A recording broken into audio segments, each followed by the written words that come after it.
Chapter 1. The Rift of the Multiverse, the Battlefield of Time and Space. The war between the realm of the gods and the endless abyss has reached its conclusion.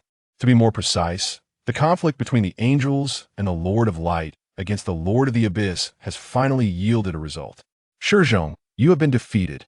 The light and redemption you speak of are utterly meaningless. Suffering and torment are eternal. This battle belongs to the endless abyss. With the sinister laughter of the Lord of the Abyss, a sword symbolizing death and destruction pierced through Shi Zhong's chest. In the next instant, Shi Zhong's divine barrier shattered completely. At that moment, his divine form plummeted from the higher dimensions into annihilation. Countless black-red tendrils, formed from the pure essence of the abyss, penetrated into the divine realm behind him. In the distance, more deities and divine realms were falling one after another. In the absence of the supreme gods, they corrupted everything and annihilated all. The abyss, unstoppable, unmatched, watching everything he had once sheltered being destroyed, witnessing the traitors who had betrayed him and embraced the abyss. Shi Zhong, on the brink of demise, slowly closed his eyes. What a pity! In the hall of the gods, upon the ascension stairs, Shi Zhong claimed the essence of the world, ignite the divine flame. As a beautiful deity clad in magnificent robes pronounced the name of the chosen one, a handsome youth suddenly widened his eyes in astonishment.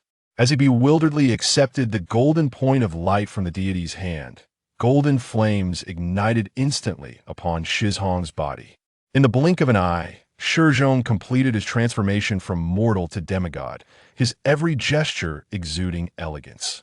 Gazing at his own metamorphosis, Shi Zhong was filled with profound shock. Wait, claiming the essence of the world, igniting the divine flame? Observing Shi Zhong still in a daze, the deity bestowing the divine fire gently cleared her throat and softly reminded her most cherished disciple. Shi Zhong, don't be too astonished. Quickly ascend the ascension stairs and head to the pool of eternity to establish your divine realm. Master Yunming? Is Master Yunming still alive?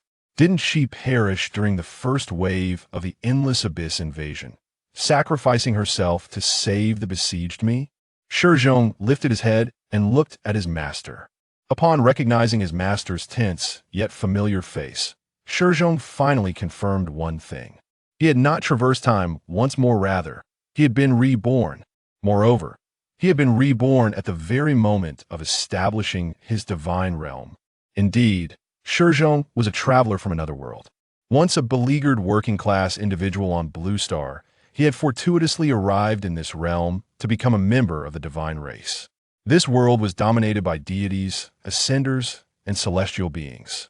All deities could establish their own divine realms upon reaching adulthood, achieving immortality. Shi Zhong, why are you looking at me like that?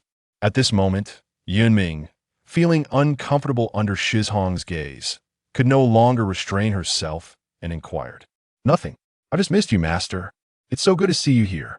Shi Zhong smiled, his eyes filled with reluctance. Yet Yunming, inappropriately, felt her face flush. In a public setting, what nonsense are you spouting, you rascal? Don't you dare dawdle, get into the pool already. With that, amidst the laughter of the gods below, a flustered Yunming grabbed Shi Zhong and hurled him over the ascension stairs, sending him crashing into the pool of eternity. Goodness, another rebellious disciple? Wow, Yunming's taste is quite discerning. She even found such a young one. However, Shi Zhong, as a genius of this generation, truly possesses remarkable potential. As Shi Zhong observed the mocking faces of his colleagues below, Yunming's teeth ground together in irritation, venting her frustration on the other newcomers. Next, get over here. The other supplementary deities, trembling and hesitant, approached to claim the essence of the world and ignite their divine flames. No, we didn't say anything. In the pool of eternity, Shi Zhong, having been tossed by his master Yunming, became increasingly aware. He realized he had been granted the opportunity for a fresh start, and he must seize this chance to alter his own fate and that of the entire world. At that moment, Shi Zhong, brother, you finally arrived. We've been waiting for you for a long time, brother. Greetings, brother Shi Zhong. 3 disciples studying under Master Yunming approached Shi Zhong, respectfully greeting him. However, upon hearing their voices, Shi Zhong's gaze instantly turned icy. For these three individuals before him had, in his previous life, been traitors without exception. They betrayed the realm of the gods and allied themselves with the endless abyss. Li Muyun, in his previous life, he secretly colluded with the abyss, introducing its corruption into the core of Shi Zhong's divine realm, resulting in a third of Shi Zhong's angels perishing directly, and another third falling into depravity. Zhang Hongfei, in his past existence, he sacrificed hundreds of planets within Shi Zhong's realm of holy light to gain the abyss favor, costing trillions of lives, and ascended to become a demon prince. Fang Mingyao, in her previous life, unable to win Shi Zhong's affection, she harbored hatred and, under the abyss manipulation, set a trap to ensnare Shi Zhong in the first wave of the abyss invasion. Had it not been for Master Yunming sacrificing herself to rescue Shi Zhong, his demise would have occurred even sooner. What's wrong with your gaze, brother Shi Zhong? Didn't sleep well last night? Seeing Fang Mingyao, who approached him with feigned concern, Shi Zhong couldn't help but clench his fists. The hatred within him threatened to erupt uncontrollably. But Shi Zhong ultimately took a deep breath and donned a gentle smile. Indeed, he wished to eliminate the three before him. But not now, for when he considered the actions of these individuals, Shi Zhong felt that allowing them to perish easily would hardly quell his rage. He needed them to understand what true despair was. Take care of yourself. Brother Shi Zhong, we rely on you to become gods. Indeed, I've heard that the competition for godhood this time is incredibly fierce, with many already mastering the ability to construct extraordinary divine realms. However, we're fully prepared to be your subservient deities to cling to your coattails. By the way, Brother Shi Zhong, is the divine realm you plan to design still the holy light kingdom we discussed before? Upon hearing this, the three before Shi Zhong immediately began chattering about the kind of world they wished to establish. For in the realm of the gods, everyone could choose a type of divine realm to construct. Some created dragon nests, ruling over countless dragon races as the Dragon Emperor. Some founded the primordial witch world, enlightening millions of innate beings as the original witch. Some shaped a grand world tree, leading billions of elves to establish the Elven Kingdom. In his previous life, Shi Zhong had established a mythical holy light kingdom. Countless radiant angels resided by his side, safeguarding billions of beings together with him. And it was precisely through the might of the holy light kingdom that he ascended from a lowly deity to a supreme god. Yet all beautiful moments must come to an end. The arrival of the endless abyss obliterated everything Shi Zhong had. Reflecting on this, Shi Zhong, who once intended to recreate the holy light kingdom in this reincarnation, suddenly altered his mind. No, while the potential of the holy light kingdom was sufficient to elevate him to a supreme god within the realm of the gods, even allowing him to step into the council of the gods, that divine realm's potential was inadequate for him to contend with the endless abyss. Light and hope may seem powerful, but in the face of the corruption and depravity driven by the endless abyss, they are utterly defenseless. The inherent nature of living beings is to fall. No matter how many times Shi Zhong sought to redeem them, before that terrifying dark world, they remained as lambs to the slaughter.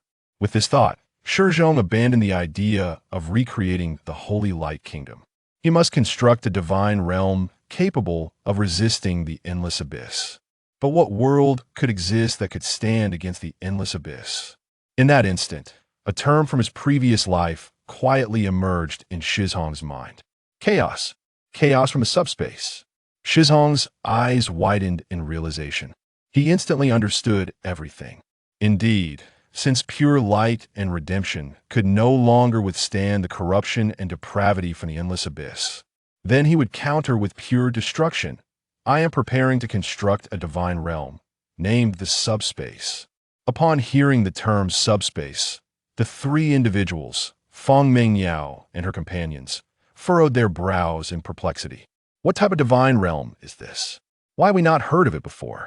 Observing the bewilderment etched on their faces, Shi Zhong chuckled softly as he settled cross-legged, beginning to manipulate the primal essence of his world within, transforming it into the foundational stone of his realm. At that moment, none were aware that what Shi Zhong was about to establish would be a merciless world teeming with endless transformations, where emotional fluctuations surged with extraordinary intensity. Simultaneously, this realm would be one that ordinary beings could not touch, a cruel domain where souls would be toyed with until shattered.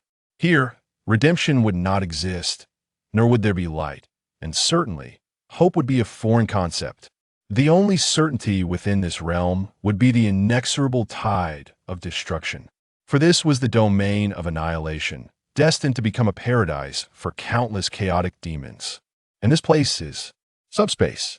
After settling into a cross-legged position, Shi Zhong commenced the creation of his divine realm. Concurrently, the other chosen ones within the eternal pool also assumed a similar posture, beginning to shape their own divine realms.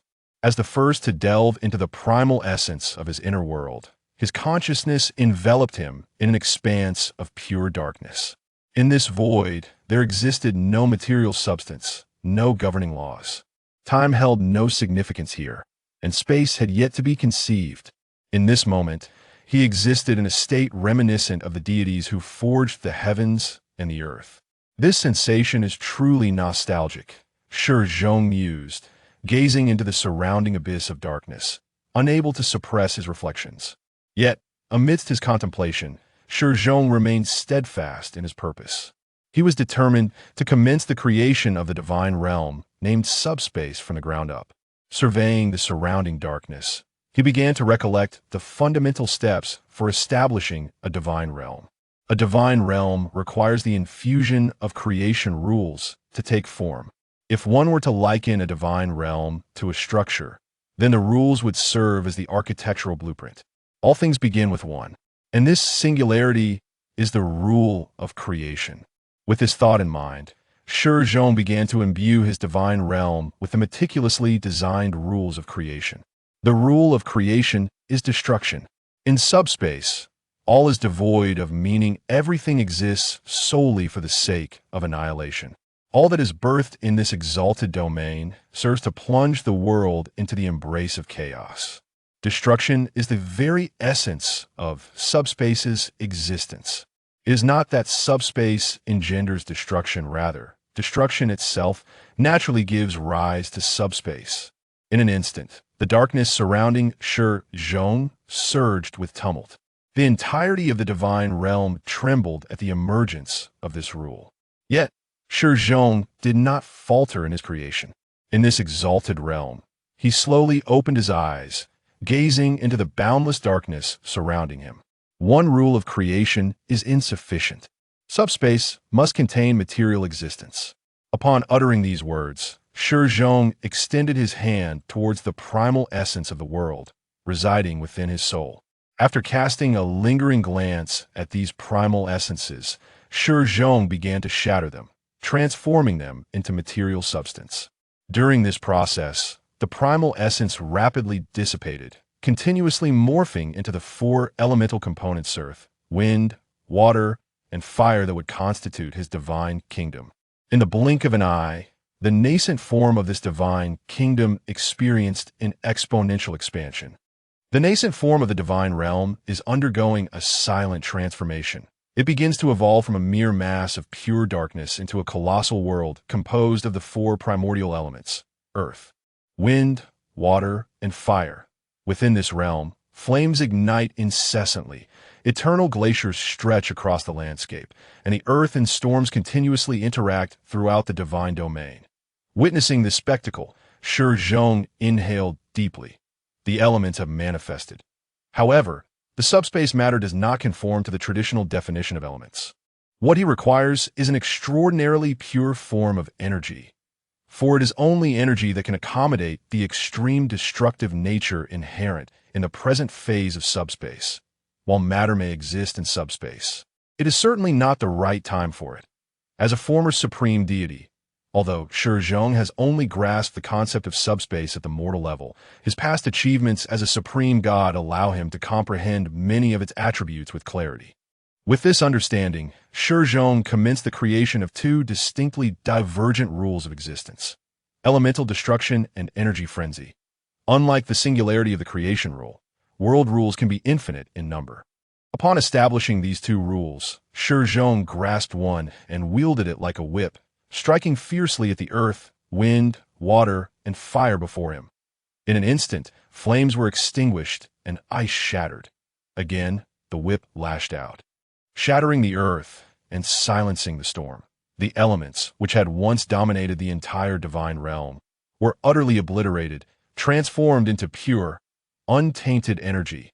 This energy surged throughout the divine realm with a ferocious intensity, crashing relentlessly against the crystalline barriers of the domain. Even Shi Zhong, amidst this chaos, was not spared. Under the dominion of the rule of destruction, this energy was inherently imbued with a destructive essence. Indeed, in the eyes of most deities, such a divine realm would be deemed a failed creation. In such circumstances, no living beings could emerge. And without the birth of beings, the deities could not draw divine fire from them to further elevate themselves. Yet, in the face of this wildly chaotic energy, Shi Zhong felt no fear. Rather, he was filled with exhilaration, for this tempestuous tide of energy was precisely what he desired. Moreover, this perilous illusion was the very environment he sought. Just as he had asserted, only by annihilating this creation rule could he enable his fragile new divine realm to harbor such a turbulent surge of energy. Furthermore, only such a violent energy tide could satisfy the true natives of the subspace, the souls. Indeed, from the very beginning, Shi Zhong had no intention of allowing ordinary life to arise within subspace. The soul entities he sought were souls, and not just any souls, but those imbued with intense emotions and fervent feelings. With this thought in mind, Shi Zhong immediately began the next phase of transformation for his subspace divine realm. He needed to create an environment suitable for these souls to thrive. Soon, during Shi Zhong's crafting process, a world rule resembling a bias strip, symbolizing the river of time, began to be infused throughout the entire subspace. Shi Zhong did not opt for a conventional time rule. Instead, he adopted the rule of the river of time. For in his design, this rule was exceptionally suited to subspace. The river of time has neither a beginning nor an end, only an infinite path leading to obliteration, though it is destined to fade into nothingness. The only way for this time rule to approach destruction is through the inevitable increase of entropy reaching its limits.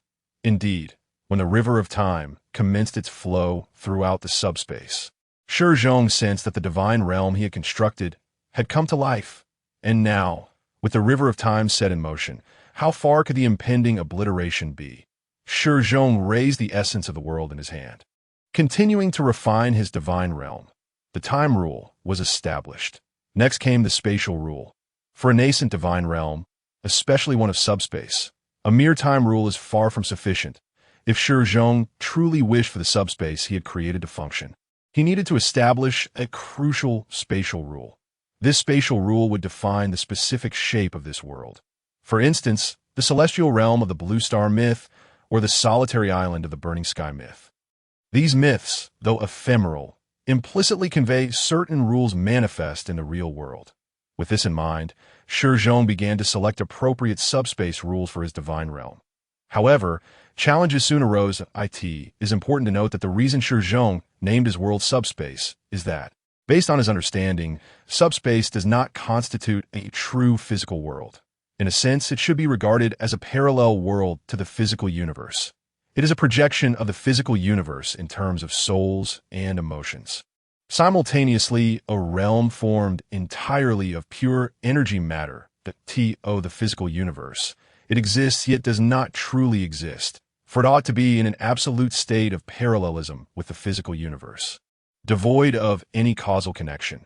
The two intersect, yet they generally do not influence one another. From the divine perspective, subspace and the real world are theoretically two distinct dimensional realms. Furthermore, the dimension of subspace is clearly superior to that of the real world. Yet the issue lies in the fact that any divine realm inherently possesses a fixed dimension, that if Shi Zhong wishes to enable the true operation of the subspace divine realm, he must address the connection issue between subspace and the lower dimensions. At the very least, he must find a way to resolve the inability to freely transmute between the two. With this thought, Shi Zhong refrained from employing the spatial rules he had previously utilized. Instead, he crafted a new spatial rule for his subspace. Within this spatial rule, Shi Zhong ingeniously utilized the uniqueness of spatial rules to establish an exceptionally special spatial framework. More precisely, he did not merely create a spatial rule. Rather, he established a channel that connects spatial rules. Within this channel, matter and existence from any dimension can traverse freely, whether from the exalted abodes of high-dimensional deities or the dark entities of negative dimensions. All can navigate effortlessly within his world. However, the complication arises from the fact that Shi Zhong has established two entirely distinct worlds outside this channel. This channel serves as a fusion of physical and subspace energy. Within this realm, a veil of reality and illusion exists, easily torn asunder by any form of spiritual energy, spells, or summoning rituals. Once such entities breach this veil, they will be met with an incomprehensible onslaught of abhorrent creatures. They will be crushed, torn apart, and ultimately exterminated by the creations of subspace. Beyond this channel lies the true essence of subspace. Within the essence of subspace reside those truly terrifying entities to ensure that the true essence of subspace can accommodate such a multitude of beings. Shi Zhong deliberately incorporated a mechanism within this rule that allows for infinite spatial expansion. Although this effect could lead to numerous uncontrollable adverse consequences, the question remains, would the subspace, renowned for its destruction and terror, truly care for such negative outcomes? Soon, under Shi Zhong's shaping, the entire subspace began to exhibit signs of operation. Time commenced its flow, space began to emerge. Yet due to Shi Zhong's prior implementation of the River of Time rule and the rule of destruction, even though subspace was now being established, its internal energy remained ferocious. It could be said that the entire supreme realm was incessantly being inundated by the surging energy. In such circumstances, ordinary matter and natural elements could hardly endure for long. Those residual natural attributes would be utterly obliterated in the blink of an eye by these factors. Yet, concurrently, Shi Zhong began to notice a peculiar phenomenon. While ordinary natural attributes could not persist, however, a peculiar element, which did not originally exist, has mysteriously manifested within the divine realm of Shi Zhong. And this element is none other than the element of chaos. Indeed, chaos is a form of element, yet its nature is exceedingly unique. It is neither one of the fundamental elements like wind, water, or fire that can form matter, nor is it an extraordinary element, such as magic or arcane energy, that can be employed to unleash superhuman abilities. In comparison to the aforementioned two, the element of chaos resembles something that can be absorbed by mortals, thereby allowing them to connect with the subspace. It possesses no inherent energy, yet those who wield it can, in a bizarre manner, harness this element to manifest powers that far exceed the ordinary extraordinary capabilities. The emergence of this element instantly ignited excitement within Shi Zhong. He entertained a hypothesis. If he were to further refine this element of chaos, he could potentially establish an entirely new energy system. This energy system does not exist within Shi Zhong's world, but it bears a remarkably illustrious name in the world from which he traversed. That name is spiritual energy. Upon witnessing the appearance of the element of chaos, Shi Zhong promptly recognized that the element of chaos is likely the source of the extraordinary system within his divine realm. The presence or absence of an extraordinary system within a divine realm is of paramount importance. For those realms devoid of extraordinary entities, the path ahead is likely to lead to a technological deification. Such divine realms, however, possess exceedingly limited potential. In contrast, those divine realms that do possess an extraordinary system are fundamentally different.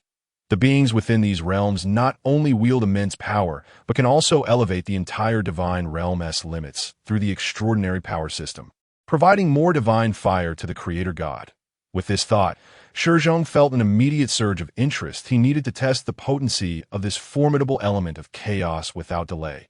However, it is not himself who would test this power, but rather the souls of those mundane beings. After establishing the rules of space, Shi Zhong withdrew his consciousness from the subspace divine realm. Soon, his awareness returned to the realm of reality. For now, he needed to solicit the resources required for the construction of his divine realm from the administrator responsible for the eternal life pool. Although each individual had received ample world essence when igniting their divine fire, utilizing this world essence solely to transform into ordinary matter would be an egregious waste. Therefore, to better construct their divine realms, each chosen one may procure additional resources from the eternal life pool administrator while designing their divine realm. These resources could comprise certain technological advancements from civilizations or precious minerals.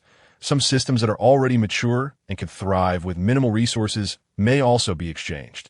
Moreover, certain exceedingly rare rules that the current chosen ones cannot create may also be redeemable. Naturally, the resources available to each chosen one are finite. The costs of these resources vary, and to successfully construct a divine realm, the creators must clearly define their needs.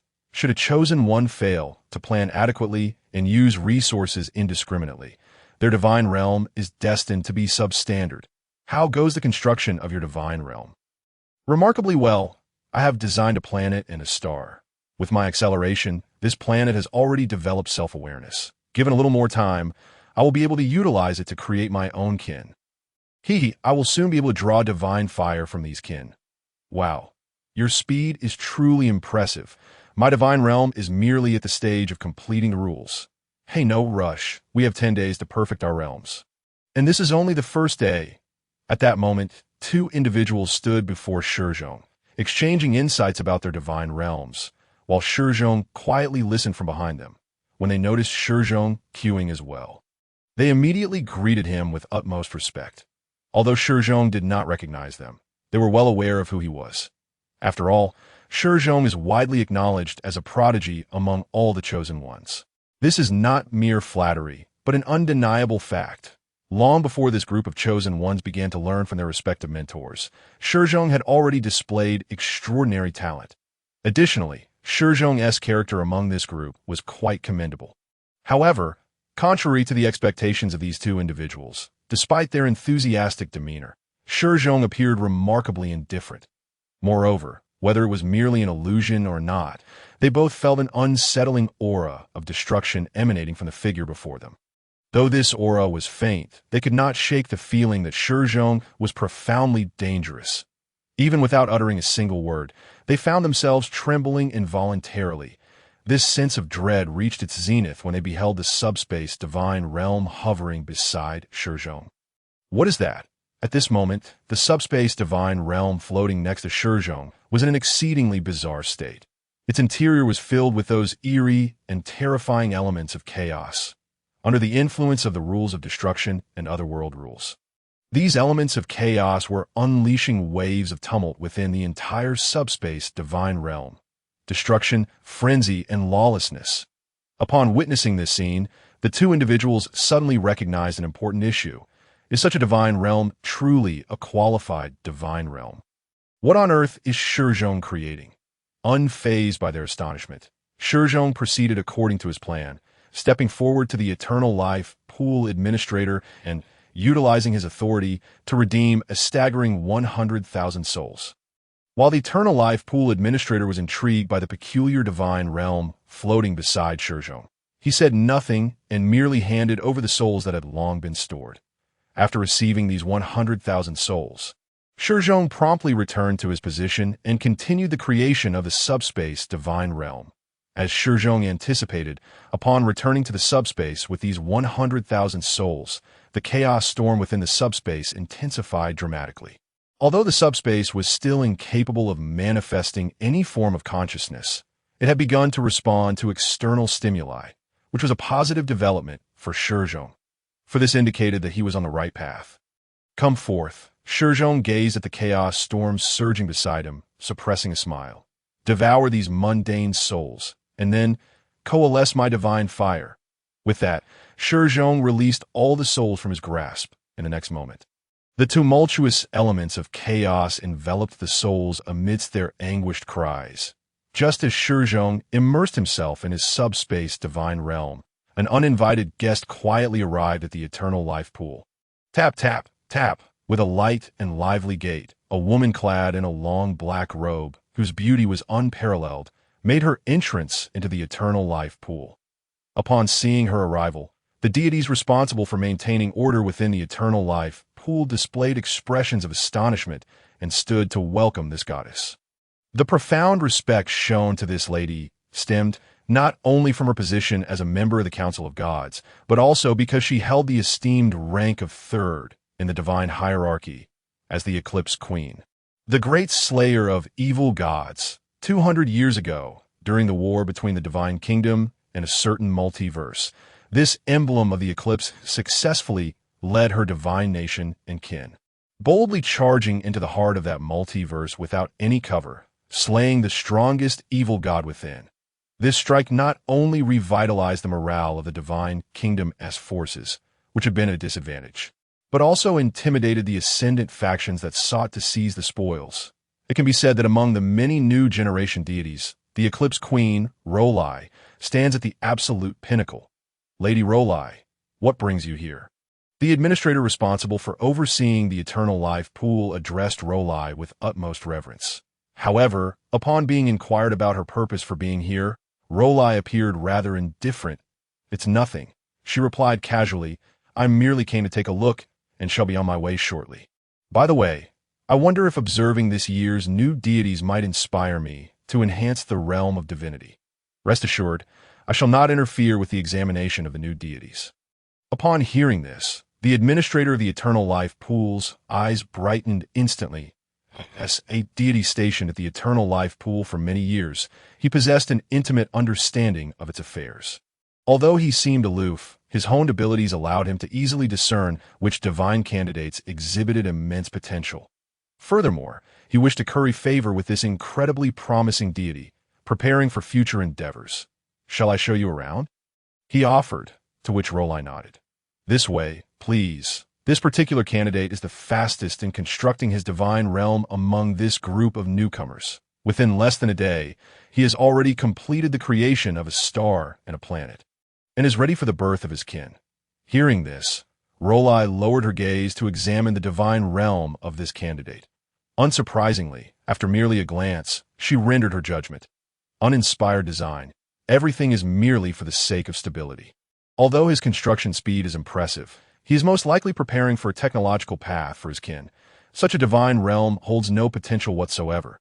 The administrator was momentarily stunned, reflecting, indeed, it is no wonder she is the Eclipse Empress.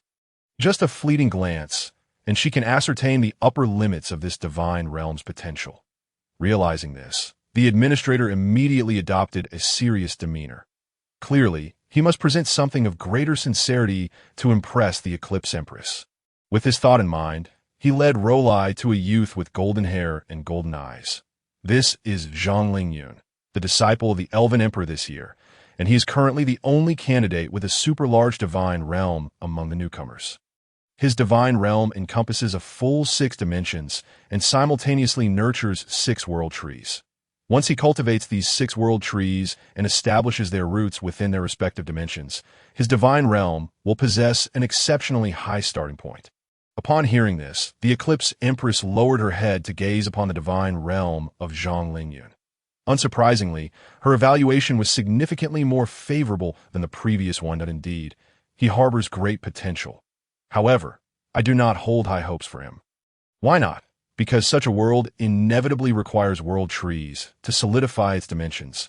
The kin he is likely utilizing are elves, given the growth rate of the elven race's combat strength by the time he ascends the Tower of Heaven. His divine realm's combat power will undoubtedly be insufficient. Upon hearing this, the Eternal Life Pool's administrator displayed a look of helplessness. How to put it? In this world, there shouldn't be such a thing as wanting it all, right? As the Lady of the Evil God Slayer, Rolai's expectations for newcomers are rather excessive. While contemplating this, the administrator continued to escort Lady Rolai on her leisurely stroll. Thus, Lady Rolai offered her incisive critiques as they approached Shi Zhong. "Wait, what on earth is this fellow constructing in his divine realm?" Upon discerning the exceedingly peculiar appearance of Shi Zhong's subspace divine realm, Rolai's gaze sharpened instantly. Yet the next moment, her words sent the administrator beside her into a cold sweat. This is bad. The aura emanating from this individual's divine realm is characteristic of an evil god. Halt his construction immediately. With that, Rolai's hands reach towards the top of Shi Zhong's head, intending to personally crush his divine realm, rendering all his efforts futile. Crack. Just as the hands of the Eclipse Empress were about to make contact with the subspace divine realm above Shi Zhong's head, the administrator suddenly extended his hand, blocking the Eclipse Empress. Had he not succeeded in this intervention, Shi Zhong's divine realm would have been obliterated. As a supreme deity, the Eclipse Empress Rolai possessed the power to do so. You dare to obstruct me? Upon witnessing her attack thwarted, Rolai's expression darkened considerably. Simultaneously, brilliant moons began to flicker above her head. Should these moons undergo an eclipse, her aura would escalate to an exceedingly terrifying level.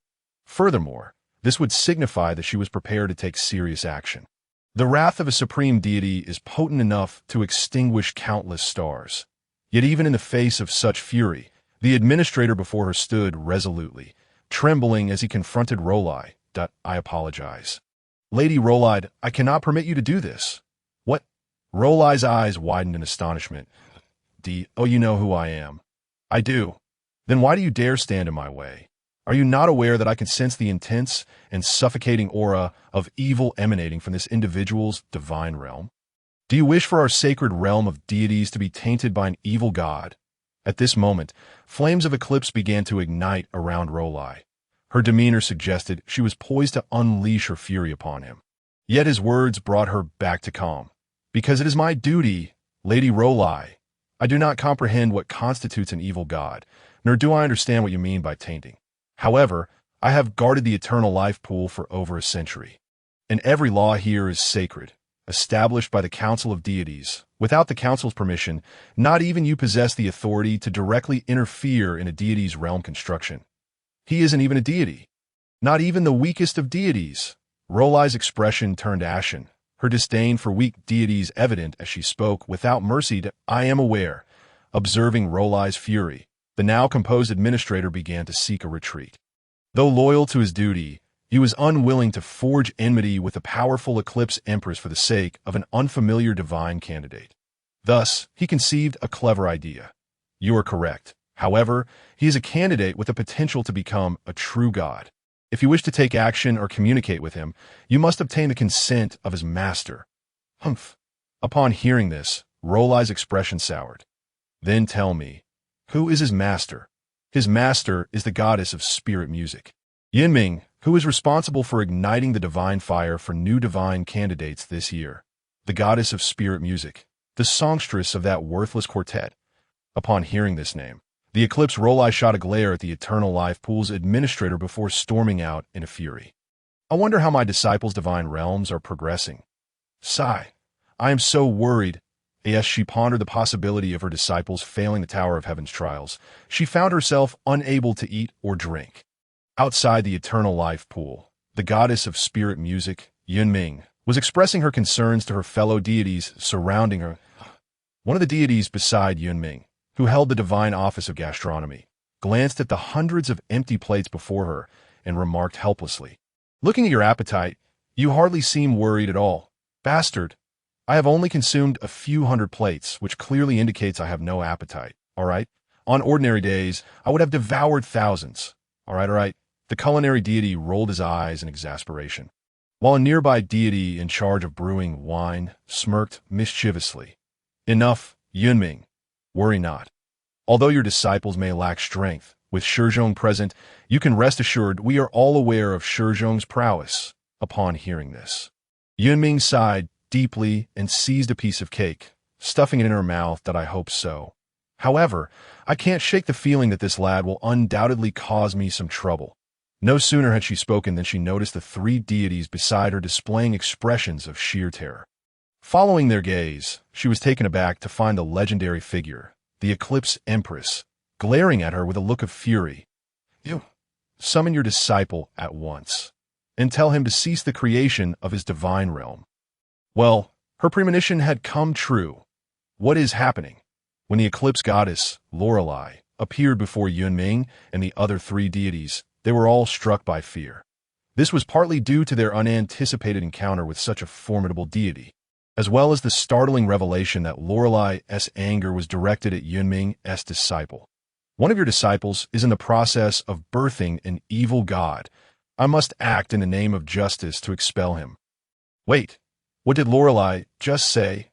Yunming's heart raced as she processed the shocking claim of her disciple's involvement in creating an evil god. How could this be possible? Stunned, the others turned their gaze to Yunming. Eager to clarify, esteemed Lady Lorelai, could there be a misunderstanding? The creation of an evil god seems rather implausible, does it not? Upon hearing these lesser deities dare to question her, Lorelai fixed them with a gaze as frigid as ice and retorted, "What? Are you four inept beings, merely skilled in playing music, dancing, brewing, and cooking, daring to challenge me? Are you questioning my achievements or my capabilities?" As a goddess who had hunted evil gods countless times, Lorelai possessed an exceptional talent for identifying them. Ordinary deities might fall prey to deception, but not Lorelai. While evil gods could disguise themselves, they could not mimic the unique way of drawing divine fire, which was easily discernible from the perspective of an eclipse. Realizing this, the lesser deities fell silent, turning their gaze to Yunming to owe their astonishment. Yunming remained remarkably composed. She neither refuted Lorelai nor echoed her sentiments. She simply gazed at her quietly, wordless. Goodness, Yunming was truly adept at concealing her depth. Not only did she stand undaunted before the Eclipse Empress, but she also dared to meet her gaze with a sense of dignity. The onlookers couldn't help but feel a growing admiration for Yunming.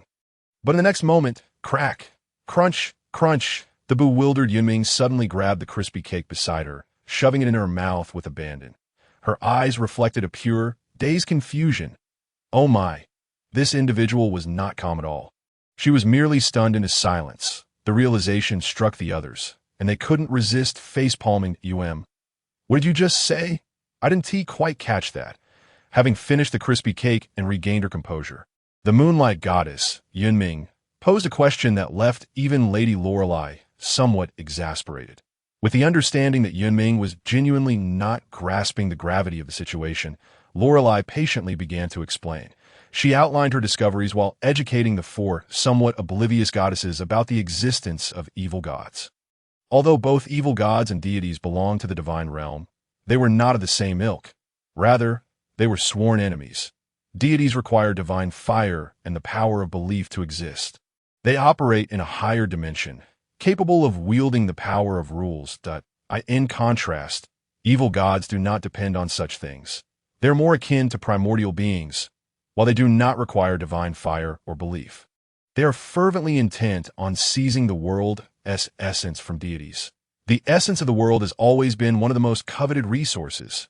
Hence, evil gods have long been the most feared adversaries in the realm of deities, necessitating their eradication.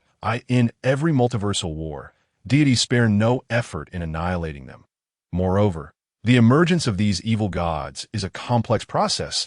Some fallen champions may devolve into evil gods shortly after creating their divine realms due to their own malevolent thoughts.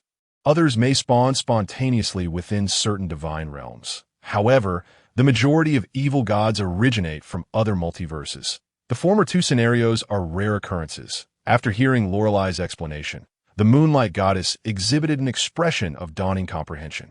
Clearly, she had finally grasped the situation and understood Lorelai's demands. However, upon learning that the disciple Lorelai sought to eliminate was Shi Zhong, her demeanor shifted to one of unwavering resolve. I am sorry. I understand your divine duty, but I cannot acquiesce to your request. For Shi Zhong is my disciple. I will not allow anyone to harm him. Yunming displayed unexpected courage before the supreme goddess. What did you say? Lorelai was genuinely enraged to hear Yunming, this seemingly ineffectual goddess, dare to refuse her. She could comprehend Yunming's protective instincts toward her disciple. She too had her own. Yet, she held her position firmly, as the goddess dedicated to exterminating evil gods. She could not fathom whether these seemingly feeble deities truly understood one crucial matter. Will you truly comprehend that the reason you weak deities can enjoy the bounties of the divine realm without lifting a finger is entirely due to the relentless battles fought by us stronger beings? You are not the foundation of the divine realm. We, the strong, are, upon hearing this. Yunming inhaled deeply and firmly addressed Lorelei. Perhaps so, but that does not grant you the right to disregard the rules set by the Council of Gods and arbitrarily decide the fate of a chosen one. Even if my disciple were to become an evil god, only I hold the authority to deal with him, and I shall absolutely not consent to your doing so. I believe in my disciple. He will never become a fallen champion. At this moment, Lorelai's countenance turned menacingly fierce, since you assert that if Shi Zhong were to transform into a fallen champion, you would personally deal with him. Very well, let us wait and see. I am eager to witness how you will confront your disciple once he becomes an evil god. With that, the Eclipse Empress Lorelei took the moonlight goddess Yunming into the eternal pool, determined to witness the demise of Shi Zhong herself. Upon entering the eternal pool and approaching Shi Zhong's side, the goddess of spirit music immediately sensed something amiss. The reason was quite simple. She had already glimpsed the divine realm that Shi Zhong had constructed at that moment. Lady Luolai had not spoken falsely. The divine realm created by Shi Zhong indeed exuded an ominous aura. Even more terrifying was the fact that she vividly remembered that just yesterday, Shi Zhong had discussed the design of this divine realm with her. At that time, he had expressed his intention to build a sanctuary for myriad beings, filled with celestial angels of holy light and righteous souls. Yet, how could it be that within less than a day, Shi Zhong had overturned all of that and instead created a world that epitomized destruction and death? What had he truly experienced? Although Yunming had never faced an evil deity in battle, it was evident from every angle that the divine realm created by Shi Zhong was vastly different from an ordinary world. The pervasive aura of destruction within it was so thick that it instilled fear even in Yunming. Simultaneously, many onlookers, oh no, the onlooking deities had heard the news and gathered outside the eternal pool. After all, in their long existence as deities, they often found themselves bored. Thus, such a novel occurrence naturally drew their attention. See, I am not lying. Look at your disciple's divine realm. Can you still claim he is merely creating an ordinary divine realm? The malevolent aura here is palpable, even to you, in the face of Lorelai's clamoring. Yuming's expression turned grim. Yet, she remained steadfast in her judgment, believing that her disciple, Shi Zhong, would never descend into monstrosity. Perhaps his divine realm might be somewhat unconventional, but he would undoubtedly ascend to become a deity. Never a so-called evil god. Observing Lorelai's obstinacy, a disdainful expression crossed her face. She glanced at Shi Zhong within the divine realm, who was grasping countless souls and shattering them one by one, sensing the malevolence lurking within him. Yet, unexpectedly, just as Yunming and Luolai continued their heated debate, a terrifying chaotic storm suddenly erupted within Shi Zhong's divine realm, right before the eyes of the multitude. Amidst this dreadful tempest, Shi Zhong abruptly crushed all the souls he controlled in one breath. Then, to the incredulity of Luolai and Yunming, an indescribable aura of destruction and malevolence erupted from Shi Zhong's divine realm. The intensity of this aura even caused Luolai to involuntarily tremble, for she could sense that the evil world Shi Zhong was cultivating might possess the power to annihilate her. Yet, even more astonishing was the moment when, under the gaze of the crowd, Shi Zhong ignited his divine fire within his divine realm and began to allow the chaos to shatter his own soul. He was rapidly dying. But why? No, he was undergoing the Tao disintegration. Just as the crowd was left in stunned silence, the administrator of the eternal pool suddenly emitted a sharp blast. He possessed such a means, Tao disintegration. What is that? Faced with this unfamiliar term that suddenly appeared in her ear, Lady Luolai openly displayed her astonishment. You don't even know what Tao disintegration is. Observing Lady Luolai's ignorance on this matter, the goddess of spirit music, Yunming, revealed a scornful smile. Do you understand what is happening? Lady Luolai, puzzled, looked at Yunming, wondering if this seemingly foolish individual was a hidden expert. I don't know. Hiss, my fists have hardened. Luolai suppressed her urge to strike this imbecile and turned her inquiry toward the administrator of the eternal pool, who had uttered the term. Tao disintegration is a very rare method of creating a divine realm. This method allows an entity possessing divine fire to forcibly decompose their soul into a positive existence, a negative existence, and a seed of the soul. At the cost of their own soul, the positive existence will become the benevolent deity ruling the positive aspect of this divine realm, while the negative existence will become the malevolent deity ruling its negative aspect. The seed of the soul will become, what will it become? The core of the kin of this uniquely created divine realm. If this method succeeds, then the potential of this divine realm will become a terrifying existence, at least equivalent to that of the primordial cultivation realm. My world's origin. What is this kid's situation? How could he possess such a level of creative means? Upon hearing this, Luolai was taken aback. Wait, I understand. Isn't this the method of the celestial race? Moreover, according to your explanation, it seems to be a method possessed only by the higher echelons of the celestial race. Higher echelons. Not just that. The administrator of the eternal pool displayed a look of disdain toward the ignorant and helplessly explained, the higher echelons do not possess this method. Only those who can and dare to use such means are either absolute prodigies or absolute madmen. Hearing this, everyone turned their gaze toward Shi Zhong. If the administrator was not joking, which category should Shi Zhong belong to? Let us rewind time to a little over an hour ago. At that moment, Shi Zhong was joyfully shattering the souls in his divine realm. Each time a soul cried out in despair, shattered by the terrifying chaotic storms, he would excitedly discover that the subspace he had created was drawing ever closer to achieving true vitality. The destruction of each soul infused the atmosphere with despair and other emotions, resonating in wave after wave throughout the chaotic heights. One thing was clear. Since the creation of the subspace, every step Shi Zhong had taken was correct. Although he had never witnessed the legendary subspace during his mortal phase, he had still managed to create it based on his profound knowledge, which had only existed theoretically. It is worth noting that in his previous life, Shi Zhong had risen from a weak-born deity to the apex deity of Sequence 1. His strength and talent were beyond question. However, the problem was that even a genius like Shi Zhong could not always sail smoothly. Suffering and adversity are the eternal truths of this world.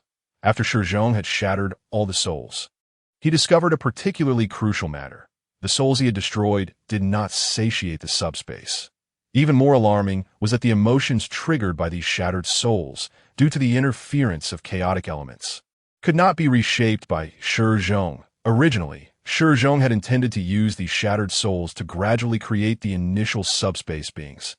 Unfortunately, the chaotic elements, acting as a powerful double-edged sword, thwarted this ambition. Even more terrifying was the vague feeling Shi Zhong experienced upon realizing this. The divine realm he had created seemed to be rejecting his existence. They did not acknowledge Shi Zhong's presence. More precisely, those chaotic storms were scheming to kill Shi Zhong. But why? Standing amidst the chaotic storm, Shi Zhong was utterly bewildered. He gazed at the subspace divine realm, constantly shifting within the chaos, unable to contain his confusion. Why is it that I created you, yet you do not acknowledge me? Amidst the relentless onslaught of the storm, Shi Zhong closed his eyes, allowing the chaotic winds to engulf him. He was contemplating. Suddenly, Shi Zhong opened his eyes wide. In the midst of the recent chaotic storm, he had comprehended everything. No. He gazed into the resplendent and ever-changing subspace before him, suddenly realizing that his previous conjectures were flawed. What the subspace sought to annihilate was not himself, but rather everything that constituted this world. He was merely a cog within this grand tapestry. Upon grasping this truth, Shi Zhong immediately became aware of a crucial question. Although every step he took in the creation of the subspace was theoretically sound, the essence of the subspace was, after all, destruction, and this destruction was absolute. It would not show mercy simply because Shi Zhong was its creator. It possessed no compassion, hesitated not, and feared nothing. That it was a concept, a pathway, and ultimately, an ending. With this thought, Shi Zhong smiled. Though the chaotic storms lashed at him painfully, he paid them no heed, for he understood that this divine realm he had birthed was, in many respects, akin to his own child. It was born of his convictions and shaped by his desires. Thus, the subspace was from its inception a part of himself, that part of him that loathed its own frailty, seethed with anger at the betrayal of others, and yearned to engulf all calamities in the future. Yet that was merely a fragment of Shi Zhong. Perhaps the subspace could accept that fragment, but the current Shi Zhong was still largely the original him, the one who aspired to create a world of divine light and shelter others. Hence, Shi Zhong's conflict with the essence of the subspace was not due to the subspace being beyond his control, but rather because a part of his heart remained unwilling to embrace it. His rejection of the subspace inevitably provoked its retaliation. Ah, I understand now. Shi Zhong rose with a smile, gazing at the subspace. Why, child, I comprehend now. The moment those words left his lips, a flicker of flame ignited upon Shi Zhong's form. Strangely, however, these flames inflicted no harm upon his body. The reason was simple. These flames did not scorch ordinary matter. Conventional fire could not serve as their fuel. Only one substance could ignite them, the soul that had already embraced the divine fire. If you believe I reject you, then I shall demonstrate otherwise. The surging flames raged around Shi Zhong. His soul was in a constant state of disintegration. Meanwhile, his words intensified the already tumultuous storms of the subspace. In the future, you may obliterate everything. But for now, you require sufficient nourishment. Mere destruction is insufficient to grant you the potential you seek. A manic expression gradually crept across Shi Zhong's face. Perhaps it stemmed from a sense of despair regarding the future, or perhaps from a resentment towards past experiences. This moment, Shi Zhong chose the most reckless of paths for the arrival of the subspace. He would divide himself into three, forcibly merging the subspace with his essence. With a rush, as the flames surged ever more fiercely, a massive fragment of his soul was scorched open. The chaotic elements, having grasped this shard of soul, swiftly drew it into the depths of the subspace. Make your decision. Either seize all the divine fire within me in one fell swoop, thus leading to my demise. Or let us merge into one, indistinguishable from one another. Shi Zhong laughed, resembling a veritable madman. Swish, swish, swish. More shards of soul began to manifest, and Shi Zhong's soul became riddled with wounds, his essence fragmented into three distinct parts. One part was of a positive nature, another of a negative nature, while the last belonged to a realm beyond the comprehension of the subspace. Regardless, each shard's emergence incited a fierce competition among the chaotic forces. They howled and clamored for these pieces of soul. The instinct of the divine realm informed them that these are the most precious treasures that could be possessed by their creator. Only by seizing these fragments could they acquire the potential for evolution and fulfill their mission. The previously disassembled mortal souls had, in an intangible manner, granted the subspace a subconscious ocean of souls. Yet a bizarre scene unfolded. Shi Zhong's soul shattered completely. The once robust subspace began to show signs of fracture. The creator has perished. An inexplicable dread emerged within the tumultuous waves of the subspace. It seemed to grasp the gravity of the situation that it was merely a program, a construct predetermined by its creator. Although the destruction of its creator was indeed part of its programming, it was not the right time. It was far from having the qualifications for birth. It was not yet a complete divine realm. It required a creator. Thus, gripped by fear, it instinctively sought the creator's assistance, yearning for a solution to its current predicament. Yet the creator had already fallen. It must find a way to save itself. It must reconstruct its creator in its own manner. The means to achieve this lay hidden within the very shards of soul it had seized, those tainted by chaos. As the crystalline walls beyond the subspace began to fracture, the chaotic storms within intensified. This nascent divine realm was spiraling towards its own annihilation, and this, in essence, was what Shi Zhong had previously articulated. There was a significant issue regarding the fusion between him and the subspace. Unlike ordinary divine realms, the presence of destruction rules rendered the subspace akin to a rebellious child. It did not recognize Shi Zhong. And conversely, due to his lack of purity, it was reluctant to allow him to take control. Similarly, due to the various characteristics of the subspace, the less than pure Shi Zhong subconsciously harbored a degree of rejection toward the subspace he had created. Of course, some might argue that this was a reflection of Shi Zhong's character. However, for him, this was a perfectly normal occurrence. After all, he had always been the supreme deity who sheltered others. Now, having been reborn and turned towards destruction, he required a considerable period for a mental transformation. For deities, such a shift in divine duty could take anywhere from a few years to several millennia. Unfortunately, Shi Zhong did not have that luxury of time. That in his quest to swiftly adapt to this transformation, he opted for the most radical approach. That was to divide himself into three, allowing himself to directly merge into the subspace. Simultaneously, due to his demise, the subspace would inevitably face a crisis of existence.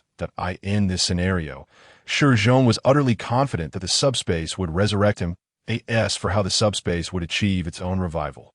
He was at a loss, for from the moment his soul fragmented, he had entered the stage of death. Yet, one thing he was certain of, he would undoubtedly be reborn. The creation technique Shi Zhong employed stemmed from a certain supreme, celestial being of his previous life in the celestial lineage. Although he no longer had the chance to wield such techniques to recreate a divine realm, he nonetheless applied this creation technique to enhance the subsequent world of newborn deities. This effect had been personally verified by him as a supreme deity. Thus, Shi Zhong had no concerns that his demise would result in his utter obliteration. On the other hand, feeling the encroaching terror of death, the subspace swiftly initiated self-rescue. It needed to resurrect its creator. Under the looming threat of death, the subspace began to collect all the shards of soul belonging to its creator that it had previously hidden away. Then, amidst the chaotic storms, it sought to reassemble its most negative soul fragments using the power of the chaotic tides. Alas, in a state of solely negative emotions, those fragments could not form a complete deity. At the very least, they could not constitute a complete chosen one.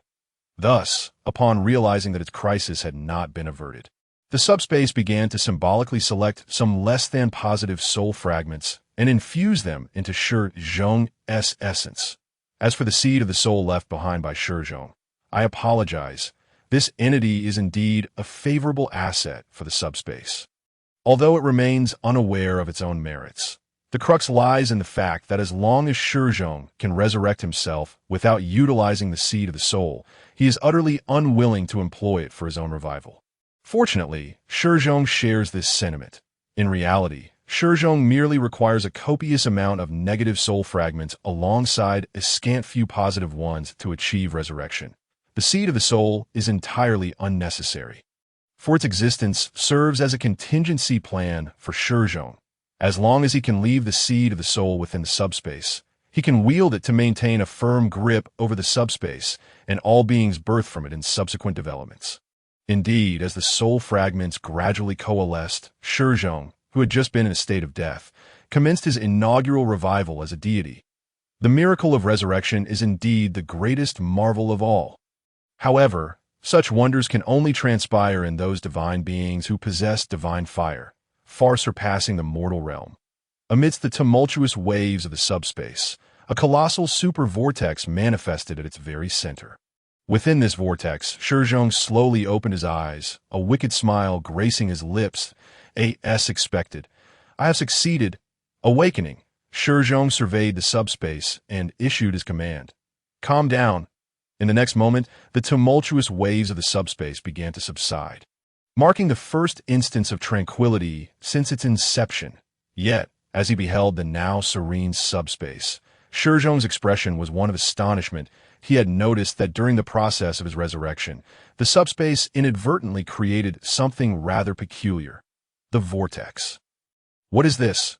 Gazing at the enormous vortex before him, confusion clouded Shi Zhong's face. He truly did not comprehend what this entity was, nor had it featured in his plans. More precisely, he could not recall such a thing existing in the familiar subspace. Of course, Shi Zhong, the eye of fear, could not be oblivious to it. Yet the dilemma arose. If the vortex before him were akin to the eye of fear, it should exist solely at the juncture of the physical universe and the subspace. After all, that is where the subspace merges with the physical realm, forming an interface. However, this vortex was evidently not of that nature, for within this vortex, Shi Zhong felt an unmistakable sense of familiarity, akin to something he had known. As expected, upon approaching, he could not help but display a wry smile. Well, although I am aware that your subconscious will never return the seed of the soul to me, I did not anticipate that you would transform it into this. It turns out that the vortex Shi Zhong beheld was an entity forged by the subspace divine domain, utilizing his seed of the soul. Moreover, this creation was not merely a simple vortex. The subspace divine domain seemed to have shattered the emotions and wills within those souls to better evoke them, casting them into this vortex. Countless soul links intertwined these souls with the seed of the soul, forming an immense ocean of subconsciousness. Under such stimulation, these souls began to feed on the seed of the soul, embarking on a slow growth. Many emotions, previously foreign to these souls, erupted forth. Simultaneously, due to the presence of some of Shi Zhong's positive personality soul fragments within this ocean, his soul visibly expanded. Naturally, Shi Zhong also began to reap the benefits from the subspace's actions. The simplest manifestation of this was, whoosh, the divine fire, which had been flickering faintly, suddenly flared into a stronger blaze. His divine fire's limit had increased. Observing this enhancement, Shi Zhong felt elated. He had not anticipated that a straightforward resurrection would inadvertently compel the subspace to create such a unique and astonishing entity. Gazing at the ocean of subconsciousness, filled with the tormented cries and anguish of soul fragments, Shi Zhong chuckled to himself, addressing the now calmed chaotic storm. Had I known you possessed such potential, it seems I ought to die a few more times. In the subspace, the chaotic storm rippled, expressing its discontent. Currently, Shi Zhong could no longer afford to die at will, for the two had effectively merged into one, no longer to be separated. Damn, incredible. Just as Shi Zhong contemplated whether to bestow a new name upon the ocean of subconsciousness, the Eternal Pool's administrator suddenly shouted in astonishment. This fellow is indeed a top-tier genius. Not only has he genuinely employed a creation method exclusive to the celestial beings, but he has also achieved a complete resurrection. Such a divine domain is destined to possess greater potential than an ordinary divine domain. Oh, Yunming was momentarily taken aback. Does this imply that my disciple is no longer an evil god? That remains uncertain. Lady Rolai, representing the eclipse, scoffed disdainfully, stating that it merely signifies he is a new evil god with potential. You should truly sense the overwhelming aura of destruction that cannot be concealed within his divine domain. Upon hearing this, the administrator promptly shook his head. No, although my own power is limited, I can now affirm one thing. Shi Zhong is undoubtedly not an evil god, but a bona fide deity. What? Rolai furrowed her brow. On what grounds can you ascertain that? At that moment, Rolai had already concluded that this fool before her was merely speaking in favor of Shi Zhong due to an admiration for his creation methods. However, the next moment, her assumptions were swiftly contradicted. The fundamental distinction between an evil god and a deity lies in the former's inability to draw strength from faith to elevate themselves. Yet during the brief interval of your quarrel, I noticed something remarkable. Shi Zhong's divine fire has begun to grow. He and his divine domain have officially entered the realm of deities. He is the fastest among all chosen ones. Indeed, he has even shattered the records of the realm of gods. What? How is this possible? Following the administrator's declaration regarding the Eternal Pool, both Lady Rolai, the Eclipse Queen, and Lady Yunming, Shi Zhong's mentor, displayed expressions of shock. However, beyond Shi Zhong's formidable prowess, Rolai found it even harder to believe that he was truly not an evil god, but a genuine deity. How could this be possible? Regardless of the evidence lay before her, Rolai remained unwilling to accept that this chosen one, whose aura of corruption rivaled that of a ninth-level evil god, could be her kindred spirit. He must be something far more sinister, merely masquerading as a deity. Seemingly perceiving Rolai's reluctance, the Eternal Pool's administrator continued, if this chosen one had merely achieved this, I might also find him questionable. However, Lady Rolai, I must remind you of one thing. Regardless of your unwillingness to acknowledge Shi Zhong's identity, he is now a deity candidate possessing a half-complete divine domain, should he successfully pass the trials of the Tower of Heaven. He will be recognized as a qualified deity. Upon hearing this, Luo Lai couldn't help but clench her teeth in frustration. Despite the multitude of grievances swelling within her, she felt compelled to maintain a semblance of dignity under the gaze of so many onlookers. Thus, she inhaled deeply, preparing to depart from the scene. Yet at that very moment, "Master, how did you end up in the eternal life pool?" Shi Zhong, upon waking, immediately noticed his master, Yun Ming, beside him. During the creation of the divine domain, Shi Zhong had focused solely on his own realm, thus remaining oblivious to the recent events that transpired outside. "Shi Zhong, your master has been bullied." "Oh." The moment Yun Ming saw Shi Zhong awaken, her previously resolute demeanor crumbled, replaced by a pitiful display as she recounted the entire saga, as if reporting a grievance that it was as if she were the disciple, and Shi Zhong, the master. Of course, while Yun Ming outwardly feigned distress, inwardly, she couldn't suppress her mirth. She was no fool. Yun Ming was acutely aware that this disciple before her, in terms of talent and intellect, far surpassed her own foolish self. Therefore, she believed that Shi Zhong would undoubtedly become a formidable figure in the future, and she had already prepared herself to bask in the glory of having nurtured such greatness, envisioning herself forcing her way into the council of gods, confronting those who had belittled her, labeling her a useless goddess. Indeed, in a sense, the gods were quite pragmatic beings. After enduring so much indignity, Yun Ming resolved to thoroughly vex the condescending Luo Lai. She planned to cleverly exploit Shi Zhong's immense potential to exact her revenge.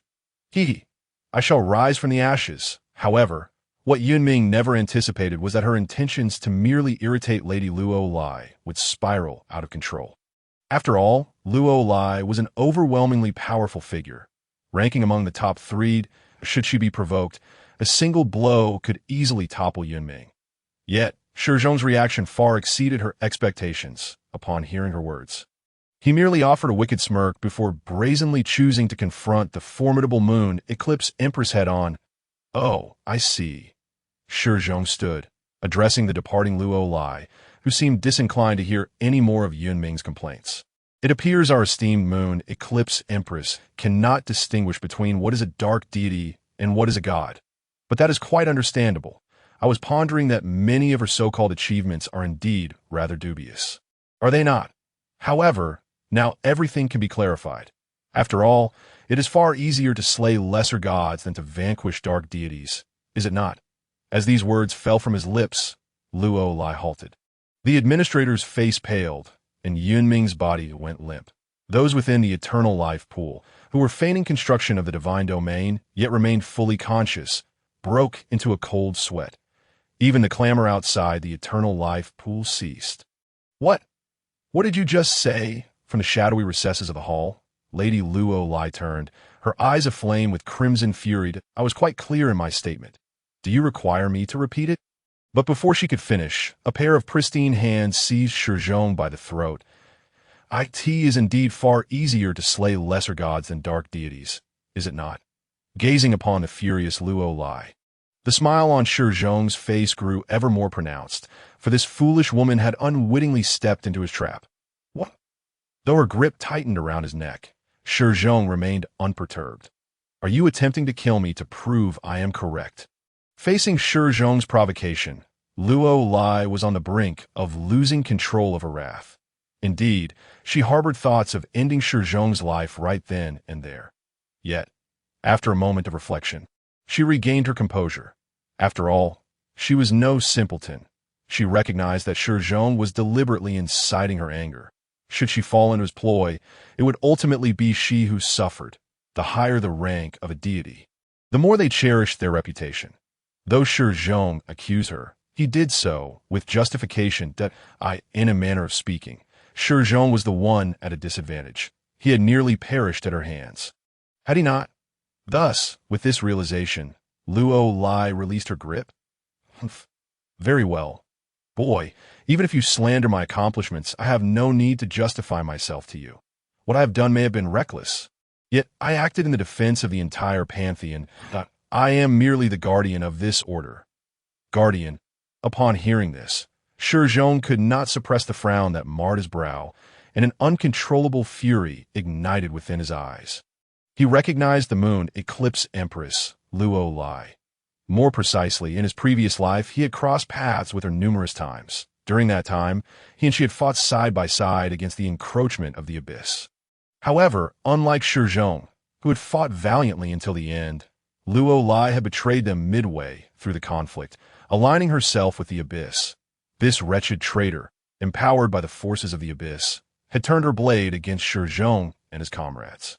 Though Shi Zhong ultimately struck her down, he had not forgotten how this self-righteous goddess had ruthlessly crushed those she once protected, transforming them into mere fodder for the insatiable abyss. Guardian? That is truly a jest. With this thought, Shi Zhong's gaze turned ICY.IS. That's so. If you believe yourself to be a guardian, then I have nothing further to say. After all, hypocritical words are easily uttered by anyone. Yet your actions have long since revealed you to be nothing more than a waste who revels in bullying the weak. What did you say? Hearing this, Luo Lai was utterly enraged. You heard me clearly. I see no need to repeat myself. Shi Zhong continued, his words growing increasingly unrelenting. You fancy yourself a guardian, protecting the entire pantheon. Yet you dare to label my master as worthless. Then allow me to ask you this. Is my master not a member of the pantheon? And since my master is indeed a member of the pantheon, on what grounds do you slander her? Shi Zhong, my good apprentice. Upon hearing this, Yun Ming, deeply moved, stood and approached Shi Zhong. Yet Shi Zhong unceremoniously pressed her head down, preventing her from getting closer. Stop, stay back. I'm not finished yet. A true guardian should be a protector of all, and a genuine guardian would never wear such a condescending demeanor. Yes, you are indeed powerful. But do you truly embody the essence of a guardian? No, you are merely a monster who wishes to stand atop all others, gazing down upon them from a lofty perch. You care not for the duties of guardianship. You simply revel in the adoration of others, such as, look at how magnificent I am. Come worship me. Thus, in comparison to my utterly useless master, you, equally devoid of merit, are far more despicable, for you possess an additional layer of hypocrisy. You wretched being! Infuriated beyond measure by Shi Zhong, Luo Lai erupted in a furious roar, her expression twisting into something grotesque, transforming from a goddess into a terrifying specter. Speak, what is it that you truly desire? After all you have said, could it be that your sole intention was to provoke my ire? At this juncture, Shi Zhong ceased his pretense. Indeed, that is precisely my aim. I wish to engage in a duel of deities with you. And the arena for our confrontation shall be atop the tower of heaven in the realm of the gods. As these words escaped his lips, a profound silence enveloped the gathering. Surely they had not misheard this newly ascended deity. Shi Zhong sought to challenge a supreme god ranked third in the hierarchy? Had he lost his sanity? I accept. Upon hearing Shi Zhong's declaration, a sinister smile crept across Luo Lai's face. She could scarcely contain her eagerness to crush Shi Zhong and his divine realm beneath her heel. She vowed that before his demise, she would ensure his soul languished in her eclipse world, howling for an entire millennium. Yet prior to the duel, I must offer you a word of caution, great lady of the abyssal godslayers. You must be aware that this is a decidedly uneven contest. Shi Zhong remarked with a smile that I am fully aware of that. Therefore, spare me your lengthy explanations and simply state your terms. Though Luo Lai wore a menacing grin, she failed to notice that the newly ascended deity before her was also smiling. However, the nature of their smiles diverged significantly, for at that moment, Shi Zhong resembled a devil who had successfully orchestrated a scheme, greedily scrutinizing every inch of her flesh and skin. Excellent. Shi Zhong had awaited this very moment. Given your status as a high-tier deity, you are unable to enter the Tower of Heaven in your entirety. You can only replace the guardian of the tower's pinnacle with a portion of your being. Thus, even in defeat, you shall not perish. Conversely, should I falter, I would undoubtedly meet my demise at your hands. Therefore, I require you to escalate the stakes. What is it that you desire? The condensation of divinity. Shi Zhong's proclamation shocked all present. I demand the condensation of divinity related to vengeance from your being. At this revelation, even the eclipse Empress Luo Lai was taken aback. The condensation of divinity is a coveted treasure sought by all deities, its value only surpassed by the essence of the world itself. This is due to the fact that the essence can merge with the world's foundation, granting a deity a divine office within the realm of gods. A lesser deity can ascend to mid-tier status through a powerful divine office, while a mid-tier deity could potentially rise to supreme godhood by acquiring multiple formidable offices. Of course, lesser divine offices are not particularly rare. For instance, Yun Ming and her three companions possess mundane offices such as singing, cooking, dancing, and brewing, none of which are fiercely contested.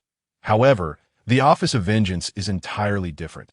This is partly because the office of vengeance encompasses numerous subordinate offices, such as sacrificial vengeance and righteous retribution, exhibiting remarkable potential for growth. Moreover, the office itself possesses formidable offensive capabilities, enabling a deity's attacks to carry the weight of vengeance. Thus, upon hearing Shi Zhong's demand, the Eclipse Empress Luo Lai could not help but recoil slightly.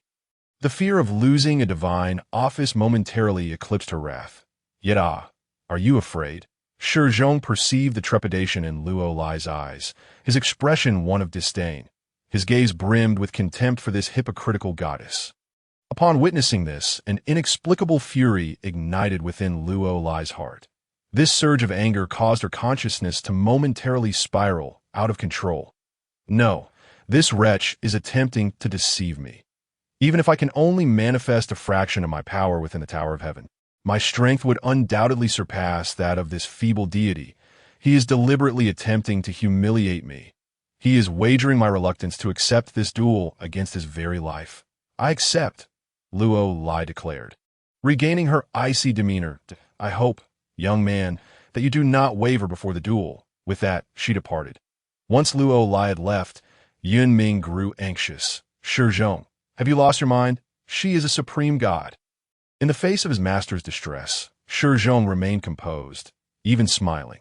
Rest assured, master, I will emerge victorious. I assure you. With that, Shi Zhong settled down, his mind now focused on devising a strategy to confront Luo Lai. However, before embarking on that endeavor, he needed to resolve one crucial issue. He must establish a loyal kin capable of fighting on his behalf before entering the Tower of Heaven.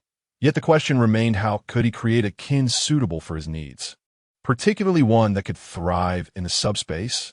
And what form should these kin take? Regardless of the perspective, the environment of subspace was undeniably harsh. It could hardly be described as teeming with life. One might say it was devoid of anything at all.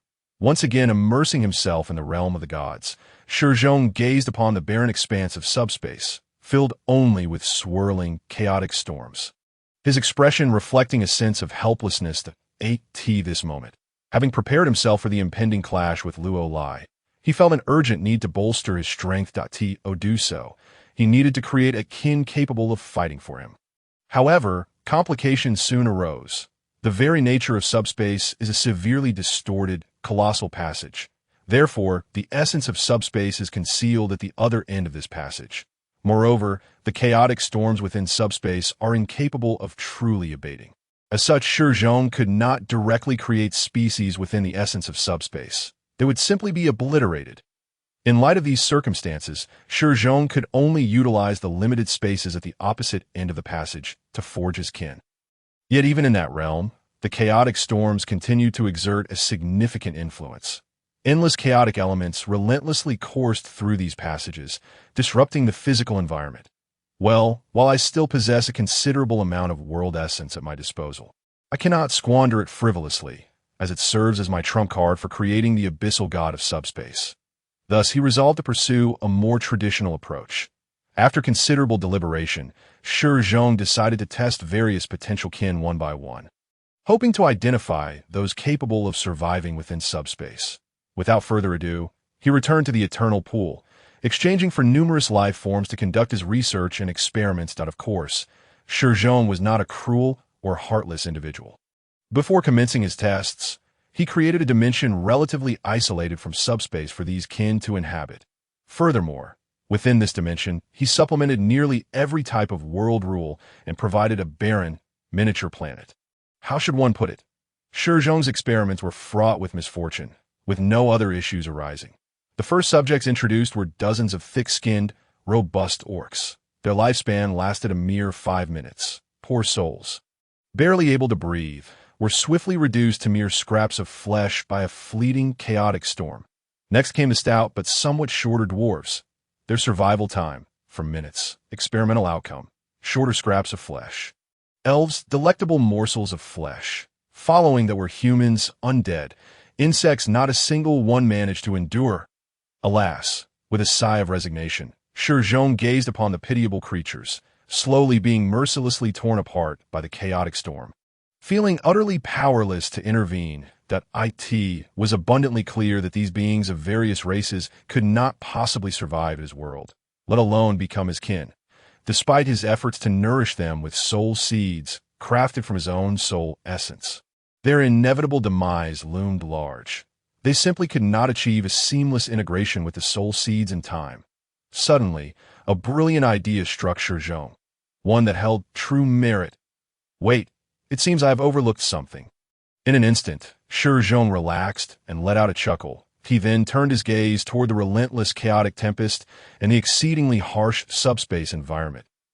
I have been searching for the ideal kin. Yet I seem to have forgotten that I have always possessed the finest kin, perhaps due to the encroachment from the subspace. A smile emerged on Shi Zhong's face.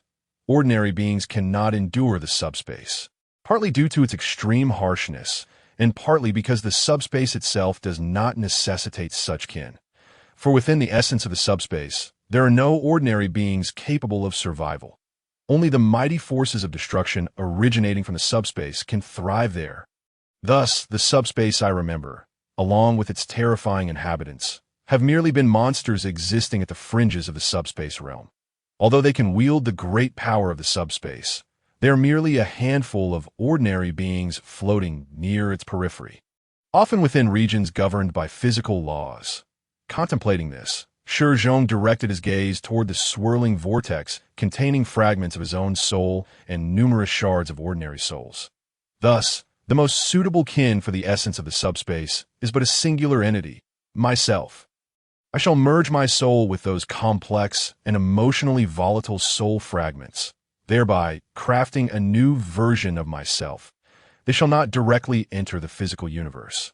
Rather, they will remain within the essence of the subspace, continually utilizing my soul fragments to reshape and rejuvenate. And in doing so, they will evolve into the nascent forms of what I shall call the subspace demons. Having resolved to create his kin, Shi Zhong immediately set to work. Firstly, in my design, these demons shall possess no physical form.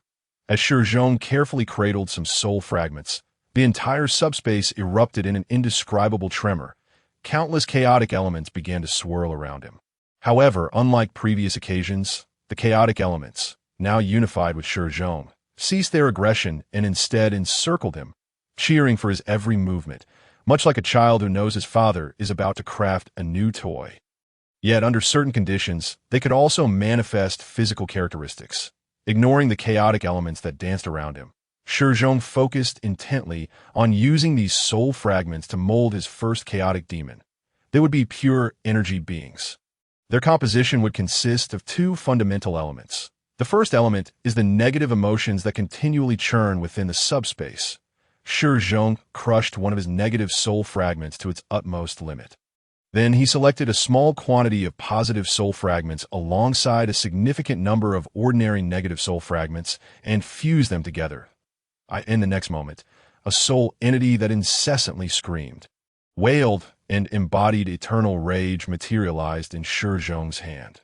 Its appearance was grotesque, lacking any substantial form, a mere amalgamation of malevolent thoughts as perceived by mortals. Yet, it was precisely this entity that garnered Shi Zhong's fondness, for he knew that this was the very existence he required. This is the essence of a demon.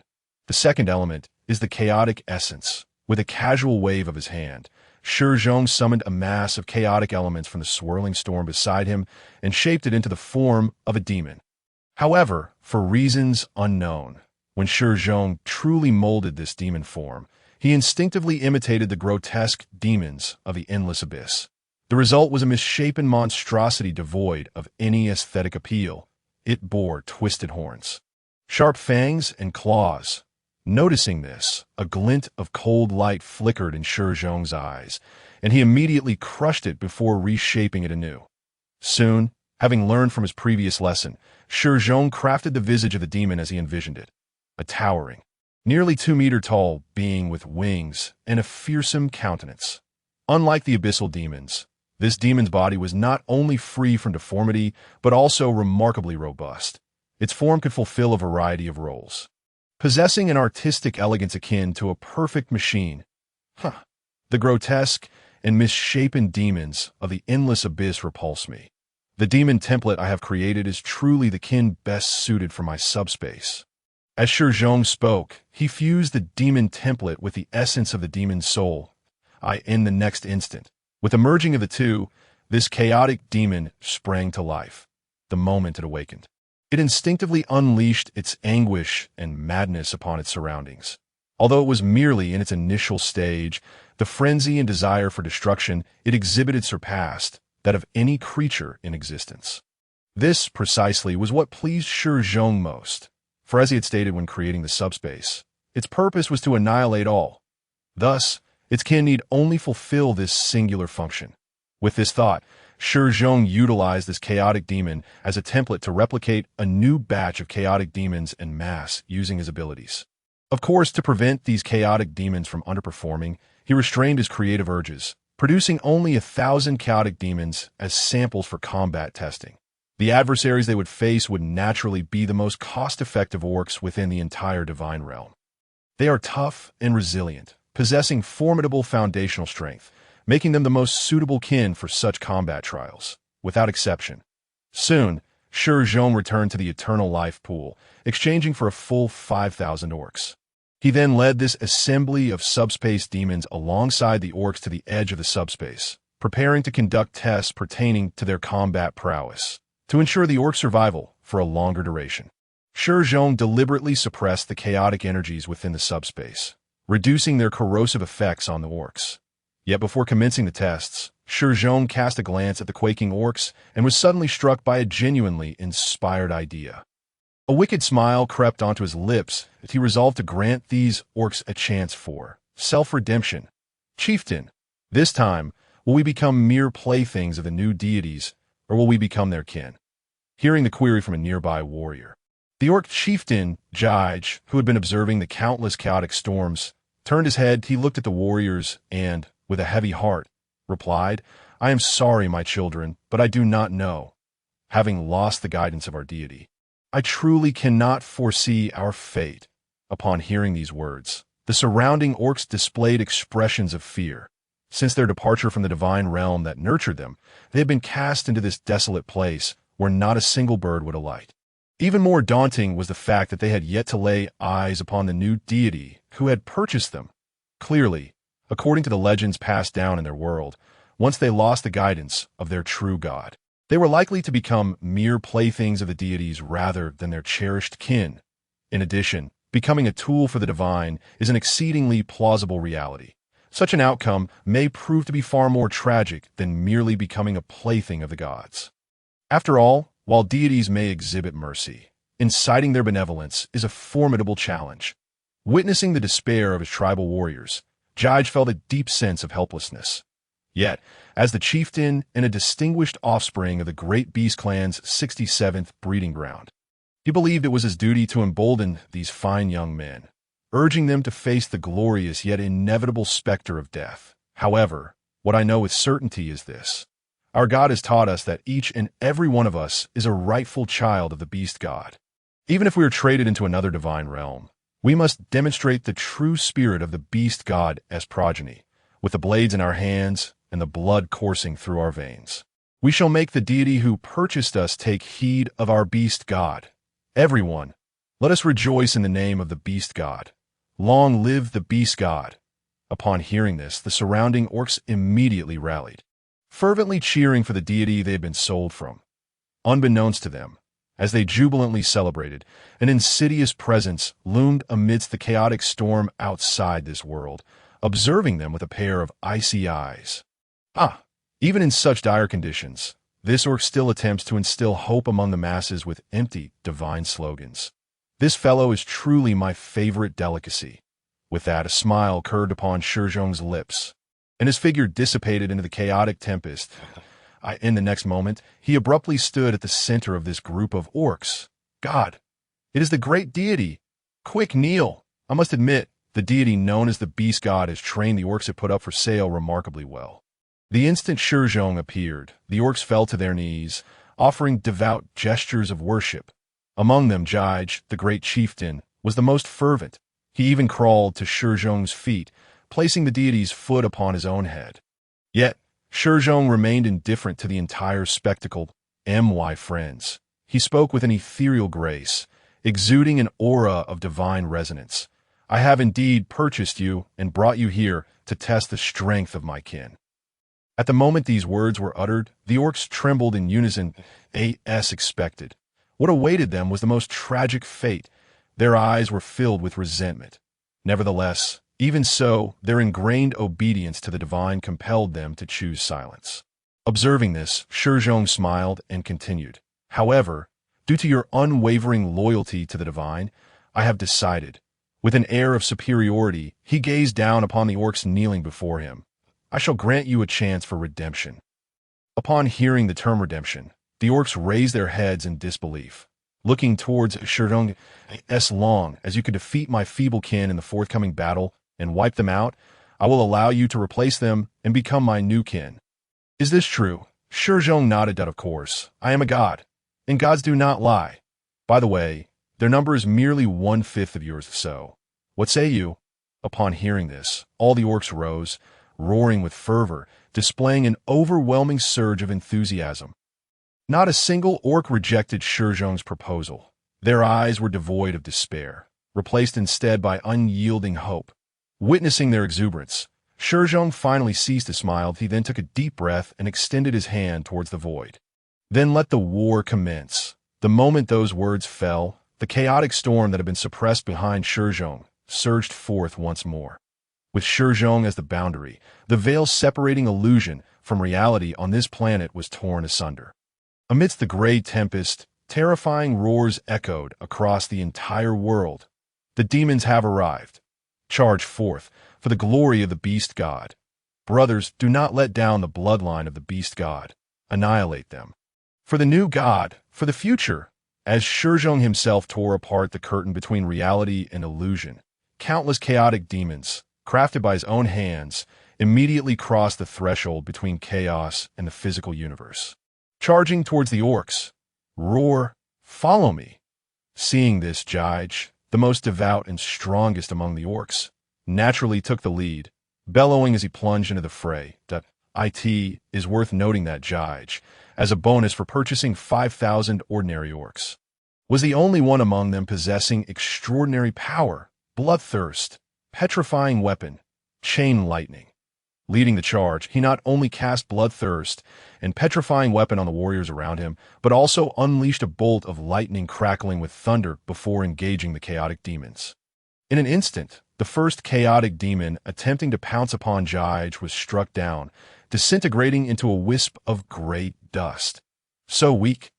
Upon witnessing the performance of the chaotic demon, an expression of pure exhilaration spread across Jige's face. No wonder the esteemed deity claimed his kin were feeble. It seems to be true, a mere bolt of chain lightning easily dispatched them. They truly do not deserve to be compared to us orcs, who flow with the blood of the beast god. Not only Jige thought this, but the orcs charging behind him shared the same sentiment. As a race with remarkable cost-effectiveness in the divine realm, each orc transforms into a competent melee warrior upon reaching adulthood. Although the chaotic demons they faced also possessed formidable physicality, the battle experience of both sides was not on the same level. Each chaotic demon was freshly forged by Shi Zhong. They lacked lineage and systematic extraordinary power. Their only asset was an insatiable desire for destruction born from negative emotions. Thus, shortly after the battle commenced, the number of chaotic demons dwindled by more than half. While the orcs had only suffered the loss of a few hundred, witnessing this, nearly all the orcs erupted with excitement. Charge! Crush them! Do not grant them a single opportunity. However, in their fervor, the orcs failed to notice that the deity who had granted them a chance for redemption was standing behind them, wearing an expression that could only be described as cruel. Suddenly, amidst the one-sided battle, a terrifying chaotic storm transcended time and space. Descending upon the battlefield, this dreadful storm swept through. Countless orcs were seized by a profound terror that resonated from their very souls. They could not comprehend the source of this fear, nor its implications. Yet, all sensed the scent of annihilation, most unbearable for them. With the arrival of this chaotic storm, the chaotic demons that had long since turned to gray ash somehow regained the power of rebirth from within the tempest, restoring themselves to their former glory. What? Jige turned his head, gazing incredulously at Shi Zhong. His eyes brimmed with doubt and confusion. "Oh, not doubt me. I have no need to lie. You indeed killed them, but you did not annihilate them completely. As long as they are not entirely eradicated, the chaotic storm will continually revive them before your very eyes. And my promise is genuine. Their numbers remain at 1,000, that I truly possess only 1,000 kin." Upon hearing this, Jig roared with fury. Realizing that Shi Zhong had not lied, he bellowed his command, instructing the surrounding orcs to raise their weapons, regardless of their condition, and to annihilate every last one of the chaotic demons with utmost haste. Not a single one was to be spared.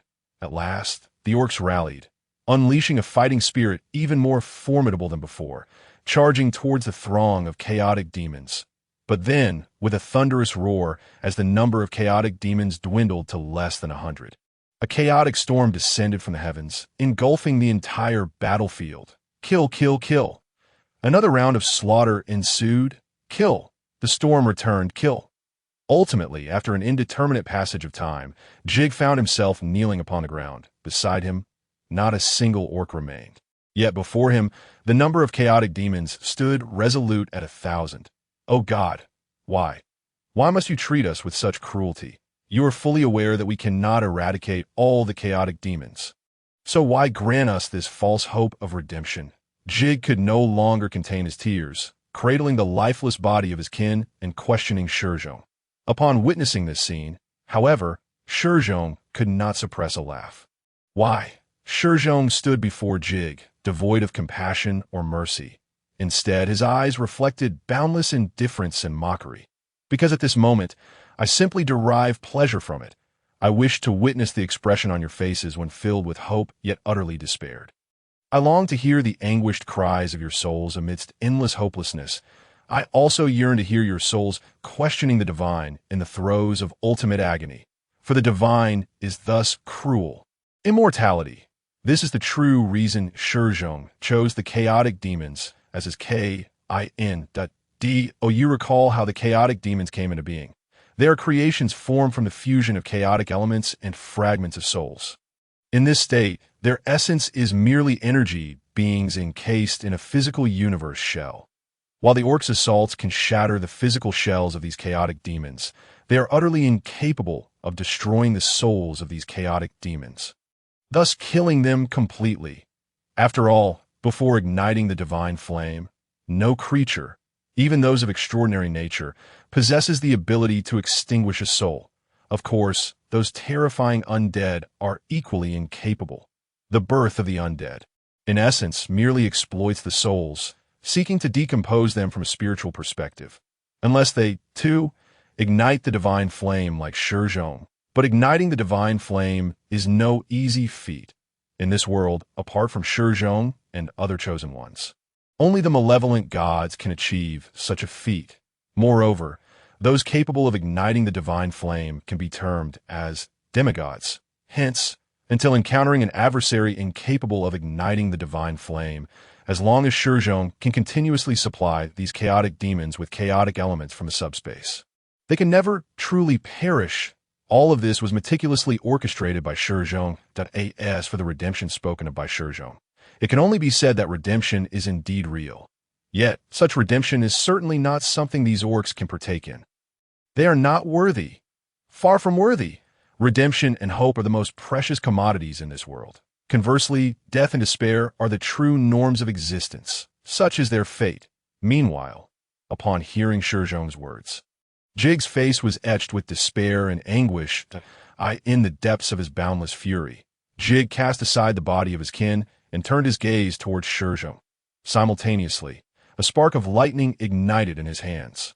He sought to rebel against the divine, but in that instant, Shi Zhong's expression shifted from indifference to delight, as if he had been anticipating this moment.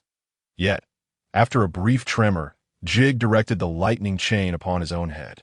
In the next moment, a headless corpse collapsed before Shi Zhong. Alas! Witnessing this, Shi Zhong sighed in resignation. Should I say you've been tamed too well, or should I declare that you deserve this fate? Shi Zhong's gaze turned cold once more. He regarded Jig's corpse as one might regard refuse. If you cannot even resist the divine, how can you possibly be worthy of redemption? With that, Shi Zhong shook his head, preparing to depart. However, just as he was about to leave, he noticed something peculiar. The very chaotic demons he had summoned exhibited a profound interest in the souls of these orcs, though they had recently been in a state of absolute destructive frenzy. At this moment, they encircled the vicinity of the fallen orc souls, observing them with curiosity. What are you doing? Although Shi Zhong had created these chaotic demons, he remained intrigued by their behaviors. Yet in the next second, his curiosity morphed into astonishment. To his shock, a chaotic demon, acting without his command, directly tore apart an orc's soul and proceeded to consume it. Of course, the chaotic demon lacked an actual swallowing function. Its consumption was more akin to a fusion of souls between the two. Just as Shi Zhong began to worry whether this fusion might lead to some bizarre transformation within the chaotic demon's soul, a strange transformation indeed occurred. The chaotic demon began to exhibit traits unique to orcs. It grew taller and more robust. Furthermore, Shi Zhong could sense its newfound strength. Could it be? Shi Zhong's eyes widened in realization. A hypothesis formed in his mind. That moment, a chaotic demon consumed Jig's soul. Subsequently, its transformation was most pronounced. A bolt of lightning manifested in its hand, striking the earth. Witnessing this, Shi Zhong finally confirmed one thing. The chaotic demons were evolving. However, they were doing so through the consumption of souls. The chaotic demons were evolving. When Shi Zhong saw these chaotic demons ravenously devouring souls, his immediate reaction was one of shock. For although he was the creator of these chaotic demons, he had not endowed them with any evolutionary traits from the outset. These chaotic demons exhibited this capability purely through their instincts. After all, in Shi Zhong's design, he had not considered that chaotic demons, too, would require evolution. Or perhaps, as the first version of his creations, they were inherently flawed in design, even somewhat hastily constructed. Yet it was precisely these hastily crafted creations that now displayed the most crucial characteristic of kinship, the ability to self-evolve. Only those kin capable of self-evolution were what Shi Zhong truly needed. Observing the chaotic demons frantically tearing apart orc souls and voraciously consuming them, a smile crept across Shi Zhong's lips. These chaotic demons had provided him with an extraordinary surprise. More importantly, Shi Zhong also noted another new trait among these chaotic demons. Originally, as beings derived from a single template, they all bore a similar appearance. While their soul structures differed slightly, they remained fundamentally alike. However, once they began to consume souls, significant individual variations emerged. For instance, compared to their peers, those chaotic demons that had devoured more fragments of orc souls began to exhibit greater strength. The one that had consumed the soul of orc chieftain Jig had transformed into the first chaotic demon to possess extraordinary abilities. Contemplating this, Shi Zhong could not help but feel a sense of nostalgia. The first batch of chaotic demons he had created could truly be considered the luckiest of beings. They had afforded themselves a chance at survival. For initially, Shi Zhong had intended to extinguish them after testing their potential, then use them as templates to construct a new generation of chaotic demons, a more formidable and potent breed of chaotic demons. However, now that these chaotic demons have exhibited their potential for evolution, there is no longer a need for him to intervene, that he yearns to witness the extent to which this group of chaotic demons can evolve. It must be said, although Jige and his orc brethren failed to obtain the redemption and hope that Shi Zhong spoke of, Shi Zhong was not deceiving them. That in a certain sense, redemption and hope do indeed exist. But they belong solely to these chaotic demons. Upon returning to the eternal pool, Shi Zhong immediately approached the overseer of the pool to exchange for new life forms. Unlike last time, this time, in order to fully stimulate the potential of the chaotic demons, Shi Zhong opted to exchange for beings with extraordinary abilities. Although such exchanges required a substantial fixed cost from Shi Zhong, he felt no regret whatsoever, for despite the high price of these extraordinary beings, they appeared remarkably inexpensive when compared to the exchange of other precious resources. Subsequently, after acquiring these invaluable extraordinary beings, Shi Zhong promptly returned to his subspace divine realm with them. Similar to his initial treatment of the orcs, Shi Zhong continued to embody a benevolent deity. As the extraordinary beings trembled in fear, he manifested before them and made a solemn promise. If they could cooperate and eliminate Shi Zhong's chaotic demons, he would grant them hope and redemption and bestow upon them their freedom. As anticipated, under Shi Zhong's promise, these newly arrived extraordinary beings unleashed formidable combat prowess, engaging fiercely with Shi Zhong's chaotic demons. Observing the fervor of these extraordinary beings, the smile on Shi Zhong's face grew increasingly pronounced. However, what Shi Zhong did not foresee was that when the chaotic demon endowed with lightning chains successfully devoured another first-tier human mage, both its appearance and the essence of its soul began to transform. It actively merged the two fragments of soul within itself, amalgamating their skills in the next moment. As this chaotic demon cackled, while channeling the chaotic energy around it, a terrifying storm of chaotic lightning clouds materialized before its foes. In the blink of an eye, dozens of first-tier extraordinary warriors were annihilated by these chaotic thunderclouds. Witnessing this, Shi Zhong was taken aback. Was the evolution speed of these chaotic demons not a bit too rapid? Nevertheless, the evolution of the chaotic demons had only just begun. For after this chaotic demon, utilizing its extraordinary abilities, consumed more souls, it instinctively began to forge a deeper connection with the subspace. Shi Zhong understood precisely what it sought. It desired ascension. It wished to ascend? No, another chaotic demon aspired to ascend as well. Amidst the tempest of chaos, Shi Zhong, observing the spectacle, revealed a peculiar expression towards the two chaotic demons yearning for elevation at this moment. One of the chaotic demons, possessing the power of spell fusion, exhibited the most pure magical abilities and had even developed a unique form of spellcraft. Its talent was innate. The other, having devoured dozens of orc souls and attained significant advancement through the consumption of extraordinary biological souls, was exceedingly ferocious. Note that its ferocity surpassed mere primal rage. Despite the fact that chaotic demons have existed solely for destruction since their inception, none among the 1,000 could rival this particular creature. Its thirst for slaughter had escalated to the point where it would spare no moving entity. Those enemies, the chaotic demon kin standing in its way, were all targets of its massacre. However, once their powers reached a certain threshold, the two ceased their conflict, turning instead to beseech the subspace, imploring it to facilitate their ascension. As previously stated, while Shi Zhong had designed these chaotic demons, he had not anticipated their evolution to occur at such a rapid pace. Merely hours ago, these chaotic demons were a mindless horde, mere beasts intent on annihilating the world. Yet now, they had not only begun to evolve, but had attained extraordinary powers.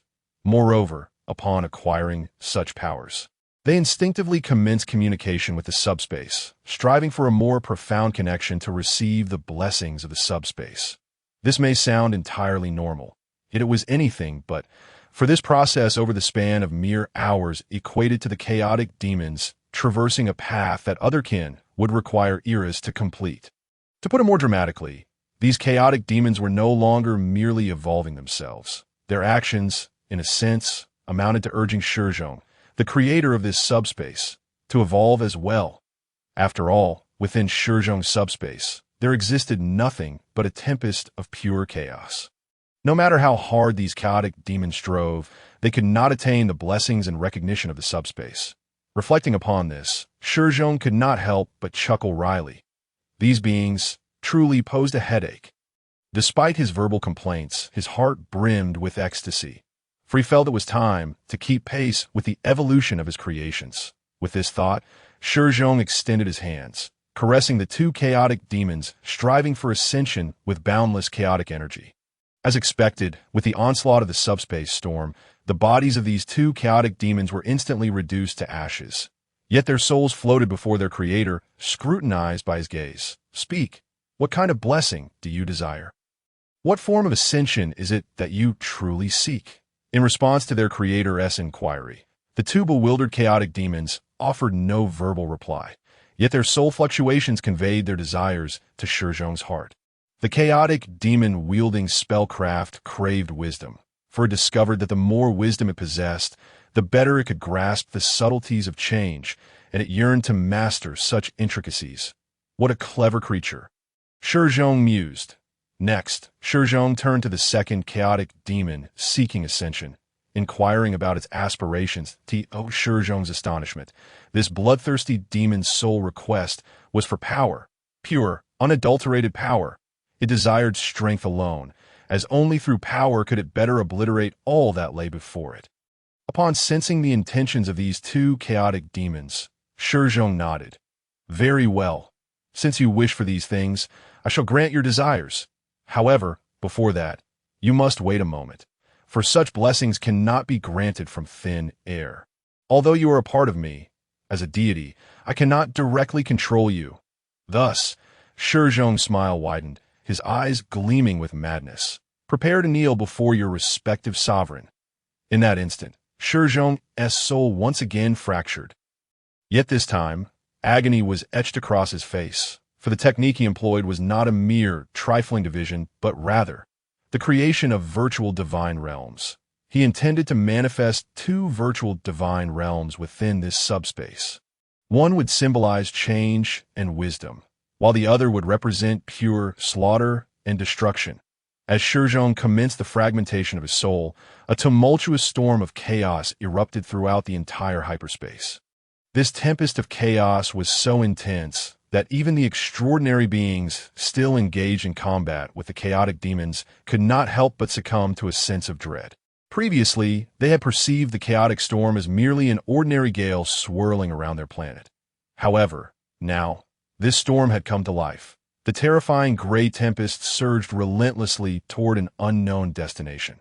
Yet amidst this endless gray storm, they beheld the most terrifying aspects of their existence. Their innermost selves, their current fears, their doubts about faith, their past sins and punishments, their hesitations.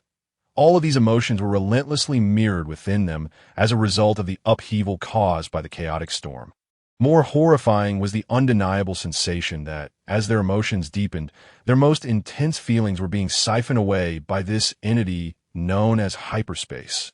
It was as if the essence of this chaotic storm served as a mirror, reflecting their innermost selves. But what truly instilled fear was the sight of the deity, who had promised to bring them salvation and hope, standing at the heart of the storm, emitting a series of heart-wrenching screams.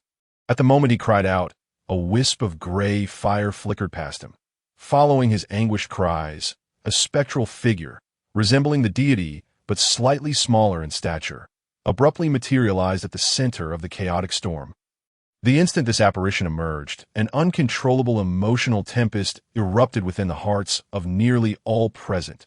Slaughter, destruction, incineration. These three emotions struck relentlessly like hammers upon the hearts of every being in attendance. In the blink of an eye, they lost all reason and launched into a frenzied assault on any existence nearby. It was as though everything in the world had lost its value in that moment. The only path they could envision was one of annihilation. Upon sensing the concealed fury within these beings, the apparition let out a deafening roar.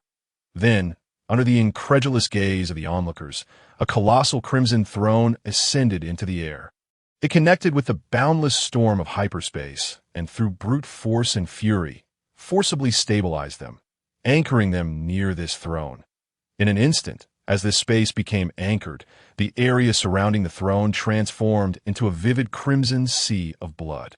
This would be a kingdom forged from blood, now, in the past, and into the future, In the name of the River of Time, Shi Zhong established his first virtual divine persona within hyperspace. The most violent aspect of his being was severed, becoming the first deity within hyperspace. It would be known as the Blood God. However, upon completing this first virtual divinity, Shi Zhong did not cease his creative endeavors. He endured his pain and, in a fit of absolute madness, tore away another fragment of his soul. This portion represented Shi Zhong's wisdom and cunning. In an instant, the previously calm storm of hyperspace surged once more into a boiling frenzy. All chaotic elements began to converge upon Shi Zhong's new fragment of soul. Another apparition appeared before the beings. However, unlike the Blood God, this figure did not forge a throne for itself. It merely grinned maliciously, wielding the chaotic storm within its grasp. Then, before the astonished eyes of all, it sculpted the chaotic storm into an enormous 9-layered cloud. Within this eternally shifting 9-colored cloud, passageways began to manifest. Any entity daring enough to enter these clouds would be astonished to find themselves in a wilderness labyrinth of absolute unknowns. A maze teeming with uncharted mysteries, and that apparition, with an eternal, frigid smile, sat at the center of this cloud, observing the labyrinth's transformations with an almost absolute rationality. He was the second deity Shi Zhong had fashioned within hyperspace. He bore no name, or perhaps he would possess many names. Each name represented him, yet none captured his entirety. For change was his essence. He was the source of wisdom, the master of transformation. My heavens, the deities above. What is this? When those wretched beings witnessed the birth of these two divine realms, they almost instantly lost their grasp on reason. That on one hand, the emergence of these divine realms incessantly altered their understanding and cognition. On the other hand, they were witnessing, for the first time, a monstrosity like Shi Zhong existing in this world. Though ordinary creatures could hardly comprehend what kind of entity a deity truly was or what powers it possessed, they could be certain of one thing. Regardless of what form these deities took, they could never resemble Shi Zhong. For ha ha ha ha. Accompanied by Shi Zhong's maniacal laughter, the storm within hyperspace erupted into a frenzied assault. This was an expression of the emotions he had to convey, for it hurt. Oh, it hurt so much. Unlike the trifecta of enlightenment, this torment of soul-rending agony was beyond the endurance of any being. Even he could not withstand such suffering, let alone after having undergone this process twice. Shi Zhong was indeed a prodigy, immensely powerful, but that did not imply he was an entity capable of withstanding endless torment. Such a magnitude of pain inflicted upon him would naturally yield consequences. That being, he might go mad. An array of ominous portents carried his voice to the ears of those beings. Each one discerned the meaning embedded within his laughter. He craved destruction, that he was crafting destruction, that he was gestating destruction. He was certainly no deity. He was a monstrosity more fearsome than a demon. Had he gone mad? Had he completely lost his sanity? Upon sensing this madness, the unfortunate beings lost all courage and motivation to continue fighting. For they began to realize that since the moment they stepped into this world, they had irrevocably forfeited any chance at redemption. It was uncertain who led the charge. The first being to succumb to despair began to kneel amidst the cacophony of the deity's maniacal laughter.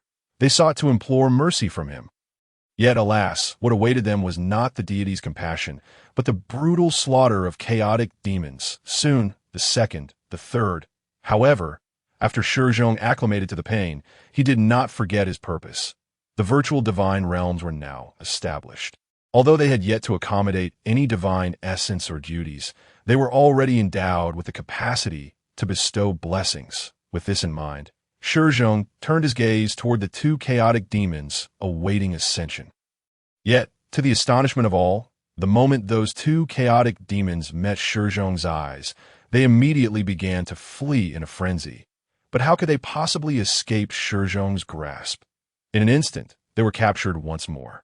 Ha! What are you two running from? Shi Zhong's face was etched with a grotesque expression and a terrifying grin. Ascend. Is this not what you desired? I shall now bestow upon you this blessing. Let us commence your ascension. With that, the process of ascension began. Under the watchful gaze of the Blood God, the first chaotic demon seized by Shi Zhong began to be drenched in an endless torrent of blood. Regardless of its futile struggles and the anguished wails it emitted, its efforts were in vain. The infinite deluge filled every crevice of its soul, causing crimson threads to manifest upon its soul's exterior. Ultimately, it transformed into a cocoon of deep crimson. The other chaotic demon, too, could not escape its fate. In the midst of Shi Zhong's nearly frenzied gaze, an unending array of vibrant clouds coalesced into threads that penetrated its soul, eliciting indescribable cries of torment.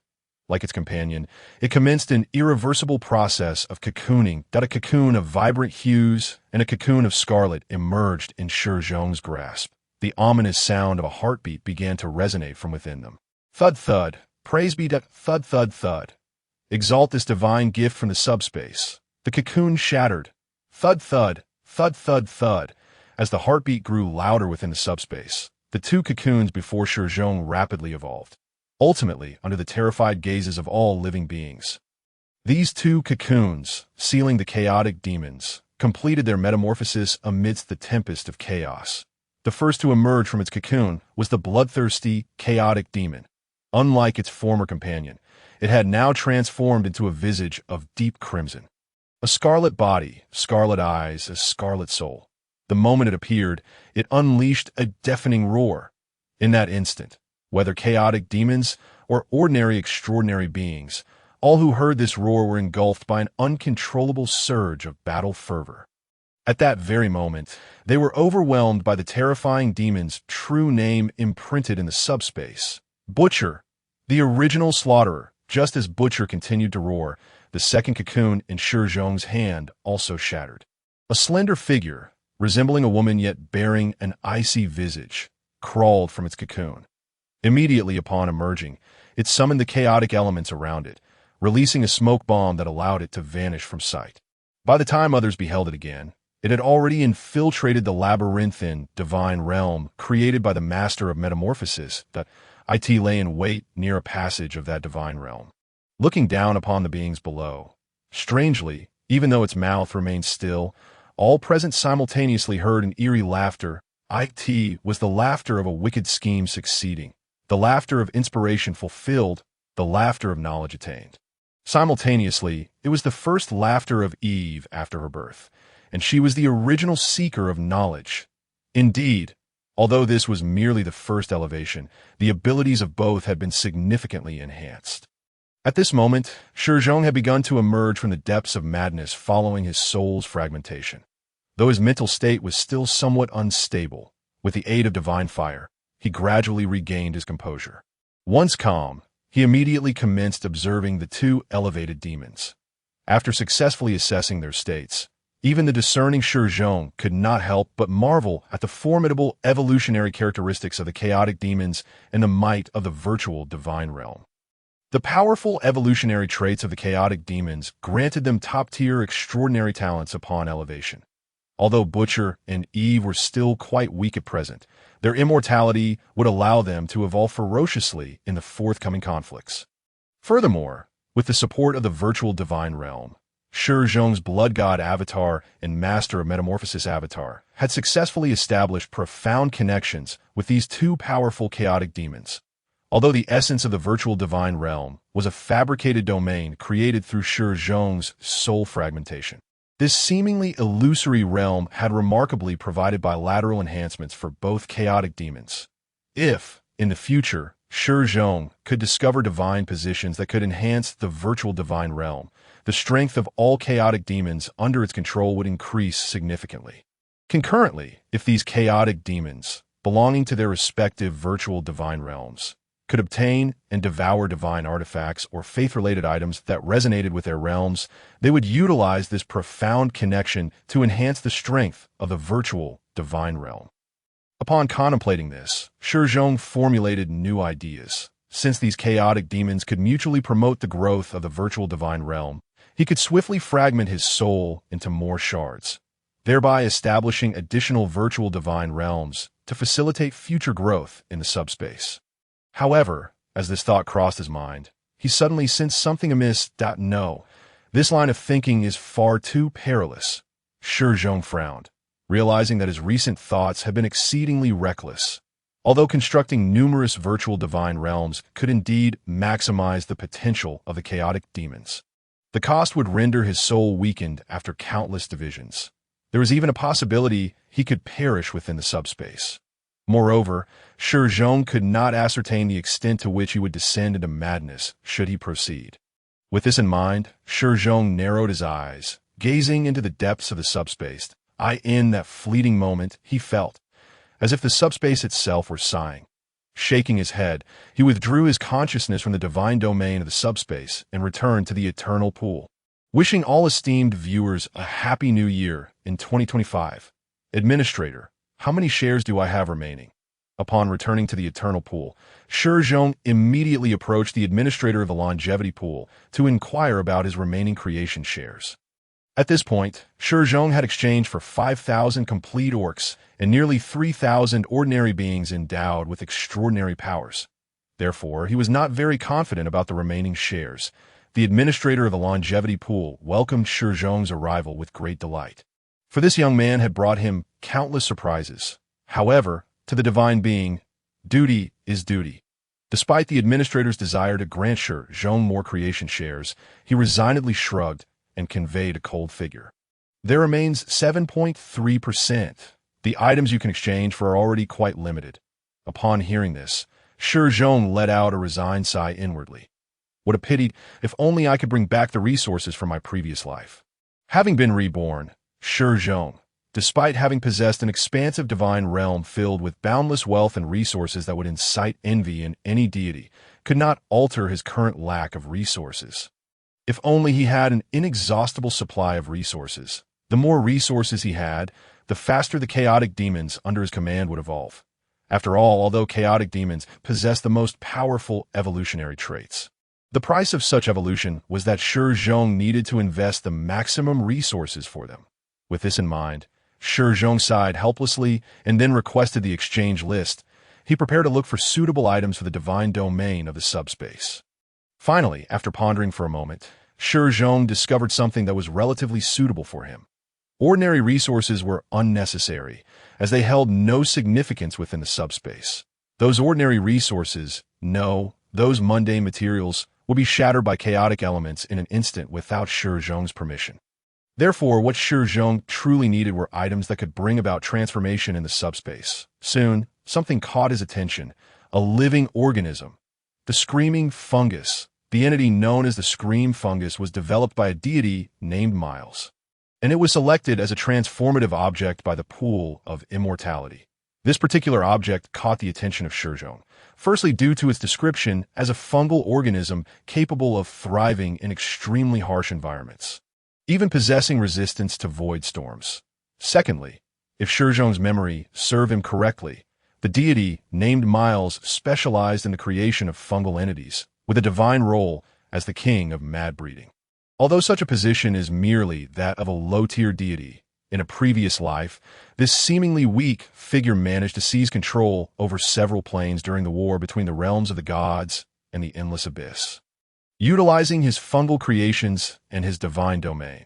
Though Shi Zhong, once ambitious among the gods, did not witness this war firsthand, he gleaned much from the accounts of many deities who participated under the catalysis of Miles. His fungal creations reportedly swept across the plains with an indescribable terror. The flora and fauna, water sources, minerals, and even the soldiers from the divine realms and demons from the endless abyss fell inexplicably victim to these formidable fungi, sprouting grotesque mushrooms from their bodies. More terrifying was the uncontrollable slaughter that ensued among those infected by the fungi, each vying for survival until their vitality was extinguished. With these thoughts swirling in his mind, Shi Zhong resolved to exchange for the scream fungus. Upon hearing this, the administrator of the pool of immortality gently massaged his temples. "Are you certain?" he inquired, clearly concerned. The administrator, who held Shi Zhong in high regard, could not help but offer a few hushed warnings. "This item is exceedingly dangerous and bizarre. A few years back, a foolish chosen one attempted to use it for environmental transformation, but spiraled out of control, turning his divine domain into a massive mushroom realm. Therefore, this year, the scream fungus can only be exchanged once. Are you still sure you wish to proceed? Gazing at the well-meaning administrator, Shi Zhong nodded resolutely. I am certain the notion of his divine realm being destroyed? Huh. Shi Zhong chuckled softly. What a jest! His subspace divine domain was far from an ordinary world. Apart from a barren planet, his divine realm was entirely dominated by chaotic demons and elements. If there were to be fear, it would not be Shi Zhong, but rather the scream fungus in his possession. He was eager to witness the effects of this reputedly insane organism on the subspace. Soon, Shi Zhong returned to his subspace divine domain with the scream fungus, but he swiftly found a suitable habitat for these adorable fungi, specifically the corpses that lay at the end of the barren subspace planet. It is essential to understand that what chaotic demons truly crave are the souls of mortals, not their flesh and blood. Hence, to preserve the precious, extraordinary vitality of these remains, Shi Zhong brought forth the scream fungus. Of course, introducing life forms capable of thriving in high-concentration chaotic environments was also one of Shi Zhong's objectives, as it pertained to the construction of another virtual divine realm. He planted the scream fungus upon the first corpse. It began to decompose at an astonishing rate.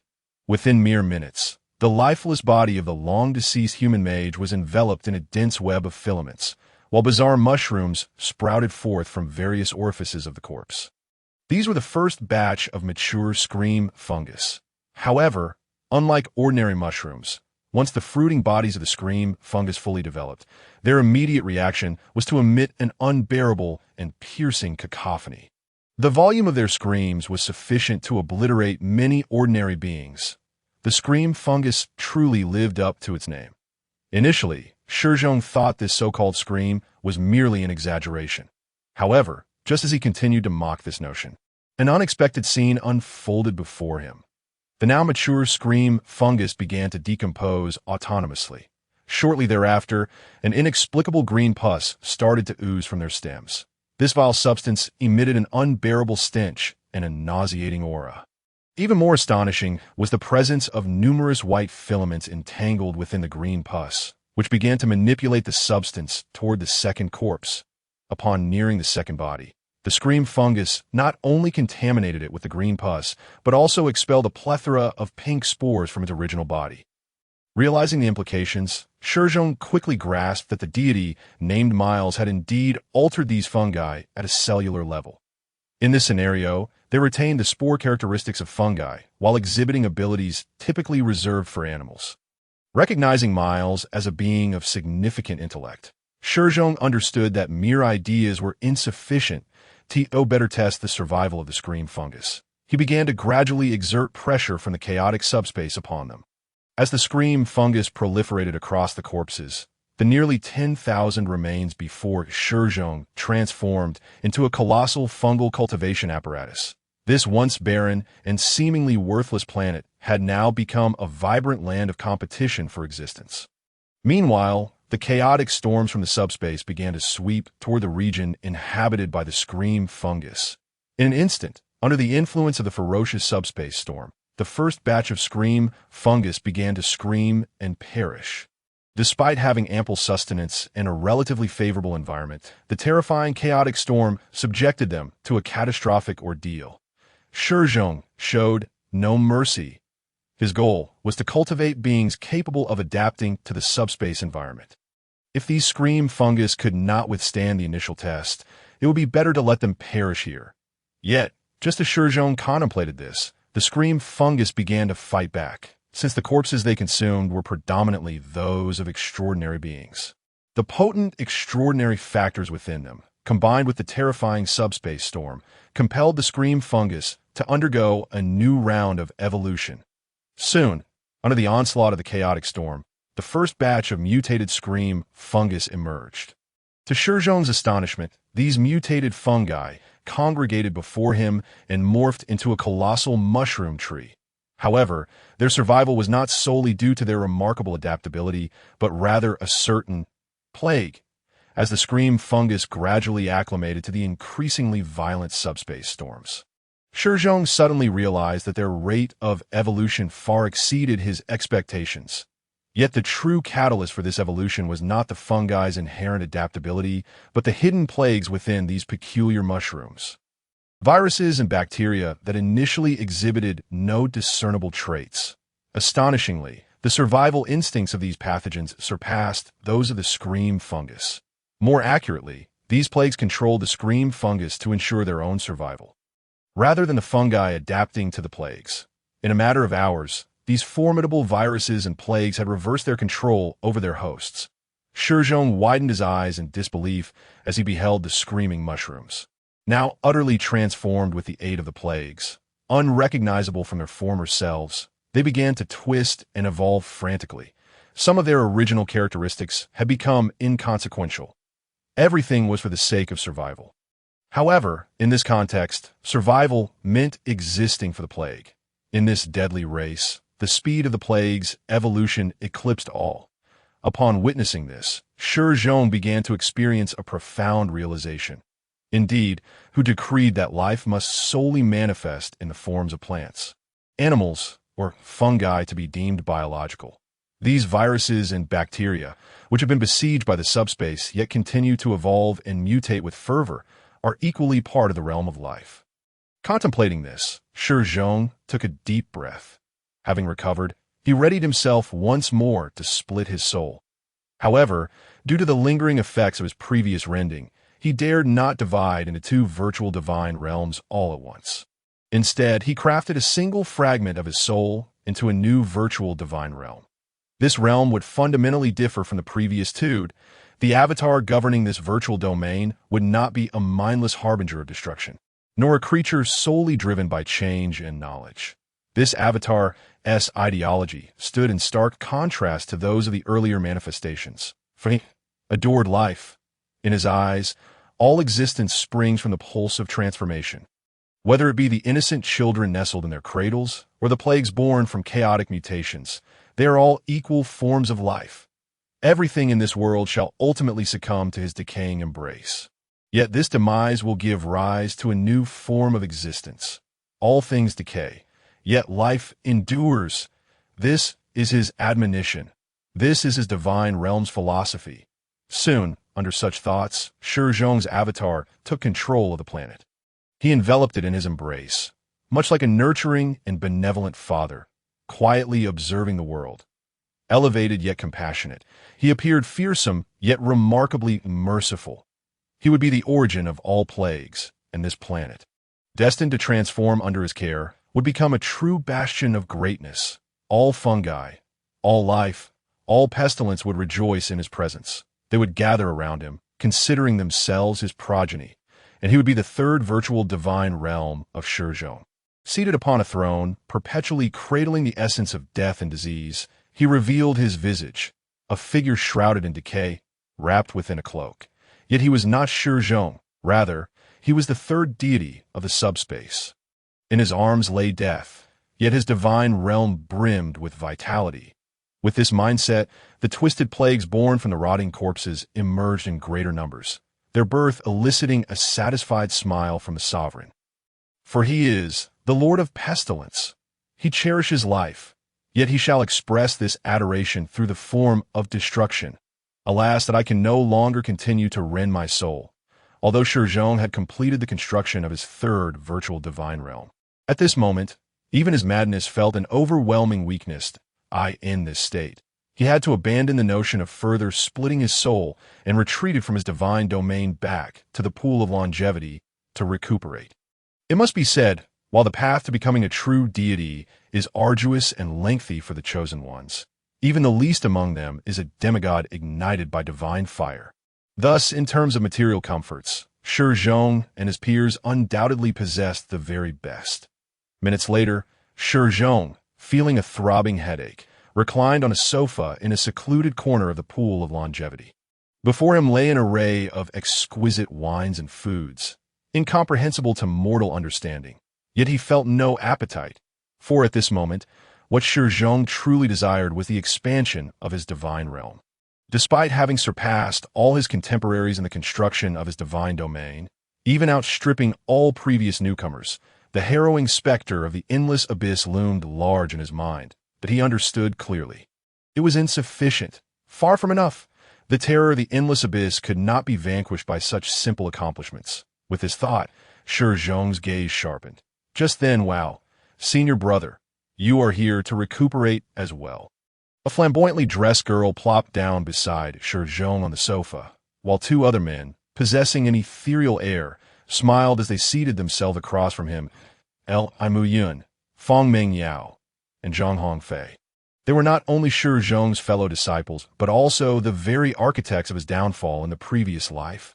Wow, senior brother, why does your gaze seem so frigid these days? Are we unwelcome? Or have we disturbed your rest? Li Mu Yun inquired with a smile, recalling their previous descent into the abyss within Shi Zhong's divine realm. Shi Zhong, upon hearing this, merely shook his head that no, it's just that I've been feeling somewhat weak lately. After all, in the process of constructing the divine realm, I had to rend my own soul to better integrate with it. Wow. Fong Meng Yao, seemingly without guile, gazed at him in awe. Senior brother, you possess such remarkable skills. Upon hearing this, Zhang Hongfei and Li Mu Yun exchanged knowing glances, both inwardly cursed. Damn it, Yun Ming, that old wretch, truly plays favorites. Clearly, we all became chosen ones together. Yet why is it only Shi Zhong who has mastered the ability to forge a divine realm? While they were curious about how such a weakling as Yun Ming could acquire such skills, they were far more concerned with why Shi Zhong was favored above all else. Why did he always overshadow them in every endeavor? Clearly, they too could reach such heights, though they masked their feelings well. Shi Zhong, having lived more than one life, could easily discern their inner thoughts. Thus, with a burgeoning suspicion, Shi Zhong smiled. You have come to seek me, I presume, not merely to engage in trivial chatter. Taking a deep breath, he propped his legs upon the coffee table. Though he sat among them, the aura he exuded was akin to that of a deity looking down upon the world. Observing this, the trio promptly laid their cards on the table. Senior brother, the situation is as follows. Today marks the 4th day, and in 3 days, all chosen ones must complete the construction of their divine realms and enter the celestial tower to commence the trials of ascension. Fong Meng Yao informed Shi Zhong. Thus, we wish to form a team with you. Teaming up for the trials of ascension is a common practice, especially among fellow disciples. In the previous life, Shi Zhong had indeed teamed up with Fong Meng Yao and the others to successfully navigate the trials of the celestial tower, earning recognition as a deity by the Council of Divine Realms. Upon hearing this, Shi Zhong smiled. Oh, certainly. After all, we had decided to team up for the celestial tower trials long ago, hadn't we? Upon hearing this, Fong Meng Yao's expression stiffened momentarily, while Zhang Hongfei and Li Mu Yun exchanged glances once more. The atmosphere grew awkward. Senior brother, we have discussed among ourselves, while we will indeed team up with you. The matter at hand is that the trials of ascension do not conclude solely upon passing. Moreover, we have also heard about the conflict between you and Lady Luo Lai. Hence, we wish to propose a small request regarding our team arrangement. Oh, upon hearing Fong Meng Yao's words, Shi Zhong immediately grasped the situation. However, while he understood, he chose not to expose their intentions, allowing them to voice their thoughts. Thus, senior brother, our proposal is this. While we will team up with you, our collaboration will only last until the 5th wave of the Celestial Tower's invasion. Fearing to upset Shi Zhong, Zhang Hongfei hastily began to explain, Brother Shi Zhong, you know us. We have always been united, sharing the same goals. However, our collective strength is, alas, rather meager. The fact that we have managed to reach this stage as chosen ones is a testament to our utmost efforts. Thus, Brother Shi Zhong, we are willing to assist you by providing initial support from our divine realm. Yet, when it comes to confronting the formidable Lady Lorelei, we simply lack the resolve. Upon hearing these words, Shi Zhong could hardly suppress a smile. This group of individuals remained as foolish and self-righteous as ever. What a jest! With his strength, clearing the Celestial Tower would pose no challenge for Shi Zhong. He certainly did not need a team. Their desire to form a party with him was not merely an offer of assistance. They were simply eager to have Shi Zhong serve as their muscle. After all, Given their limited capabilities, it was laughable to think they could face the trials of the Celestial Tower at that moment. Shi Zhong felt an overwhelming sense of pity for the fools before him. Of course, these thoughts were merely his inner musings. In reality, Shi Zhong had fully embraced the role of a dramatist. He donned a benevolent and generous smile for his foolish juniors. That, of course, that is not a problem. I believe your intentions are entirely correct. Angry? Ha ha ha. How could I possibly be angry? Upon hearing Shi Zhong's words, Feng Mingyao and the others were momentarily taken aback. What was happening? Their senior brother seemed utterly unfazed by being exploited. Truly, he was a pure, naive fool. Yet, this was not entirely surprising. Ever since Shi Zhong became a disciple of the goddess Yunming, he had always been exceptionally caring towards his juniors. Throughout this time, despite being favored by the goddess Yunming, he never looked down upon his fellow disciples. Indeed, without Shi Zhong, it would have been questionable whether these individuals could have become chosen ones at all. Hence, it was only natural for Feng Mingyao and the others to exploit Shi Zhong without bothering to conceal their greed and foolishness. However, what they did not realize was that the Shi Zhong before them was no longer the generous and magnanimous figure they once knew. Now, Shi Zhong had, in essence, transformed into a vengeful spirit risen from the depths of hell, a spirit born of revenge. Thus, looking at the fools before him, Shi Zhong could not help but smile. His laughter was not born from a good-natured temperament, but rather from the satisfaction of having devised a plan to exploit their greed for his own gain in the realm of subspace.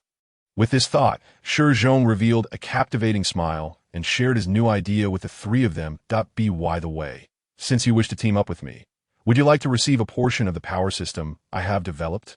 If I were to grant you this power system, even if you were to part ways from our team, you would fare quite well. After all, while I am powerful, I cannot guarantee I could defeat Lady Lorelei. In his eyes lay an inscrutable malice.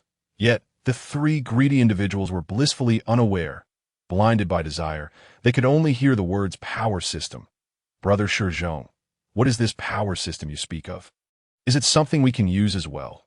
In response to their inquiries, Shi Zhong nodded slowly and began to explain patiently. The power system I have developed is quite extraordinary. More precisely, it is immensely powerful. However, this power is not exclusive to us deities. Our respective kin can utilize it as well. Once they harness this power, those who master the system can easily rend ordinary mortals asunder or crush the mightiest mechs and planets.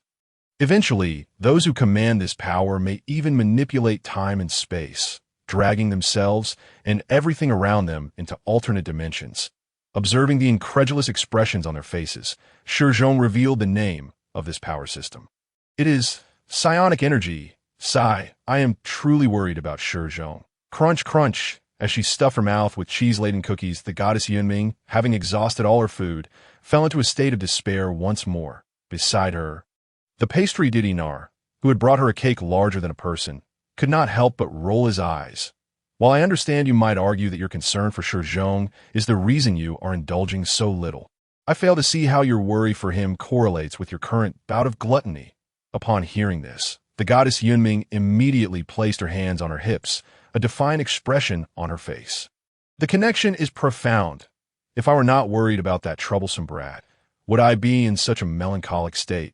To alleviate this melancholy, I can only resort to gluttony. At this, Ner could not help but give her a thumbs up. Impressive. You managed to forcibly link the two together. All right. Yunming, the goddess of dance, responsible for the choreography in their quartet, addressed Yunming. You are well aware that Shi Zhong is the most powerful of this generation's chosen ones. What are you so afraid of? Even if Shi Zhong challenges Lady Lorelei, I believe that with her powers limited, he may very well prevail in the Celestial Tower. No, I actually have great confidence in Shi Zhong. In response to her sister's concerns, Yunming elaborated, what truly worries me is that my other disciples may pose a threat to Shi Zhong. Upon hearing this, the surrounding deities furrowed their brows. This was an unexpected revelation. Wait, are you suggesting that these individuals would turn against Shi Zhong? No, I wouldn't say they would necessarily act against him. I am merely concerned. I fear they may stab him in the back. At this point, Yunming could not suppress a sigh. When I recruited these individuals as disciples, I was too focused on their appearance. Yet the reality is, among my 4 disciples, only Shi Zhong is truly responsible. The other 3, beneath their glamorous exteriors, harbor malice and jealousy, of which I am acutely aware. I can only hope that Shi Zhong recognizes this. Meanwhile, in the eternal pool, come, brother Shi Zhong. What you are witnessing now is the divine realm I have constructed. A divine realm forged from pure magical civilization materialized before Shi Zhong's eyes. A colossal, earthen-hued planet. To the center of this planet, Shi Zhong immediately spotted a towering magical tower, and at its pinnacle stood a statue of Zhang Hongfei himself. Furthermore, Shi Zhong observed that Zhang Hongfei's kin were currently engaged in some form of worship around his divine statue. Each time a group of kin completed their worship, Zhang Hongfei's divine power would slightly increase. Additionally, his divine statue would randomly impart magical knowledge to the surrounding kin. Under my nurturing, the magical energy rules of this divine realm have been thoroughly established that my most formidable mage can now unleash third-tier extraordinary magic. If only I were granted a little more time, they could even unleash magic of the 5th tier and beyond. Upon hearing this, Shi Zhong nodded in agreement. Indeed, formidable. As a senior acknowledged him, Zhang Hongfei could not help but feel a swell of pride. After indulging in a bit of self-aggrandizement, he finally recalled the purpose of Shi Zhong's visit. Oh, by the way, Senior Shi Zhong, the power system you mentioned, known as spiritual energy, can it truly be utilized within my divine realm? While I genuinely seek your assistance, I am deeply apprehensive that your power system might adversely affect my domain. Rest assured, Shi Zhong replied with a smile, that I assure you, spiritual energy is undoubtedly the safest power in this world. Following this, under Shi Zhong's direction, a fragment appeared within Zhang Hongfei's divine realm. The tendrils of the subspace extended forth. Chaos descended. As Shi Zhong's subspace realm truly reached Zhang Hongfei's divine world, he was immediately struck with terror. He realized that the divine realm he had created was utterly different from Shi Zhong's subspace realm. Even from 2 layers of dimensional distance, Zhang Hongfei could sense the overwhelming intimidation emanating from Shi Zhong's subspace. The unfathomable depths of the subspace, the eerie and terrifying chaotic demons, and the chaotic divine kingdoms firmly occupying high positions in the depths of subspace. All of this challenged Zhang Hongfei's will, instilling a profound sense of fear within him. In his eyes, Shi Zhong's divine realm was categorically unlike an ordinary world. The structure and capabilities of Shi Zhong's divine realm transcended Zhang Hongfei's comprehension. He now understood why Lady Rawl, who specialized in hunting evil gods, would consider Shi Zhong an evil god. If he were in Lady Rawl's position, he too would strive against Shi Zhong. Zhang Hongfei contemplated as he observed Shi Zhong's subspace realm. What's the matter? Do you find my divine realm astonishing? Noticing Zhang Hongfei's expression of surprise, Shi Zhong inquired with a smile that no, I merely feel that your divine realm structure is rather unique, senior brother. Zhang Hongfei scratched his head, refraining from speaking the truth. After all, he sought to procure the spiritual energy power system from Shi Zhong. Thus, it was prudent to flatter him. Observing Zhang Hongfei's timid demeanor, Shi Zhong narrowed his eyes. Enough of this triviality. Quickly bring forth those chosen vassals that we must promptly assess their adaptability to spiritual energy. Upon hearing this, Zhang Hongfei immediately adopted a serious demeanor. All right, with less than 4 days remaining until the chosen ones were to enter the celestial tower. Even though they could accelerate the flow of time within the divine realm using divine fire, they needed to master this power system as swiftly as possible. Thus, upon receiving Shi Zhong's command, Zhang Hongfei called forth the vassals he had previously selected in the name of the divine.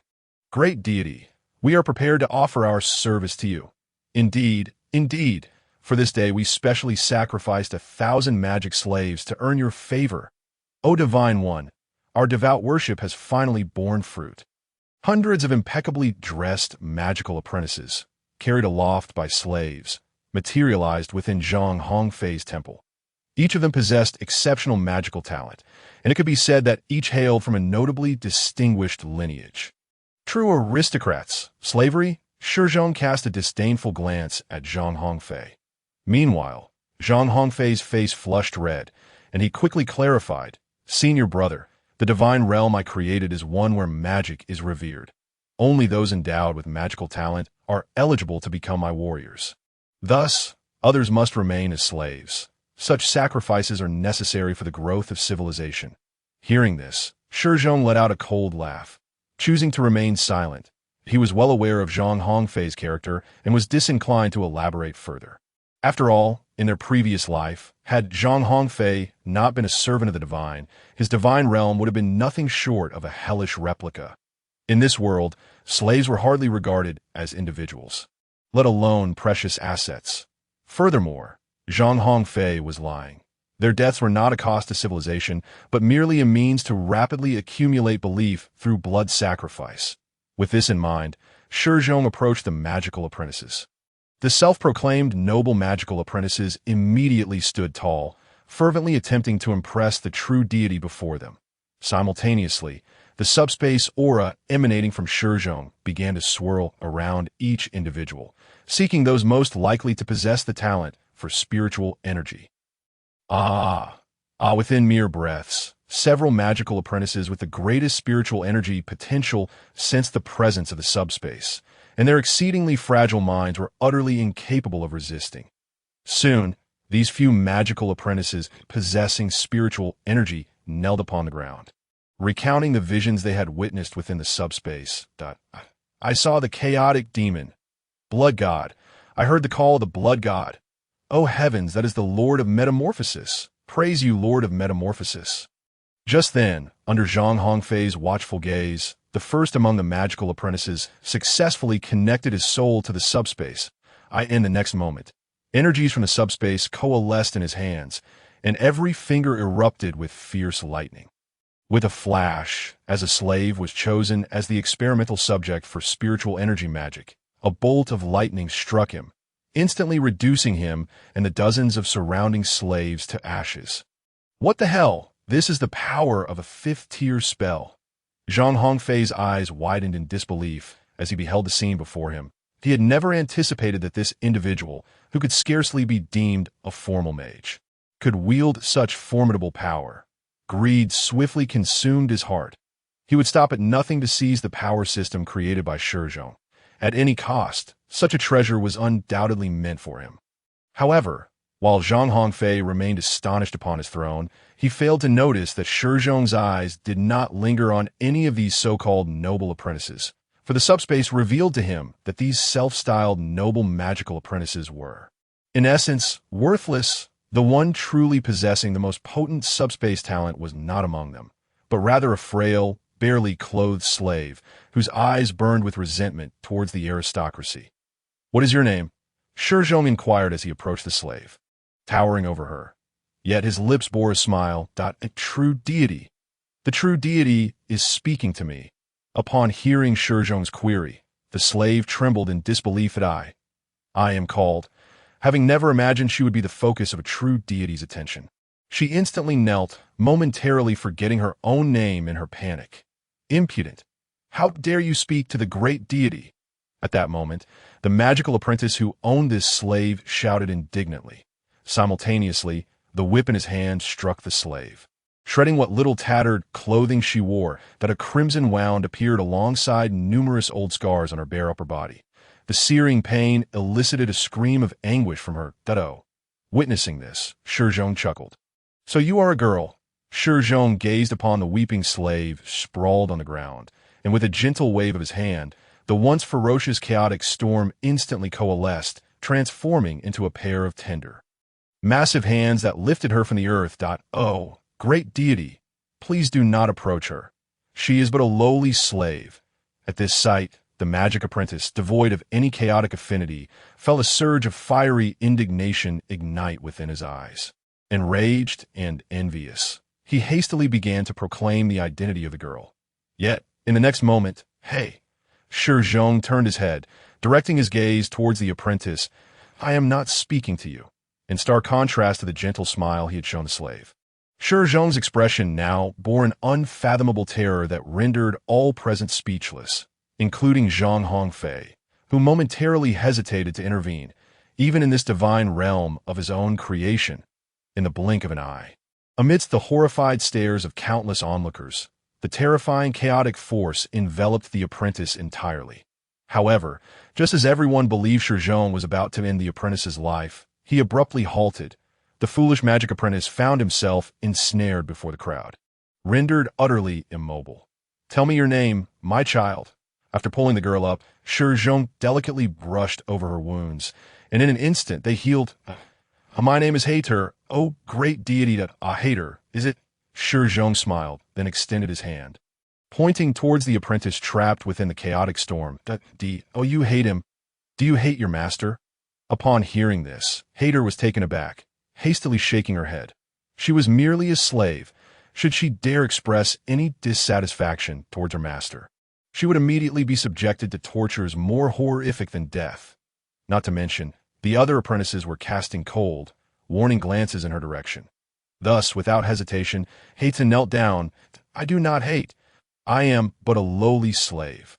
I absolutely do not hate my—" Just as Hater prepared to continue, Shi Zhong's voice interjected. "Do not hate. My child, I am a god. Are you certain you wish to lie before a deity?" At this, Hater's pupils widened in alarm. Compared to her terrifying master, the god would be an even more fearsome entity. At least, that is what her mother had told her before perishing in a blood sacrifice. Thus, under Shi Zhong's frigid gaze, Hater began to weep nervously, nodding her head. "I hate." The moment those words escaped her lips, the expressions of the esteemed magic apprentices morphed into something menacing. Meanwhile, Zhang Hongfei, seated upon the throne, could not suppress the frown that creased his brow. What game was Shi Zhong playing? If that is the case, Shi Zhong gently placed his arm around Hater's shoulders, guiding her 10 meters away from her master. "Hater, let your hatred drive you to wield the magic of the subspace to kill him." Upon hearing this command, the nearby magic apprentices burst into laughter, while Hater's face flushed crimson. She possessed no magical talent. This was an undeniable truth recognized by all. Yet, act. Shi Zhong's voice suddenly turned icy. "You have 10 seconds to take his life. Otherwise, it shall be you who perishes."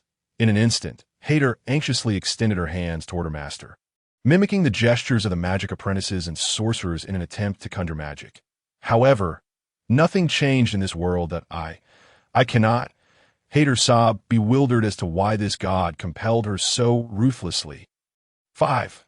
Yet, her pleas would yield no response from Shi Zhong. He remained aloof, counting down with unyielding authority. When the time elapsed, he demanded to witness someone's demise. Driven to her limits, Hater broke down and wept, powerless to keep her eyes shut. In that moment, a tumult of images flooded her mind, perhaps foretelling her imminent death. There were memories of her mother giving birth to her in a humble shack, of her frail mother preparing porridge for her, and of her mother recounting tales to her in the dark, rainy nights while she slept. An overwhelming tide of love surged within her. However, as the gray mist enveloped her, these memories morphed into visions of her mother enduring torment within a sorcerer's tower, of her mother voluntarily swallowing 2 doses of magical potions to avoid becoming a test subject, and of her mother, deemed useless, being discarded like refuse into the sacrificial pit by the sorcerer's minions. Rage consumed her entirely. In the throes of this extreme fury, Hater opened her eyes. Her gaze transformed, now a vivid purple, a pure shade of violet, a result of the psychic energy surging through her. Her once malnourished hair, which had fallen limp, now stood erect, invigorated by the influx of psychic power. "I will kill you." As those words fell from her lips, the boundless chaotic forces heeded their child's plea. In an instant, they responded to her request, coalescing into a bolt of purple lightning that struck her master. Bang! In the next moment, the trapped magic apprentice erupted from within, akin to a magnificent display of blood and flesh fireworks. Countless fragments of flesh and torrents of blood rained down upon the entire temple. The psychic energy erupted, a 4th-tier extraordinary spell. At that moment, both deities witnessing the spectacle erupted into grand laughter. Impressive. Amidst the astonished gazes of the magic apprentices, Zhang Hongfei, seated upon the throne, could not help but applaud in admiration.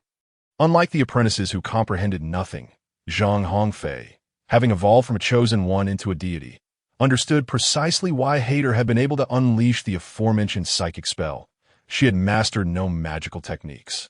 Instead, she had allowed the great power from the subspace to reshape her soul, thus enabling her to unleash that terrifying magic with the assistance of the subspace.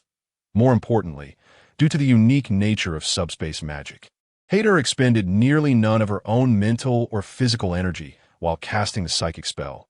Her sole responsibility was to direct the chaotic forces encircling her toward a target.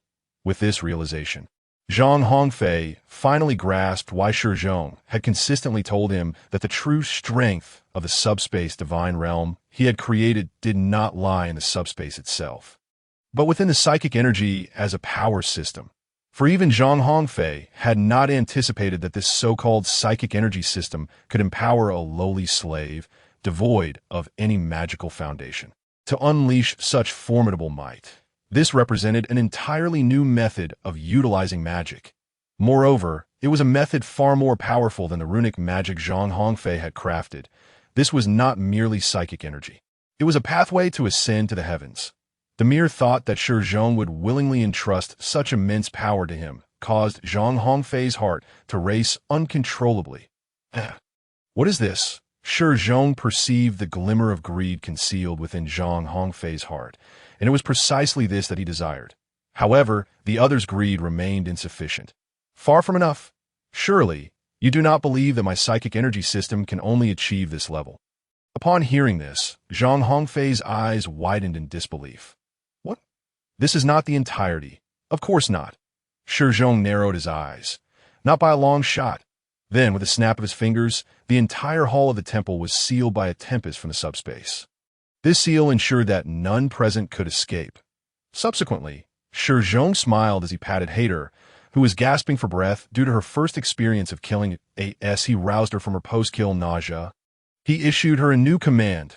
My dear child, in my name, rise from slave to magic apprentice, and beyond to the esteemed ranks of formal sorcerers. Eliminate everyone here. The moment these words were uttered, the magic apprentices who had already exhibited chaotic talents, the ordinary apprentices, and the formal mages accompanying Zhang Hongfei all grew tense. Among them, certain mages who had followed Zhang Hongfei for a considerable time lifted their heads, casting desperate glances toward him. Zhang Hongfei took a deep breath. He did not intervene to stop Shi Zhong, but rather allowed him to unleash his madness. Upon witnessing this, the formal mages swiftly grasped their weapons, directing them at Shi Zhong. Heidel, cradled in their arms, trembled uncontrollably. I can't do it. Faced with the menacing mages, her fear was palpable. However, Shi Zhong mercilessly pushed her forward. You can do it, but even if you cannot, it matters not. Does it? A smile crept across Shi Zhong's face. After all, if you fail, you will merely die. Yet what they might do to you before your demise remains uncertain. Oh, child, do not forget your hatred. As expected, the instant Shi Zhong thrust Heidel into the fray. The onslaught of attacks from the mages commenced. Fireball spell, ice spear spell, death storm, earthquake tremor. In an instant, the four most ancient mages positioned at various angles unleashed their spells upon Heidel. 4 elemental spells of differing attributes hurtled toward her. Heidel, horrified at the impending assault, screamed in terror. Instinctively, she harnessed the chaotic power coursing within her, channeling her spiritual energy to its utmost limits. Boom, boom, boom, boom. In an instant, a colossal barrier of spiritual energy manifested beside Heidel. The chaotic forces from the subspace now obeyed her wishes, providing her sanctuary, such a formidable magical shield. Everyone, increase the frequency of your spell attacks and break through her barrier quickly. Realizing their attacks were ineffective, one mage grew frantic. Their incantations quickened. No! Heidel, gripped by fear, screamed once more. She sensed the malevolence in their eyes. She might truly perish. Though she was uncertain of the significance of her existence, she was resolute in her desire to survive.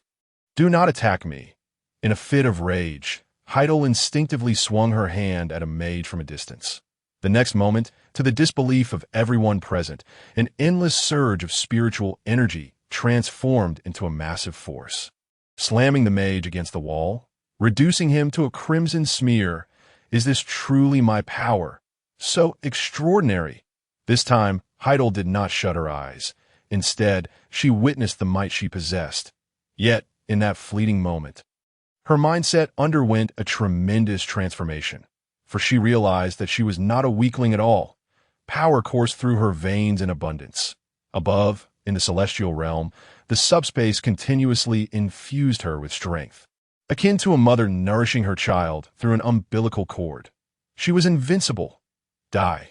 One mage collapsed under the onslaught of spiritual energy, his flesh morphing into a black sphere, upon witnessing her ability to effortlessly annihilate her foes. Heidel's fear vanished entirely. In instead blossomed a cruel smile. Ha! Everyone, perish, with a frenzy of spiritual lightning erupting from her fingertips. Those chaotic mages who dared to assault her began to levitate, their faces contorted in suffocation and despair. The chaotic forces they had once wielded with confidence now turned against them, powerless against the might of Heidel. She could easily extinguish their lives from afar. In that moment, Heidel comprehended that she was the true master of this world. Power, indeed, as long as she possessed the strength from the subspace. She had no reason to fear. Why should she fear those insignificant beings akin to ants? A farce. Utterly ludicrous. Subsequently, Heidel turned her gaze toward the throngs of slaves rushing towards her under the compulsion of her newfound dominion. A cold smile gracing her lips. In the next instant, she extended her hand, striking the ground. In mere moments, an overwhelming force of gravity manifested upon each slave and the surviving magic apprentices. They were instantly reduced to mere pulp upon the earth, unable to reassemble. At last, Heidel laughed, a genuine laugh from the depths of her being. She knelt, reveling in the scent of blood. I praise you, magnificent master. Praise the celestial realm. Praise the subspace. Meanwhile, Zhang Hongfei stood in a state of shock. For the power Heidel had just displayed, when categorized by extraordinary levels, should be level 6, yet Shi Zhong chuckled as well. Level 6? No. If Heidel could awaken her soul in the subspace, her true level should be 9. Merely one tier away from the pinnacle level of 10. For Heidel was a blessed child. Her essence was that of a beta-level spiritual wielder. Upon witnessing Heidel's display as a slave, Zhang Hongfei immediately grasped Shi Zhong's hand. Shi Zhong, please, you must expand the subspace rift in our world. Upon hearing this, Shi Zhong smirked coldly. This fellow had previously feared that Shi Zhong would employ tricks against him, allowing only a fraction of the subspace to seep into his divine realm. Yet now, he beseeched Shi Zhong to expand the subspace rift solely for the sake of obtaining greater power. However, this was precisely the outcome Shi Zhong desired, for the subspace had reached a point where it could no longer be enhanced through conventional means. After reserving nearly half of the world's essence for the ensuing battle, the subspace's growth now depended on the realities of other physical worlds. Thus, Shi Zhong aimed to demonstrate the might of the spiritual system within Zhang Hongfei's realm, facilitating the expansion of the subspace into other divine realms. But if I expand the subspace, your divine realm will be compromised. My power will be diluted, and you will consequently suffer a significant loss of resources. Will you not? Furthermore, utilizing the forces of the subspace requires a sacrifice in the form of chaos in certain areas. This is unacceptable. Shi Zhong feigned reluctance, refusing Zhang Hongfei's request under the guise of concern for him. That's quite all right. Observing Shi Zhong's rejection, Zhang Hongfei shook his head vigorously, akin to a rattle that it's merely a trivial cost. I can fully accept it. Shi Zhong, do you look down upon me, unwilling to share your power system with your weaker junior? Do we not agree to be honest with one another as brothers? How could that be? Shi Zhong chuckled. I am indeed your elder brother. Would I truly act in such a manner? Then let us speak no more of that. Shi Zhong, I implore you to expand the subspace rift so that I may swiftly complete the transformation of my power system. I have discovered that under the enhancement of the spiritual system, the probability of my kin obtaining extraordinary power has increased from 1 in 1,000 to 1 in 100, and this does not even account for the elevation of the extraordinary level cap. Zhang Hongfei stated earnestly. How about this, Shi Zhong? You assist me in expanding the subspace rift, and when we enter the Tower of Heaven and form a team, I will relinquish half of my resources to you. All right, look, he even thanks us. Observing Zhang Hongfei ensnared by his own greed, Shi Zhong wore a helpless smile before nodding. Very well, but do exercise caution. Once certain areas succumb to chaos, you must not allow your spiritual wielders to approach, for they may easily spiral out of control. Out of control? Zhang Hongfei blinked in confusion. Indeed, as those psychics approached the chaotic realm, they became susceptible to the influence of the subspace, absorbing vast amounts of energy from it, thus growing increasingly powerful. However, concurrently, the excessive influx of energy could drive them to madness, rendering them unable to control their own powers. In such circumstances, although they would become formidable, they would also lose the ability to distinguish friend from foe. Upon hearing this, Zhang Hongfei could hardly contain his laughter. What a joke! This was hardly bad news. In fact, it was two pieces of splendid news. Not only had he discovered a method to elevate the psychic levels of psychics, but it also came at no cost whatsoever. After all, the energy absorbed from the subspace fundamentally belonged to Shi Zhong. With this thought in mind, Zhang Hongfei immediately began devising a plan to corrupt more regions of chaos, allowing even more subspace psychics to enter. As for the madness, he would certainly think of a solution himself. Shi Zhong had already guessed what the other party was thinking. However, he chose to remain silent. After smiling and bidding farewell to the others, he departed. He still needed to visit the other two fools to promote his psychic system. Yet, as Shi Zhong left, the slave-hater wore a reluctant expression. The connection from the subspace had informed her that this deity was, in fact, the one to whom she should have been loyal, but just as she was engulfed in sorrow, whispers from the subspace left her momentarily stunned. Subsequently, all her sadness vanished, replaced by a beaming smile. For Hater had received her mission objective, and the one who issued this task was none other than the great subspace sovereign, Shi Zhong. What? Shi Zhong, do you look down on me? You must think little of me. Otherwise, you would never utter such outrageous words. In Li Miyun's divine realm, before Shi Zhong, Li Miyun was expressing his demands with utmost seriousness. What do you mean? You feel remorseful for invading my divine realm. What is mine is yours. What is yours is mine. Casting a glance at his warrior attendant, Kandel, who had recently acquired psychic abilities and half evolved into a demon, Li Miyun's resolve only strengthened. The reason was simple. This Kandel, lacking any significant background or strength, had transformed into the most powerful and bloodthirsty warrior merely due to a trivial subspace talent. He not only tore apart the knight who had once tormented him, but also gained the incredible psychic talent of melee execution and health regeneration within the subspace. With such a talent, Li Miyun had witnessed Kandel single-handedly take on the remaining members of that knight squad in a spectacular display. More terrifyingly, during the battle, Kandel, originally a 1.5-meter-tall weakling, had transformed into a towering 2.5-meter giant due to the emergence of psychic energy. Although he sprouted 2 horns, it did not detract from his prowess. Psychic energy was truly formidable. This was the first time he had encountered such an ultimate power system that enhanced combat strength, augmented talents, and mutated the physical body. Therefore, he could not possibly allow Shi Zhong to leave.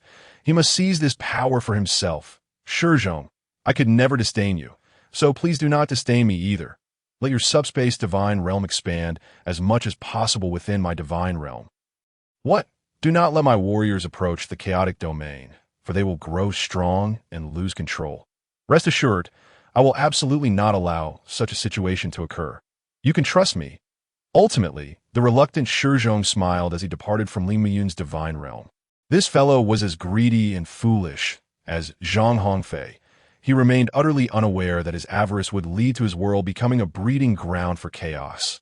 Next, Shi Zhong employed the same tactics as he approached Feng Mengyao, who, despite lacking intelligence, insisted on establishing a technological divine realm system.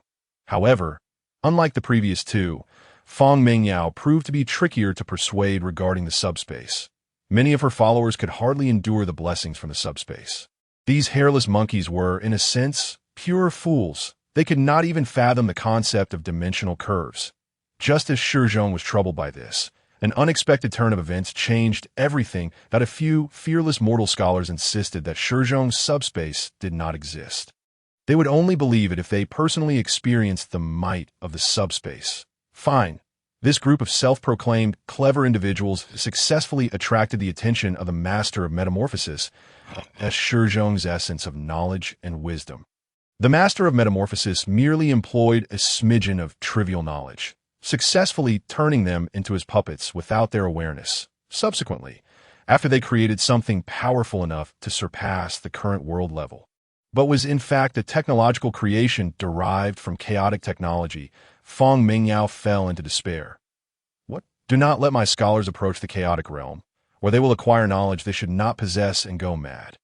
Rest assured, brother, am I that foolish and brainless? Ha ha! I would never allow my scientists to engage in such perilous actions. Finally, after dealing with these three individuals, Shi Zhong returned to his subspace divine realm with a smile.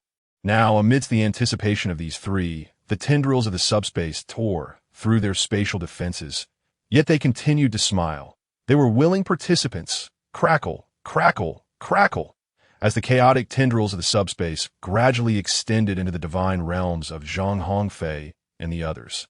Shi Zhong's subspace divine realm experienced an epic enhancement, for the infection from chaos had silently influenced 3 entire worlds. Moreover, this contamination from chaos was deliberately unleashed by the sovereigns of their divine realms. The 3 greedy deities completely disregarded Shi Zhong's warning that in their relentless pursuit of power for their followers, they allowed the forces of the subspace to erode their divine realms, creating vast chaotic regions. What was terrifying was that, in their quest for strength, these lofty deities chose the most foolish method. They abandoned countless citizens and actively threw them into the chaotic regions. These unfortunate souls were primarily the downtrodden in their respective worlds.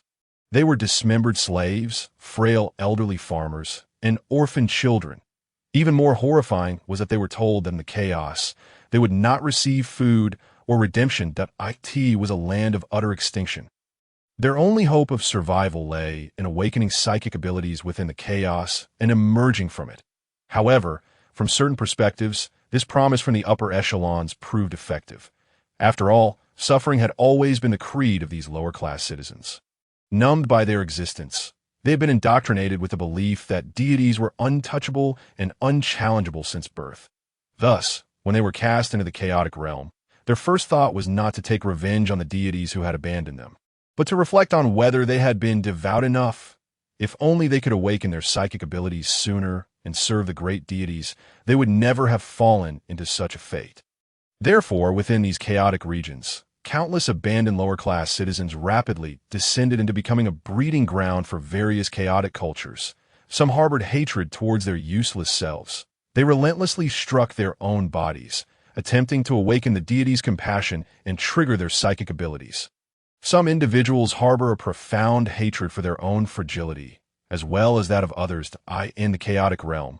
They slaughter their companions in the name of their respective deities, relentlessly compelling them to engage in eternal duels. Others endeavor to comprehend the principles governing the chaotic domain and the subspace with their seemingly superior intellects, attempting to harness the knowledge they acquire to awaken their psychic abilities and ultimately escape the chaos. However, their actions are perceived as utterly ludicrous in the eyes of history, for such endeavors do not enhance even the slightest probability of psychic awakening. The awakening of psychic powers is a matter of pure chance. Only those naturally chosen by the subspace are eligible to awaken its forces. This is an immutable law. The fortunate will emerge unscathed from the chaotic abyss, rising above, while the unfortunate will perish within. Becoming sustenance for their peers, their souls will be claimed by the chaotic demons that stand beside them, yet remain beyond their reach. Nevertheless, the slaves of this group are not entirely laughable. Although they cannot augment their chances of awakening psychic abilities, their frenzied actions may forge a different kind of connection with the subspace. This connection is achieved by drawing the attention of the subspace's malevolent deities. For instance, those who relish in forcing others into life-or-death battles under the taint of chaos have garnered the blood god's recognition. Such individuals, though unable to wield psychic powers directly, have been transformed by the chaotic force through the blood god's blessings, rendering them stronger and granting them subspace skills that allow them to slay foes and regain vitality. While their minds may be permanently ensnared in the insanity wrought by slaughter, this group, deeply intertwined with the blood god, ultimately established the first organization to directly worship chaos. The Scarlet Society. Death, slaughter, scarlet. These three simple words encapsulate their creed and serve as the initiation criteria for all newcomers. Only those who inflict significant death and carnage, echoing the crimson calamity throughout the chaotic realm, can join their ranks. Yet not all of the chaotic domain is dominated by these madmen. Rationality, though exceedingly precious in the chaotic realm, is not entirely unattainable. Under the duress of the slaughter-worshipping Scarlet Society, a significant assembly of the most brilliant minds within the chaotic domain converged, sharing an elusive truth whose origin was unknown. We are not abandoned here. Our exile is merely a consequence of possessing fragments of truth. Once we gather the entirety of truth, every member of our congregation will unravel the secrets of chaos, becoming true psychics.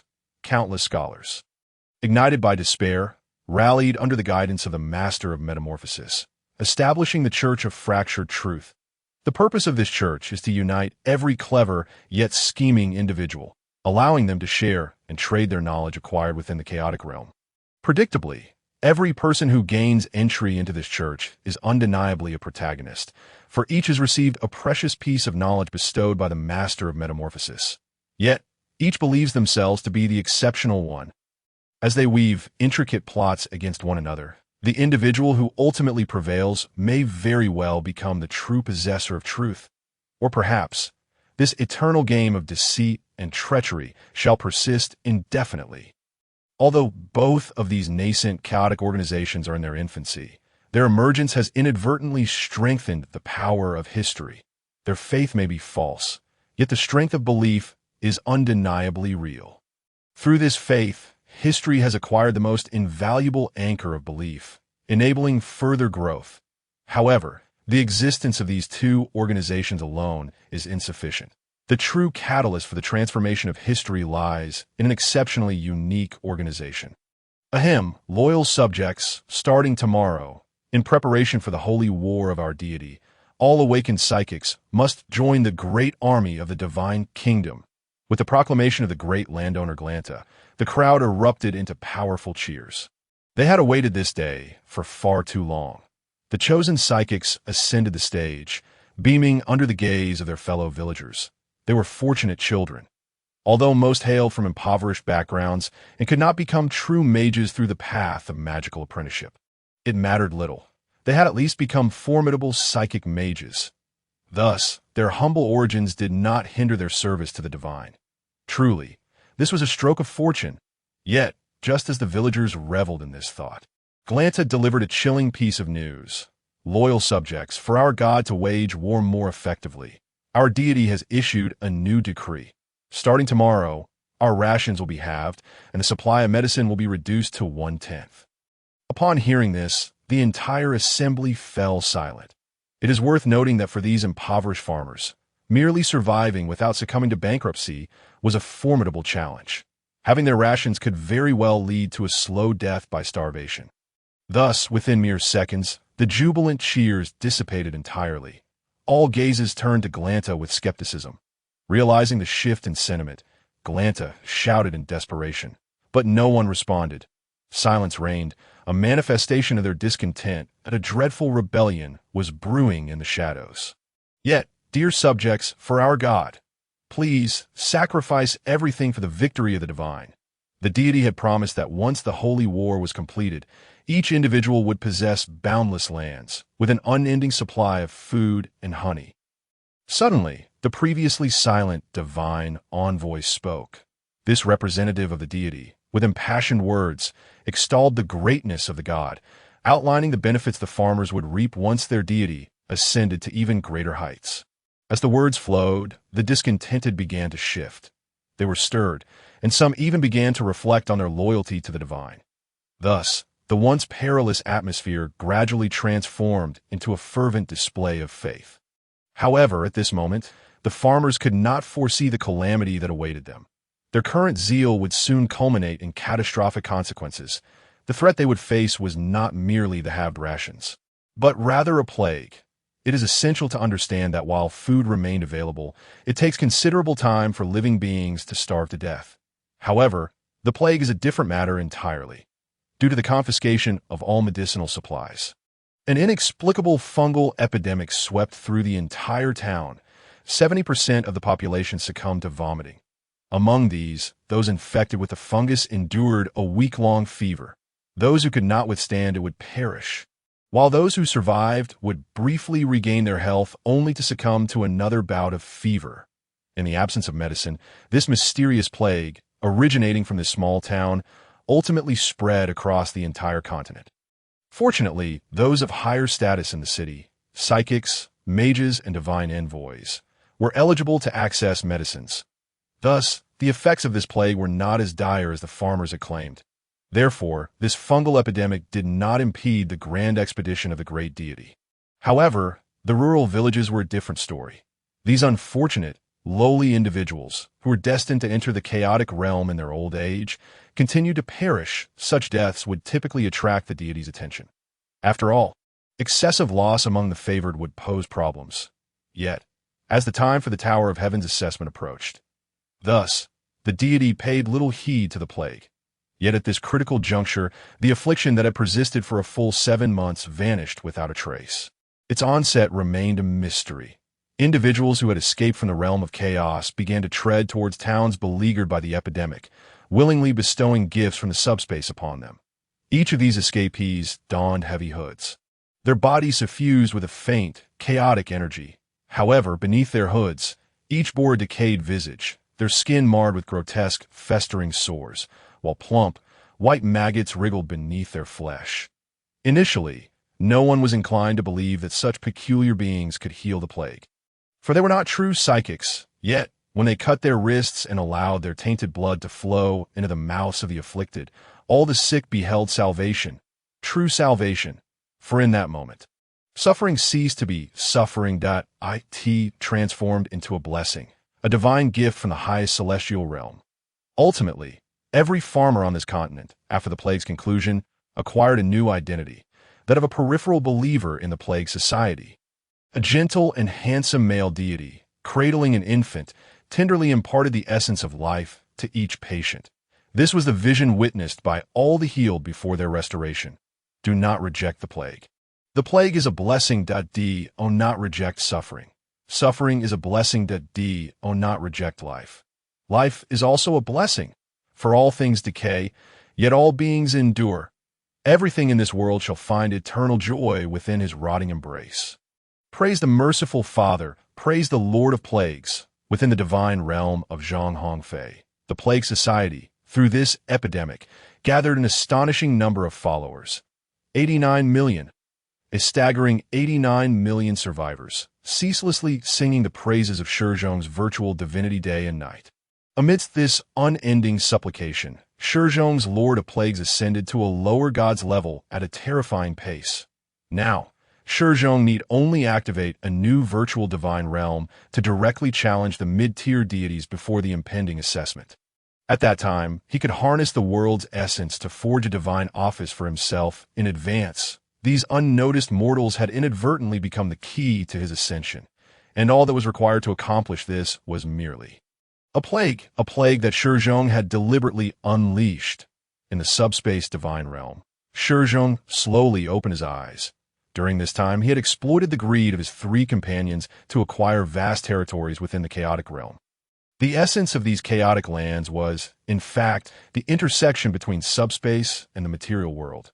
Within this domain, chaotic demons could exert their influence, compelling nearby mortals to heed the whispers of the demons. Additionally, in the event of a chaotic demon's descent, all mortals who perished within this area would have their souls claimed by the subspace. These souls would subsequently be shattered and transformed by Shi Zhong into new chaotic demons. It could be said that, with the substantial aid of his disciples, Shi Zhong's number of chaotic demons had surged from a mere 1,000 to millions. As for the volume of subspace, it had expanded even more dramatically. With only half of the world's essence expended, Shi Zhong's subspace had grown to the scale of 3 ordinary divine realms. The amount of chaotic energy contained within had exceeded tenfold its original quantity. More importantly, he was now but a step away from attaining the status of a mid-tier deity. All he needed was a means to endow one of his soul avatars with the power of a lower deity. However, Shi Zhong found himself unable to accomplish this. Given the current circumstances, only the faith of the Plague Society could flourish in these 3 divine realms regarding the beliefs of the Subspace's 3 gods. The other 2 sects, the Broken Truth sect and the Crimson Society, would expose Shi Zhong's true intentions if they dared to spread their beliefs beyond the chaotic domain. These 3 were merely greedy and foolish. They were not devoid of intellect. Contemplating this, Shi Zhong could not help but wish for the wretched trial of the Celestial Tower to arrive swiftly. Although the expansion of subspace continued, it was approaching a critical point. This thought filled Shi Zhong with disappointment. Forget it, he mused at, and no need to dwell on this. There are still over 2 days until the assessment begins. Rather than waiting idly, I would be better off dedicating more time to enhancing the subspace divine realm. With this resolve, Shi Zhong regained his focus and began contemplating how to bolster the subspace divine realm's power. Soon, a notion took shape in his mind: the sea of souls within subspace. It is well known that this sea of souls comprises a portion of Shi Zhong's own essence, specifically the part responsible for creating life. Though it had become a breeding ground for subspace demons, Shi Zhong believed it could be made even more useful. Thus, driven by a spirit of experimentation and boredom, Shi Zhong commenced various methods to manipulate this entity designed for the creation of chaotic demons. However, after a lengthy period of trial and error, Shi Zhong concluded that his efforts could not be deemed fruitful. Rather, they were entirely fruitless. The reason was simple. Shi Zhong was currently incapable of further altering this sea of souls. After all, it was a part of him that, if he were to modify it at will, it could lead to dire consequences for himself. He did not wish to become a raving lunatic before completing his vengeance. Consequently, Shi Zhong abandoned the idea of directly provoking this entity in hopes of inducing a mutation, redirecting his focus to a deeper study of this creation born from his essence, yet now somewhat alien to him. Before long, Shi Zhong made a significant discovery. He found that the Sea of Souls, as a traditional subconscious ocean, could harbor the thoughts and consciousness of all souls contained within. Yet, during his exploration, he serendipitously uncovered that a soul's cognition had inexplicably manifested within the Sea of Souls of subspace. This cognition was not unfamiliar to him, for it belonged to the slave, Heidel. What could this mean? Shi Zhong furrowed his brow in confusion. Although the subspace divine realm had granted Heidel considerable access to chaotic energy, he had never allowed the subspace to interact with her soul or taken any fragment of her essence. While he had intended for Heidel to serve as a hidden pawn buried within her divine realm, he had never activated her.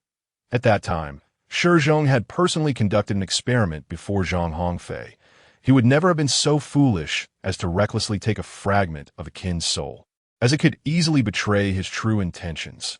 Moreover, it should be noted that the divine realm where Heidel resided was separated from Shi Zhong's divine realm by 2 layers of world veils. Until Shi Zhong permitted the subspace to tear through this veil, they could not engage in any substantial interaction. This was the very reason chaotic demons could only influence the chaotic realm indirectly. But why did her soul appear in this place? This was what astonished Shi Zhong the most. Yet this surprise sparked a new idea within him. Wait a moment, in my recollection, the subspace has always functioned as a mirror. It reflects the thoughts of all beings and responds to their emotions. If that is the case, could I not leverage this to my advantage? I could potentially interact with her soul without breaching the veils, issuing commands to her. With this thought, a new concept blossomed in Shi Zhong's mind. Could he utilize certain creations of the celestial beings to forge a causal thread that only the celestial beings possess, allowing for 2-way communication? Moreover, should the causal thread be established, could the vast sea of consciousness before him potentially harness the newfound technologies of the Ascended to realize the legendary ascension project of the Sea of Consciousness?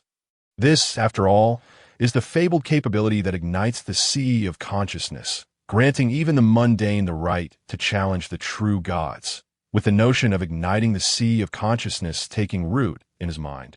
Shi Zhong promptly embarked upon his experiment. The first step he undertook was to forge the causal threads that would connect disparate souls, allowing for a profound interrelation among them. Although the term causality originates from the temporal technologies of the celestials, Shi Zhong and his divine kin were unaware of this fact. Nonetheless, having communicated with numerous celestials in his previous life, particularly after the unification of their forces against the invasion from the abyss, he possessed a commendable understanding of this unique cosmic principle. Differing from the divine perspective, the celestials believe that all entities within this realm are inextricably linked, and this connection is what they term causality. Consequently, the celestials seldom refer to their divine domain as a divine realm. Instead, they deem it a celestial paradise. These celestials are born, nurtured, and ultimately perish within this realm. They do not regard everything within this world as their possession. Rather, they allow it to evolve, ultimately perceiving it as a sanctuary for their cultivation. In the celestial paradise, they exist as if they were the celestial beings from the mythological tales of Shi Zhong's past life. Before long, Shi Zhong's experiment commenced. The crafting of the causal threads proved exceedingly successful. As a former supreme deity, Shi Zhong exerted minimal effort, utilizing his mastery over the temporal currents to bring forth the causal threads. After all, the temporal river inherently embodies the concept of causality. Thus, a rudimentary version of the causal thread swiftly manifested in Shi Zhong's grasp. Soon after, the first batch of causal threads was infused into Shi Zhong's chaotic demons. Their status as the inaugural entities to possess causal threads stemmed from their nature as Shi Zhong's progeny. However, what Shi Zhong did not anticipate was that the moment these chaotic demons began to embody the causal threads, a multitude of them underwent an uncontrollable transformation. Many of these chaotic demons exhibited signs of retrogression. Those who had acquired formidable supernatural powers through the process of soul devouring reverted to their most primal forms. Even more astonishingly, all the chaotic demons displaying such signs instinctively bound their causal threads to Shi Zhong. No, it was not merely a fusion of their causal threads. They were in essence one. In an instant, a peculiar sensation engulfed Shi Zhong's mind. Shi Zhong is the past of the chaotic demons, and the chaotic demons are his present. They are one. They always have been. In that moment, Shi Zhong realized a critical truth. The act of utilizing his soul fragments to create the chaotic demons came at cost. This cost rendered the connection between the chaotic demons and Shi Zhong irrevocable. Now was the time to pay this price. In an instant, an overwhelming surge of rage flooded Shi Zhong's consciousness at that moment. He ceased to be himself. He transformed into a chaotic demon. Every experience and thought of the chaotic demons inundated his mind. Even more terrifying was that, due to the presence of the causal threads, these thoughts became Shi Zhong's own. His original thoughts began to disintegrate, and his very essence began to vanish. Now, Shi Zhong's will was akin to a small vessel adrift amidst a tempest, constantly bobbing up and down, on the verge of capsizing at any moment. Should this vessel, representative of Shi Zhong's will, sink, he would instantly cease to exist. In its place would be a being that outwardly resembled Shi Zhong, embodied his soul, yet in essence was a chaotic demon. You presume to tarnish my being. Yet, as this soul corruption rapidly unraveled Shi Zhong's will, he broke into a sinister grin. He then rose, clenching his fist tightly. In an instant, all the causal threads of the chaotic demons were grasped firmly within his palm. That if you believe you can usurp my thoughts, then I shall allow you to experience the agony I bear. Should you withstand it, then you may assume the mantle of this chaotic deity. The next moment, as Shi Zhong ignited the remnants of his world's essence, flames once again engulfed him. However, this time, unlike before, Shi Zhong deliberately detonated his emotions and suffering, allowing these violent emotions to backfire and taint the chaotic demons. The chaotic demons, now tainted in reverse, erupted into piercing howls. Now, a fierce expression crossed Shi Zhong's face as he roared, "Tell me, who is the master of this chaos?" Under Shi Zhong's terrifying gaze, the chaotic demons fell to their knees. The once turbulent vessel no longer had to endure the storm, for its captain is the true master of this ocean. Witnessing this scene, Shi Zhong trembled as he cast the tainted causal threads into the sea of consciousness. He must seize this moment to ignite the sea of consciousness. Quickly, while the subspace settles into tranquility, I must complete my experiment. As Shi Zhong gazed at the gradually calming subspace, he made his decision. He would hasten to finalize his experiment while the chaotic demons were unable to defy him, subsequently igniting the sea of consciousness. The rationale was simple, that in the instant Shi Zhong's thoughts merged with those of the chaotic demons, he experienced an epiphany.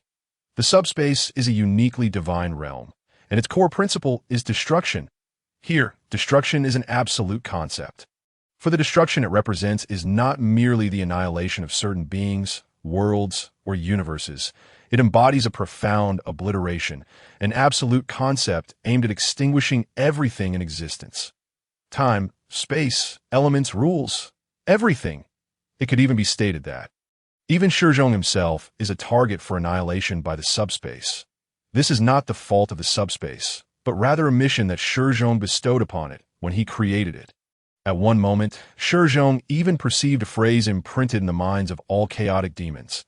The universe yearns for chaos, and here, chaos signifies pure annihilation. It was this realization that led Shi Zhong, after gaining insight, to focus not on restoring himself, but rather to expedite the completion of the sea of consciousness ascension experiment. For with the previous insight, Shi Zhong had come to understand that while he had resolved the issue of fusion with the subspace, the degree of their integration had become precariously close to in unity. They rise or fall together. Even the seemingly inconsequential chaotic demons could seek to usurp his control over the subspace should Shi Zhong become negligent. The subspace is a uniquely perilous divine realm. Even its creator, Shi Zhong, has yet to fully master it, although the ascension of the sea of consciousness may likely fail, resulting in irreversible damage to Shi Zhong. He resolved to utilize the ascension technology of the sea of consciousness to secure his dominion over the subspace. He cares not for the impending destruction. His sole concern lies in whether he can leverage the capabilities of the subspace to exact his vengeance. Shi Zhong cast his gaze upon the swirling, chaotic vortex, his resolve crystallizing.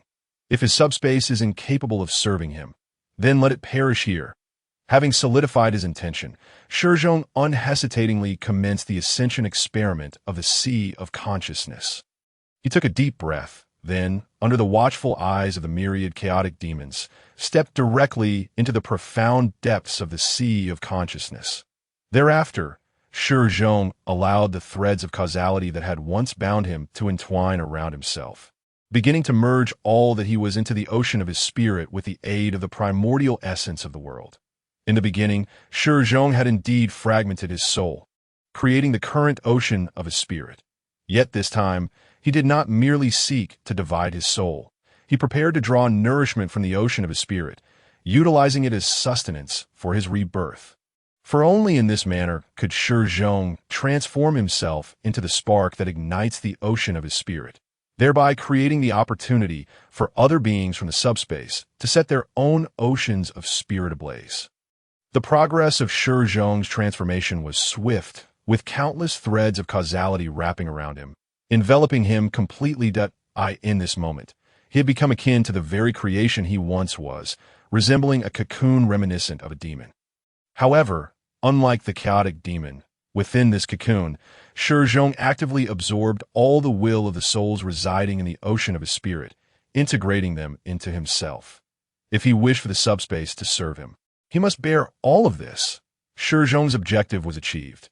After absorbing a sufficient number of souls' wills, he indeed ignited flames within the ocean of his spirit. Yet for reasons unknown, the flames kindled by Shi Zhong, the spark of fire, were not crimson, but rather gray. Moreover, these flames were not the traditional flames of the spirit. They were flames of madness, a blaze born solely to consume all in its path. What is this? What kind of flame is this? When the inexplicable flames erupted from Shi Zhong's form, he was taken aback. The color of these flames was not the familiar hue of the spirit's fire, but gray. More terrifying was the stark contrast to the legendary flames that instilled unwavering faith. Upon truly creating such flames, the only sensation Shi Zhong could discern was that of annihilation, a cold, desolate destruction. Upon realizing this, Shi Zhong's first instinct was to question whether his experiment had failed. Yet before he could ponder further, the icy, lifeless flames surged towards him, completely engulfing him. Amidst this unending coldness, Shi Zhong suddenly heard the anguished cries of those souls. It was the pained wail of the orc chieftain Jige after all hope had been extinguished before him. It was the despairing cries of countless extraordinary beings witnessing the chaotic demon as their souls were extinguished. Simultaneously, it was the horrifying whispers of those beings cast into the realm of chaos by deities upon discovering the truth after death. Indeed, due to the existence of the threads of causality, they had come to know the truth in advance. The entirety of the truth, they had begun to comprehend that the gods they spoke of were not the exalted deities they had believed them to be. Those so-called gods were merely a more powerful breed of ordinary beings that had created them. They sought knowledge yet remained foolish, for even the greatest of gods could not fathom the ultimate nature of this world. They strived to grow stronger, yet remained weak, for even the greatest of gods had never transcended the eternal limits to achieve the ultimate. They ceaselessly offered hope, yet were themselves products of despair. For those souls residing in the ocean of their spirit, they glimpsed the existence of an endless abyss through Shi Zhong's memories. They had come to understand that beyond their world, there existed gods, and beyond the realm of the gods, there existed entities even more insurmountable than the gods themselves. Everything was rendered meaningless. Great King, a soul knelt in agony before Shi Zhong. Why is the truth of this world so cruel? Why can we not attain true redemption? In that moment, Shi Zhong could not help but open his mouth, yearning to provide an answer. Yet he found himself unable to respond to any of their inquiries. For this dark, profound despair of the future was a past he had already experienced. He was at a loss as to how to offer this tormented assembly of souls the right answer. Just then, another soul approached Shi Zhong, placing its hand upon him. Great King, what must we do to attain liberation? O King, the world truly harbors compassion and hope. O King, countless souls began to emerge, converging before Shi Zhong. Under the gaze of innumerable souls, Shi Zhong's body grew increasingly frigid. Even he felt the imminent approach of extreme danger, for he had become the spark, the igniter of the ocean of his spirit. If he wished to complete the final step, he must confront the inquiries of these souls, for he had merged with the subspace, entwined with these souls that he was these souls, and these souls were him. One by one, souls materialized before Shi Zhong. Their essence was, in truth, Shi Zhong's own introspection. Only by overcoming this trial could Shi Zhong truly ignite the flame of his spirit, rather than allowing it to consume him. Thus, Shi Zhong finally spoke. I do not know the answer. He closed his eyes, uttering his response. The moment those words left his lips, innumerable hands seized Shi Zhong, drawing him into the depths of the ocean of his spirit. It seemed he had not passed the test, but at that moment, Shi Zhong's voice resonated within the hearts of each soul. Our very existence was a mistake. As this declaration reverberated, all hands froze in place. The suffering we endure in this world is born from the differences between us. We emerged from unity, and from that unity arose distinction. And it was precisely this distinction that granted us life, endowed us with souls, and bestowed upon us consciousness. But this is the gravest error. Shi Zhong opened his eyes. All inequality, all suffering, all curses and pain stem from this blunder. Differentiation breeds suffering. I do not know what you deem the answer to be, but I know who I am.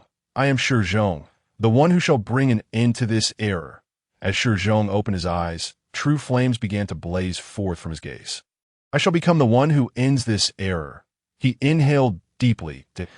In the boundless darkness forged within the ocean of his spirit, Shi Zhong's eyes transformed into the sole beacon of light. I shall be the beginning and the end. My purpose is to strengthen the subspace and chaos, and to exact revenge. My vengeance. Your vengeance. The vengeance of all. We will annihilate those distinctions, obliterate the very foundation of life's birth. I shall eradicate time, dismantle space, and let all things burn in the chaotic flames, becoming part of the chaos itself. Henceforth, I shall become the One, the primordial unity. The moment these words escaped his lips, the hands from the depths of the ocean of his spirit raised Shi Zhong. Yet this time, unlike before when they had dragged him downward, their intent was to uplift him. Throughout this process, all hands shielded Shi Zhong, protecting this vow-bearer, for he had become the spark that ignites all flames. All fragments of souls voiced the words that should have remained concealed within Shi Zhong's heart. Praise the subspace. May chaos fill the world. Boom! When Shi Zhong awoke once more, he found himself standing at the pinnacle of the ocean of his spirit. He also noticed that his pupils had vanished, replaced by the blazing flames of chaos. Phew! Truly perilous. Shi Zhong let out a long sigh. Unable to contain himself any longer at this moment, he finally grasped why most of the celestial beings were incapable of igniting their own sea of consciousness, thus failing to bridge that distance. That it turned out that igniting the sea of consciousness required one to become the core of all living beings, and one must confront their inner demons during this process. Contemplating this, Shi Zhong couldn't help but marvel at the formidable existence of the immortal who once fought alongside him.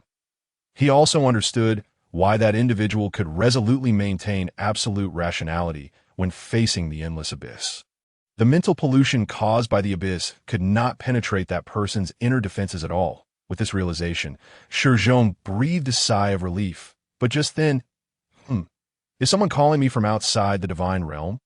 Coming back to his senses, Shi Zhong suddenly heard a faint voice emanating from beyond his divine domain. When he discerned the identities of those voices, he was astonished to find that the ones calling for him were his 3 junior disciples. Furthermore, he noticed that the administrator of the eternal life pool, along with a large crowd, was also watching him from outside his divine realm. What is happening? Filled with endless confusion, Shi Zhong concentrated his mind and exited his subspace divine domain. What is going on here? Why is everyone looking at me? What do you even need to ask? Zhang Hongfei exclaimed, his face filled with disbelief. Brother Shi Zhong, what exactly were you doing? You've been unconscious for 3 days and 3 nights. 3 days and 3 nights. Shi Zhong's face turned pale. That hadn't he only spent less than half an hour in the divine realm? During that time, no matter how he tried to awaken you, you remained unresponsive. Moreover, for some unknown reason, your subspace divine domain became impossible to penetrate. Even the administrator could not see through your divine realm. Upon hearing this, Shi Zhong looked towards the administrator of the eternal life pool, who nodded in affirmation of this statement. Little one, although we do not know what you were doing, you are quite fortunate. There is less than an hour remaining until the Tower of Ascension opens.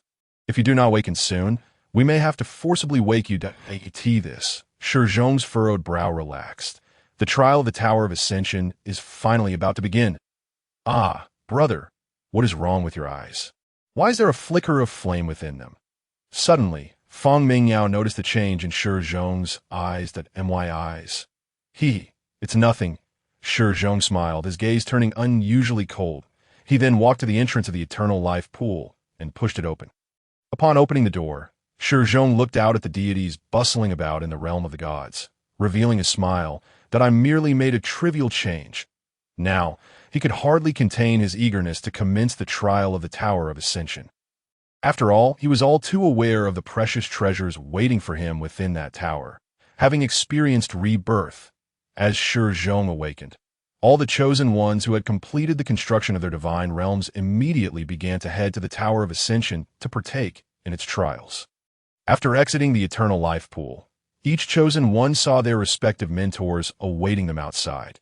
Due to the different reproductive methods of the divine race compared to ascendants and celestial beings, theoretically, these mentors who raised the chosen ones were the closest individuals to them. However, the divine realm was not solely filled with warmth. Every chosen one had to endure an exceedingly brutal selection process before becoming a chosen one. After all, the reason the realm of gods generated so many new deities each year was to prepare for future multidimensional invasions and collective wars. Shi Zhong and his kin were undeniably a race of warriors. With this thought, Shi Zhong couldn't help but sigh. After the crowd departed from the eternal life pool, Shi Zhong and the others, under the watchful gazes of countless deities, were led by the guiding deities to a colossal structure. Despite the use of spatial compression technology from the realm of gods to maximize the building's space, its sheer size was still astonishing. The outer walls of the structure were inscribed with the deeds of countless deities from the realm. Discoveries and utilizations of the world's origin, the fall of the Titan kingdom, the establishment of the Divine Council, the first war between the celestial beings and ascendants against the realm of gods, the inaugural cross-dimensional invasion.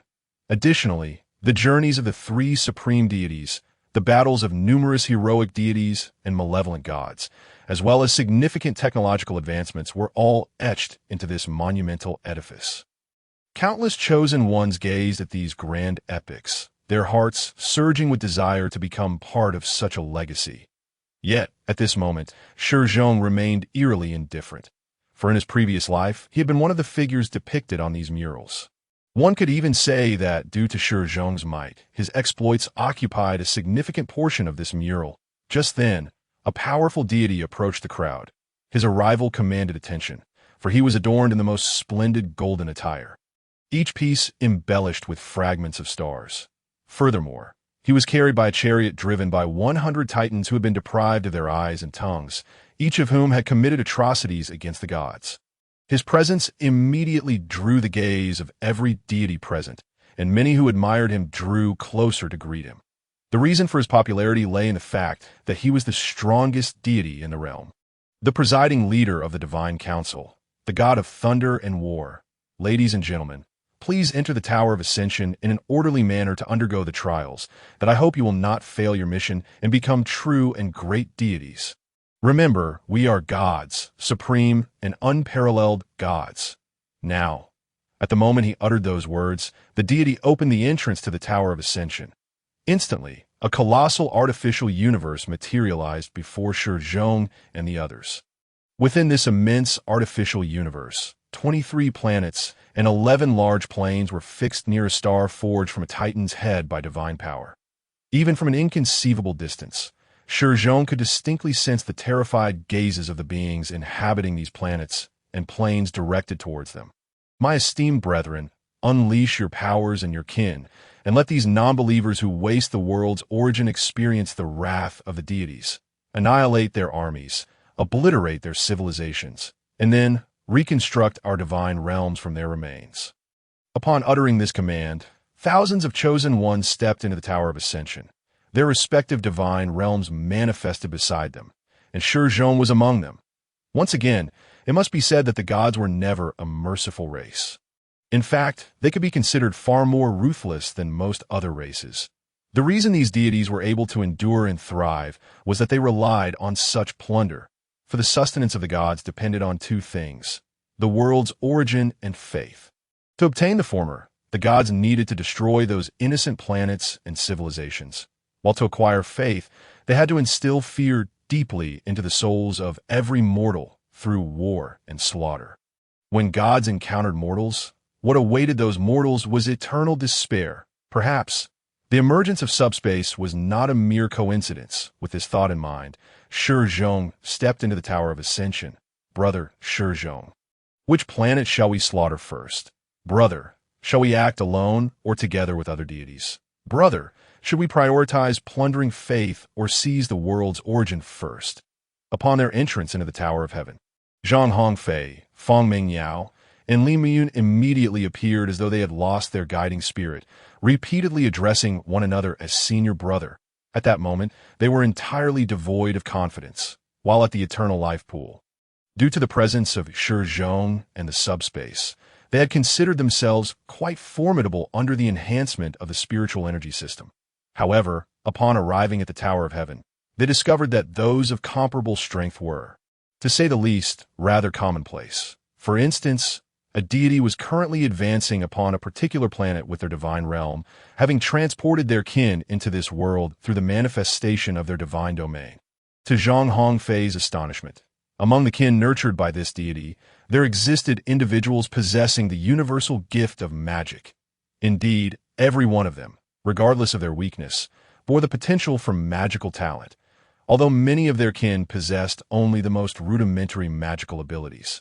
This deity had taken it upon themselves to design war mechs powered by magic to ensure that no talent went to waste. Yet, even such a formidable lineage found themselves embroiled in a desperate struggle upon that planet, at times even being driven from it, appearing utterly disheveled. This was because the races on that planet had been artificially cultivated. The divine realms had torn apart their multiverse, confining them here with the purpose of testing the abilities of the newly ascended deities.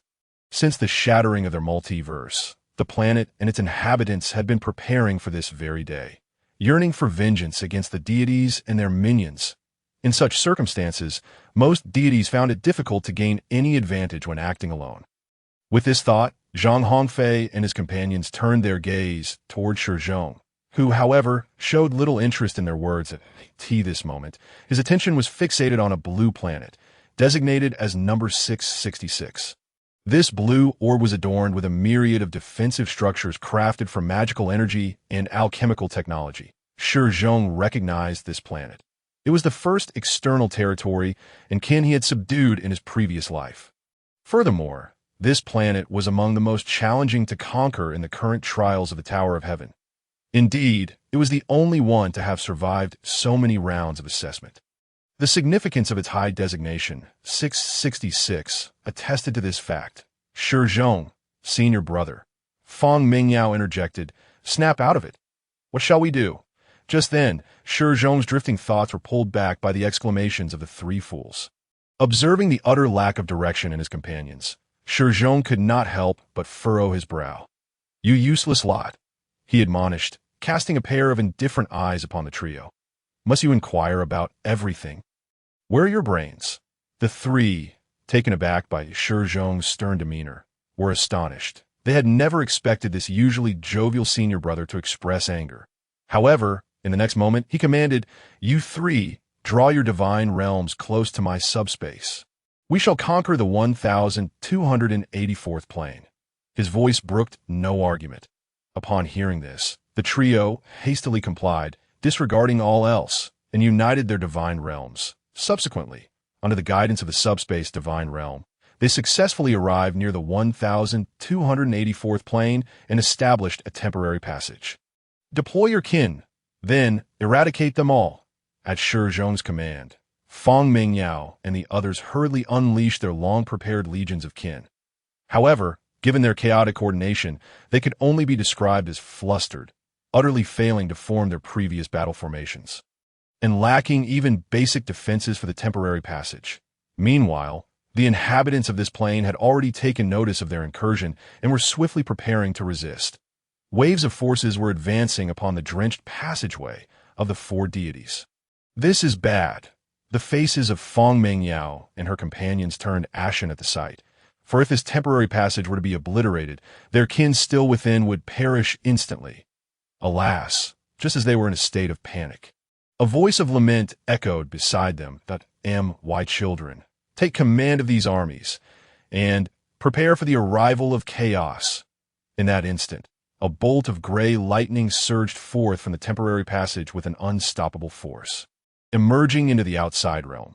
This was one of Zhang Hongfei's kin, ready to face the entire invading army of external beings single-handedly.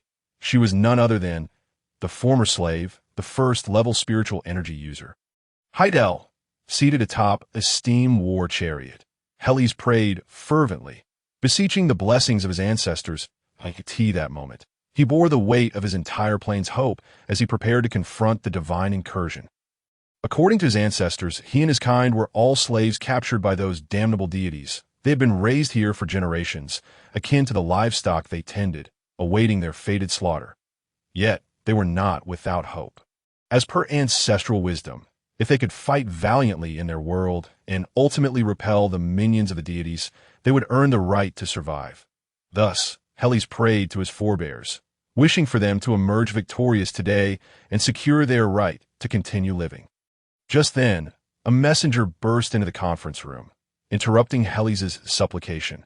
"General Helles, the damned minions of the deities have breached our world. We can see their armies with the naked eye." Upon hearing this, Helles' visage turned pale. This meant that a temporary passage had been established between the two worlds if he could not destroy it in time. They would have to face an unrelenting tide of divine forces. However, what do you mean, however? Just as Helles felt despair creeping in, the messenger's next words ignited a flicker of hope within him. However, those deities do not seem to be the powerful beings our ancestors spoke of. Their forces are disorganized and even caught in the world passage that, so far, only one female minion of the deity has managed to enter our realm. Helles could not contain his excitement upon hearing this. What? Such fortune! I recall that the first to reach the invaded area is our most adept heavy artillery division, the Calamity Legion, right? Before he could finish speaking, the unmistakable sound of heavy artillery echoed in the distance, reaching Helles's ears like a divine melody. With them, we stand a chance to swiftly dismantle the temporary passage. Quick, summon our finest Forge Legion to the forefront. At all costs, we must secure control near the landing point. The messenger immediately saluted and relayed Helles's orders to the other divisions. Yet just as Helles began to relax, the booming sounds of artillery gradually faded away.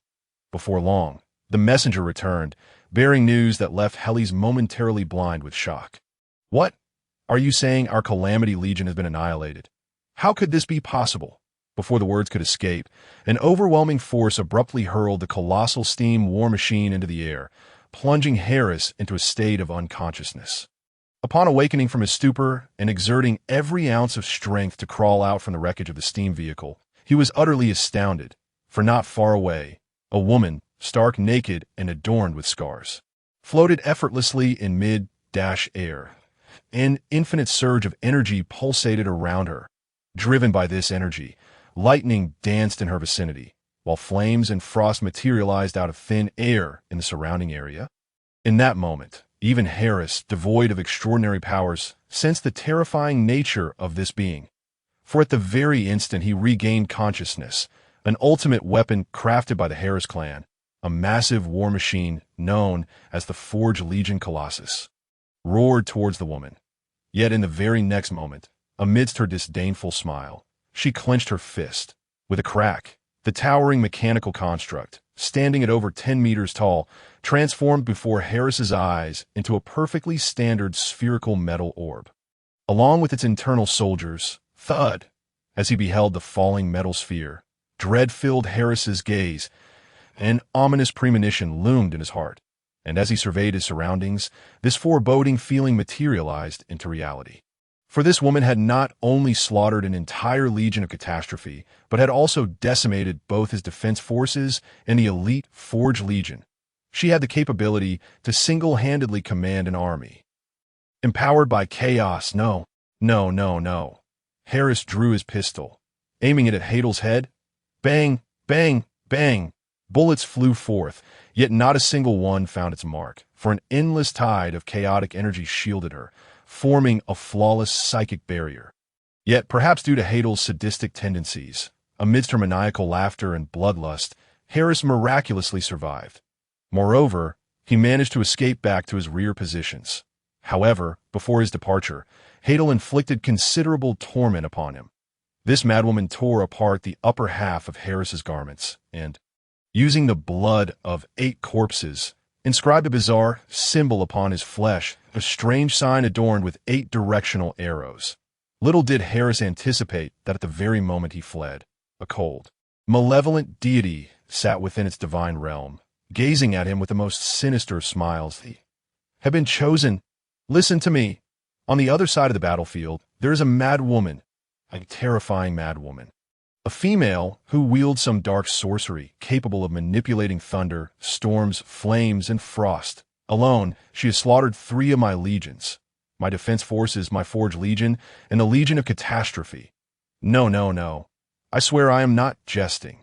In the office of the Supreme Commander, bloodied Harris bellowed vehemently at the assembled generals. Yet, the other generals regarded him with scorn. In the absence of long-range video communication, they were utterly unwilling to believe Harris's claims. The deranged fool's words were undoubtedly fabrications spun to save his own skin after defeat. However, the absurdity of his lies was painfully evident. Furthermore, the tattoos adorning his body were, in many ways, a profound desecration. Even as a captive, he should not have been able to inscribe such blasphemous marks upon himself. Thus, in the face of Harris's incredulous gaze, this makeshift war council rendered a judgment of death upon him, to be executed immediately. More astonishingly, the very generals who stood alongside him concocted a charge of desertion against him. "I am not a coward. I am General Harris, and my words are the truth." Ultimately, under the indifferent gaze of countless soldiers, General Harris was dragged to the execution ground. As he caught sight of the soldiers' dubious expressions, a tempest of rage surged within him. Simultaneously, the 8-pointed star tattoo upon his body flickered ominously. In an instant, an inexplicable fury consumed General Harris. He had grown weary of their slanders and mockery. He could no longer endure the contempt in their eyes. "I told you, I am not a coward." Suddenly, an immense force surged through General Harris. This newfound strength effortlessly shattered the shackles binding him. He unleashed his pent-up wrath upon the surrounding soldiers. Clutching a guard's head in his hand, General Harris roared once more. Yet in the next heartbeat, a cacophony of gunfire erupted around him. Bang, bang, bang. To the soldiers' astonishment, the bullets they fired did not slay Harris. Rather, they caused his body to swell with newfound vigor. Then, a horrific scene unfolded. Twisted demonic horns emerged atop Harris's head, and scales began to sprout upon his form. Characteristic of demons, he has been corrupted. Kill him. Even more terrifying was the fact that at this moment, Harris had completely succumbed to madness. In a single charge, he utilized his newfound power to obliterate an entire squad of guards. Simultaneously, whether it was a hallucination or not, onlookers began to sense that the tattoos adorning General Harris resonated with the surrounding environment, as if they were invoking some otherworldly dimension. Kill. Slay, slay, slay. General Harris had wholly lost his sanity, transforming into a monstrous being driven solely by the thirst for blood. No weapon could inflict conventional physical harm upon him. And when he regained his senses, he found that he had utterly annihilated his fellow generals, his grip now tightening around the neck of Commander 1284. "I am not a traitor." "I," murmured the restored General Harris. "Then what, pray tell, are you?" inquired the commander. Agony etched upon his features. "I do not know. I truly do not know." Yet it was this very question that shattered General Harris's sanity. In that instant, his mind and emotions ignited the surrounding flesh and blood magic. Accompanied by General Harris's anguished screams, a pair of colossal hands suddenly erupted from his chest. The foul stench of blood mixed with his internal organs rained down upon the commander's face. But what filled the commander with despair was the sight of a crimson demon, towering several times his height, emerging from within General Harris.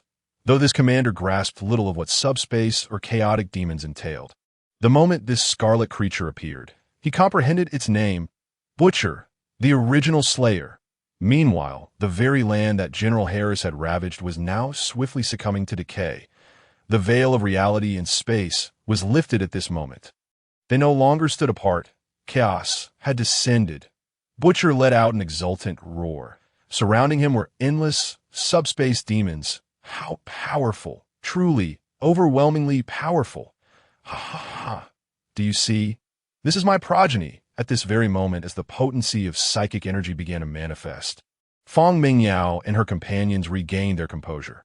They methodically commenced the deployment of their progeny army into Dimension 1284, and they swiftly seized one territory after another, commanding their forces with ruthless efficiency.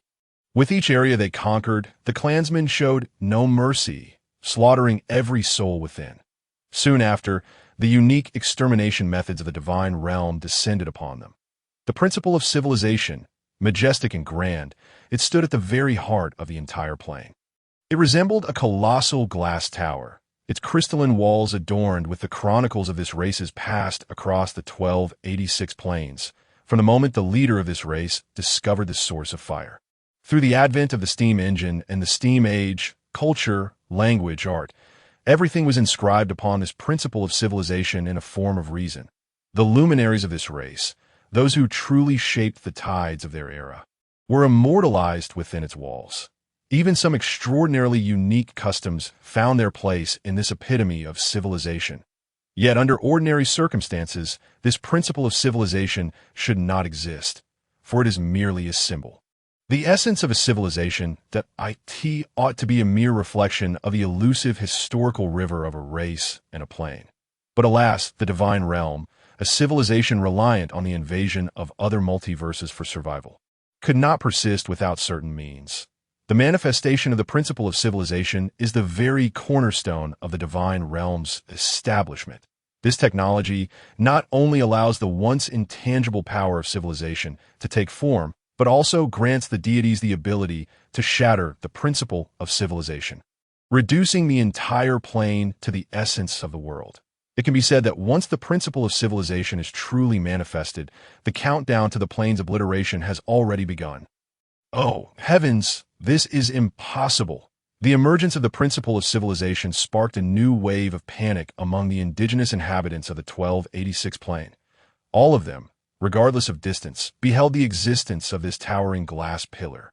For once the principle of civilization, as the core of a civilization, materializes, every ordinary individual within that civilization, even those who had never witnessed it, would intuitively comprehend its significance through their intrinsic connection to the civilization. Furthermore, the principle of civilization would issue its final warning to every individual under its dominion. Should it shatter, the entire plane would be transformed into the essence of the world, devoured by the malevolent gods. This was the final war, and, simultaneously, their first confrontation with the true gods. The survival of the principle of civilization would rapidly empower every individual of the civilization, ensuring they could sustain their existence. The entire civilization commenced its most frenzied counterattack. Yet, during this tumultuous process, the malevolence of the gods was starkly evident. Not a single deity displayed any sympathy for the annihilation of this civilization. Each of them, driven by insatiable greed, yearned for the shattering of the principle of civilization, craving a larger share of the world's essence. Thus, propelled by the relentless drive of Shi Zhong, the subspace demons breached the veil between shattered reality and illusion before the armies of Feng Mengyao and her companions arrived. Infiltrating this physical universe, a full 100,000 chaotic demons, freed from the shackles of subspace, under the leadership of the first slaughterer, Butcher, rapidly decimated every indigenous inhabitant they laid eyes upon at a pace of 1 town per day. Around Butcher's neck hung a string of desiccated heads. Those of the former resistors, once vibrant towns, were transformed into immense ruins. The once joyous residents became mere corpses, torn apart by the chaotic demons. Libraries, once brimming with ancestral wisdom, now served as nests for chaotic spirit practitioners. It can be said that while Feng Mengyao and her companions were still dismantling the outer defenses, Shi Zhong had already led the chaotic demons through the entire defensive line. Arriving at the foot of the principle of civilization, this moment, beneath the principle, stood the last bastion of defense for the 1286 plane. Countless indigenous people, regardless of age or gender, grasped their weapons, pointing them at the seemingly invincible chaotic demons. Courage was their only weapon against the chaos of subspace. Yet their bravery was insufficient to shake the current subspace, for Shi Zhong had arrived with a thunderous roar. A tempest of chaos swept through the area as Shi Zhong, the deity from subspace, manifested before the eyes of all the indigenous people, regarding them with an expression of cold indifference. You still intend to resist? As Shi Zhong lifted his foot to step forward, an endless storm of chaos engulfed the entire region. In an instant, all the indigenous people were assailed by this terrifying tempest, hearing sounds they were never meant to perceive. It was the sound of souls being torn apart, toyed with until shattered. It was the song of destruction, a raucous hymn praising the might of obliteration.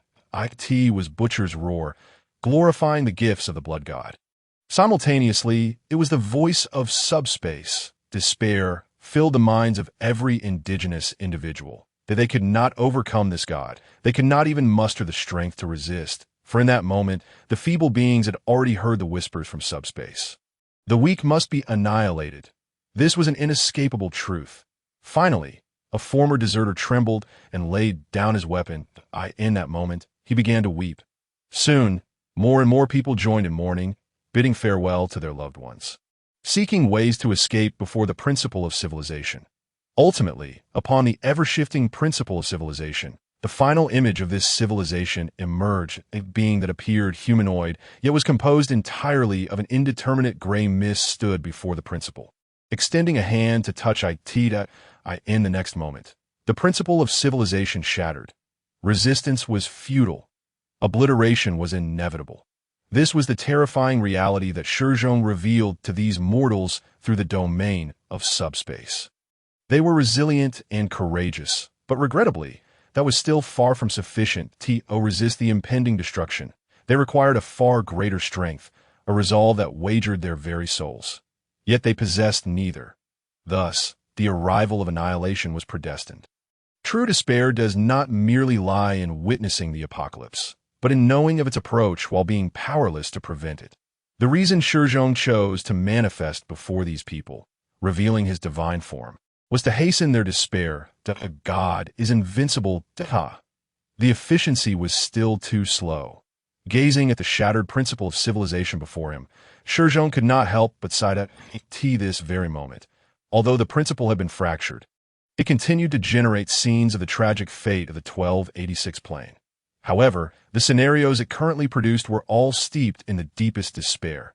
Yet, these very images of hopelessness transformed into power in Shi Zhong's hands. For when Shi Zhong's hand made contact with the principle of civilization, the entirety of the 12866 plane disintegrated, becoming an infinite source of world essence. In that instant, the deities of the 1286 plane were transported back to their original worlds. However, it is worth noting that this world essence was not entirely Shi Zhong's to claim.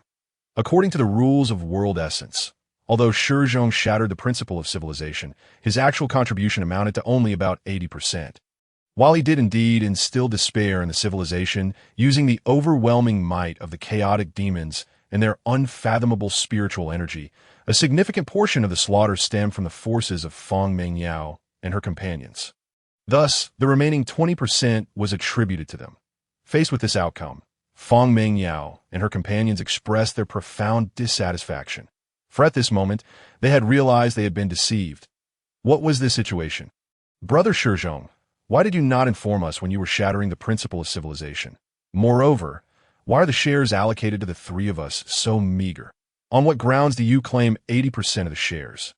Faced with such an outcome, Fang Mengyao and the other two immediately confronted Shi Zhong, demanding an explanation. However, Shi Zhong merely regarded their accusations with a cold smile, finding their indignation utterly foolish. What is this? Do you feel aggrieved? His gaze was chillingly icy. He continued mercilessly. Reflect on your performances during the early stages of the war. When the enemy advanced upon us, you didn't even manage to establish a basic temporary passage. Even after the passage was built, your contributions were hardly commendable. While I was utilizing the Chaos Demon to push the battle forward, you three seemed to be busy harvesting the spoils from the rear. Essentially, I faced the resistance forces of the 1286-dimensional realm alone. Shi Zhong was not jesting. His three junior disciples had indeed acted in this manner. Initially, they had intended to leverage their legions to advance towards the principle of civilization, as Shi Zhong had never showcased the overwhelming might of the Chaos Demon before them. They instinctively believed that he had devoted all his strength to cultivating the subspace domain, leaving him devoid of combat prowess. However, upon witnessing the formidable power of Butcher, the Chaos Demon, and its undying nature, they began to think, since Shi Zhong could defeat the enemy alone, why should they exert themselves? Thus, they unhesitatingly opted to betray their comrade and gather as many resources as possible, patiently awaiting Shi Zhong to clear the path, intending to snatch the accolades that rightfully belonged to him just before the principle of civilization crumbled. Little did they anticipate that Shi Zhong would act with such swiftness that they had no time to react before the principle of civilization was shattered. Upon hearing this, Fang Mengyao and the others realized that their ulterior motives had been detected by Shi Zhong and hurriedly began to explain. Brother, we were simply unfamiliar with this type of invasion warfare. Yes, we are not as powerful as you. Hence we couldn't reach you in time. Hearing their shameless excuses, Shi Zhong's face twisted into a scornful expression. Were it not for the fact that he had already earmarked these three as his source of divine power and essence.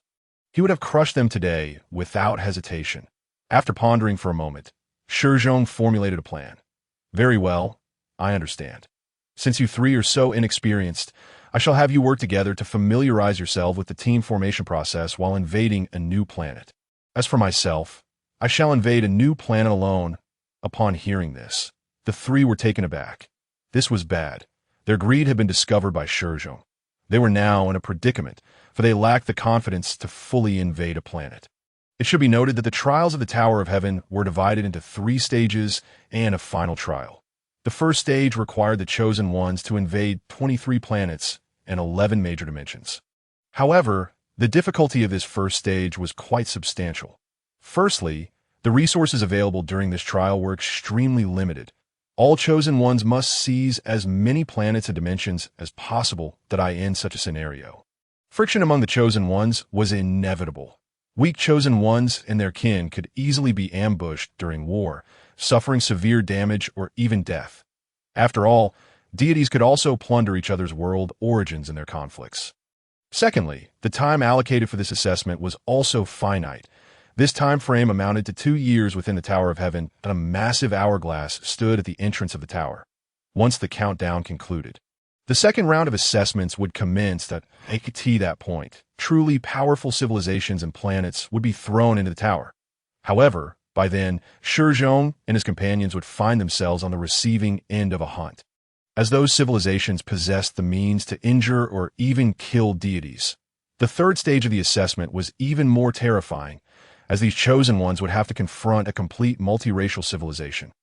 Although these trials appeared formidable, in reality, even the weakest mid-tier deity like Yunming could pass through almost unscathed. The issue was they, the chosen ones, were not so fortunate.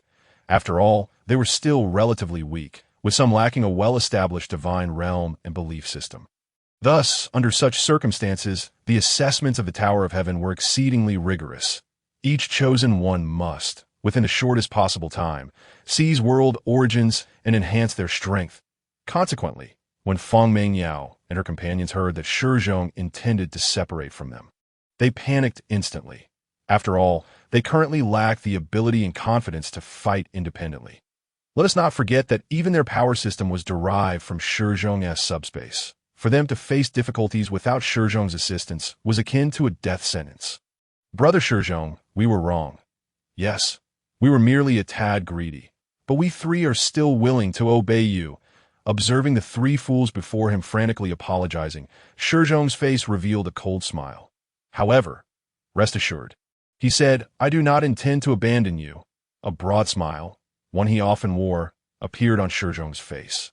This plan is designed for your individual growth, because, as you invade that divine realm, I will not only utilize my subspace to assist you in the war, but I will also venture to another planet not to monopolize it. As he spoke, Shi Zhong displayed the planet he intended to conquer before them. This planet, naturally, was currently under siege by 2 squads of chosen ones. Designated as Planet 666, my true objective is to use my subspace to delay the advance of those 2 squads, allowing you to gather sufficient strength before turning around to aid me. I will use the subspace as a conduit connecting these 2 planets. Then, the 4 of us shall devour these 2 planets together. That is my true plan. Upon hearing this, smiles immediately blossomed on the once fearful faces of Feng Mengyao and her companions. As expected of you, Brother Shi Zhong, this plan is simply brilliant. You can rest assured, we 3 will absolutely not hinder you. With that, the 3 hurriedly departed, preparing for their invasion of a new planet. Watching them leave, Shi Zhong revealed a chilling smile. He had lied. His true aim had never been to obstruct those 2 squads of deities. His actual goal had always been to consume the gods. He aspired to become the chaos evil god that devours his own kin. Since his rebirth, Shi Zhong had been contemplating one question. How could he overcome the threat from the future abyss? After much reflection, Shi Zhong finally grasped this question and devised a solution. First, he must rapidly enhance his own power. This was a prerequisite for everything to achieve this. Shi Zhong would stop at nothing to become a formidable deity. Yet becoming a powerful deity was not enough to confront the chaotic threats of the future. Shi Zhong also needed to secure a position within the Council of Gods to seize control of the entire assembly. To achieve this, Shi Zhong must position himself at the pinnacle of all deities. Consequently, he cannot afford to be as merciful as he was in his previous life. Those deities devoid of worth must be eradicated by him. Redemption and hope are insufficient to constitute true power. It is destruction and despair that serve as the genuine sources of strength. With this thought in mind, Shi Zhong commanded his subspace divine realm, forcefully colliding into the heart of the two factions of chosen ones on planet 666. Instantly, a magnificent surge of chaotic power erupted around the periphery of planet 666. The barriers of the divine realms belonging to both factions were torn apart by the chaotic tempest. The terrifying chaotic energies surged into the divine worlds of these two groups like flowing streams of corrupting matter. What the hell? What is happening? The sudden assault startled the chosen one Li Feng and his companions. Initially, they mistakenly believed that another team attempting to conquer planet 666 was launching a surprise attack on them. However, upon focusing their minds on their divine realm, they were astonished to discover, wait, are there other chosen ones here to ambush us? It turned out that they were not the only ones under attack at this moment. Even the pair of chosen ones accompanying them in the conquest of planet 666 were also being ambushed by the same entity, and the one attacking them, along with his divine realm, was none other than Shi Zhong. Damn it, we haven't even had the chance to strike at you, and you've come right to us. Seeing Shi Zhong's colossal divine realm, Li Feng and his companions immediately displayed expressions of fury. According to their plan, Shi Zhong, as the most powerful genius of their generation, should have been surrounded and targeted safely. Only in this way could they suppress Shi Zhong's growth rate, preventing him from becoming excessively powerful before the second trial arrived, thereby ensuring that the strong remained strong. But now, their plan was utterly disrupted. Before they could suppress Shi Zhong, he had proactively delivered himself to them. With this thought, Li Feng's eyes burned with rage. Brothers, let us set aside our grievances for now and join forces to obliterate Shi Zhong's subspace. Upon hearing Li Feng's suggestion, the other chosen ones did not refuse. After all, Shi Zhong was their common enemy. They gathered together, leading their respective clans through the passage created by Shi Zhong into his subspace divine realm. Alongside them were members of another team of chosen ones simultaneously attacking planet 666. However, once they entered the subspace divine realm, they were all left stunned because, what the hell, where is this place? Wait, why is there no conventional plane within this divine realm? And why does Shi Zhong have 3 of them? Their astonishment stemmed from the fact that this was certainly not a typical divine realm, that it was a realm brimming with ceaseless changes and extreme emotional fluctuations, a ruthless world. Here, mortal beings could not tread, and souls were toyed with until shattered. There would be no redemption, no light, and certainly no hope. The only thing present here was an endless cycle of destruction. For this was the domain of the great power of annihilation and would become a paradise for countless chaotic demons. As the chaotic storm of destruction raged on, the mists parted. Then, amidst the incredulous gazes of the two factions of chosen ones, 3 manifestations of Shi Zhong emerged from the tempest point. One of the Shi Zhongs, filled with wrath, rose from his blood-soaked throne. Clad in black and crimson armor, his eyes gleamed with a murderous scarlet and absolute brutality. Another Shi Zhong, coldly smiling, stepped away from his multicolored labyrinth, draped in a dark robe. Beneath the shadows lurked eyes filled with ultimate rationality and a thirst for change. The final Shi Zhong reluctantly departed from his plague-ridden planet, cradling a nightmarish entity that was rotten yet still teeming with life. As the 3 Shi Zhongs stood before the assembled group, boom! The world essence that Shi Zhong had long accumulated ignited divine flames within them, temporarily liberating them from the virtual divine realm, allowing them to become true gods. With a resounding crash, a powerful chaotic force ripped apart the veil of reality, separating the various divine realms and subspaces. Greetings, everyone. Welcome to just as the 2 teams gazed on in terror. The 3 deities began to speak. Subspace, what is this situation? When the 3 distinct manifestations of Shi Zhong appeared before the 2 teams of chosen ones, they were immediately taken aback. They had not anticipated that Shi Zhong's divine realm was not only this peculiar, but that even the soul techniques he employed were equally extraordinary.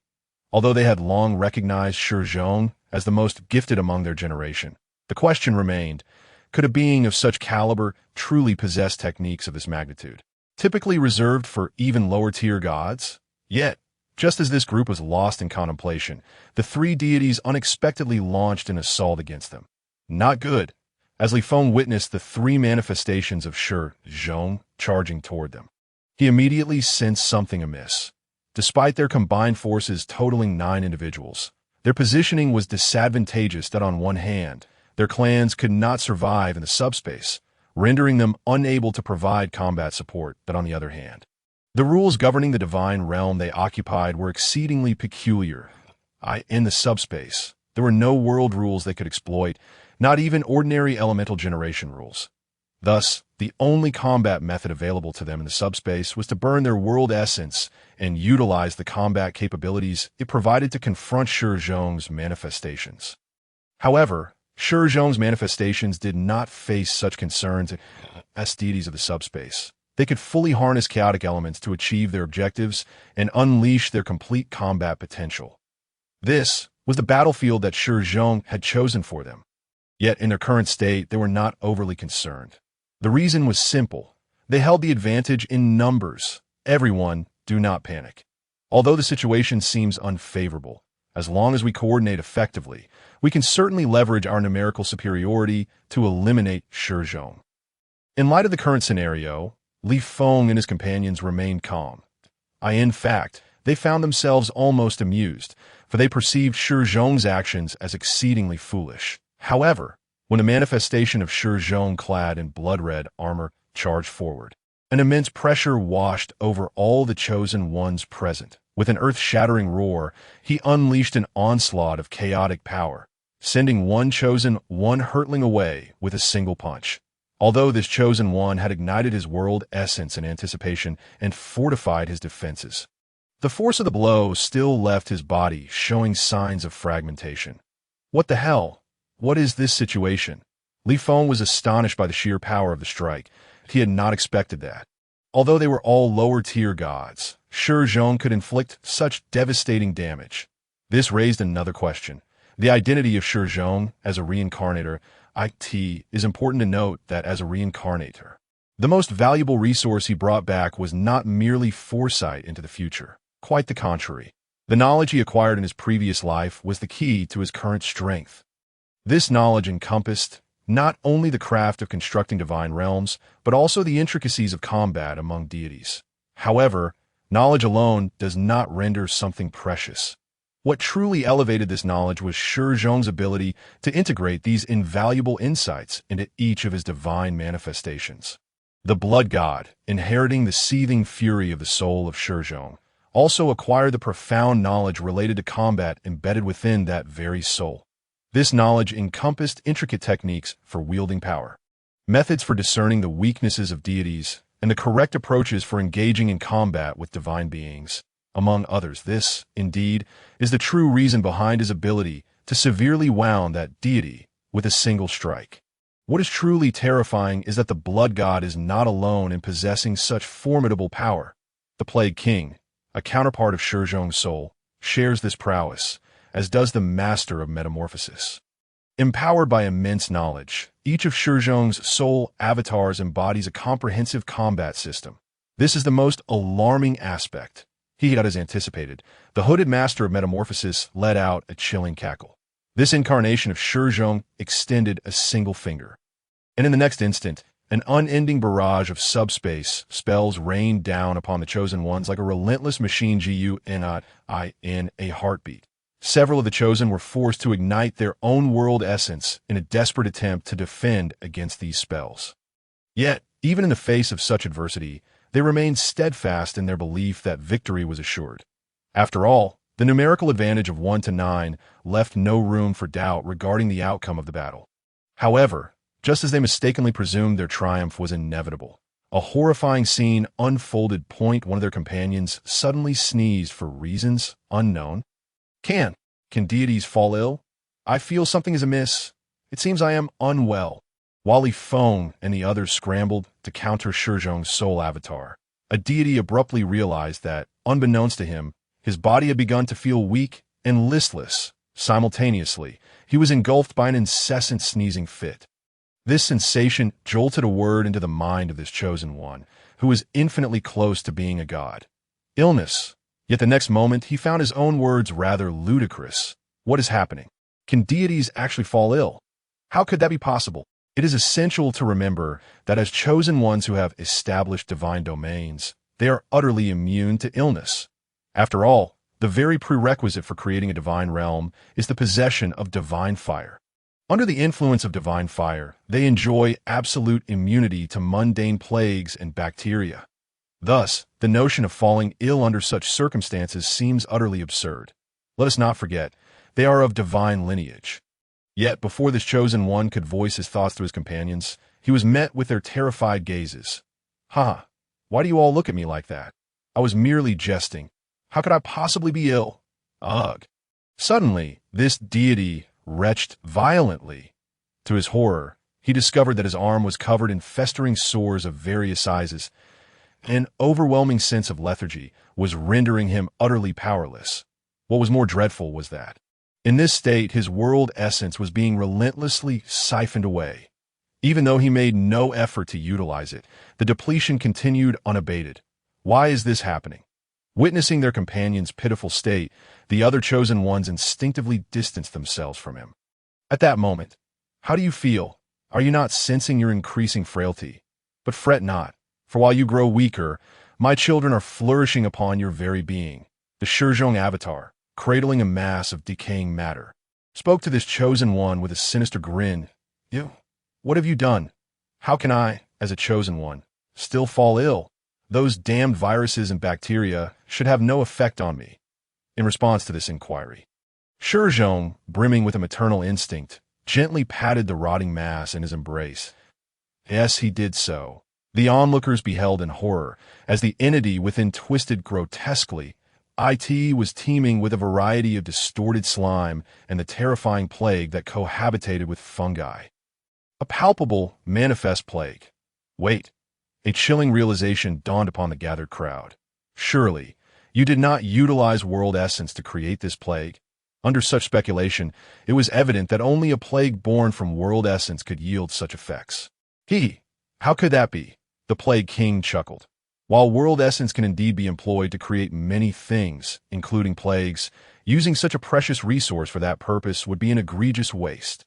Moreover, my children are unlike ordinary life forms. Even with the enhancement of world essence, it is exceedingly difficult for a plague to directly infect a deity. The divine lineage has evolved to perfection. By this point, the previously infected deity had already descended into a state of near death. His body was nearly consumed by the unknown plague, rotting away. Various fungi sprouted upon his head, having appeared without his knowledge.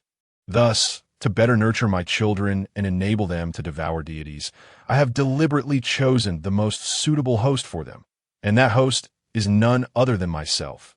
The moment these words left his lips, the Plague King revealed his true form, a horrific monstrosity, half of his body completely decayed, intestines and innards infested with countless fungi. This was no jest. He had indeed sacrificed his own body to serve as a breeding ground for a plague capable of exterminating the divine race. With this realization, an ominous premonition gripped every onlooker, including Li Feng. Concurrently, a thought emerged in their minds. They should not have come here. Should we retreat? However, just as they pondered this, boom, the relentless subspace storms surged forth, obliterating the passage they had previously traversed. They were trapped between a rock and a hard place. As the three subspace deities sensed the profound fear emanating from the divine lineage, cruel smiles spread across their faces. Yet at that moment, they withheld a brutally cruel truth from these deities. From the very beginning, the three deities confronting the chosen ones were merely avatars of Shi Zhong. The true body of Shi Zhong was not in the subspace, but rather upon planet 666. For he was personally overseeing the birth of the fourth deity of the subspace, the birth of the Prince of Joy. Ah, how I long for these familiar surroundings, upon arriving at the core of planet 666. Shi Zhong couldn't help but reminisce, for everything here felt so familiar. Danger. An enemy. Just as Shi Zhong was lost in thought, over a dozen members of the 666 Planetary Defense Forces detected his presence. Simultaneously, all military forces in the vicinity of the core surged towards his location. This was entirely understandable, for the area Shi Zhong occupied was not only the physical core of Planet 666, but also its political center, where the reigning queen conducted her affairs. Assassin! Quick! Attack him! Protect the queen! As Shi Zhong observed the guards charging at him with reckless abandon, he could only shake his head in resignation. Such attacks were far from lethal to him. In the next moment, a rift in the subspace appeared beside Shi Zhong. An unending tide of chaotic demons erupted from the rift, surging towards the guards daring enough to fire upon Shi Zhong, tearing them apart one by one. Meanwhile, Shi Zhong's figure vanished from the scene. When he reappeared, he was standing beside the planetary queen. Cease! The moment Shi Zhong appeared, several elite guards by the side of the Empress drew their blades imbued with lethal power, striking towards him. However, at that instant, the Empress, noticing the smile on Shi Zhong's face, suddenly shouted, halting the attack of her guards, "He bears no malice towards me.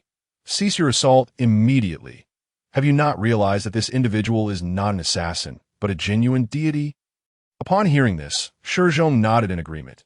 "You speak wisely, and your actions are commendable." With that, Shi Zhong smiled at the Empress. Then, "Lady Tainao, might we find a secluded place to converse? You know my name?" Shi Zhong nodded, remaining silent as he awaited her formal response. "Do you wish to discuss something? Very well. Follow me." With that, Empress Tainao dismissed all her guards and led Shi Zhong to a secret chamber deep within the palace, an obvious refuge where she would ordinarily rest. "Speak, esteemed guest who arrives uninvited. What is it you wish to discuss?" As she took a seat, the Empress raised her head with an air of defiance, her expression resolute. "However, let me make this clear, regardless of how generous your terms may be. I may very well refuse."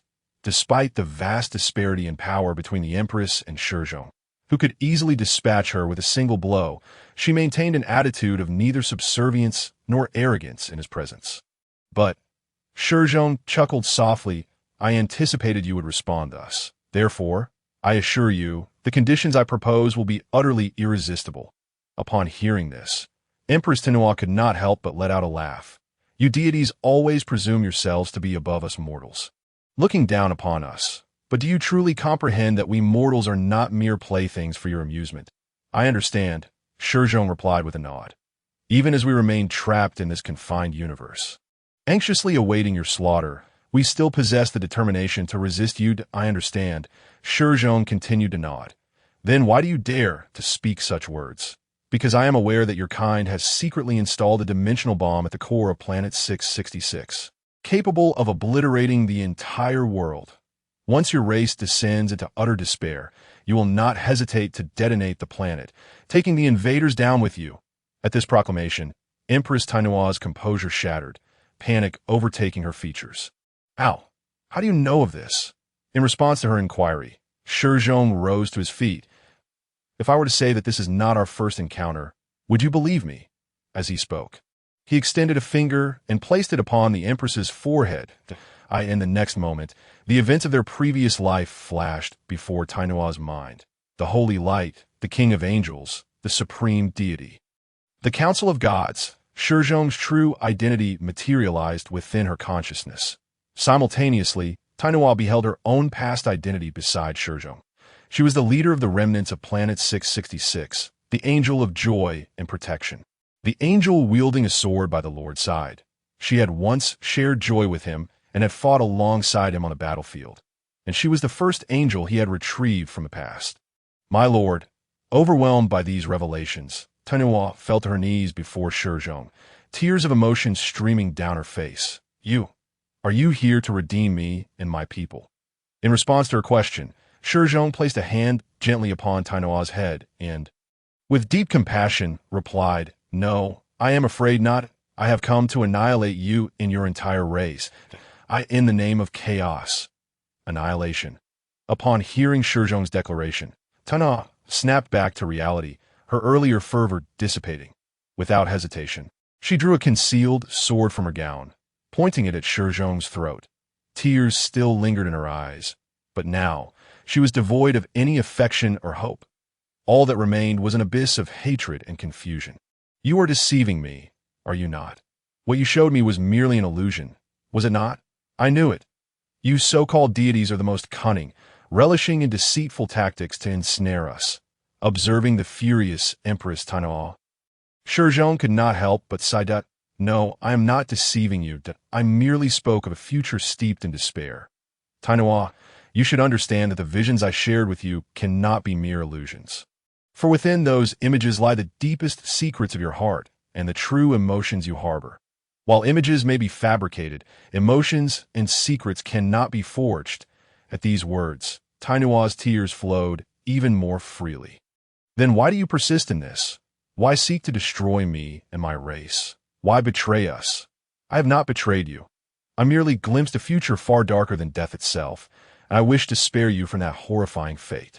As he spoke, Shi Zhong shared with Tainuo all memories related to the boundless abyss, revealing the doomed future, a future more terrifying than death itself, unfolding before Tainuo's very eyes. In an instant, her spirit shattered.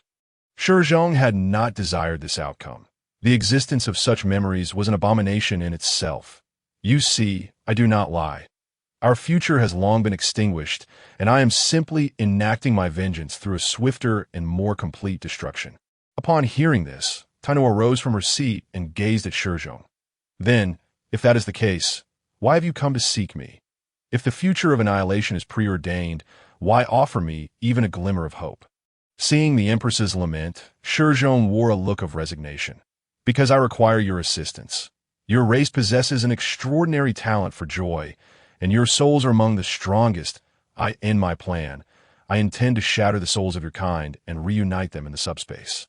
Using the fragments of your soul and mine as vessels to forge an embodiment of joy and depravity. At this revelation, Empress Tainuo was left speechless.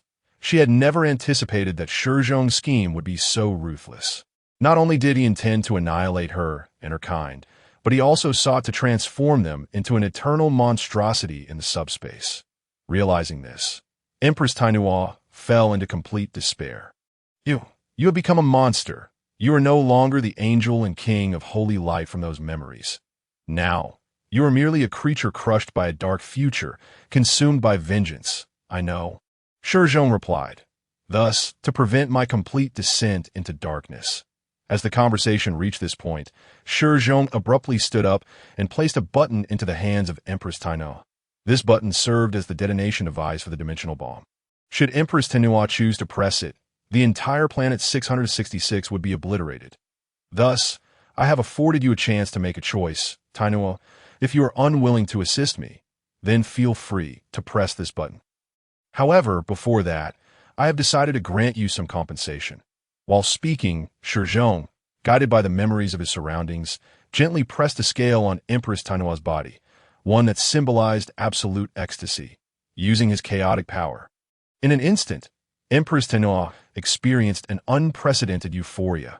Her serpentine lower half writhed wildly, and even each of her scales seemed to scream, "It was an experience of bliss that transcended the very limits of the soul. It was a peak of sensation that the flesh could never hope to attain. It was the ultimate ecstasy.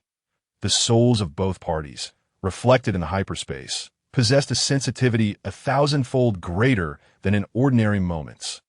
Soon, Empress Tainuo found herself immersed in this endless euphoria, and during this process, her soul began to be influenced by the hyperspace. Finally, after what felt like an eternity, upon awakening from her stupor and seeing Shi Zhong by her side, Tainuo sighed softly. She understood that the euphoria she had just experienced was the compensation granted by Shi Zhong. I am truly sorry, my great master. Tainuo kissed Shi Zhong gently, silently picking up the button that represented annihilation and pressed it down. I am quite satisfied with your compensation, but I do not wish to become the fuel for your destruction. Yet, the button remained unresponsive. Just as Tainuo was taken aback by this, Shi Zhong rose from the bed. His cold, merciless gaze fixated upon I am sorry, my dear angel of pleasure. Shi Zhong patted Tainuo's head, speaking from a position of dominance. That moment, Tainoa's soul had become a puppet of Shi Zhong. After experiencing the utmost ecstasy, this pleasure would become the seed for the birth of the fourth deity. When Empress Tainoa realized that the button she pressed had no effect, she instantly recognized the gravity of the situation. Shi Zhong had deceived her, but it was too late. Before Tainoa could react further, an astonishing sight unfolded before her. The thread of gray silk snaked its way along Shi Zhong's finger and burrowed into her soul. In the next moment, within her soul's perception, she found herself entering hyperspace. More precisely, her soul had traversed into the realm of hyperspace. Various regions within hyperspace welcomed her arrival. It was at this moment that she finally comprehended what Shi Zhong had constructed in this new divine domain. It was vast, possessing limitless realms. That it was malevolent, for it was the reflection of all malicious intent. In that instant, Empress Tainoa's soul began to unravel. Countless malevolent thoughts from hyperspace surged into her being, relentlessly altering her essence. They brought with them greed, rage, despair, and ineffable emotions, continuously reshaping her understanding of everything. The positive emotions she once held could not withstand such transformation and were rapidly dissipating one by one. Even more terrifying was the fact that fragments of Shi Zhong's soul were intertwined within. No, what do you intend to do? Empress Tainoa screamed as she looked at the handsome yet grotesquely contorted visage of Shi Zhong before her. What do I intend to do? In response to her inquiry, the fragment of Shi Zhong's soul extended its hand and placed it over Tainoa's essence. With precision, he located the seed of ecstasy hidden within her soul. Nothing to worry about, my dear. Shi Zhong lightly kissed Tainoa's cheek, yet his expression bore the unmistakable marks of cruelty and madness. That I merely wish for you to experience ecstasy once more. However, this time, the duration of that ecstasy shall be eternal. Upon hearing this, Tainoa's body began to tremble uncontrollably, for she understood a crucial truth. No matter how pleasurable an experience may be, it possesses its limits. Should such an experience exceed those limits, what was once joy would transform into the utmost agony. And if this agony were to escape the confines of time, it would become an eternal torment. No, Shi Zhong, why must you treat me this way? Why must you so cruelly torment me alone? Faced with the impending dreadful torment, Empress Tainoa's fear reached its zenith. She wept incessantly, pleading for Shi Zhong's mercy.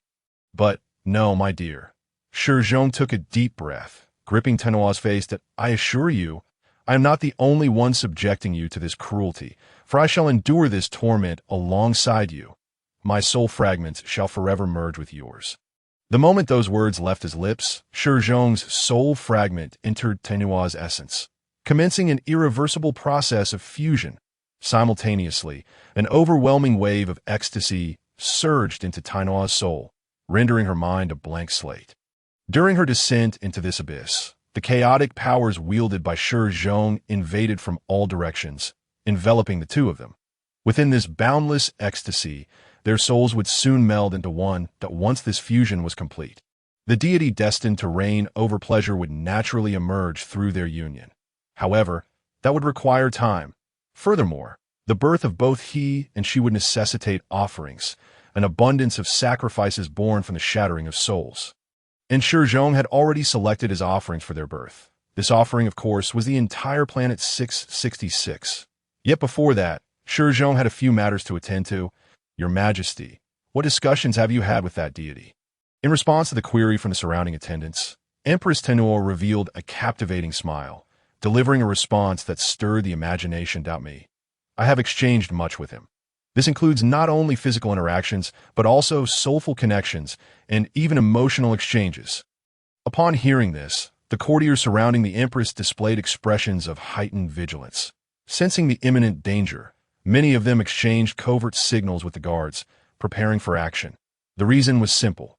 Although Empress Tainoa was their leader, her recent words had clearly implied treachery. Not to mention, while Shi Zhong appeared affable, he had shown himself to be remarkably perilous the night prior, having successfully torn asunder the veil between hyperspace and reality, unleashing a horde of chaotic demons. These demons had slaughtered tens of thousands of warriors. However, just as the guard deliberated whether to take action against the Empress, Her next words left them frozen in place. "I know what you are all thinking." Empress Tenua directed an enchanting smile at the vigilant crowd. "But I assure you, your concerns are unfounded, for that great deity harbors no malice towards us. If you do not believe me, then watch closely, behold the power bestowed by that magnificent deity." The moment she finished speaking, a magnificent force surged forth from Empress Tenua's being. In an instant, the objects present were utterly shattered before this overwhelming force. Moreover, whether it was an illusion or not, the moment this power manifested, everyone within the space felt as though a dream was on the verge of becoming reality.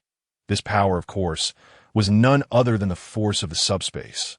To everyone's astonishment, the once unremarkable Empress Tenua now appeared like a descending deity. Observing the astonished expressions of the crowd, the Empress smiled and declared, "Which divine being has bestowed upon me such magnificent power, ensuring that I and every one of my subjects shall share in this formidable strength. With this power, we shall not only safeguard our homeland, but also witness a new evolution of our race. For that great deity has imparted to me a wealth of knowledge." In response to the Empress's assurances, a glimmer of greed sparked in the eyes of the other ministers. This power and knowledge were simply too enticing. Whether it was the system of power or the knowledge for evolution, everything was precisely what they needed at this moment. But what is the cost? At that moment, one of the Empress's ministers asked this inconvenient question. What is the price of acquiring this power? Upon hearing this untimely inquiry, the expression of the Empress turned icy. She then revealed the true cost of this power before all the ministers.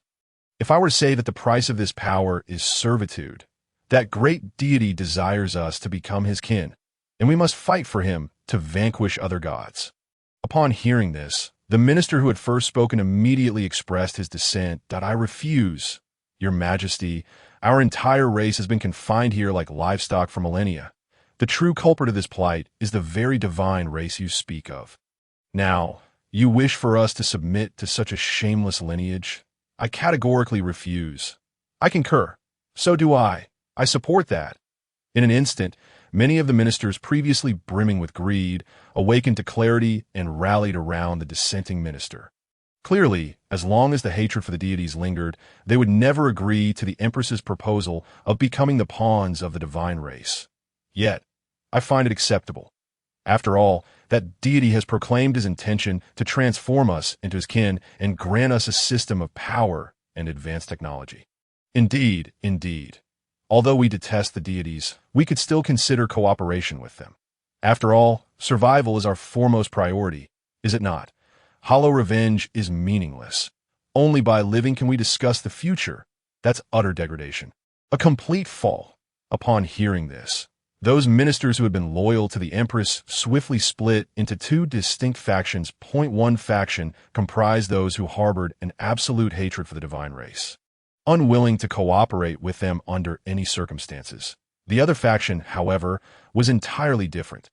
They were willing to trust the conditions offered by the divine race, believing that their technology could ensure the survival and betterment of their race. In no time, the entire assembly of ministers erupted into a cacophony of disputes fueled by their differing positions. But just as they continued to attempt to persuade one another, the Empress took action. She regarded the dissenters with a frigid smile. In the next moment, an unfathomable force of chaos, invoking the name of psychic energy, swept over all those who opposed her. Under the terrified gaze of the others, these dissenting ministers were almost instantaneously drained, reduced to mere ashes scattered by the wind. This annihilation was pure. Not only were their physical forms shattered by the psychic energy, but even their souls left no trace behind. Facing the ministers who looked upon her in terror, the Empress articulated her final decree. "If we wish to survive, we must cast off the burdens of the old dou. Agree with my assertion?" A profound silence enveloped the hall. Soon after, voices extolling the Empress began to resound. In less than a few days, a massive cleansing movement erupted on planet 666. Countless subjects who opposed the Empress's decision were slaughtered by her supporters. The population of the entire planet was nearly reduced by 1/5 in an instant. Yes, only 1/5 of the populace clung to their hatred for the deities. The remaining 4/5 were keenly aware that hatred was merely a slogan. Remarkably, this extensive purge did not lead to societal or order collapse, that on the contrary. In the aftermath of the initial cleansing, the subjects of Planet 666 experienced a wave of terrifying development. Firstly, psychic energy. The most potent and adaptable power system was swiftly disseminated into the minds of every subject of the Empress.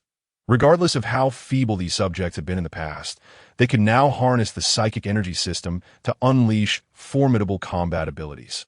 This led to the armies of the Chosen Ones, such as Li Feng, facing defeat after defeat against them.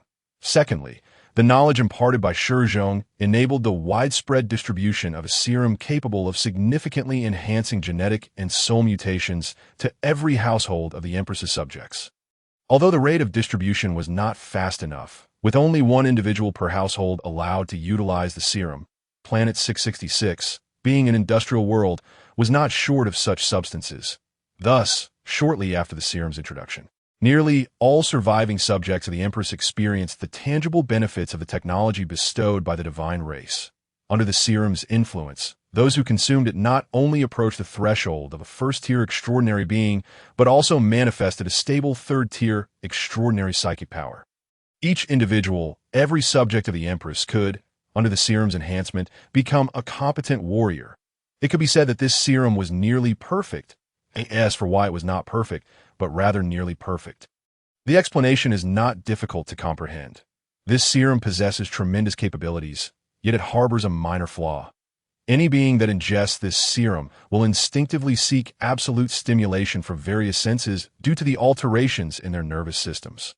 In a flash, amidst their victories, these subjects began to indulge themselves.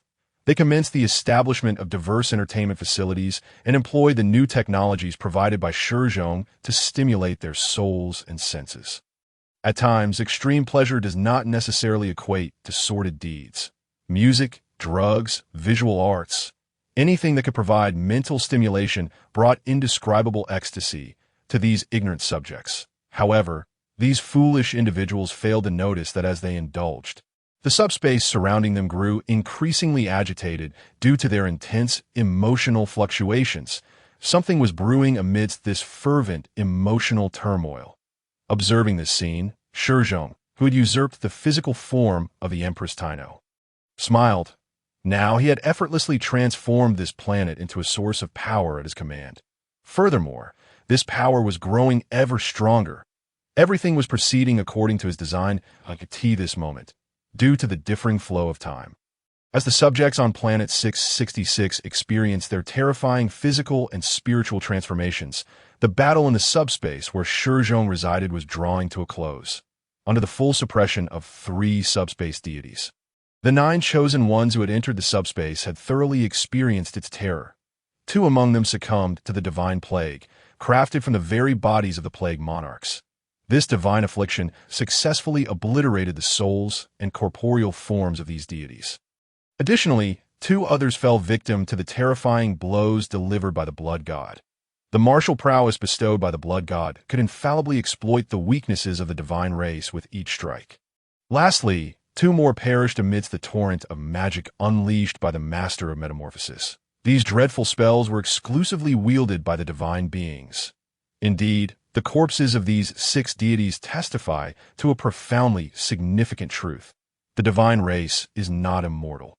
More precisely, they can be effortlessly vanquished by other divine beings. The inability of many mortals to slay the divine stems partly from their lack of technology and capabilities to confront the gods, and partly because annihilating a deity necessitates a stature equal to that of the divine. Unfortunately, the vast majority of mortals lack such power. What manner of monstrosity is that damned creature? Yet, at this very moment, Li Feng and his 2 divine squad members were not among the fallen. They were fortunate. Prior to their confrontation with Shi Zhong, they had amassed sufficient world essence, which they utilized in their struggle against him.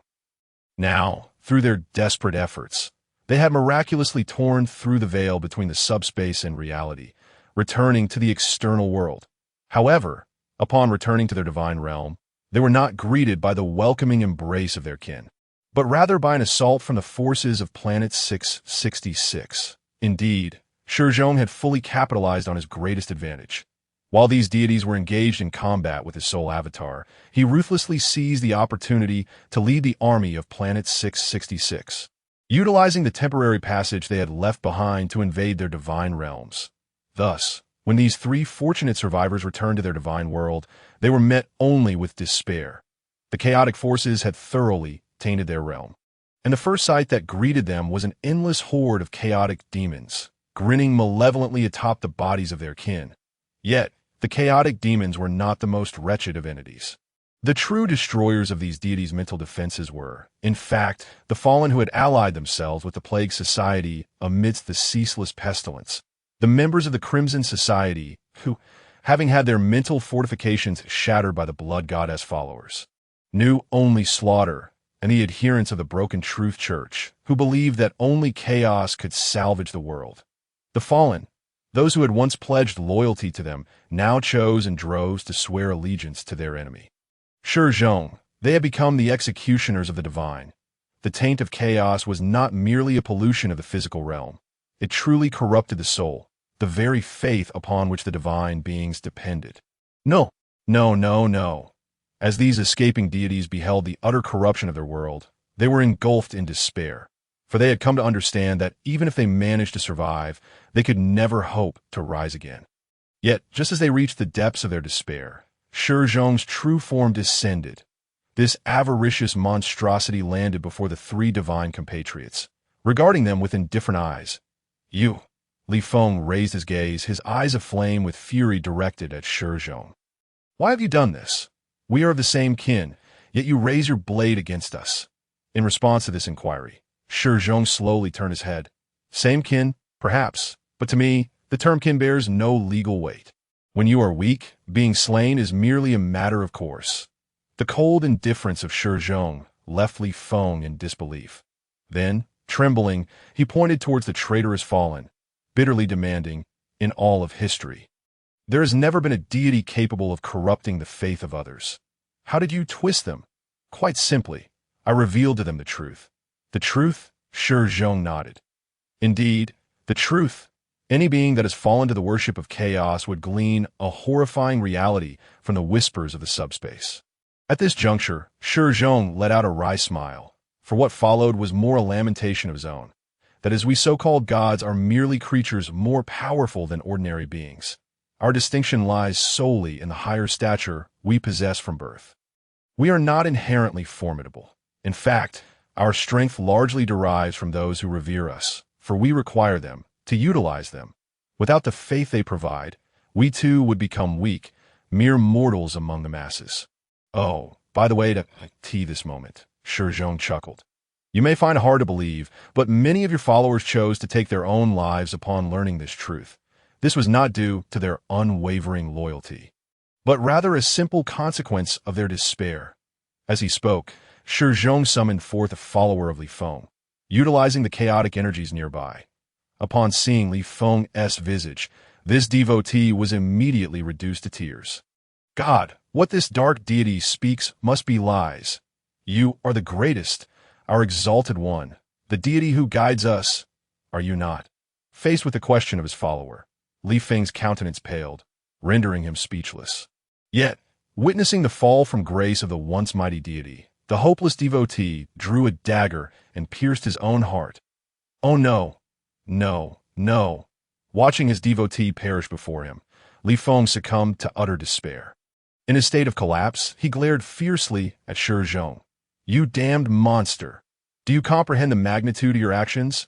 By spreading this knowledge among these followers, you are dismantling the very foundation of the pantheon. You are destroying the order upon which we rely for existence. In the end, even you shall not escape this embrace of death." Upon hearing this, Shi Zhong smiled that, "I know, but I do not care." For Shi Zhong seized Li Feng's head, shredding his defenses, and cast him towards the waiting chaotic demons.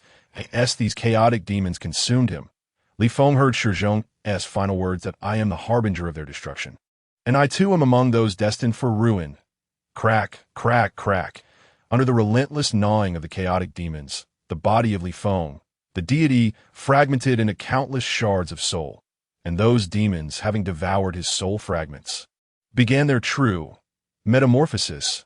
As Li Feng's essence was gradually torn asunder, his soul core soon lay exposed before the chaotic demons. However, it is worth noting that his soul core was not mere fragments, but genuine divine fire, a divine fire forged from the essence of the world. Witnessing this scene, Shi Zhong could not help but inhale sharply. Here it comes, the moment he had long anticipated, and the one that piqued his curiosity the most, was about to unfold.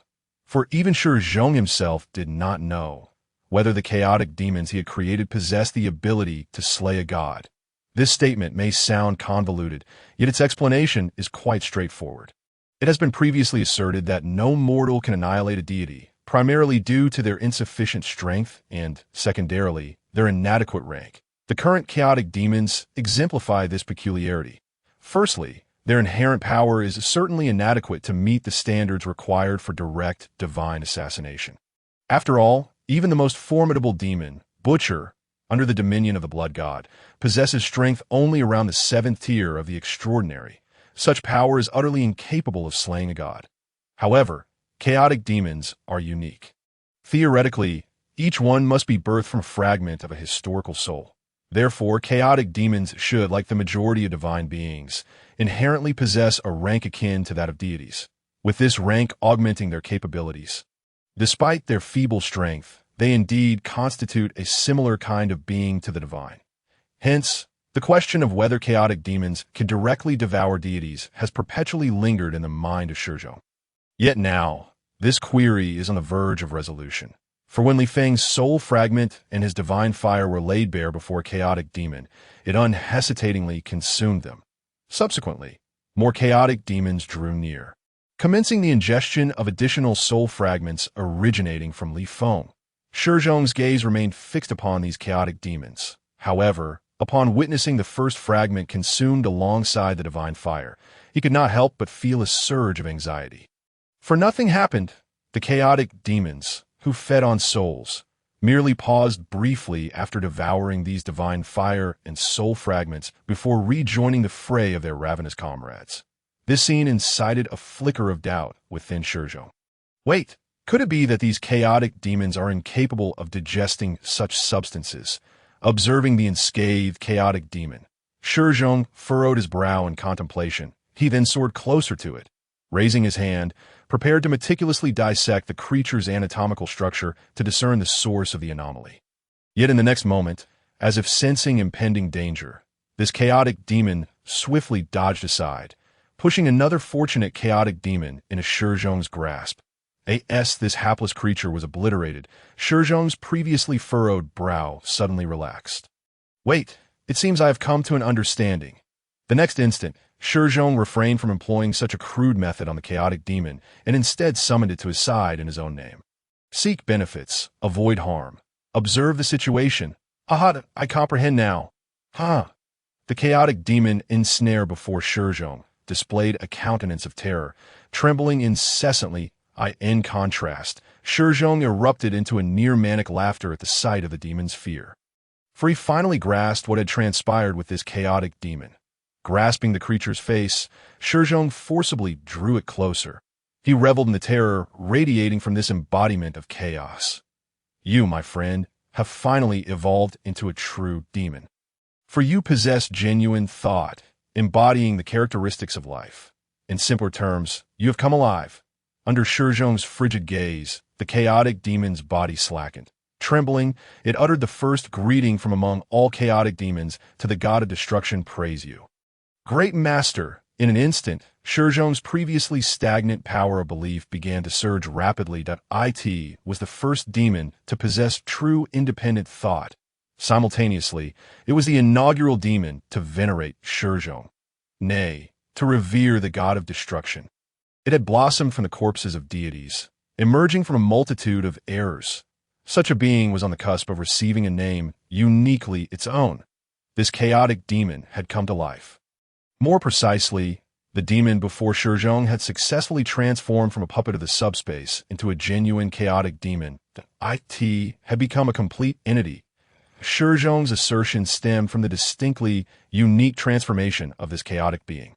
It is well known that all chaotic demons are essentially manifestations of Shi Zhong's soul. In this context, the thought processes of chaotic demons are inextricably linked to Shi Zhong's own essence. Put it simply, chaotic demons and Shi Zhong are facets of the same entity. All chaotic demons, including the original two, Butcher and Eve, are privy to Shi Zhong's awareness of their thoughts, actions, and forthcoming intentions, although they may occasionally aspire to challenge Shi Zhong or usurp his position, even becoming tainted by his formidable thoughts. Such endeavors do not alter their fundamental nature as extensions of Shi Zhong. Even their desire to supplant Shi Zhong originates from this shared essence. However, the situation has now changed. As the chaotic demon that consumed divine fire was on the verge of being seized by Shi Zhong, it not only experienced fear, but also executed an action that even Shi Zhong failed to anticipate. It escaped Shi Zhong's grasp and used one of its companions as a scapegoat. Unlike its chaotic brethren, this particular demon's attitude towards Shi Zhong transcended mere fear. Upon realizing its perceived significance to Shi Zhong, it eagerly approached, bestowing obsequious praise upon the god of destruction. As anticipated, the cunning creature had wagered wisely. Through its flattery and heartfelt veneration of Shi Zhong, the demon generated a wellspring of belief energy for Shi Zhong. "You have done exceedingly well." Shi Zhong narrowed his eyes, holding the cunning chaotic demon in his grasp, scrutinizing its every movement. "As the first chaotic demon to gain sentience within my divine realm, you are deserving of my blessings. Speak, what do you wish to receive as a reward? Knowledge or power?" At this juncture, the chaotic demon exhibited an expression of exhilaration that was evident that, upon gaining consciousness, this demon had acquired the essential expression system inherent to living beings. Upon hearing Shi Zhong's inquiry, the chaotic demon's excitement became palpable. Then articulated its desire to Shi Zhong. "Master, I wish to receive a name bestowed upon me by you." "A name?" Hearing this, Shi Zhong could not help but furrow his brow. He had not anticipated that this chaotic demon would dare to present such a request. "Very well." Shi Zhong nodded, subsequently posing a question to the demon yearning for a name. "However, I must understand why you desire a name from me rather than creating one for yourself." In response to Shi Zhong's inquiry, the chaotic demon provided its rationale. "Great Lord of Destruction, as a demon within your divine realm, I am equally subject to the influence of the world rules you have established. Perhaps, in your eyes, the temporal rules you have devised hold little significance. However, for me, possessing a name bestowed by you within the framework of your creation equates to leaving a unique imprint upon your world. As one who was once a part of you, I possess sufficient wisdom. With such wisdom as my foundation, I do not yearn excessively for knowledge or power, for those will come in due course. Therefore, rather than desiring knowledge or power, I yearn for the name you bestow, or rather an imprint." Upon hearing this, Shi Zhong suddenly became aware of a significant realization. As the creator of the subspace divine realm, he understood that his role was fundamentally different from that of the chaotic demons he governed. The matters he held dear were, in fact, of little consequence to these chaotic entities. Conversely, certain aspects he regarded with indifference were of immense importance to the chaotic demons. Once they attained consciousness, their desires became increasingly multifaceted. Reflecting on this, Shi Zhong nodded thoughtfully that in that case, I shall bestow upon you a name. After casting a brief glance at the chaotic demon, a name promptly materialized in his mind. Simultaneously, the demon's expression shifted from mere excitement to fervent anticipation. The mark it bore in the subspace signified its erroneous birth, representing the first being to escape the control of its creator. Thus, its name would be Amon. "Amon, you say?" Shi Zhong squinted, contemplating the implications. Though this name was conferred upon him by Shi Zhong, it was more accurate to say that it represented the will of the subspace itself. Regardless, upon receiving this appellation, the chaotic demon displayed an overwhelming joy. The reason was simple. Although he was unaware of what the future held, merely possessing this name granted him numerous privileges within the subspace. Shi Zhong sensed this excitement. Therefore, he cradled Amon in his palm and inquired about his intentions.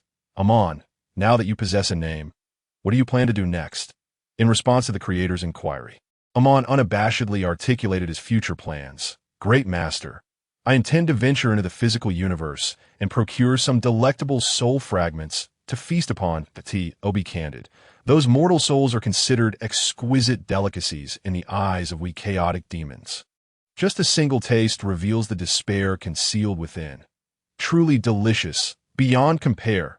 Shi Zhong covered his forehead, pondering whether this could be likened to a subspace version of a trip to the docks for some fries.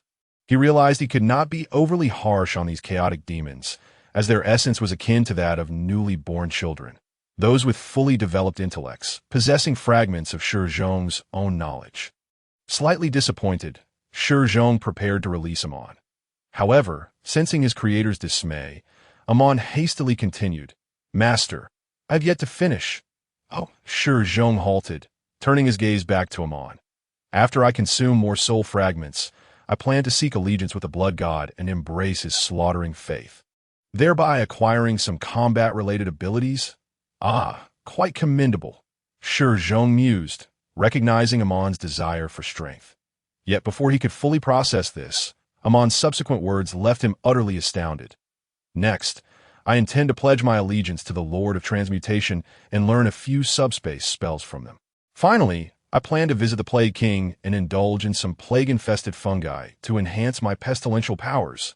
Of course, Amon gestured towards the cocoon, which was nurturing pleasure, and added, "Once those two emerge, I shall also pay them a visit to acquire abilities related to ecstasy." "Outrageous, utterly outrageous." Shi Zhong narrowed his eyes, incredulous at Amon's audacity. This being had only possessed consciousness for less than 5 minutes, and had already devised such cunning strategies for self-empowerment. Nevertheless, Amon's declarations prompted Shi Zhong to confront a crucial question. "Do you not hold faith in the deities of the subspace? Furthermore, are you planning to deceive them?" "Of course," Amon replied unabashedly, hands on his hips. "Great Master, my devotion lies solely with you. You are the true Lord of Chaos, the original, the embodiment of annihilation. Compared to you, the deities of the subspace are merely divisions of domains." Upon hearing this, Shi Zhong became acutely aware of a critical oversight he had made during the construction of the subspace. He had overly simplified the issue of faith within the realm. Often, he assumed that by establishing a virtual divine kingdom, the chaotic demons would inherently possess faith and continuously supply belief power to the 4 deities of the subspace. However, the current reality indicated otherwise. The virtual divine kingdom he created was indeed successful, but its essence remained that of puppets, mere avatars of his own divine essence. Moreover, many chaotic demons, upon gaining consciousness, did not directly venerate these deities. Rather, they sought to extract benefits before departing. More importantly, such duplicitous behavior would undoubtedly increase with the growing number of true chaotic demons. Shi Zhong realized he must personally address this issue. Otherwise, the matter of faith would become a considerable dilemma in the future. With that thought in mind, Shi Zhong casually cast Amon into the real world and proceeded toward his virtual divine kingdom. An idea began to form. More accurately, 2 promising ideas regarding the challenges posed by Amon. Shi Zhong devised a solution. However, this solution was somewhat intricate and carried a hint of danger. He planned to resurrect the 3 chaotic evil gods and then kill them once more. "Please, spare me." A helpless member of the divine race was seized by Shi Zhong, and amidst his pleas for mercy, his soul was ruthlessly torn apart. Yet this time, Shi Zhong did not bestow the soul upon the chaotic demon. Instead, he offered it to the blood god. Notably, Amon had initially gained consciousness after consuming merely a fragment of a soul imbued with divine fire. This time, however, the blood god consumed an entire divine soul. As expected, upon devouring the soul, the blood god erupted in excruciating agony. Being a divine avatar of Shi Zhong, its essence was a fusion of Shi Zhong's soul fragments and those of the chaotic sea. Consequently, upon consuming a complete divine soul, it naturally attained full consciousness. It could even be said that due to the soul's completeness, this blood god at that moment resembled a reincarnated fusion of the original divine essence more than a mere fragment of Shi Zhong. In an instant, the blood god rose from its throne of blood and lunged toward Shi Zhong. However, Shi Zhong commanded, "Sit down," His eyes widened as boundless chaotic power coalesced around him, forcefully pinning the blood god back onto its throne. Yet the blood god would not remain passive. Observing Shi Zhong's use of chaotic power to suppress it, the blood god instinctively retaliated with its own chaotic force at that moment. The trap Shi Zhong had previously set finally came into play. You dare to defy me, and with chaotic power no less? Ha ha ha. In Shi Zhong's sinister laughter, the subspace echoed with a terrifying roar. The blood god, horrified, watched as all the chaotic power it possessed was seized by Shi Zhong, transforming into power within his grasp. What a farce! In the face of the affinity generated by the division of the Tao, Shi Zhong would forever remain the foremost being within the subspace. Even his avatars paled in comparison to his current might. This was eternity, and it was the truth. A terrifying scene unfolded. Under the relentless stimulation of chaotic forces, the soul of the blood god began to disintegrate. In an instant, the essence of the blood god was shattered and reformed. Although it had acquired its own consciousness, it remained bound to the bloody throne, subjected to the whims of Shi Zhong as he reshaped its soul. Throughout this transformation, the blood god repeatedly attempted to rise from the throne using its own powers. Yet how could it possibly triumph over Shi Zhong in the subspace, when it fell into the abyss of death and fused with the subspace? The cost and recompense naturally endowed it with an unparalleled affinity for the chaotic realm. Ultimately, Shi Zhong succeeded in crafting his masterpiece, a fusion of the old and the new. The blood god appeared before him as a divine avatar, yet possessed a complete consciousness. How do you feel? Shi Zhong smiled as he addressed the newly formed blood god before him. I am you, and you are me. The emotions I now harbor are nothing but boundless rage and an insatiable thirst for battle. I wish to challenge you and then conquer you. Shi Zhong chuckled. Very well. However, before that, you must gather as many souls as possible and forge your own demons with them. Furthermore, you must defeat all your brethren within the subspace. Upon hearing this, the blood god abruptly awakened. Under Shi Zhong's guidance, it began to incessantly split its own soul. Soon, the true chaotic demon belonging to the blood god was born. However, this new breed of chaotic demons, belonging to the blood god, was entirely distinct from those that belonged to the subspace. While these chaotic demons were imbued with consciousness from the moment of their creation, their minds were incessantly tormented by the blood god's fury and brutality. In this state, despite possessing formidable combat abilities from birth, these chaotic demons were even more savage than ordinary chaotic demons. Shi Zhong's plan had succeeded, utilizing the unique traits of the divine race, along with his mastery over the subspace. He completed the transformation of the blood god. Next, he needed to reform the still oblivious master of change and the plague king. Throughout the upcoming transformation process, should Shi Zhong lose even a single confrontation, he would be met with an absolute backlash from the subspace. Yet despite this peril, excitement was etched upon Shi Zhong's face, for this could very well be the first instance of internal strife within the subspace. And it certainly would not be the last.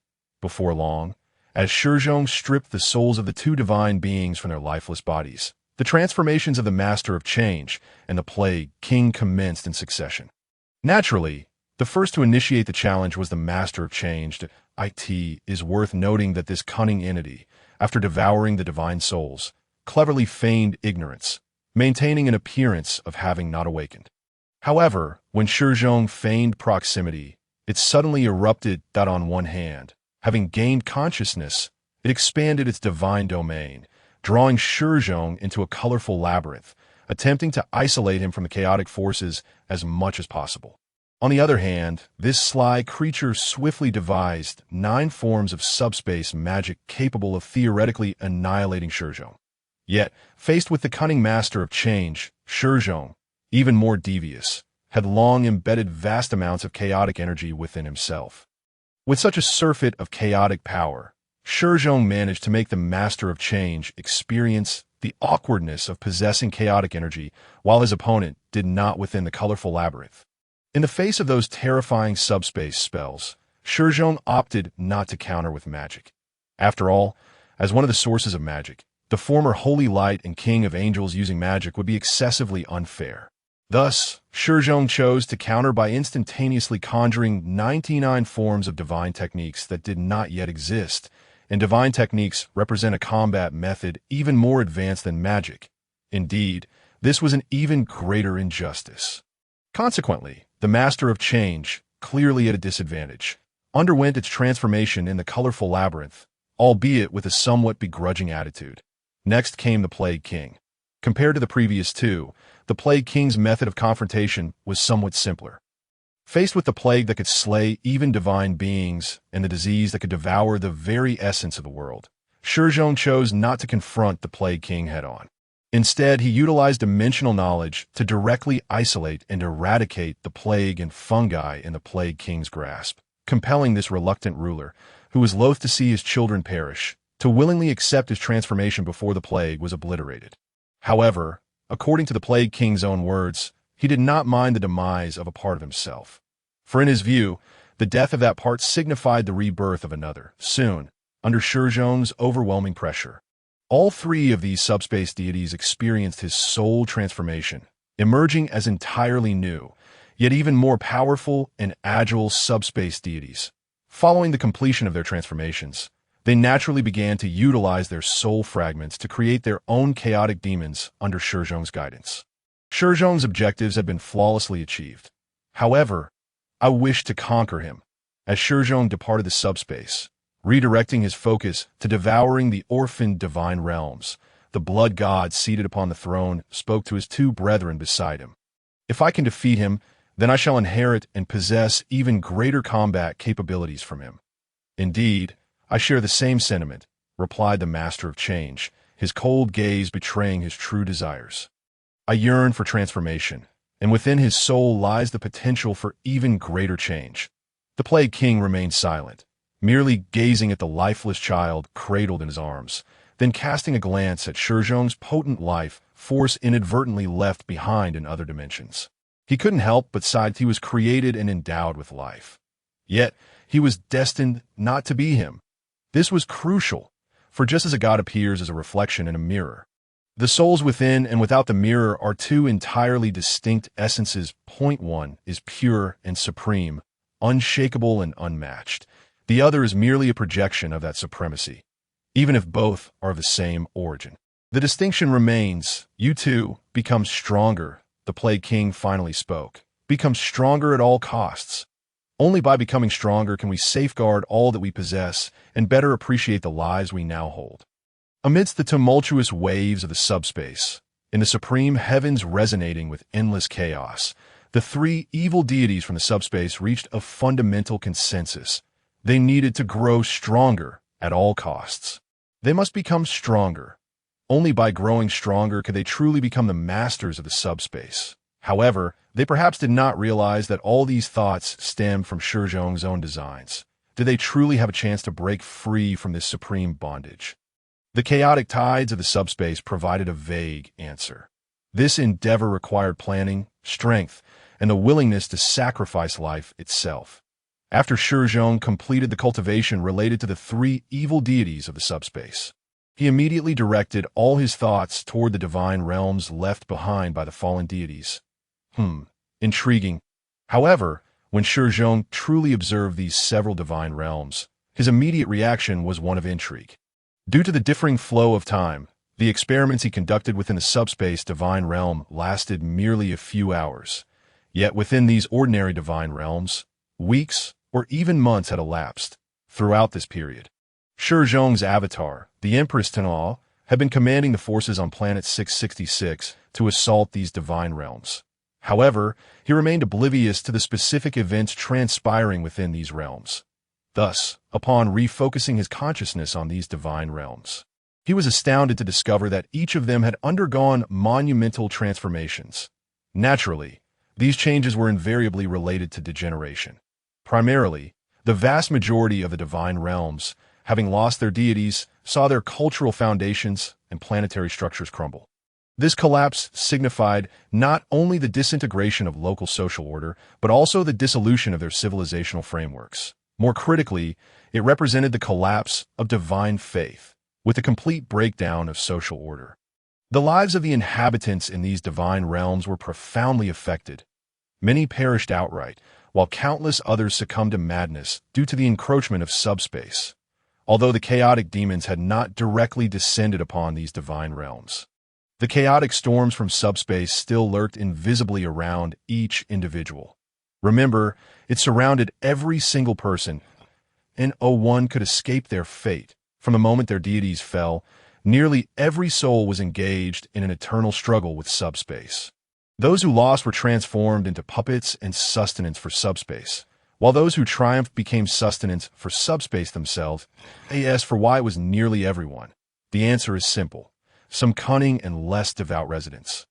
Under the influence of subspace and the siege from planet 666, swiftly fell into the ranks of subspace's adherents, wholeheartedly embracing its worship.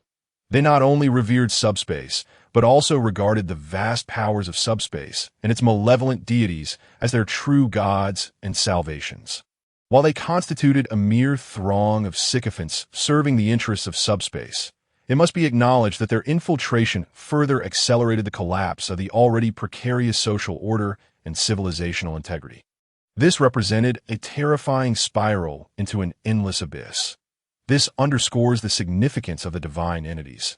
Had these inhabitants retained their deities and a complete belief system, they might have had the opportunity to insulate themselves from the influences of subspace.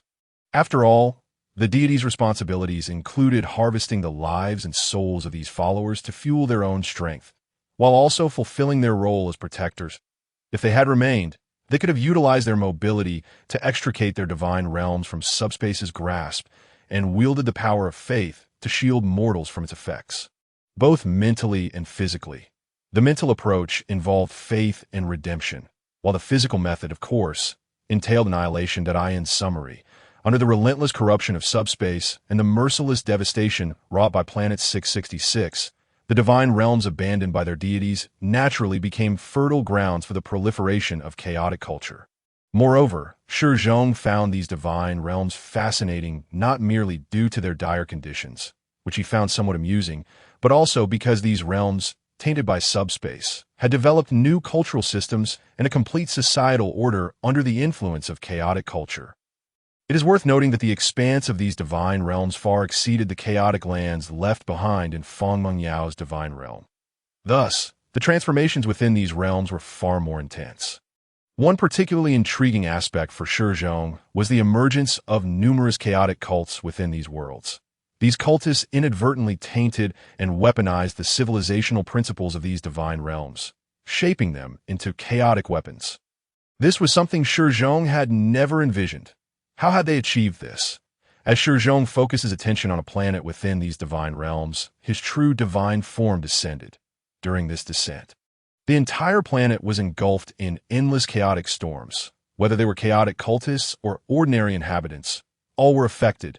Many cultists, fortunate enough to be blessed by the arrival of Shi Zhong, the god of chaos, gained fragments of psychic power. Meanwhile, some ordinary residents, despite clinging to the faith of the old gods, were mercilessly transformed into mindless, irrational monstrosities by the chaotic tempest. O great Lord of chaos, our Savior, our beacon, our Redeemer, behold this magnificent miracle. The arrival of Shi Zhong prompted many chaotic cultists to embark on a pilgrimage. Yet tragically, before they could approach him, their minds could not withstand the rapid surge of psychic energy, leading to their demise. However, Shi Zhong paid little heed to the fate of these mortals. His sole concern lay with the embodiment of civilizational principles that stood resolutely at the heart of the chaotic storm on the planet. Was this a sword? Shi Zhong furrowed his brow as he gazed upon this civilization principle tainted by chaos. That moment, this corrupted embodiment of civilizational principles began to deform under the influence of chaotic power. Yet this was ostensibly impossible. In Shi Zhong's memory, he had obliterated at least tens of thousands of such embodiments in his previous life. Each embodiment, though differing in the essence of their civilizations and their developmental trajectories, bore a uniform exterior. They should have appeared as colossal glass pillars. Yet this particular embodiment was entirely different. Its exterior manifested as a long sword, thrust deep into the planet's soil. What was even more peculiar was that within this embodiment, There were no discernible images representing a civilizational core. Instead, it contained only a series of nightmarish scenes depicting the residents consumed and corrupted by chaos. Those residents, before their bodies were violently torn apart by the chaotic cultists, cried out in anguish. Others were brainwashed and snared by sinister plots, ultimately succumbing to despair. Some residents, unable to accept the embrace of the Plague Father, transformed into horrific mud-like entities amid the pestilence. These various scenes collectively formed this uniquely shaped and chaotically core civilizational principle. Moreover, it is noteworthy that each nightmarish tableau featured the involvement of chaotic cultists. One could assert that it was their degenerate actions that inversely polluted and birthed this bizarre embodiment. This is precisely why Shi Zhong believed that it was these fallen beings who crafted its existence, rather than Subspace giving rise to it. Yet, as Shi Zhong beheld this embodiment, he could not suppress his frown. Once again, he found himself unprepared for the spectacle before him, uncertain of the very existence of this entity.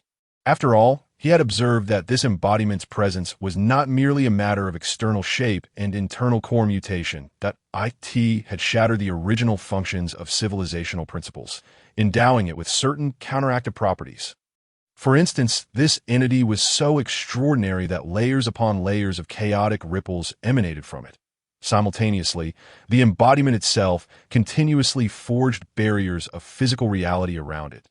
This is indeed the most paradoxical aspect of the principle of civilization. It simultaneously disintegrates the surrounding physical universe while preserving it.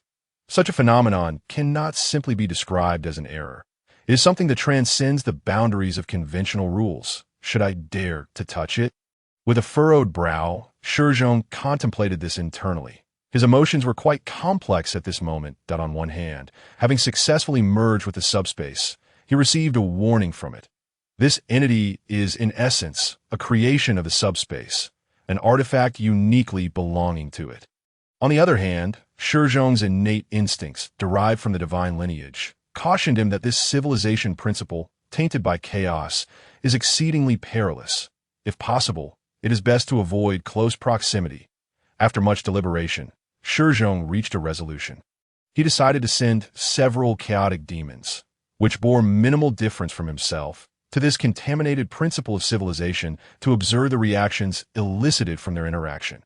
After all, the chaotic demons, in a certain sense, symbolize him, do they not? Thus, evading Amon's scrutiny, Shi Zhong seized one of his yet unindividualized kindred and cast it beside the sword-shaped principle of civilization. In the next moment, this chaotic demon was obliterated. It was a form of annihilation that originated from the very essence of the soul. But why? The soul was extinguished. What is the meaning of this? Upon witnessing the obliteration of the chaotic demon he had thrown, Shi Zhong's countenance oscillated between uncertainty and contemplation. The reason was simple. If his previous feelings towards this polluted principle of civilization resembled the allure of a treasure, then now, the sensation it evoked in his mind resembled that of a trap crafted specifically to counter him by the subspace. This was not mere conjecture. It was a genuine sensation. The chaotic demon that had just perished was, in the truest sense, annihilated. It, along with its intrinsic shard of Shi Zhong's soul, had vanished completely. It is crucial to note that although Shi Zhong had only recently distanced himself from the ranks of the Chosen and occupied a stage that did not even qualify as a lower deity, he was, after all, of divine heritage. Even if the chaotic demon contained merely a minuscule shard of the soul, it was still a fragment of divine essence. The ease with which such a soul fragment could be extinguished compelled Shi Zhong to ponder the formidable unknown risks that this entity might possess.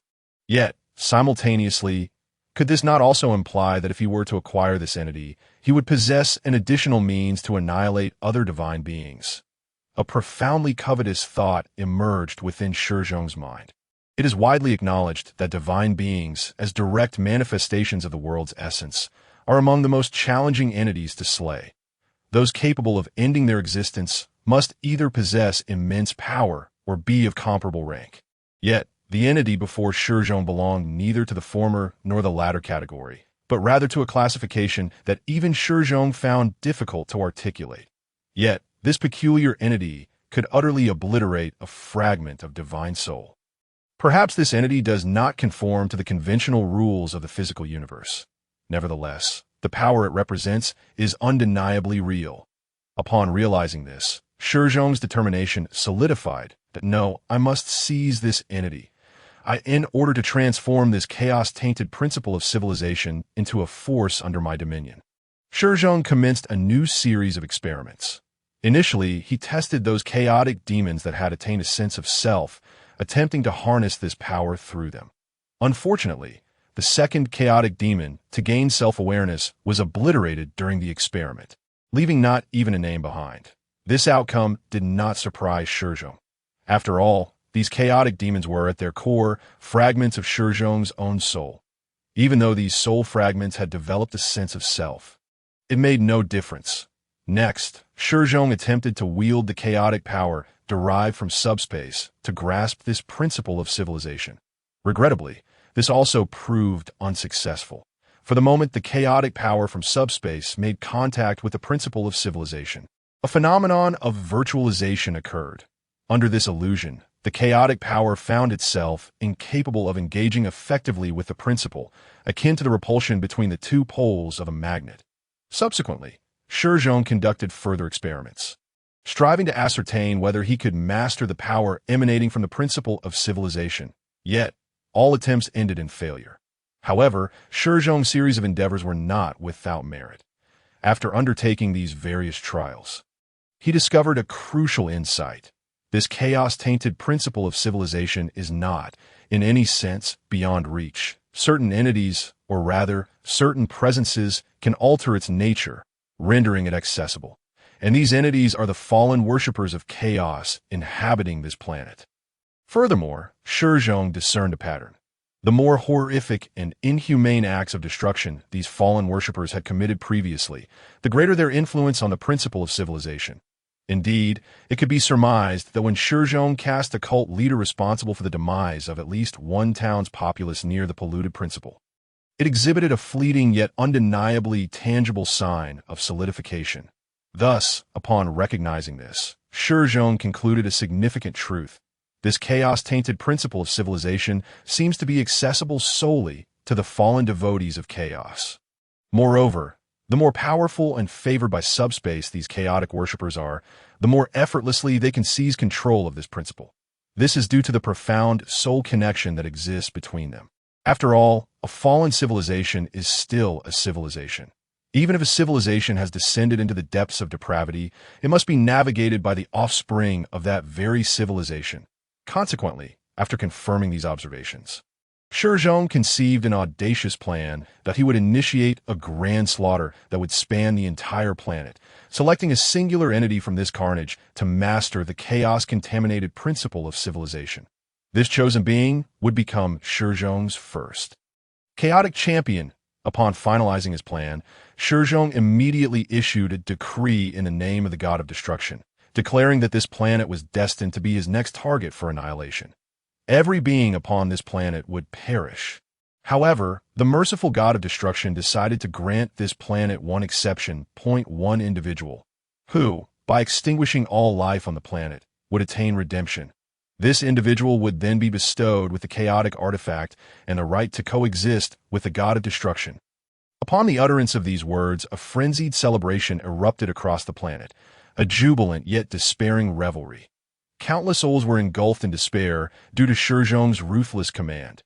After all, he intended to leave only one survivor on an entire planet. Yet many others felt exhilaration, for they had long since recognized their fate.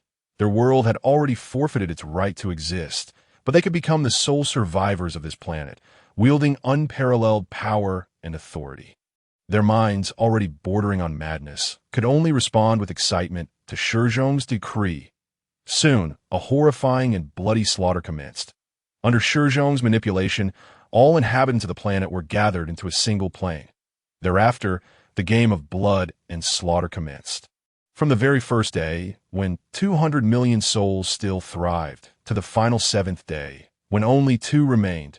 Yet, what Shi Zhong did not anticipate was that his orchestrated game of slaughter had inadvertently drawn 3 players into the fray. individuals who should not have existed. Hey Yajir, do you truly believe you can win this time? Now, it appears that only the two of us remain on this planet, and your comrades have been completely eradicated by my hand. Now, you exist like a mere dead dog. Should I manage to extinguish your life, I shall seize the chaotic artifact promised by the god of destruction for myself. Fenris gazed at the mutilated Jaeger, unable to suppress the thrill that urged him to lick his lips. A plump maggot wriggled out of his nostril, carelessly wiping its mouth parts before burrowing back into his eye. Ha! I beg to differ. In response to the enemy's taunt, Jaeger grinned menacingly as he drew a blood-soaked greatsword from his back with one arm. Fenris, you fool. Your greatest mistake in life was not killing me outright, but merely severing my arm. He spoke. Jaeger displayed his severed limb before Fenris. Upon witnessing this, Fenris's gaze sharpened instantly. The reason was simple. Upon the severed arm, he beheld the almost solidified energy of the spirit. This crimson energy, reminiscent of blood, now glared down at him with the intensity of a blood god's gaze. Thus, upon seeing this, Fenris felt a surge of anxiety. After all, it had been less than 2 days since the merciful Plague King bestowed upon him a second chance at life. If he were to confront his adversary head-on now, he would likely suffer dire consequences. Yet at this very moment, it was no longer a matter of weighing risks, for according to the Plague King's summons, he had to act swiftly and secure victory. With this thought, Fenris tore away the tattered cloak that draped over him, exposing his body, thoroughly decayed by the plague, to Jaeger. In an instant, countless foul flies erupted from his grotesquely mutated and rotting insides, launching themselves toward Jaeger. In that split second, the silhouette of the Plague King materialized behind Fenris, signifying his will. Fenris must fight to the bitter end. Upon seeing this, Jaeger roared fiercely. Behind him, the figure of the blood god emerged. How could the iron-willed and brutal blood god choose to flee in the face of an enemy's challenge? Both of these last survivors were backed by the stakes of their respective deities. Neither could afford to lose. Thus, at the moment their fates were about to collide, boom! Flames of magic, representing the myriad hues of the Master of Change, ignited beneath their feet and swiftly exploded. A bewildered young man, laden with questions, rose from a nearby pile of corpses.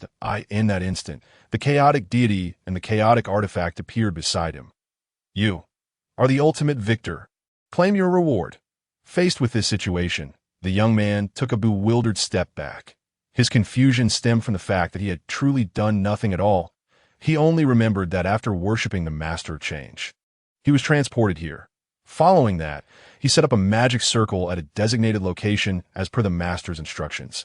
Then he fell unconscious, only to awaken just moments ago. So, what exactly transpired here? Clearly, someone tugged at the threads of his destiny. Praise the Master of Change. Witnessing this scene, Shi Zhong squinted his eyes, yet ultimately refrained from uttering a word. His objective had already been achieved. This young man had indeed grasped the principles of a civilization tainted by chaos. As the bewildered youth clutched the tainted principle of civilization, he was immediately acknowledged by it, becoming its master. However, the moment he truly grasped this object, a series of dreadful transformations began to unfold. First, to change were his body and soul. The chaotic energy from the highest heavens filled him in an instant. Simultaneously, the anguished cries of the civilization before its demise echoed deafeningly in his ears. Physically, his body became more robust, yet increasingly unnameable. Certain fleshy organs that should not have existed on him silently emerged. For instance, a sinister eye sprouted from the back of his head, gazing with a capricious and malevolent stare at everything around. On a spiritual level, the moment the young man grasped the weapon, he and its name were inscribed into the very fabric of the subspace at this moment. Having lost both the past and the yet to come, they would henceforth share a single name, Slade. This signified a thread of destiny within the subspace. Simultaneously, not only was the young man's body and soul undergoing transformation, but the planet represented by this principle of civilization was also changing. For at the moment Slade acknowledged the principle, the planet and its surrounding dimensions began to exhibit signs of the reality physical universe's barriers shattering. In the blink of an eye, The terrifying gaze from the Master of Change allowed the unprotected planet to be overrun by chaotic demons.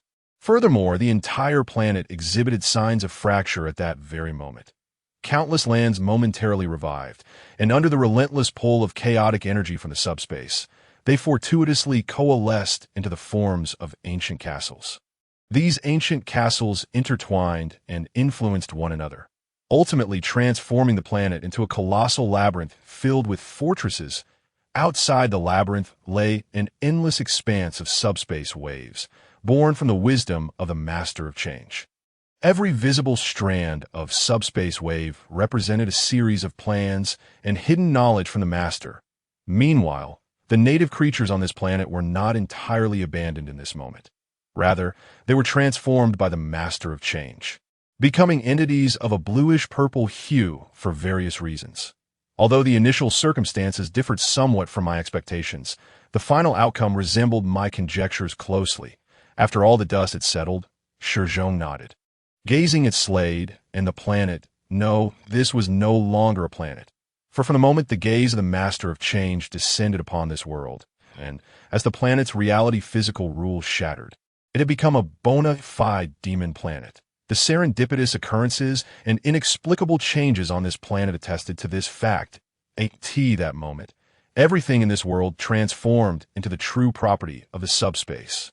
Under such circumstances, this planet could no longer exist in any form within the ordinary universe. However, the existence of a single planet would not truly capture the attention of Shi Zhong, the god of destruction.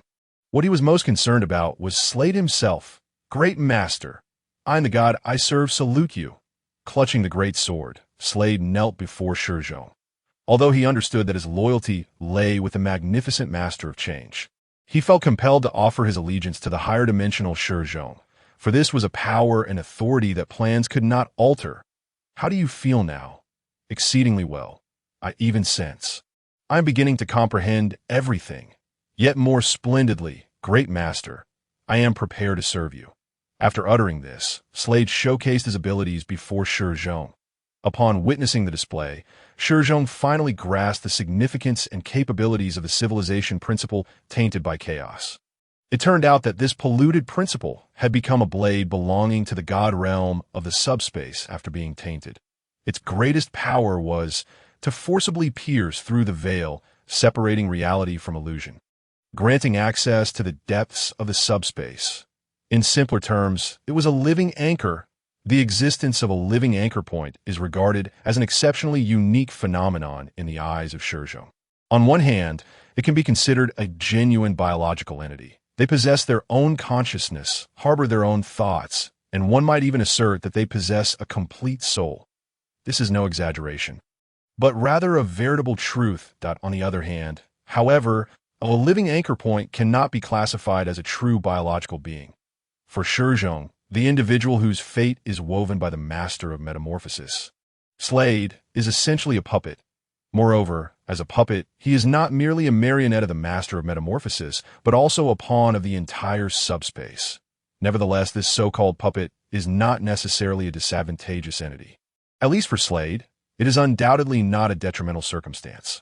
Unlike ordinary subspace puppets, Slade, although also a puppet, possesses an absolute affinity for subspace, while ordinary chaotic devotees may gain a modicum of power through rituals that appease the chaos.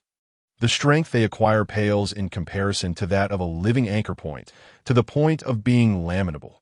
The power Slade wields is nearly equivalent to the total force possessed by the entire chaotic planet. Furthermore, Slade stands apart from all other psychics. Empowered by such immense chaotic affinity, as long as he wields a weapon and ventures into any physical reality, he can effortlessly rend the veil between reality and subspace, allowing the chaotic energies of the subspace to flow ceaselessly into this world through him. Additionally, as a favored servant of the chaotic deity, Slade can command the chaotic demons belonging to the Master of Metamorphosis to fight alongside him. This is the true reason why he surpasses ordinary psychics by several magnitudes. While ordinary psychics must engage in various desecration rituals to open a rift to subspace when the chaotic aura is insufficiently dense, Slade is different. Armed with the destructive properties of subspace chaos, He possesses the ability to obliterate souls, even deities, regardless of whether he has adequate world origins to ignite the divine flame.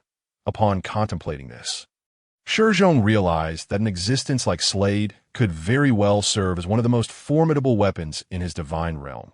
After considering the immense power Slade possesses, Shi Zhong suddenly grasped the significance of the principles of civilization, or rather, the importance of worlds on the brink of destruction, that if one Slade could be created, then did Shi Zhong now have the opportunity to manufacture more Slades.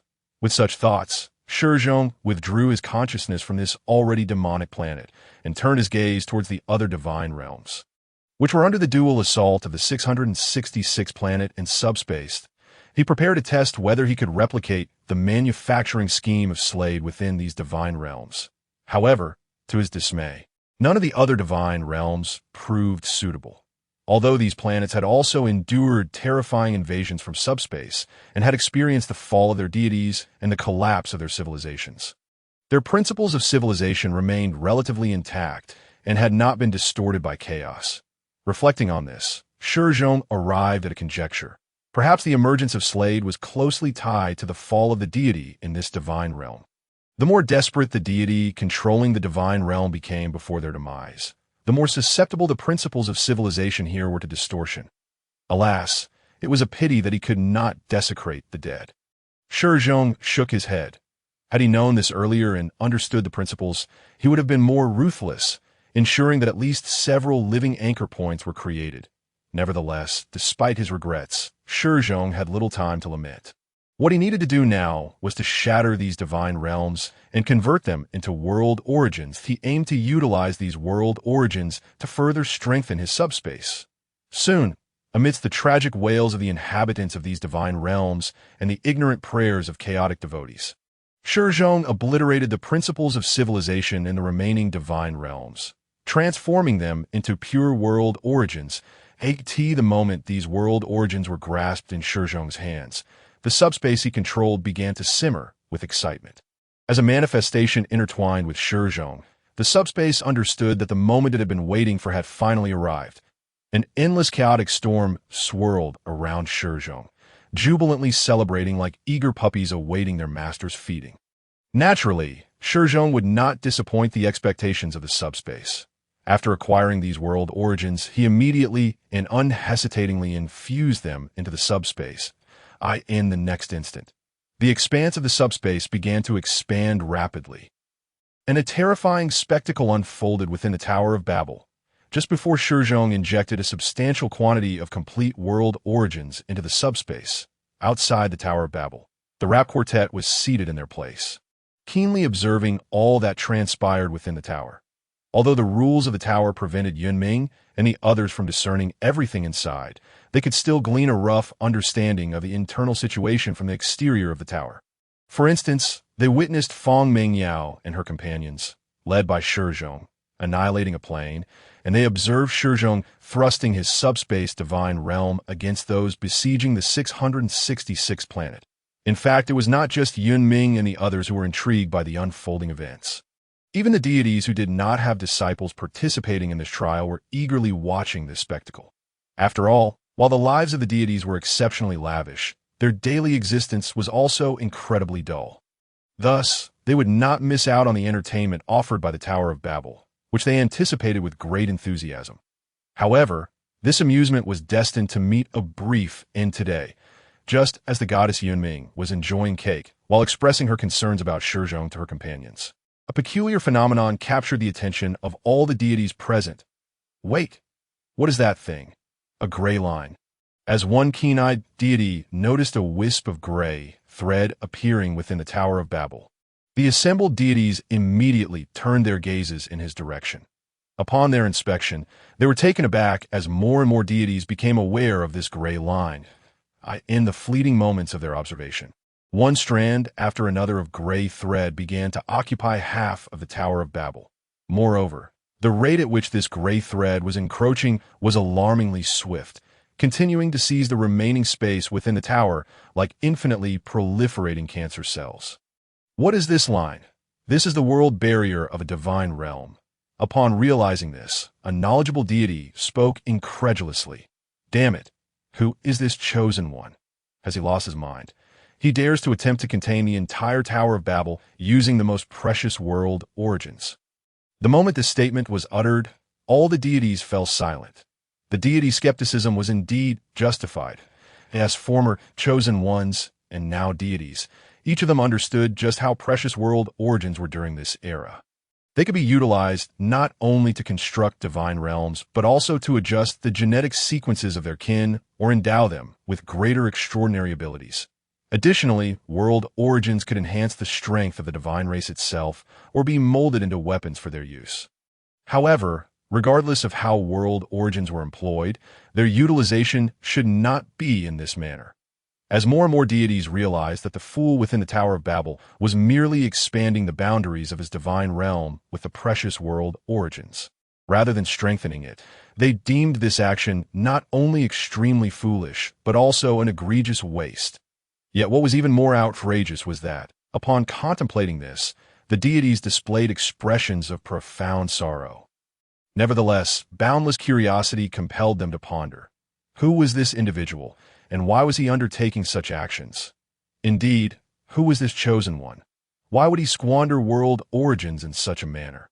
Perhaps it was part of some scheme, or perhaps it was a sign of a shattered heart. The chosen one appears to be Shi Zhong.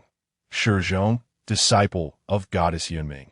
Indeed, that in an instant, nearly all the deities observing the trial of the celestial tower shifted their gaze from the now grayish structure to the figure of goddess Yunming. The remaining 3 members of the bouncing rap quartet took a decisive step back, granting goddess Yunming an excellent opportunity for exposure. Everyone awaited her explanation, for after all, Shi Zhong was her disciple. And who better to understand a chosen one than their own mentor?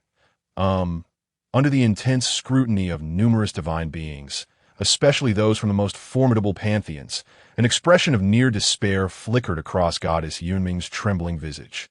Her mind blank, she was at a loss as to Shi Zhong's intentions. Just as she grappled with how to articulate her response amid her growing hopelessness, an extraordinary phenomenon transpired within the celestial tower, which had been gradually shrouded in gray.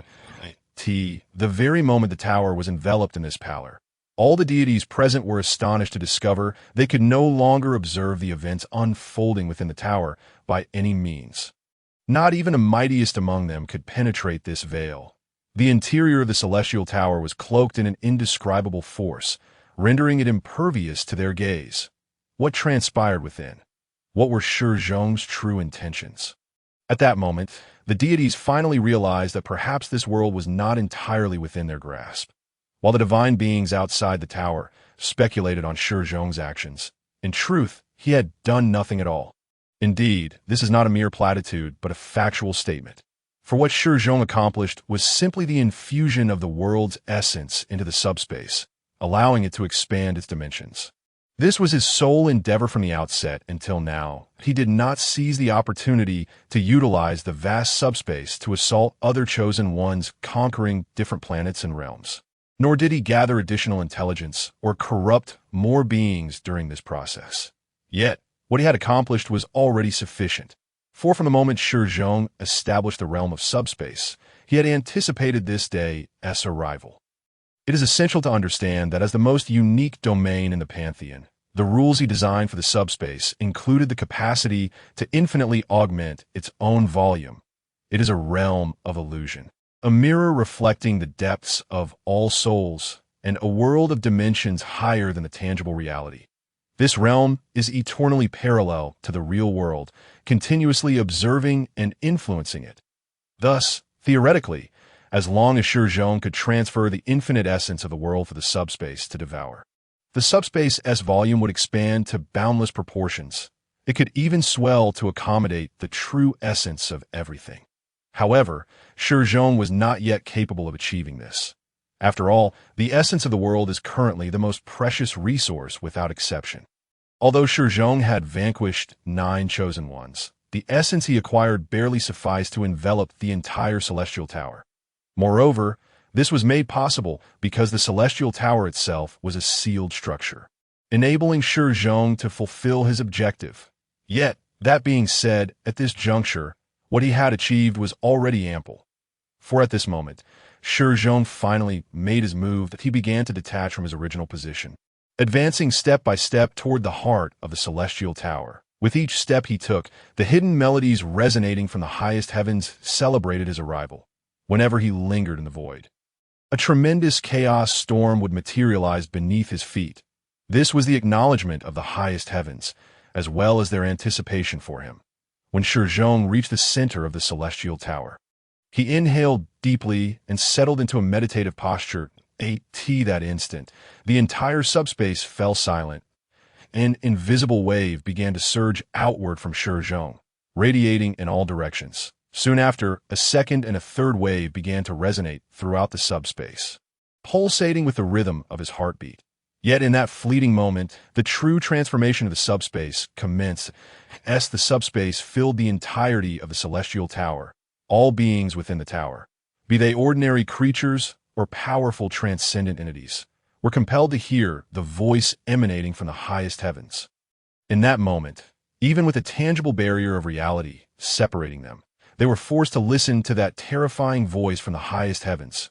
Countless beings across all divine realms, planets, and dimensions became potential conduits of spiritual energy in that instant. This was both a blessing and a curse. Some would emerge as genuine powerhouses, possessing boundless wealth and might due to the manifestation of spiritual energy. Yet, others would be tragically transformed into innocent sacrifices, left as cold, lifeless corpses. But this mattered little now. Regardless of whether they welcomed the gifts and curses from the subspace, they would inevitably become Shi Zhong's pawns. Shi Zhong aimed to traverse the entirety of the celestial tower trial, vanquishing the avatar of the Eclipse Empress and seizing the divine essence related to vengeance. Indeed, when the subspace occupied the entire celestial tower, all beings present were destined to become chaotic puppets. Here, no secrets would remain hidden from Shi Zhong, and no mystery could escape his observation of souls through the lens of subspace. And with the aid of the subspace, Shi Zhong would wield unparalleled authority here. One might even assert that he would momentarily become an omniscient and omnipotent deity. It was for this very purpose that Shi Zhong allowed the subspace to consume such a vast quantity of the world's essence in silence. For this was the domain Shi Zhong had predetermined, the realm of subspace. Now, here there would be no mercy, no hope, no redemption. The curtain is about to rise. What is Shi Zhong up to? It remains unclear. Yet we must exercise utmost caution as Shi Zhong expanded his subspace to its utmost limits and filled the entirety of the celestial tower. Many chosen ones failed to comprehend the gravity of the situation. For although they perceived Shi Zhong's actions as peculiar, he had not launched any attacks against them or their companions. Thus, these chosen ones refrained from reacting with undue aggression toward him. Everyone hurriedly eliminated those planets and realms rebelling against divine rule. However, what these lofty deities overlooked was that while they ruthlessly suppressed these non-believers, a series of rebellions against them were unfolding at an accelerated pace. Although these insurrections were not intense, even deemed ineffective, change had already begun to take root. As the chaos storms of the subspace raged, an increasing number of rebels began to emerge as adherents of chaos. These chaotic devotees, while not more benevolent than the deities, and often more brutal, proclaimed themselves true chosen ones sent by the highest heavens to combat the hypocritical divine beings. Many were skeptical, especially those in positions of power within the realms and planets. Yet, when these messengers, personally selected by Shi Zhong, performed miracles within the impoverished communities of countless destitute individuals, perceptions began to shift dramatically. It is essential to remember that Shi Zhong, once a supreme deity, possessed an array of advanced knowledge at his disposal. Do you seek power? Fear not. In the name of the blood god, Shi Zhong can bestow upon you unimaginable combat techniques. His only desire is your bravery and a thirst for slaughter. Should you please him, he may even grant you further blessings, such as physical mutations. Do you yearn for knowledge of magic or technology? That, too, is within reach. The Lord of Transmutation from the highest heavens can provide you with all the knowledge you desire, and you need not even pay a price to obtain it. For the moment you utter your plea, the cost is already settled. All of this is rightfully yours. Do you aspire to possess robust health and a resilient physique? Do you yearn to heal your ailments? Fear not. The magnificent and benevolent Plague King has always regarded you as his own child. In times of suffering, he shall undoubtedly not turn a blind eye. The great Plague King shall unhesitatingly bestow upon you sevenfold blessings, guiding you through 7 trials to enter his divine realm. And when you truly comprehend this truth, you will be pleasantly surprised to find that past suffering shall never resurface. Your physical form has been reshaped within the embrace of the Plague King, becoming part of a great deity, an embodiment walking amongst mortals.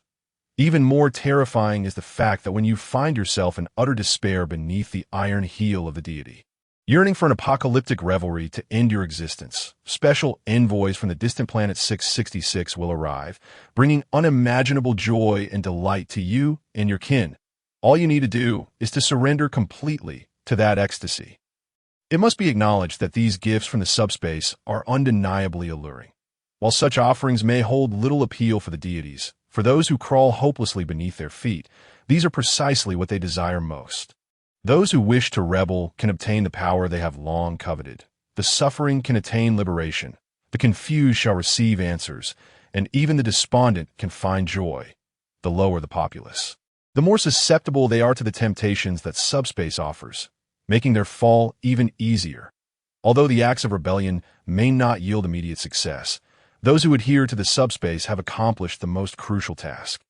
They have sown the seeds of subspace, disguised as gifts, into the hearts of countless downtrodden souls.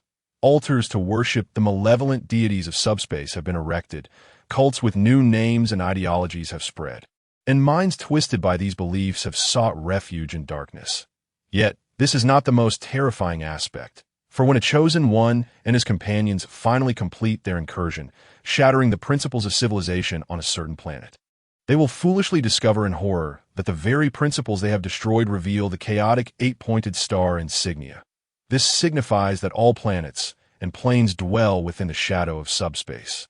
Slowly yet resolutely descending into depravity, the deity Shi Zhong has not neglected them. He merely deems them unworthy of his attention. Should they fail to take action, the entire Tower of Heaven will become Shi Zhong's absolute domain. Moreover, all living beings shall become mere playthings to him. But can the situation worsen? The answer is yes. For while these deities focus their attention on the Tower of Heaven, they remain oblivious to the fact that the shadow of subspace is quietly circumventing the boundaries of their divine realms, subtly influencing their respective kin. A greater and more violent storm continues to brew. The storm of subspace is intensifying. Under the influence of this endless chaotic storm, the divine realm of the Chosen One, Tao, begins to undergo transformation. However, this change does not stem from him or the higher echelons of his divine realm, but rather from an obscure corner of existence. Brother, I have a friend who has recently enlightened me on many matters. The deity we serve is merely a being far more powerful than ourselves, that he is not great. One could even say he is utterly despicable, for his means of ruling over us are absolute tyranny and terror, not enlightenment and guidance. At the dining table of the Ron family, Lorfi earnestly expressed these sentiments. Upon hearing such blasphemous words, Ron, her elder brother, could not help but wince. What nonsense are you spouting? As the head of the family, Ron slammed his hand on the table and shouted in anger after hearing his sister's irreverent remarks. The reason our family can lead such a prosperous life is entirely due to the blessings of the great deity Tao. Speak such words again, and beware. Ron raised his fist as he spoke. But beware of what? Do you intend to strike me down? Upon witnessing her brother's raised fist, Lorfi, abandoning her previous graceful demeanor, knelt before the portrait of their deceased father and began to weep. Oh, father, do you see this? It has not been long since your passing, and my brother already wishes to harm me. Sob, sob, sob. Observing his sister wiping her tears with both arms, Ron felt a wave of exasperation wash over him. Forget it, I cannot truly be angry with this foolish sister. After all, I am the head of the family now. My sister is merely in a restless phase, prone to believing rumors. With this thought, Ron sulkily returned to his seat, venting his frustration upon the food before him. However, Despite his reluctance to engage in conflict, he still chose to explain his position to Lorfi. Lorfi, I understand that you blame our father's death on the grand expedition initiated by the deity. But I must remind you, we commoners are part of a collective with our great deity. Without the whole, how can there be the individual?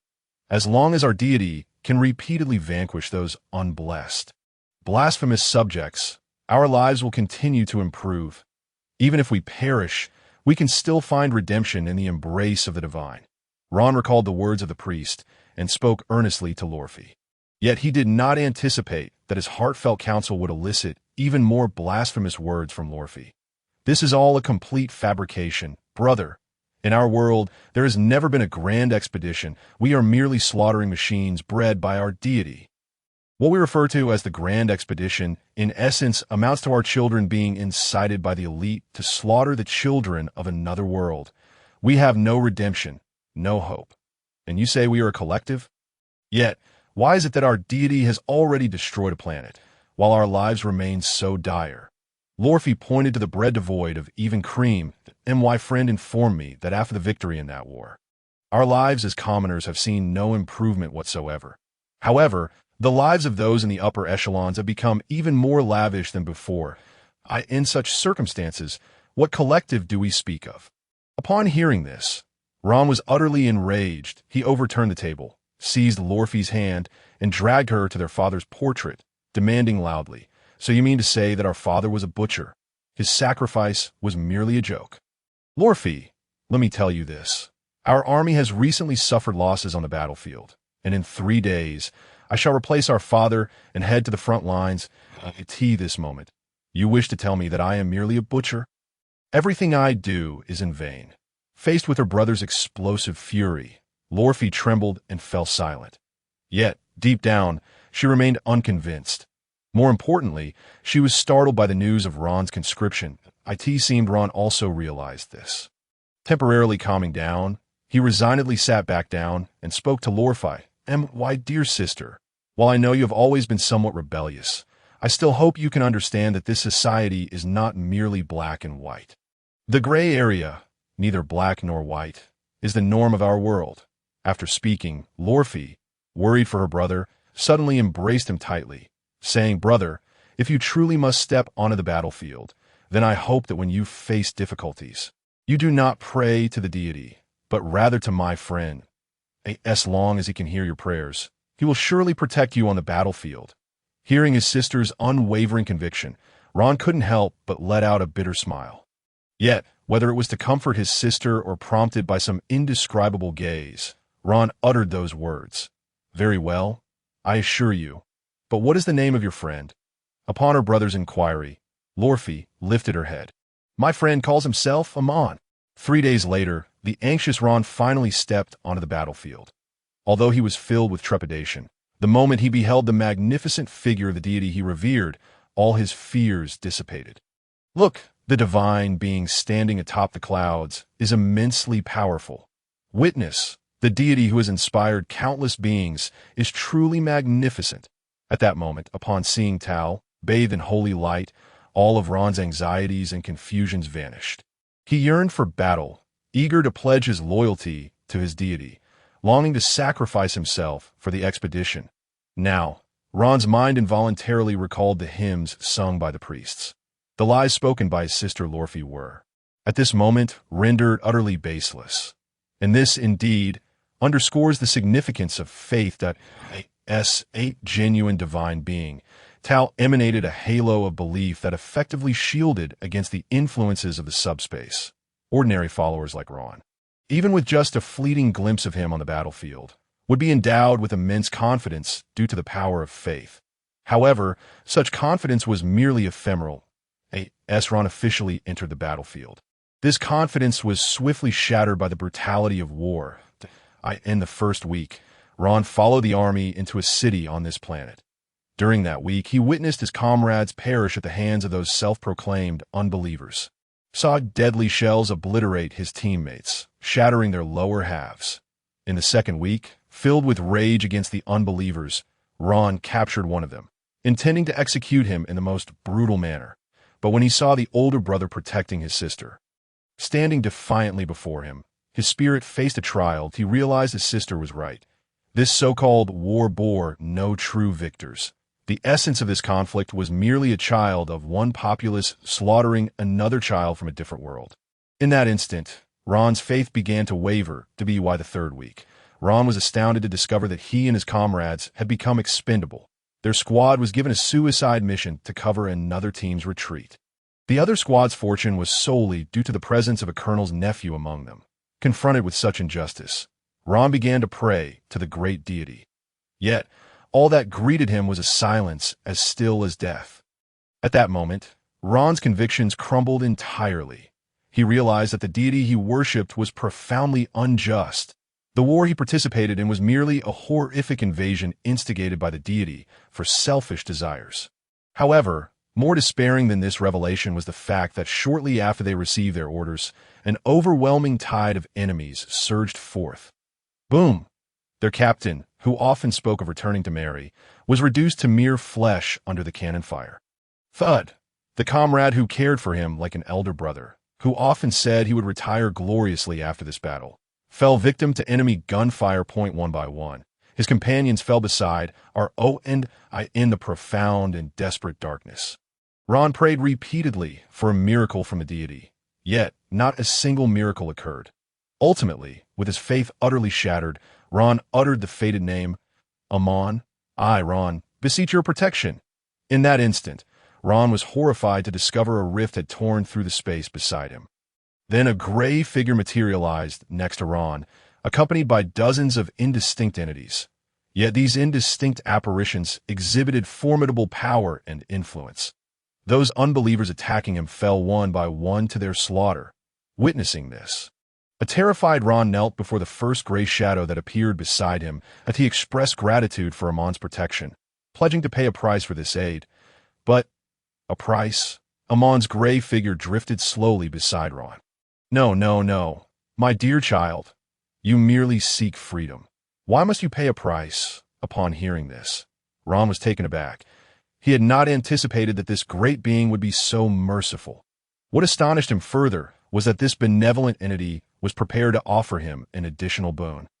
On the contrary, due to your awakening, I am ready to grant you some gifts from the highest heavens. After speaking, Amon placed a seed into Ron's soul before his very eyes. What is this? Ron inquired curiously. Once this seed entered his soul, he began to hear faint whispers. These voices either extolled battle and courage or celebrated knowledge and transformation, or they spoke of life and health. This entity was a seed that connected to the sea of souls. Amon smiled as he spoke. However, what he did not reveal was that there was not just one such seed.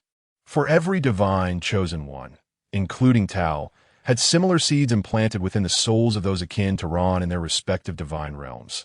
These seeds would be the key to the downfall of these deities.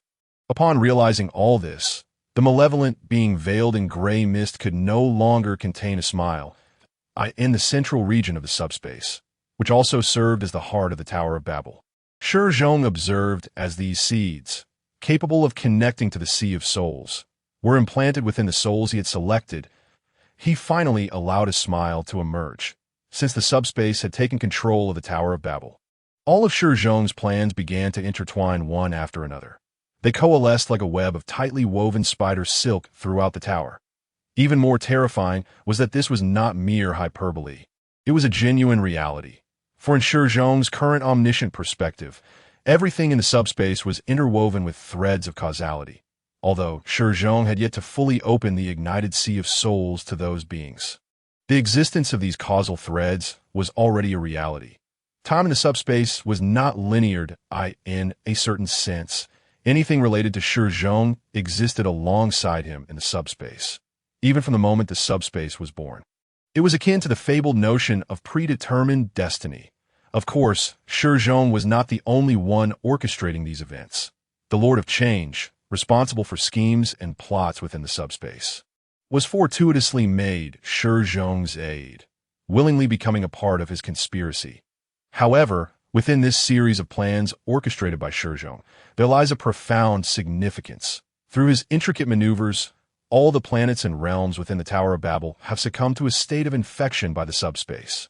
Under such circumstances, the infected worlds and celestial spheres can be perceived as Shi Zhong's dominion, each one potentially evolving into a future realm of malevolence.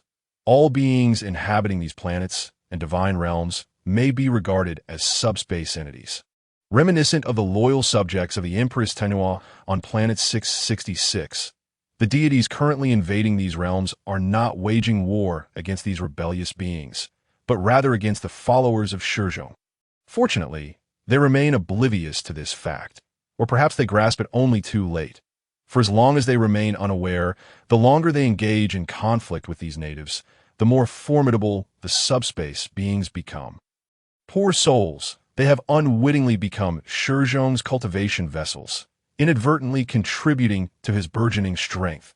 The more time they linger in the subspace, the greater the disparity in power between them and Shi Zhong. Their fate is thus sealed in this foolish delay. They will serve as sustenance for Shi Zhong's development. Yet, at this very moment, Shi Zhong's power is still insufficient to confront the formidable Eclipse Empress, for his omniscience and omnipotence are but fleeting illusions. To triumph over the divinely imbued Eclipse Empress, Shi Zhong must acquire an even greater power. Thus, he slowly opened his eyes amidst the impenetrable gray mist, gazing upon the seemingly vast, yet truly minuscule figures of Feng Mengyao and her companions within the tower. At this juncture, these three fools have completed the task entrusted to them by Shi Zhong, having eradicated that wretched planet, and each claiming substantial sources of world essence. Yet, this outcome was predestined, in an era where chaotic forces proliferate infinitely. Their kin, who harness psychic energy as their primary combat prowess, undoubtedly overshadow the ordinary beings subjugated by the rebellious deities. However, the foolish trio remains blissfully unaware of a harrowing reality. Shi Zhong is poised to initiate his next phase of plans, with them as mere sacrificial pawns. The core of this scheme stems from the technology acquired by Shi Zhong during his previous life while battling the endless abyss. Following a brief transformation, this technology can now effectively interface with the subspace. The ultimate product of this endeavor has been designated by Shi Zhong as the chaotic Godspawn, alternatively referred to as the Godspawn engine. Wow, Shi Zhong, you managed to eliminate so many chosen ones in one fell swoop.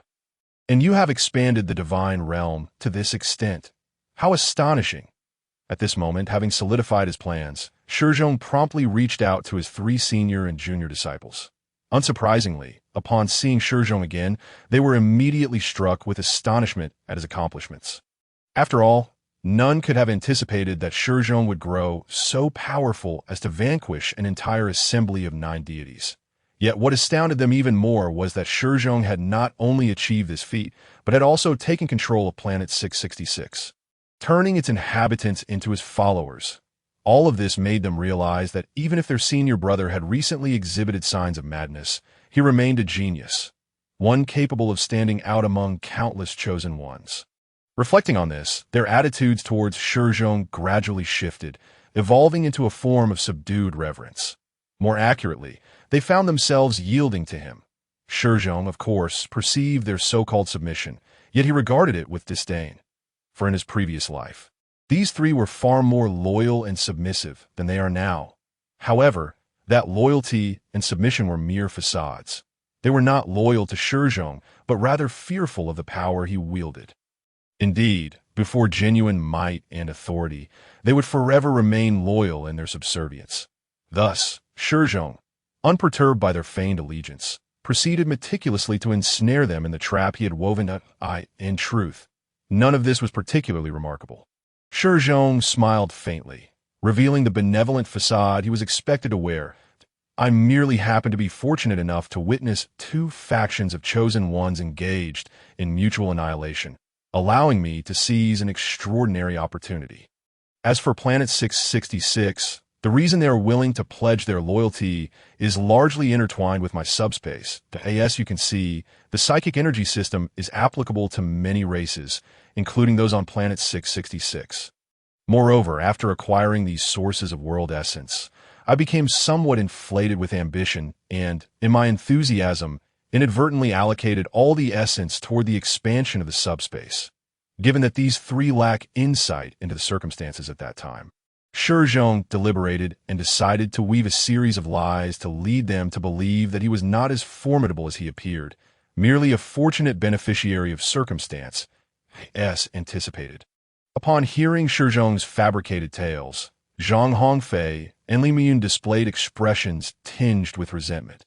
They were haunted by thoughts of why they were not among those who entered Planet 666, that had they been the ones, they too could have enjoyed such an opportunity. Furthermore, had they been the ones to venture into the subspace, they would certainly not have been foolish enough to squander the precious sources of world essence on the expansion of the divine realm. Such invaluable essence should have been prioritized for enhancing their own power or fortifying their power systems and belief structures. Contemplating the squandered sources of world essence, both felt a pang of anguish. Those should have been theirs. Now, they lay wasted. However, just as Zhang Hongfei and Li Miyun lamented internally, a single utterance from Shi Zhong left them collectively stunned. They had not anticipated that their senior brother would exhibit such generosity. Esteemed colleagues, due to my unintentional allocation of all the sources of world essence toward the expansion of the divine realm, my current combat capabilities have been significantly impacted. Furthermore, I have sustained considerable soul injuries during the previous battles and the cultivation within the subspace. If you scrutinize my soul closely, you will find it in a state of extreme instability, continuing to fragment and merge. As he spoke, Shi Zhong gestured toward the cocoon being used to hatch the joyous prince. If the merging does not proceed favorably, I may very well falter during the second round of the tower's trials and face annihilation. Thus, a wry smile crept across Shi Zhong's face that, I implore you, during this period, could you assume my position and become the temporary masters of the subspace? The prospect of these three controlling the subspace. You, what did you say? Faced with Shi Zhong's request, the trio stood frozen. For one, Shi Zhong's injuries were undeniably grave. Once he ceased veiling his condition with chaotic energy, Feng Mengyao and the others swiftly discerned that although Shi Zhong was far ahead in the construction of the divine realm, his soul had suffered a harrowing blow. It is worth noting that during the establishment of the divine realm, Shi Zhong had initially employed the Genesis plan of Tao resolution, and subsequently, to better assimilate with the subspace. He had chosen to allow the chaos to decompose his soul and facilitate his rebirth within the subspace. Under these two operations, Shi Zhong's soul could be described as exceedingly fragile. Yet more critically, in order to better control the chaotic demons within the subspace and simultaneously enhance its potential, Shi Zhong deliberately chose to continue tearing apart his original soul fragments. He shattered his persona, which encompassed mastery in combat, knowledge, and the wisdom of life, merging it with the chaotic powers to form the present blood god, Lord of Metamorphosis, King of Plagues, and the yet-to-be-born Prince of Delight. Thus, to put it in the simplest terms, Shi Zhong's soul is now riddled with countless wounds and weakened to an extreme degree. It could even be said that had he not still possessed divine power to maintain his vital signs, he would have already completely perished. On another note, aside from discussing Shi Zhong's soul injuries, the request he made left the three individuals in disbelief. For Shi Zhong's request entailed that Feng Mengyao and the others jointly govern the subspace. The underlying implication of this statement was essentially that he wished for Feng Mengyao and her companions to become his servant deities. However, this kind of servitude was not to be construed as subjugation. Quite the contrary, Shi Zhong's actions could very well lead to him bestowing this vast, highly potential-filled divine realm upon the three of them. It is essential to understand that once they gain control over the subspace, should they so desire, they could gradually carve up this immense domain, effectively usurping Shi Zhong, the Lord of Chaos, as long as they could decipher and unravel the rules governing the entirety of the subspace. This request, faced with this unexpected opportunity, whether it was Feng Mengyao or Zhang Hongfei and Li Miyun, they all stood in stunned silence, uncertain of how to respond, for their simple minds had never contemplated that one day they would indeed receive such a fortuitous windfall from the heavens, and not just any windfall, but one that seemed inexhaustible. Ultimately, It was the most avaricious among them, Zhang Hongfei, who first expressed his stance. "I agree," he proclaimed loudly, his face aglow with excitement. It was evident that he feared that if he delayed his response, Shi Zhong might retract his previous offer. "Shi Zhong, my senior brother," he continued, "just focus on merging and reconstructing your soul. Leave everything else to me." Zhang Hongfei spoke with a visage of loyalty and sincerity, although he did not believe he could entirely manage the magnificent divine realm that Shi Zhong had created. He felt he could shoulder this burden on his own. Alas, that wretched scoundrel intends to monopolize all of Shi Zhong's divine realm. When Li Muyun and Fang Mingyao, who had been a beat slow, grasped Zhang Hongfei's intentions, they immediately rushed forward to stand before Shi Zhong. "Rest assured, senior brother Shi Zhong," Li Muyun began, eager to demonstrate his loyalty and worth, "that I, too, am willing to share this burden with you. I will not allow Zhang to shoulder it alone." Zhang Hongfei shot a glare at Li Muyun, but the latter defiantly returned the look. "What? You little rascal want to hog everything for yourself?" Seeing her two senior brothers act in such a manner, Fang Mingyao quickly followed suit. This cunning woman deliberately showcased her considerate side before Shi Zhong. "Dear senior brother, you need not worry about anything. I promise to utilize the energy you grant me, along with your subspace's kin, to nurture your divine realm during this time. I shall also ensure to leave a portion of the world essence I conquer for you." Upon hearing this, both Li Muyun and Zhang Hongfei let out a sigh of despair. How infuriating that they had not thought to voice such sentiments. What if Shi Zhong discovered their ulterior motives? However, their worries were unfounded, for, very well. "That is splendid." In response to the enthusiastic displays of the three, their senior brother Shi Zhong revealed a satisfied smile.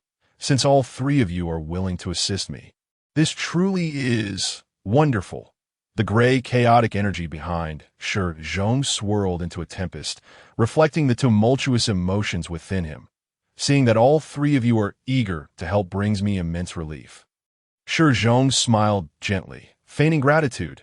"Yet, I still harbor some concerns for you. Should you be unable to withstand the emotional backlash from the subspace, you may very well sustain injuries." At this juncture, a look of apprehension clouded Shi Zhong's face. "Alas," he lamented, "perhaps it would be best to reconsider. This may be too perilous for you. The urgency behind my desire to mend my soul is precisely to confront the moon eclipse empress soon." Hearing this, Zhang Hongfei swiftly stepped before Shi Zhong, grasping his hand firmly. This greedy and shameless individual wore an expression that could only be described as exceptionally sincere at this moment. "Fear not, my dear senior brother. How could we possibly falter before the emotional backlash from the subspace? Rather, it is you, senior brother, who should unburden yourself and focus on restoring your own soul. Thus, rest assured that the weight of the subspace shall be entrusted to us." Indeed. You can place your utmost trust in us, senior brother." Fang Mingyao and Li Muyun nodded vigorously, assuring Shi Zhong, "We shall undoubtedly bear this burden."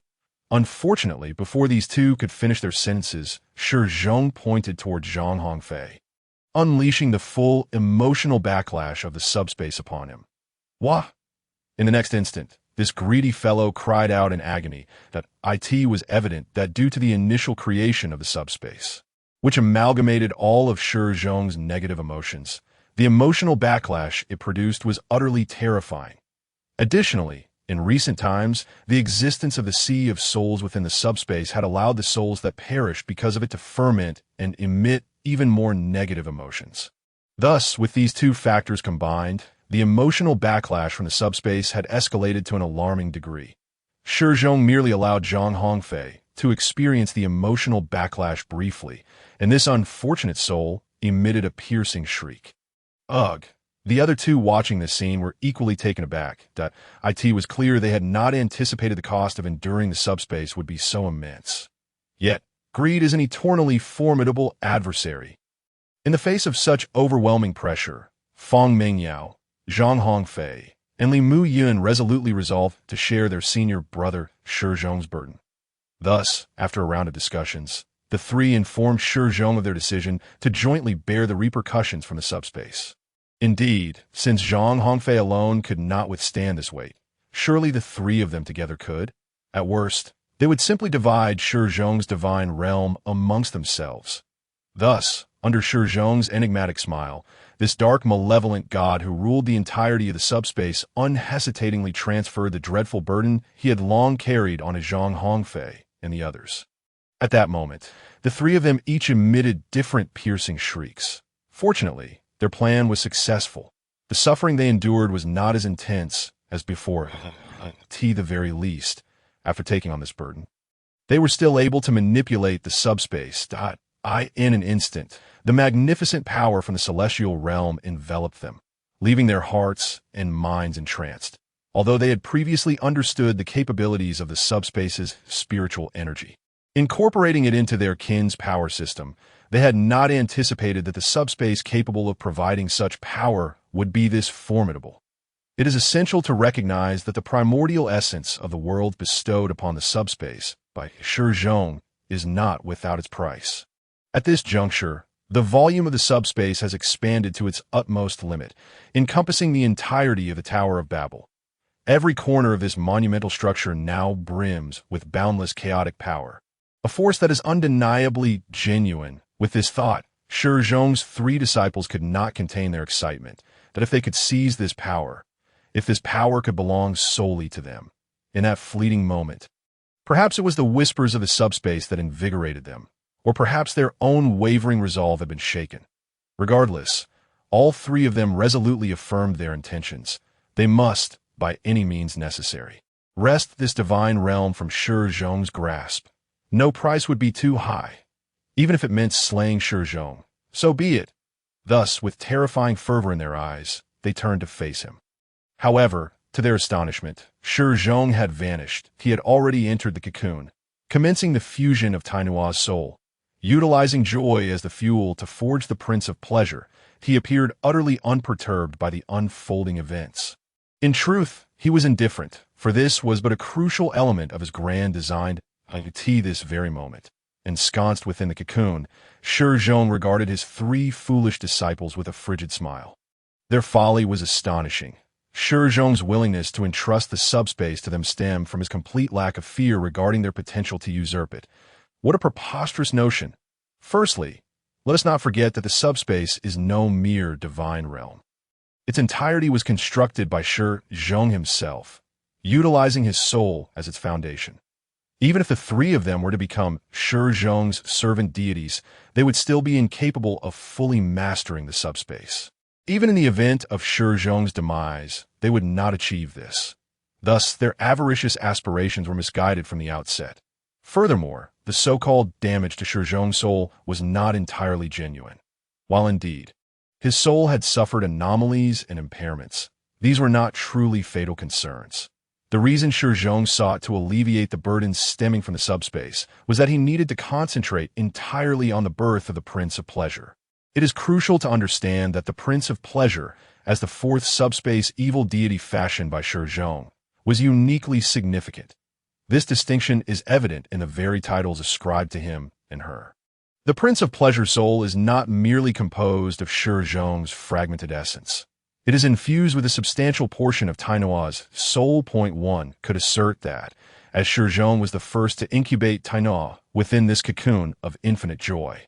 Using her complete soul, the Prince of Pleasure predominantly embodies Tainua's essence, while Shi Zhong's own representation is somewhat diminished.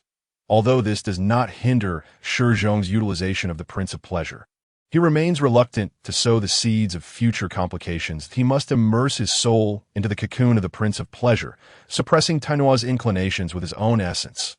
Thus, Shi Zhong orchestrated this entire scheme, leveraging the naivety of these three individuals to secure ample time for the incubation and control of the Prince of Pleasure. However, Shi Zhong's design was not as simple as it appeared. As a formidable being capable of effortlessly manifesting the Lord of Metamorphosis, he possessed an intricate and elaborate strategy. For instance, during the incubation of the Prince of Pleasure, Feng Mengyao and her companions would undoubtedly exploit the powers of the subspace in pursuit of additional primordial essences. In the course of their battles against other chosen ones and non-believers, the subspace would automatically absorb vast quantities of primordial essence for storage. This was a preordained procedure established by Shi Zhong. In this scenario, one could say that he was simultaneously idling while reaping the fruits of his disciples' labor. It was truly a win-win situation, a double triumph for Shi Zhong.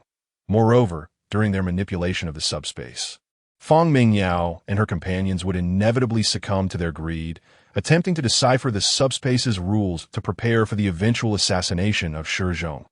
Consequently, in the course of this analysis, the three servant deities would undoubtedly endure the soul pollution emanating from the subspace. Although the pace of this pollution would not be rapid, over time, they would unwittingly transform into living puppets of the subspace. At that juncture, their own thoughts would become inconsequential, for upon the completion of the Prince of Pleasure's incubation, the three of them would be subjected to the initial piercing scream of the newly birthed prince. In that very moment, the chaotic pollution within them would ignite in a cataclysmic eruption.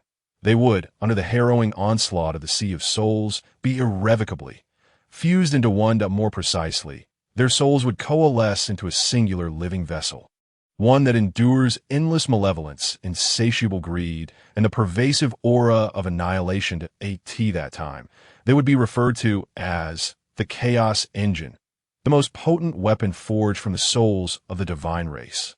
A weapon for Shi Zhong to wield against the gods. Thus unfolds the terrifying conspiracy emanating from the subspace. The moment greed takes root, one's fate is sealed. This is the future predetermined for them by the omniscient and omnipotent Shi Zhong. As Shi Zhong melded his soul with that of the Prince of Pleasure's cocoon, their essences swiftly began to intertwine. Though initially, Tainoa's soul held the upper hand in this fusion, the insertion of Shi Zhong's soul fragments rapidly altered the balance. The reason is simple. As a member of the divine race and the supreme deity of a previous existence, Shi Zhong's soul capabilities far surpassed Tainoa's in every regard. Although Tainoa had gleaned knowledge within this cocoon that was not inherently hers, she lagged significantly behind Shi Zhong in pure comprehension. Thus, within a mere few hours, Tainoa's soul was shattered by Shi Zhong, transforming into pure sustenance for the incubation of the Prince of Pleasure. Her understanding was gradually assimilated by Shi Zhong. Of course, while all of this may sound straightforward, it is an exceedingly perilous endeavor. After all, this involves the pure fusion of two souls. Should Shi Zhong's anchor of comprehension falter, he risks falling and becoming a monstrosity thoroughly tainted by corruption. Fortunately, although Shi Zhong has yet to extensively employ his kin to anchor his soul, his own anchor of understanding remains far more steadfast than that of most chosen ones. Thus, amidst the cacophony of countless Tainoa soul fragments screaming and cursing, Shi Zhong seized their comprehension. This understanding encompassed not only the essence of joy, but also the recognition of gender.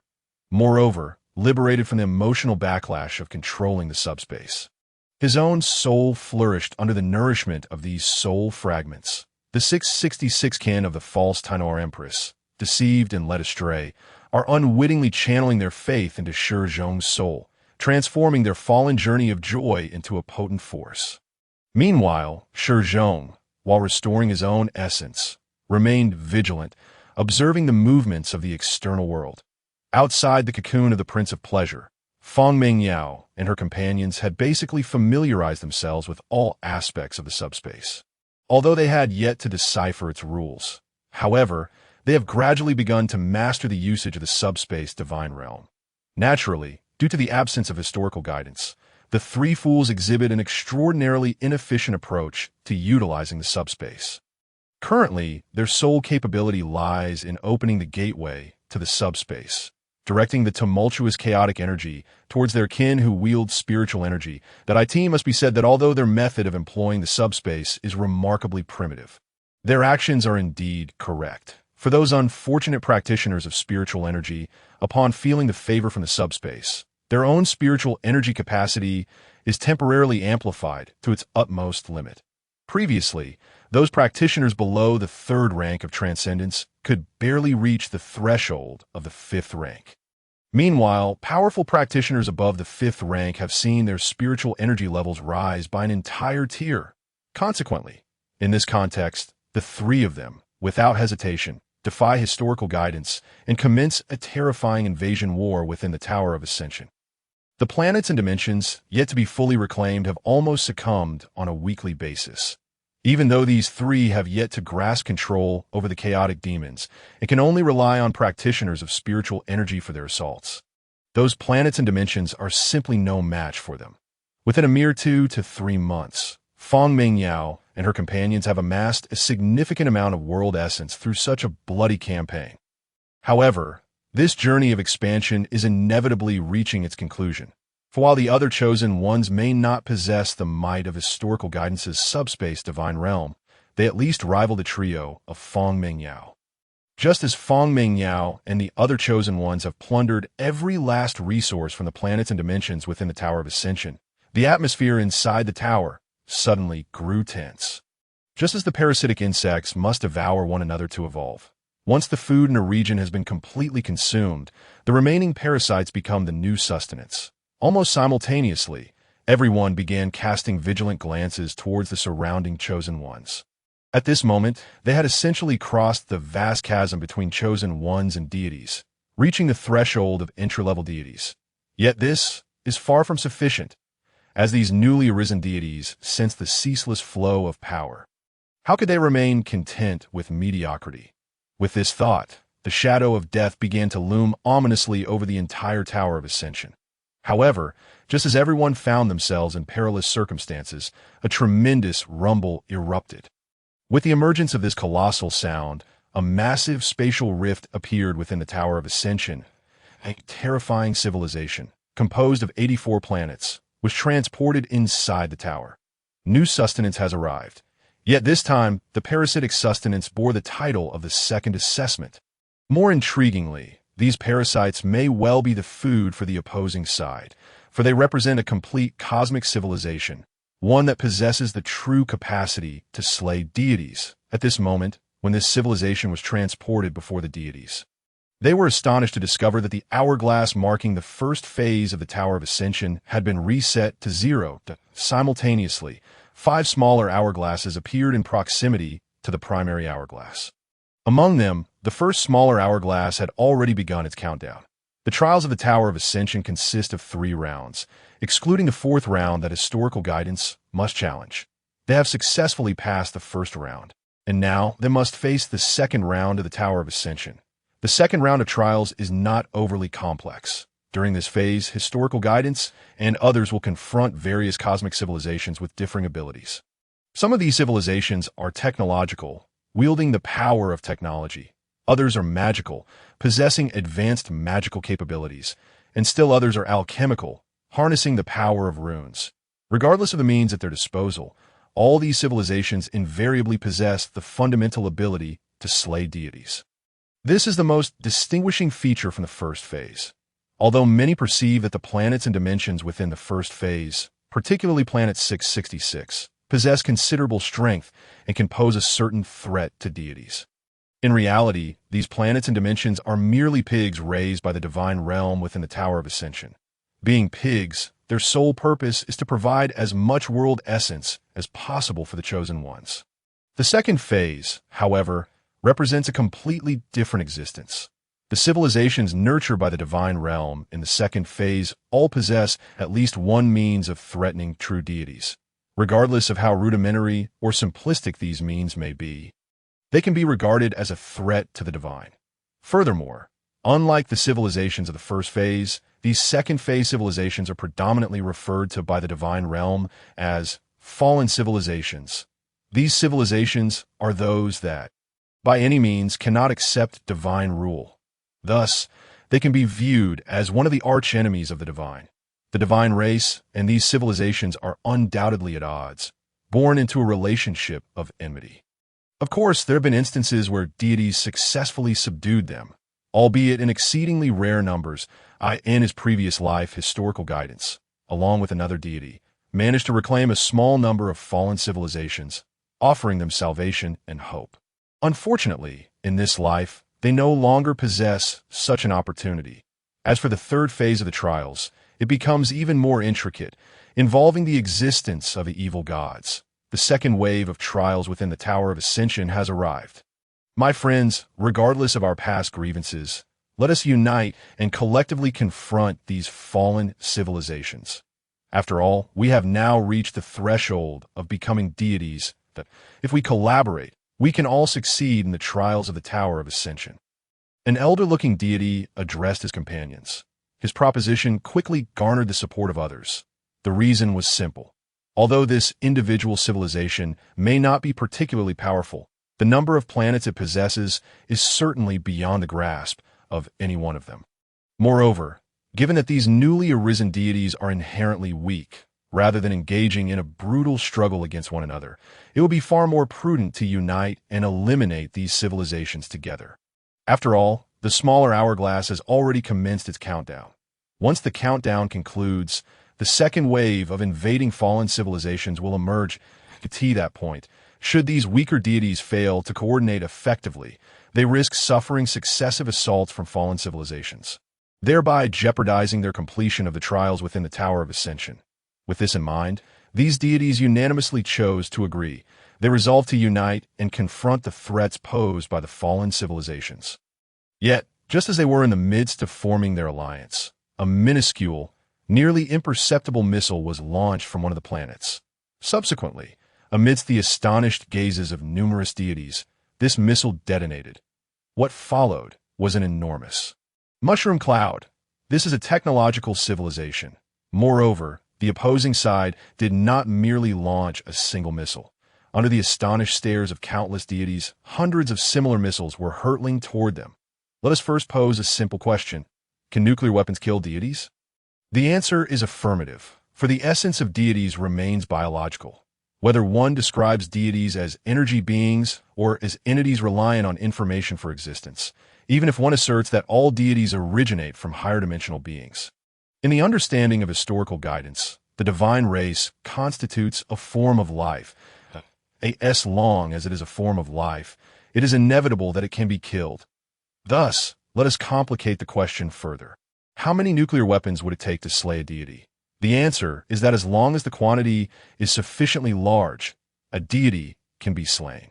Although the divine race is born from the essence of the world and possesses the ability to alter the rules of existence under certain conditions, the physical bodies of deities still endure.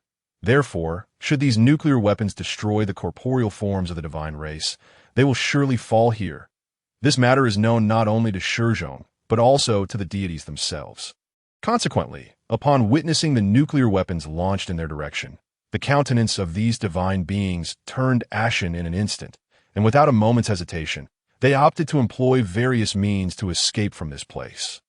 As members of the divine race, each possessed extraordinary abilities, rendering their flight a trivial pursuit. Boom! Boom, boom, boom.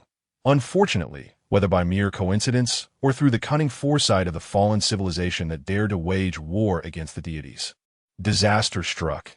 Just as one deity attempted to teleport, they fortuitously found themselves within the blast radius of a nuclear explosion, and in a grievous miscalculation, were subsequently engulfed by a barrage of additional detonations. Their corporeal form was obliterated in the blink of an eye by the sheer force of these nuclear weapons.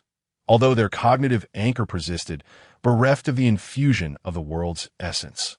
Their demise was all but assured. In that fleeting moment, the anguished cries of the deities reverberated throughout the gathering. At that instant, this assembly of divine beings comprehended a singular truth. The fallen civilization before them was an entirely different adversary from those they had previously confronted. However, let there be no misunderstanding. These so-called gods are not to be regarded as weak or easily subjugated entities. Despite the fallen civilization's ease in slaying one of their own, they perceive this not as a testament to strength, but as a blatant provocation. How dare these accursed fallen beings lay hands upon our noble divine race? When the deities beheld their comrades' demise at the hands of the fallen civilization, they were consumed by wrath. With one deity leading the charge, they activated their respective divine realms and surged into the core of this fallen civilization. Soon, the fallen civilization began to experience the repercussions of the deities' counterattack. It must be said, while deities may be slain, the formidable prowess of their individual beings remains unparalleled among all sentient life. Witness how these divine beings, even in the absence of their kin, executed massacre after massacre against the mortals. The extraordinary powers wielded by the deities effortlessly laid waste to one bustling city after another. Merely during the initial encounter, 3 planets of this fallen civilization succumbed. Their civilizations shattered. Yet, such progress was still deemed too slow, for these 3 planets had been strategically positioned at the forefront by the fallen civilization to exhaust the deities' extraordinary powers. The stark distinction between the fallen civilization and ordinary civilizations lies in their profound, ingrained hatred for the divine. As anticipated, when the deities believed their display had instilled fear in the fallen civilization, the most formidable arsenal of technological prowess was activated from the distant star systems. As they gazed upon the ominous fleets, an alarming realization dawned upon all the deities. The fallen civilization they faced was far more resilient than they had ever imagined. If they wished to expedite the downfall of this fallen civilization, they would have to resort to even greater measures. However, just as the deities came to this realization and prepared to take action, a dimensional rift suddenly materialized beside the fleet of the fallen civilization, followed by a wave of gray mist that engulfed the fleet. In an instant, the fleet vanished before the eyes of the deities. What is happening? What is Shi Zhong up to? The moment they witnessed this spectacle, nearly all the deities stood in stunned silence. Even the trio currently manipulating the subspace, Feng Mingyao among them, were taken aback, for no one could comprehend what had just transpired. Yet, in the next heartbeat, the fleet reappeared before them, as eerily as it had first emerged. Shockingly, at the moment of its reappearance, the insignia adorning the fleet was no longer that of the fallen civilization. Instead, it bore the chaotic emblem of the 8-pointed star. What has Shi Zhong done? What has Shi Zhong truly accomplished? This question consumed the thoughts of all present. In truth, the answer is exceedingly complex, necessitating a rewind to an hour prior to the fleet's disappearance. Ladies and gentlemen, I am Commander Salnos. Commander Salnos stood before the broadcasting podium, addressing the thousands of warships and millions of warriors arrayed before him. It has been over a week since we were transported to the arena of the gods. We have already witnessed the complete downfall of 3 planets into the hands of the malevolent deities. According to our estimates, these 3 planets housed a total population of 3 billion, with 16 billion warriors among them. At this juncture, Commander Salnos was brimming with fury. He harbored a deep-seated hatred for those despicable deities who treated his civilization as mere livestock, and a simultaneous loathing for the heartless politicians who used their own people as bait. Nonetheless, he was a soldier. Although he disapproved of the cunning yet malevolent politicians, he was bound to obey their commands and wield his race's fleet against those vile gods. My brothers, my warriors, for the blood of the innocent, for the glory of our race, for the sacrifices made on those 3 planets, let us ignite our engines and shatter those loathsome deities. Remember, we shall eventually perish, but our deaths will bring those lofty gods crashing down from their altars. The moment these words left his lips, a cacophony of roars echoed throughout the communication channels. Every warrior, regardless of rank, shouted fervently for vengeance, with some even driven to the brink of madness by the destruction of their homeland. It was evident that the deities' brutal actions had ignited an unquenchable spirit within them. However, just as Salnos led his thousands of warships to ignite their engines, a terrifying rift in subspace abruptly appeared beside their fleet. In an instant, an indescribably dreadful gray mist surged forth from this rift, engulfing the fleet of Salnos and his comrades. This is bad. It is an attack from the deities. The moment the gray mist emerged, Salnos instinctively recognized it as an assault from the divine realm. Though he had never possessed extraordinary powers, he remained rational in his response. Fleet, disperse. Evade the divine strike. Prepare for counterattack should any deity appear. Be ready for immediate retaliation. Remember, all countermeasures are now unlocked. As he uttered these words, the well-trained fleet of Salnos swiftly scattered to prevent further losses from the deity's onslaught. But an endless silence enveloped Salnos' fleet. For an hour after Salnos and his comrades were drawn into the gray mist, absolutely nothing transpired. In truth, nothing at all occurred. At that moment, they felt as if they had been exiled to another dimension. Devoid of any reaction, faced with this perplexity, Salnos turned to his technical expert and deputy commander, Mi Rue, for insight. Mi Rue addressed Salnos' inquiry with his perspective. Esteemed Commander Salnos, rest assured, the occurrence of this situation is entirely due to the cunning deities surveilling our defensive weaknesses. Once they identify a vulnerability within our fleet, they will strike without hesitation. Let us not forget, my dear Commander Salnos, that we are facing an enemy capable of surviving for millennia. Upon hearing this, Commander Salno nodded in agreement, immediately commanding everyone to remain vigilant. Thus began a protracted day of waiting. In the early hours of the following day, Commander Salno once again inquired of Milray regarding his perspective. Milray's opinion remained unchanged, asserting that this was still the work of the divine. The gods possess patience. In exasperation, Commander Salno issued orders to maintain the state of martial law. This led to the third day, the fourth, and the fifth. After a week, Salno once again sought Milray's counsel.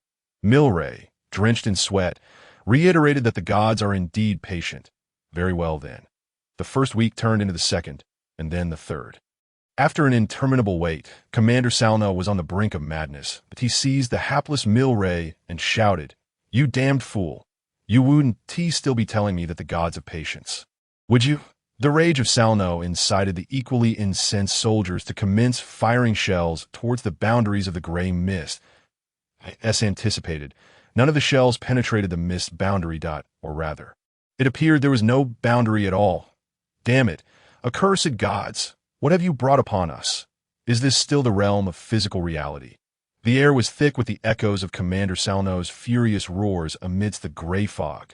Yet at that moment, a peculiar report surfaced before him.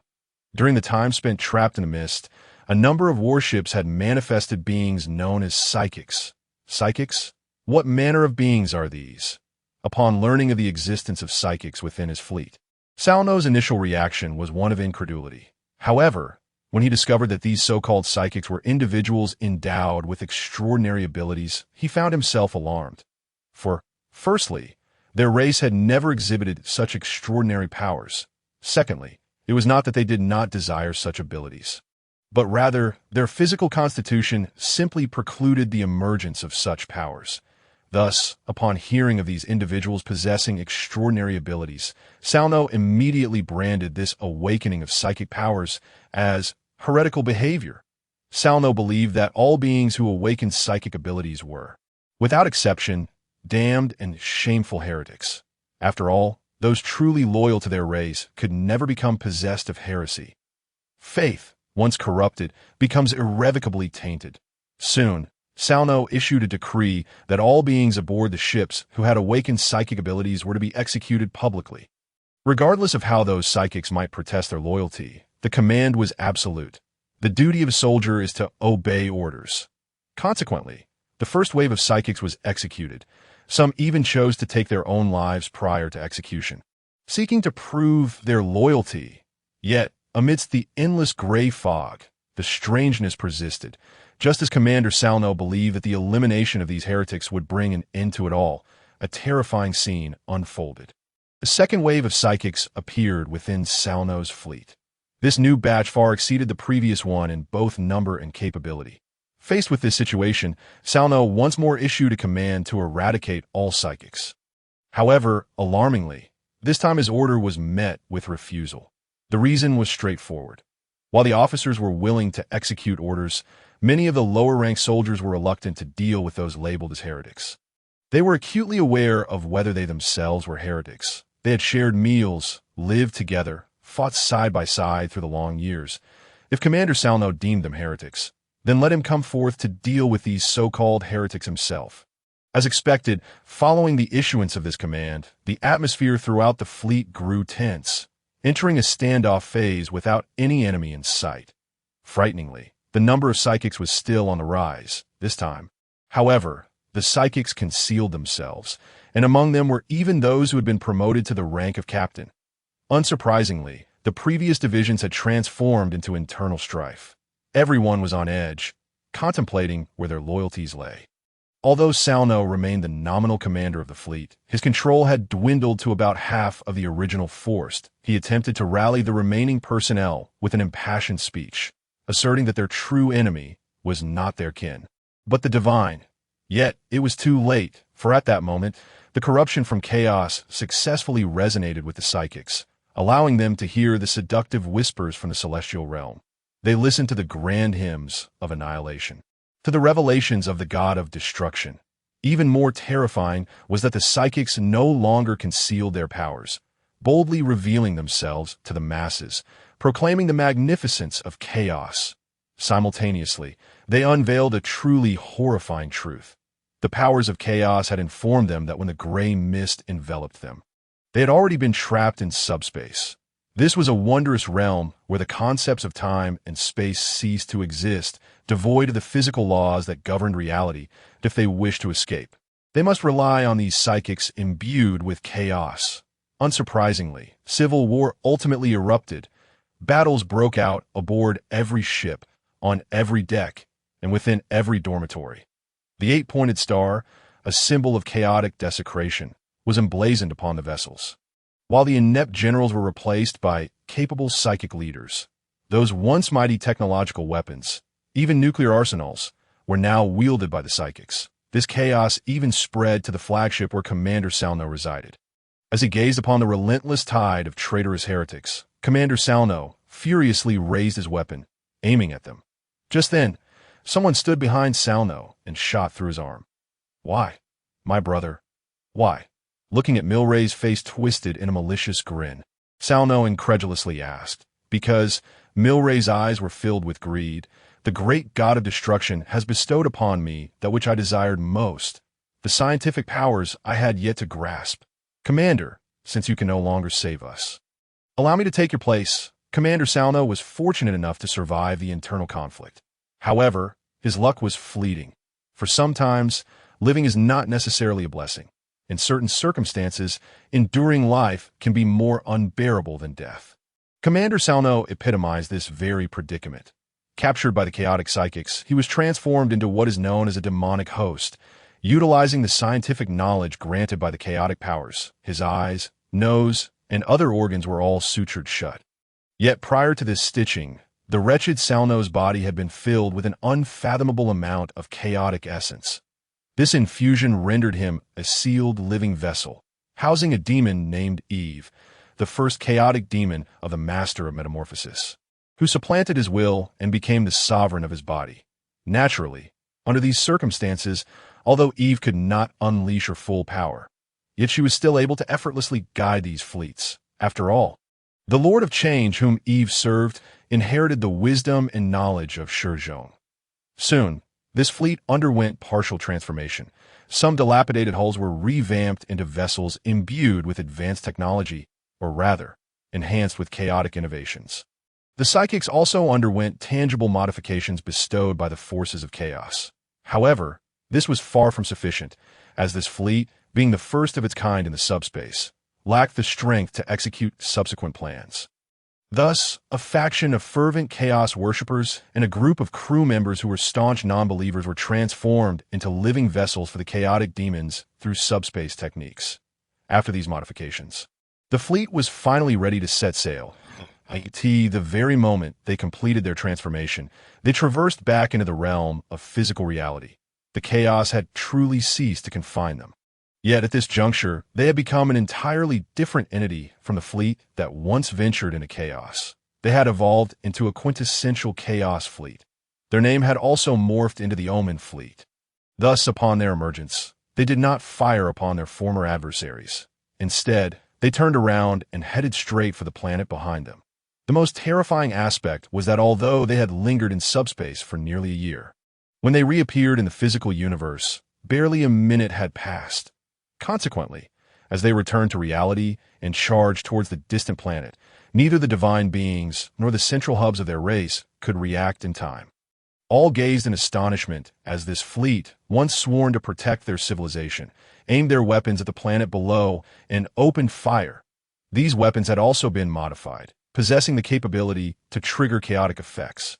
Once they struck the ground, they would succeed in tearing open rifts in subspace. Indeed, as this civilization possessed only this singular fleet, the inhabitants of the planets could only witness their doom descend upon them with despairing eyes. They could not comprehend why their own creation would turn against them. Even more unfathomable was what these individuals had endured within the vast and boundless subspace. In an instant, amidst destruction and despair, rifts in subspace materialized around several planets. A gray mist began to invade these worlds, dragging them into subspace. Meanwhile, in the depths of subspace, Feng Mengyao and her companions stared wide-eyed at the unfolding spectacle. For it was not until this very moment, having recently assumed control of subspace, that they grasped its true application. They discovered for the first time that subspace could directly pull an entire planet into chaos, corrupting it without a single blow. Yet they were left bewildered as to why Shi Zhong had not shared this method with them, but no, they were even more perplexed by how, despite being in a state of slumber, Shi Zhong could still exert control over subspace. Soon, however, they unearthed a crucial truth. The events that had just transpired were not orchestrated by Shi Zhong himself. The orchestrators of the prior actions were his soul manifestations. For those planets that had succumbed to chaos now brazenly appeared before the Blood God, the Lord of Change, and the Plague King. Each of these three, bearing the visage of Shi Zhong, gazed greedily upon the existence of these planets. They had acted of their own volition. Furthermore, each possessed their own independent consciousness. It turned out that the greatest adversaries Feng Mengyao and her companions faced in their quest to master subspace were not Shi Zhong, but rather these soul manifestations belonging to him. With this realization, the trio approached the three subspace deities, preparing to challenge their dominion within this realm. What is this abominable entity? Shi Zhong's manifestation. They are alive. They possess the ability to manipulate the flow of time and space. Although Feng Mengyao and her companions had always known that Shi Zhong had created an entity called the virtual divine kingdom within his divine realm, they had perceived the beings residing in that kingdom merely as conceptual entities, lacking any substantial form to them. These three insubstantial beings were utterly ignorable. They believed that in their pursuit of controlling subspace, they need not concern themselves with them. However, the situation had drastically changed. The reason was simple. Since earlier, Feng Mengyao and her companions had unmistakably felt their power over subspace severely diminished. Moreover, with 9 planets now laid before these 3 subspace deities, a portion of their dominion over subspace had been usurped by these 3 forces of destruction. For this dominion was entirely exploited by the 3 to corrupt these planets. Additionally, while corrupting these worlds, the 3 were cunning enough to instill their own religions upon each planet. This resulted in the inhabitants of these newly corrupted worlds being wholly subservient to them, rejecting Feng Mengyao and her companions' authority. Upon realizing this, Feng Mengyao and her companions were thrown into a state of panic. For a considerable time, they had been striving to seize control of the entire subspace. Yet until now, they had failed to decipher any core rules regarding subspace. It could even be said that their grasp of subspace was less than 5%. Thus, in this predicament, the only manner in which they could utilize subspace was to provide psychic support to their followers.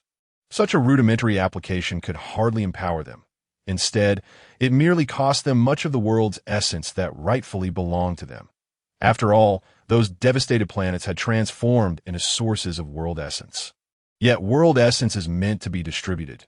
Thus, in this context, their gains could hardly be deemed substantial. In fact, they could be considered non-existent. Consequently, a realization dawned upon them. They had been outmaneuvered by Shi Zhong. Moreover, they had been outsmarted by an entity existing in a state of soul. This was an utter humiliation. Anger surged, erupting within their already frazzled minds. After a brief discussion, they promptly approached the 3 subspace deities, intent on confronting the soul manifestations of Shi Zhong to settle the score. Furthermore, they resolved to cast aside their pretense.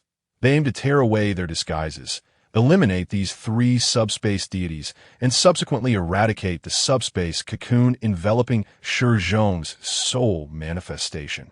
Soon, Under Zhang Hongfei's leadership, the other two followed him to confront the subspace deities. Accompanying them were their respective divine realms. Alas, poor Zhang Hongfei and his companions were still oblivious to the terrifying entities they were about to face. Fortunately, they would soon come to know. Hey, how dare you conspire with Shi Zhong against us? Are you three ready to face your demise? Zhang Hongfei and his companions glared at the entity, whose features mirrored those of Shi Zhong, their hearts brimming with wrath and loathing.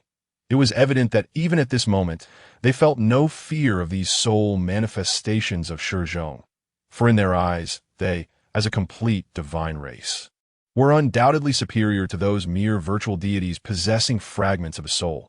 If they wished to vanquish these three subspace deities, it would be a simple task. After all, could a fragment of Shi Zhong's soul possibly rival a true god? With this thought, Zhang Hongfei selected his opponent first, the one seated upon the crimson throne, that's Shi Zhong. Hey. Yes, I am addressing you. The one slumped upon the throne like a pitiful wretch. You, get up. As Zhang Hongfei gazed upon the face that bore an uncanny resemblance to Shi Zhong, he could not help but clench his fists in agitation that in his dreams, he had delivered countless blows to Shi Zhong, who had always been favored by their master. Yet now he found himself tantalizingly close to realizing his ambitions. Come, let us spar, he taunted. True to his provocation, the blood god, who had been observing the devotees engaged in combat on the planet, lifted his head. Subsequently, he descended from his throne with deliberate grace. Zhang Hongfei. How audacious. Senior brother Zhang, is this really wise? Could this not be perilous? Unlike the impulsive Zhang Hongfei, his junior sister, Fang Mengyao, harbored a somewhat complex sentiment toward Shi Zhong that on one hand, she resented Shi Zhong's long-standing indifference to her overtures. On the other, she recognized the formidable power he possessed. Thus, when Zhang Hongfei expressed his intent to challenge the blood god's avatar, she immediately voiced her apprehensions, albeit too late, in that very instant. Zhang Hongfei's head was sent soaring through the air. This is not an exaggeration, but a stark reality. Before he could even process what had transpired, the blood god had struck with such force that Zhang Hongfei's head was flung away that moment. Bolstered by Shi Zhong's terrifying combat prowess, even the blood god's mere avatar proved to be an insurmountable foe. Zhang Hongfei was utterly defenseless, unable to respond in the slightest. Yet, this was not the most horrifying aspect. It is essential to note that Zhang Hongfei, as a genuine member of the divine race, could not perish simply from having his head severed. Upon losing his head, he was horrified to discover that the very blood god who had dispatched him was now shifting his focus onto a new target. Even more alarming was the realization that not only had Zhang Hongfei failed to react, but so too had the second individual, Li Muyun. With a thunderous crash, Li Muyun's corporeal form was obliterated, his very essence dissolving into a cloud of crimson mist. It was at this moment that the three of them grasped a terrifying truth. If the blood god was merely the sole avatar of Shi Zhong, then the strength of this avatar was utterly excessive. With this thought in mind, Fang Mengyao turned to flee, abandoning any notion of confronting the blood god. What folly it would be! As a chosen one who had forged the realm of technological divinity, her own combat abilities were negligible. However, before she could escape, the blood god, moving with unnerving speed, seized her. Amidst her screams, he grasped her head with one hand and her legs with the other, pulling her apart. Regardless of how she screamed and lamented, she could only watch in horror as her abdomen was torn asunder, crimson blood and viscera spilling forth. Yet, Fang Mengyao was, in a twisted sense, fortunate. Not everyone has the chance to witness the true nature of their own entrails while still conscious. Nonetheless, the outcome of this battle had been irrevocably determined. The unfortunate Fang Mengyao, along with her two senior brothers, became the vanquished underlings of the blood god in less than 5 seconds. What was worse, they did not meet their end entirely. To their astonishment, they discovered that after the blood god dispatched them, he merely siphoned a portion of their world's essence before allowing them to depart, granting them sanctuary to recuperate. It became evident that while the blood god was enraged, he had no desire to torment those incapable of resistance. Thus, after expending a modicum of world essence and utilizing the anchor of cognition to mend himself. The trio exchanged bewildered glances. Their expressions conveyed a shared sentiment. The recent events had felt surreal. None had anticipated that they would be vanquished by Shi Zhong alone. No, they had not foreseen that they would succumb to the might of his soul avatar. Indeed, this was merely an avatar, not even the true Shi Zhong.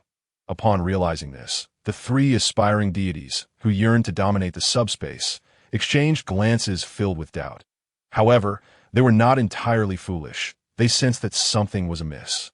After a brief period of contemplation, they unanimously concluded that the strength of this blood god soul avatar was extraordinary. Otherwise, they could not have been so thoroughly defeated. Hence, they resolved to circumvent the blood god and investigate the master of metamorphosis and the plague monarch.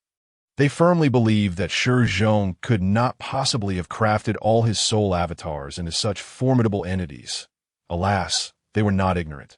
They were simply overwhelmed by the sheer enormity of the unknown. Damn it, good grief, unbelievable. As expected, when Feng Mengyao and her companions returned from the realms of the Master of Metamorphosis and the Plague Monarch, their psyche shattered completely. They had endured a brutal beating. But it was the overwhelming strength of these two soul avatars that left them reeling. Unlike the tempestuous blood god, who had subdued them through raw power, the Master of Metamorphosis had triumphed through cunning and strategy. Moreover, the sheer magnitude of the terrifying spells at his disposal astounded them, both in quantity and quality. As for the Plague Monarch, regrettably, they had yet to even lay eyes on him before succumbing to the horrors of his rotten garden. This madman had cultivated a plague capable of poisoning deities. To this day, whenever they recalled the moment their decaying minds sprouted uncontrollable fungi, they could not help but tremble in terror. It was truly horrifying. Far too horrifying. At this moment, having faced the terrifying might of the three subspace malevolent gods, Feng Mengyao and her companions had completely abandoned any ambition to control the subspace. Their singular desire now was to escape the subspace as quickly as possible and erase all memories of their experiences here. As for their previous aspirations to usurp Shi Zhong's position, they planned to explain themselves to him at a later date. After all, once they survived the second phase of the Tower of Heaven's trials, they would gain the qualifications to become true deities. Thus, Shi Zhong's thoughts and potential forgiveness would no longer concern them. However, while their intentions were commendable, they had overlooked one crucial detail. They were in the subspace. The control they believed they possessed had no efficacy within this realm. Consequently, when they attempted to escape the subspace, they were met with despair, realizing they could not traverse the passage as normal. To be precise, they had no means to escape until they obtained absolute control over the subspace. After all, only the true Shi Zhong could unlock the passage. Despair washed over them instantaneously. They found themselves powerless to seize Shi Zhong's dominion over the subspace. With no means of fleeing, worse still, the external trials continued unabated, while they were trapped within the subspace, rendering them incapable of furthering their own power. The situation grew even more dire when, in a desperate bid to forcefully open the subspace passage with their clans and divine realms, they discovered that their divine realms had been subsumed into the subspace.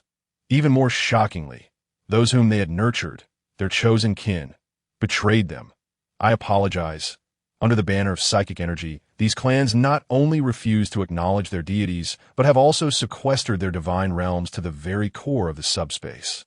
Cohabiting with the demon planets corrupted by the three subspace evil gods, once they attempt to reclaim their divine realms, they are met with a terrifying counterattack from the psychics.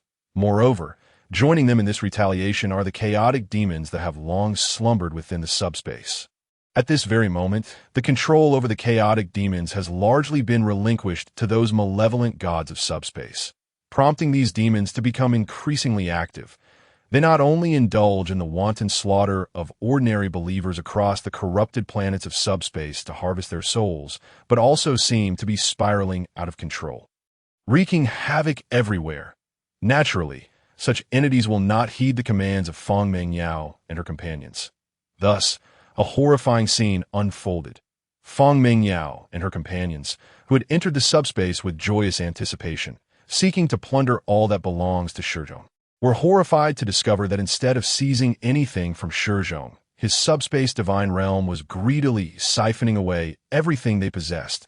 They lost their connection to the essence of their world, their control over their clans, and even the divine realms in which they might ascend to godhood spiraled beyond their grasp. If one were to ask whether the situation could worsen, the answer is a resounding yes. For now, devoid of all, they are not without gains, and to the very least, they are enduring the burdens imposed by subspace every single moment. The pollution of their souls by the subspace has deepened significantly. Indeed, some among them have begun to display changes in appearance due to the encroachment of soul pollution. So I ask you, can the situation deteriorate further? The answer is undoubtedly affirmative, for within the cocoon of the Prince of Pleasure, the sound of a heartbeat has begun to resonate. Shi Zhong is on the verge of resurrection once more. Inside the Tower of Babel, several years have passed since Shi Zhong entered the egg of the Prince of Pleasure. Meanwhile, in the corridors of subspace, excluding the area occupied by Feng Mingyao and her companions, all the deities still engaged in battle, or rather, all those who have survived their encounters with the fallen civilizations, are in remarkably high spirits. They are on the brink of annihilating the fifth wave of fallen civilizations. Previously, they successfully eradicated a technological civilization, an alchemical civilization, a cultivation civilization, and a vector civilization. Now, if they can eliminate the remaining 42 planets and 27 dimensions of the last beast-taming civilization before them, they will complete this trial of the Tower of Babel and commence the third round of trials. However, unlike the previous two rounds, the third round introduces an exit mechanism. This implies that they merely need to exercise patience for a final duration, after which they may emerge from the trials of the tower and ascend to become true deities in the realm of the gods. Yet, just as everyone relaxed their vigilance, a colossal subspace rift materialized in the heart of this civilization, followed by a wave of gray mist. In the blink of an eye, nearly half of the planets and dimensions were ensnared by this gray fog, vanishing from the sight of these chosen ones. Could it be Shi Zhong and his three disciples plotting mischief again? However, this seemingly alarming scene failed to garner any attention. The reason is simple. Since the emergence of the first fallen civilization, Shi Zhong's subspace has relentlessly assaulted each successive fallen civilization. At times, he would seize the most critical planets of these civilizations, at others, resource-rich dimensions, and occasionally, he would take away significant technological artifacts. The Harbinger fleet is a prime example of this. The scale of these incursions has escalated from seizing 1/5 of an entire civilization to now taking half. Yet, no one paid this matter any heed. After all, Shi Zhong's actions essentially amounted to drawing these planets into his divine realm and feasting upon them alone. While such conduct may be deemed unscrupulous, it is not inherently illegal, is it? In essence, Shi Zhong's actions have not interfered with anyone, and one might even consider it a form of team collaboration. Hence, the crowd has grown numb to the appearance of such scenes. However, today, circumstances seem to differ.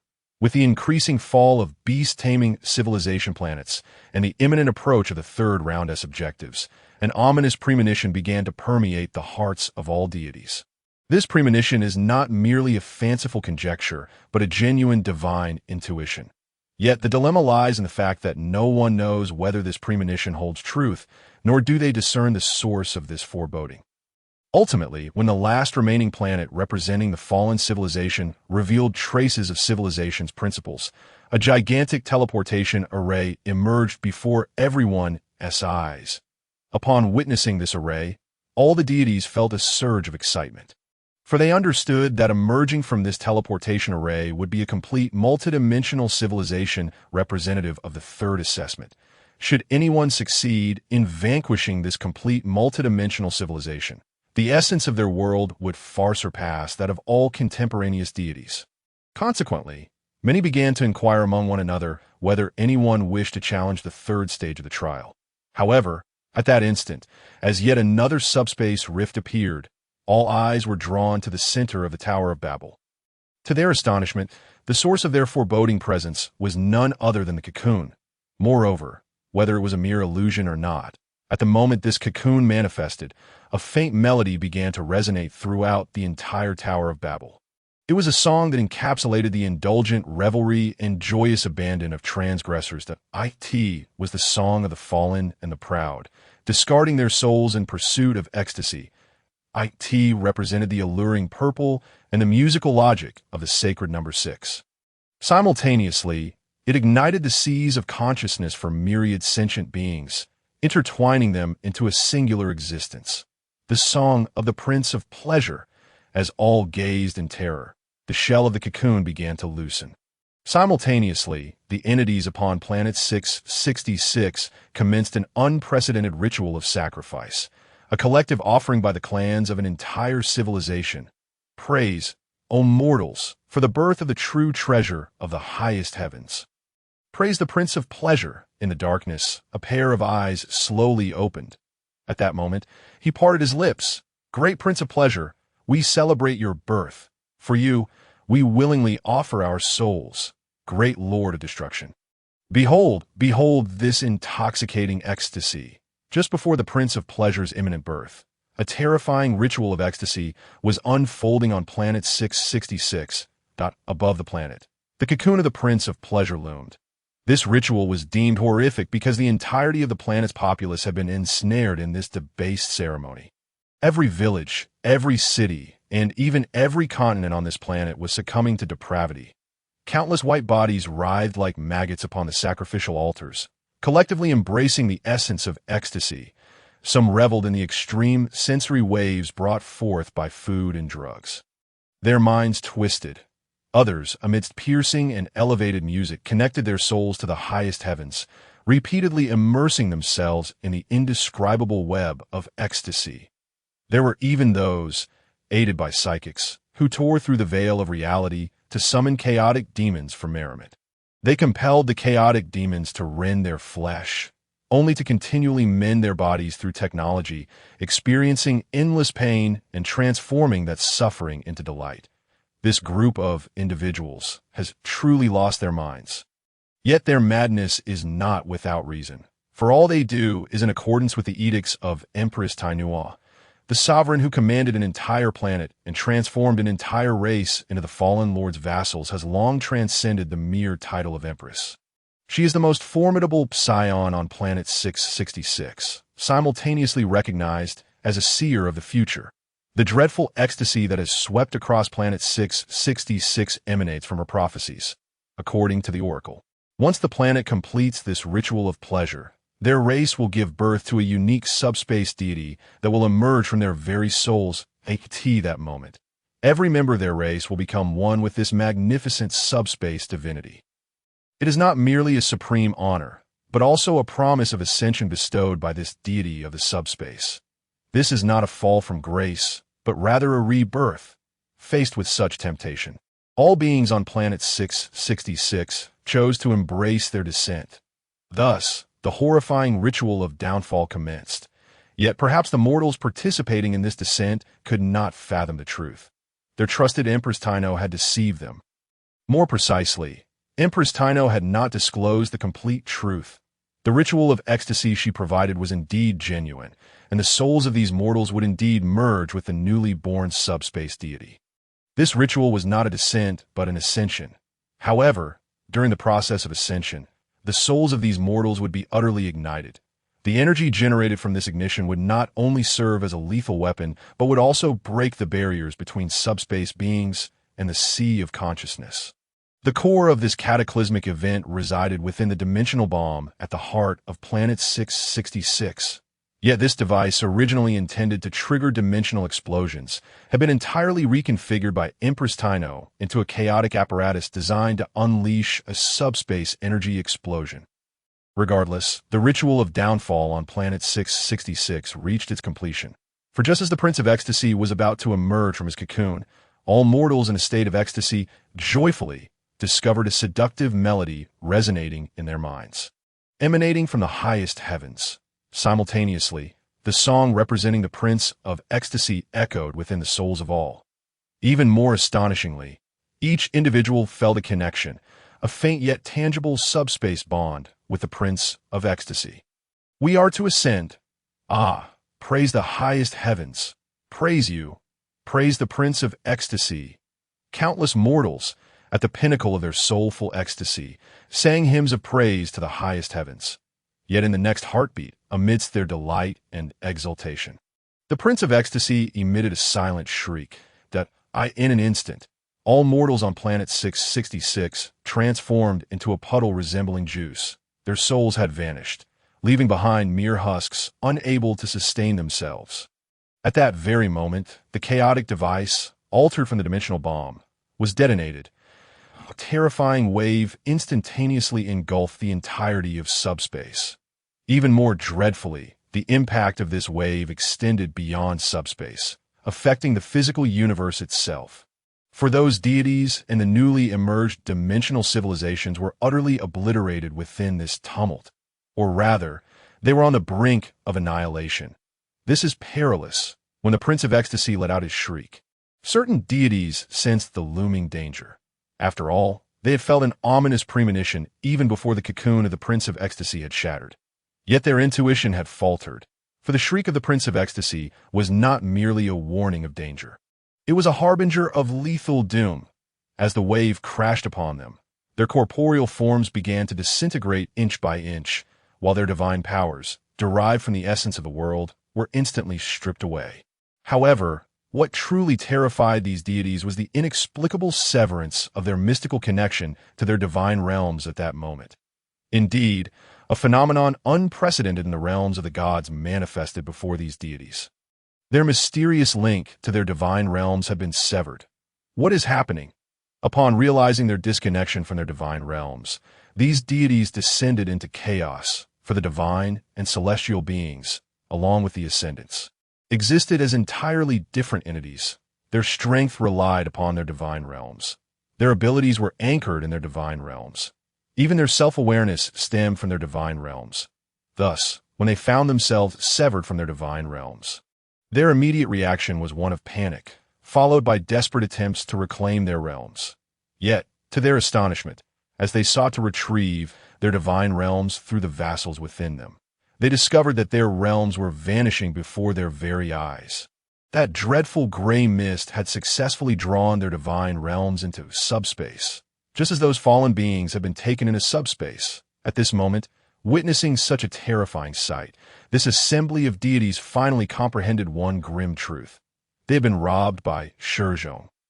However, fortune smiled upon them, for shortly after the disappearance of their divine realms, they reappeared before them once more. Yet, taking the deity Tao as an example, when his divine realm resurfaced, although only a brief minute had passed in his perception, within his divine realm, millennia of turmoil had transpired. It had transformed into a demon planet. The once devout followers had long been slaughtered by the Psion worshippers of subspace. Now, the rulers of his planet were a brother and sister duo, self-proclaimed fallen acolytes of the demon Amon, named Lorify and Ron. Even more terrifying was that Tao's divine realm had not merely severed its mystical relationship. What truly horrified Tao was the utter desecration his divine identity had suffered at the hands of these Psion worshippers. Those monstrous beings had articulated a complete understanding of what it means to be a deity on this demon planet. Simultaneously, the abilities and thoughts of these deities were laid bare. This left the deity Karl feeling as exposed as a king stripped bare before his subjects. Under such circumstances, Tao found himself incapable of re-establishing any mystical connection with his divine realm. He could not even maintain his anchor of self-awareness. This was the most despairing realization for Tao. Yet he was not alone in his despair, for Amon's presence was not confined to Tao's divine realm alone. Wherever Psion worshippers emerged, Amon would assert his influence, presenting himself as a friend to assist those in need, gradually leading them to fall deeper into the abyss of subspace. Ultimately, under Amon's guidance, these individuals would incite a rebellion in the name of demons and chaos within the divine realms sealed in another dimension, dismantling the foundation of divine rule and transforming these planets into veritable nests of demons. After all, the essence of these divine realms was exceedingly palatable to the appetites of demons, planets adorned with chaotic eight-pointed stars reflected in the cosmos. The Prince of Ecstasy welcomed them with a smile. Simultaneously, Shi Zhong himself appeared before the crowd.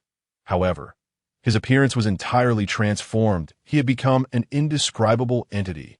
When Shi Zhong's true form and the Prince of Ecstasy manifested before all, they were taken aback. For although the Prince of Ecstasy and Shi Zhong were two facets of the same entity, their outward appearances were strikingly dissimilar. Let us first speak of the Prince of Delight. The Prince of Delight, an embodiment of the spirit of Shi Zhong, is a youthful being bearing Shi Zhong's visage. However, unlike Shi Zhong, the Prince of Delight possesses a beauty that surpasses his own, merging all the exquisite attributes of both femininity and masculinity. This androgynous quality is not merely confined to the prince's countenance. His alabaster and robust physique similarly reflects this duality. Although the prince is draped in a sheer purple sari, this delicate garment only serves to heighten the desires of all who gaze upon him. He is perfection incarnate, the epitome of beauty, that if there truly exists a being in this world deserving of the title of deity, then all who have laid eyes upon the Prince of Delight would undoubtedly proclaim him as such. Moreover, this deity is not one of selfishness, for upon his manifestation, he immediately selects those souls most ardent in their pursuit of joy from the fiery depths of their hearts, transforming them into his devoted servants within his temple of desire. These fortunate souls shall savor eternal bliss every day, every moment, due to the presence of the prince. His visage alone is a source of unparalleled joy in this world. In stark contrast, the state and appearance of Shi Zhong himself are greatly diminished. For when Shi Zhong reemerges before the multitude, he has irrevocably lost his humanity. He is transformed into a colossal, octopus-like monstrosity composed of countless translucent worms. Yet, unlike a typical octopus, each of its tentacles is a visage of Shi Zhong himself. Indeed, after undergoing the previous fusion of souls, Shi Zhong's essence has not only been restored, but has also acquired numerous new fragments of soul. Put another way, if prior to the soul fusion Shi Zhong retained less than half of his own essence, now he possesses more than double.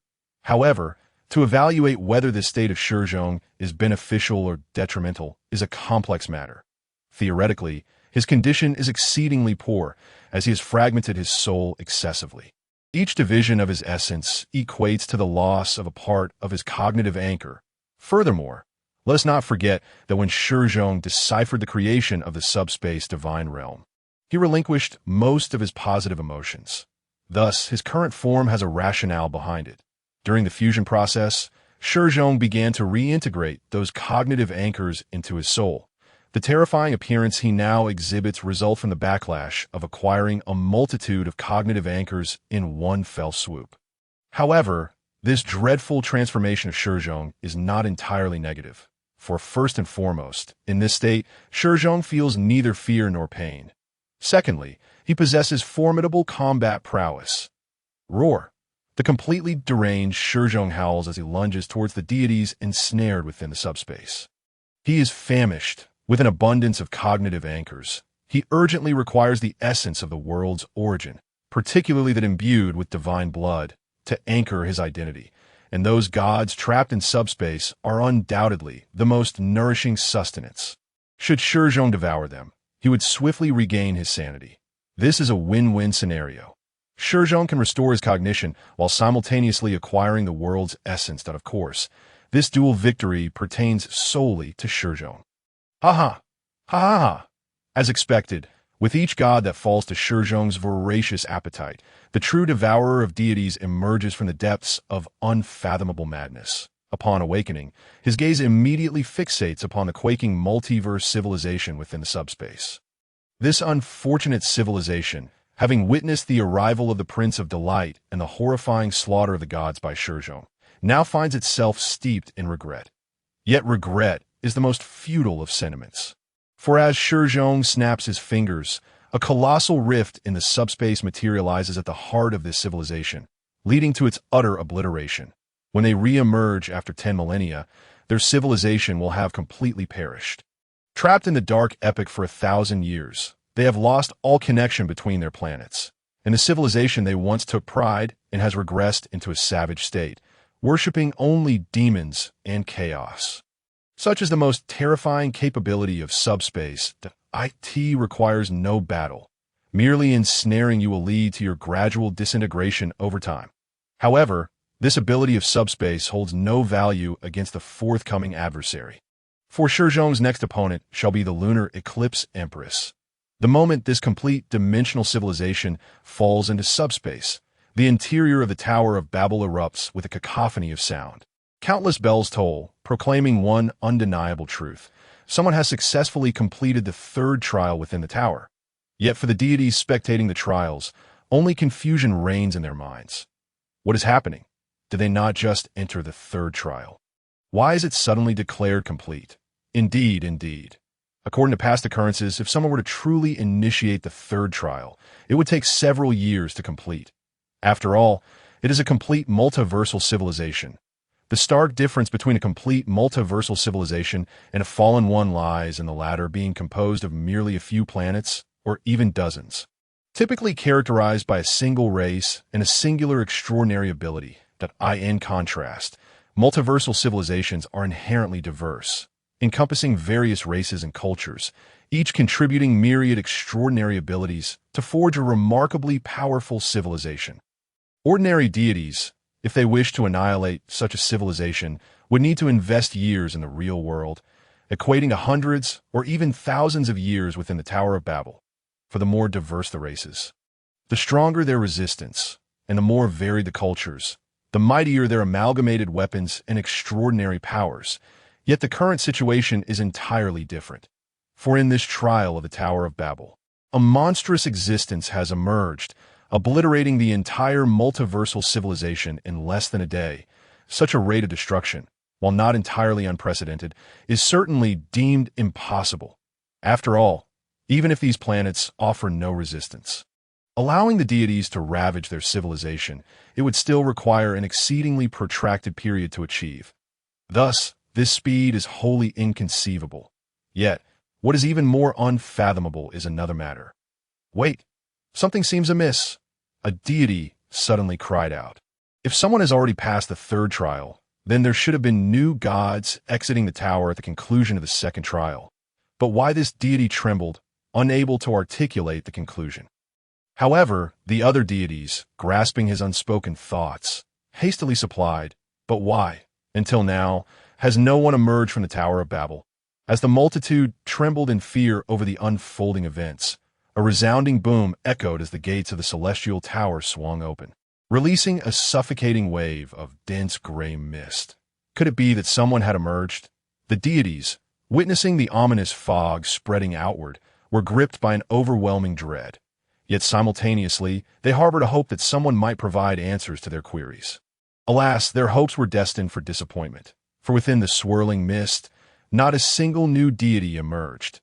Instead, they were met with the terrifying gaze of four malevolent gods from the subspace, accompanied by the chilling voice of Shi Zhong.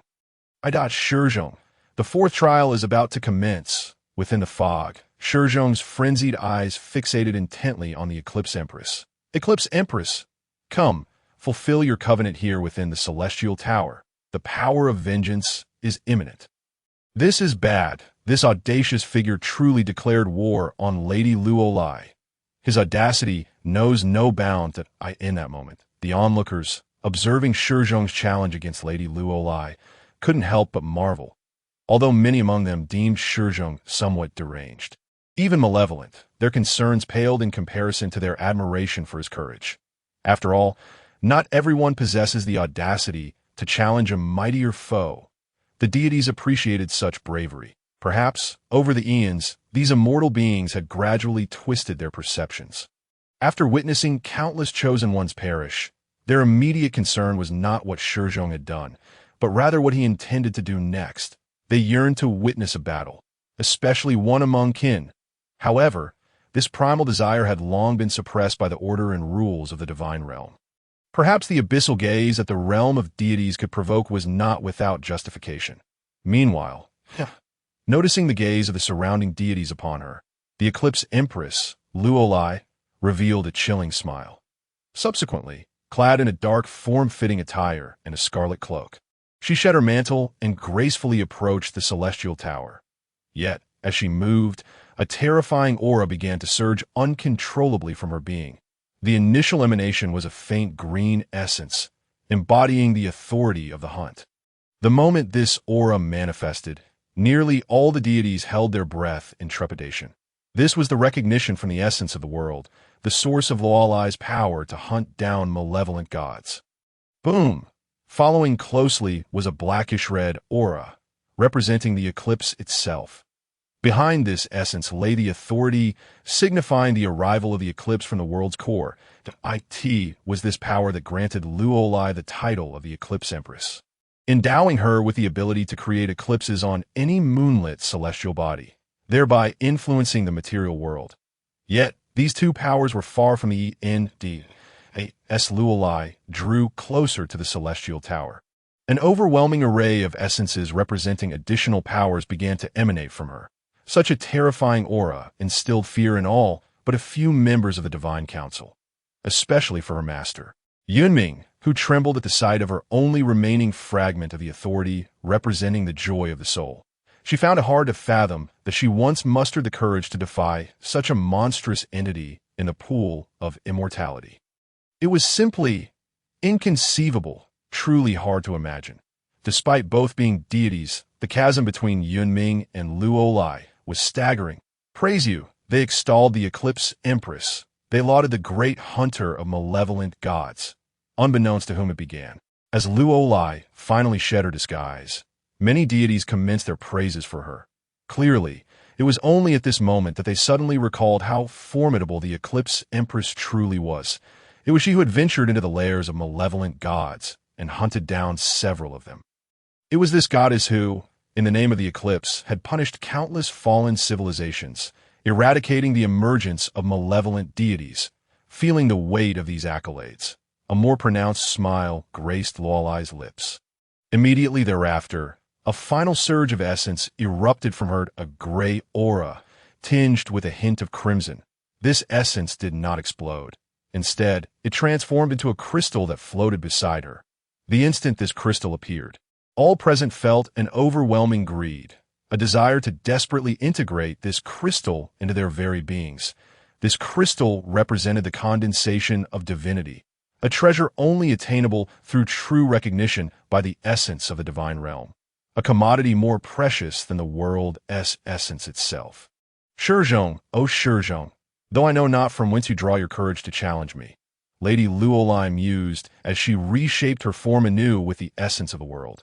This new body possessed power approximately at the pinnacle of a lower deity. As for the divine condensation, it was utilized to enhance this new vessel, which was perfectly suited to accommodate it. Yet, I am truly curious that you now harbor regrets. With that, Woefully's new form opened its eyes and confidently stepped into the celestial tower. The hunt was about to commence. As Lady Woefully's avatar crossed the threshold into the celestial tower, all deities held their breath, for at that moment, they had no means of discerning the happenings within. The insidious gray mist obscured their vision, depriving them of much anticipated amusement. Nevertheless, the deities believed that Lady Woefully would undoubtedly have a plan for the current predicament. Indeed, once her avatar entered the celestial tower, her first action was to transform the divine condensation enveloping her into a silver longsword. Then, within the boundless gray fog, Lady Woefully coldly swung the silver sword. In the next instant, a silver radiance instantaneously rent asunder the entire subspace. Those endless chaotic elements that shielded external scrutiny were cleaved apart in a vast gash. More terrifyingly, the elements obliterated in this manner were annihilated in the truest sense, for all chaotic elements, if traced to their origins, could fundamentally be regarded as extensions of the world's essence, a form of matter. Regardless of how those foolish individuals claimed that the subspace held no matter. Theoretically, a realm devoid of matter could not exist. For in a realm purely devoid of matter, there could only be one entity, the void. Thus, while the subspace may not contain the tangible laws of reality, it nonetheless qualifies as a higher dimensional material world. The realms of demons and the mortals altered by chaotic forces stand as irrefutable evidence. These demons and transformed mortals can thrive and engage in slaughter within areas of extremely high chaotic element concentration. Yet once such locations lose their chaotic enhancement, they would immediately perish, unable to sustain their forms under the laws of reality. That is simply the reality of the matter. It is precisely due to this characteristic that, at the moment the lunar eclipse Queen Roly brandished her weapon, it resulted in the annihilation of vast quantities of subspace elements. After all, the essence of divine condensation fundamentally signifies the acknowledgement of the world's origin within the realm of the gods. Although all divine races possess the right to utilize the world's origin, this merely constitutes usage. Gaining the recognition of the world's origin is an entirely different matter. Splendid, truly, Roly is remarkable, as anticipated, when she tore through the subspace veil with her vengeance.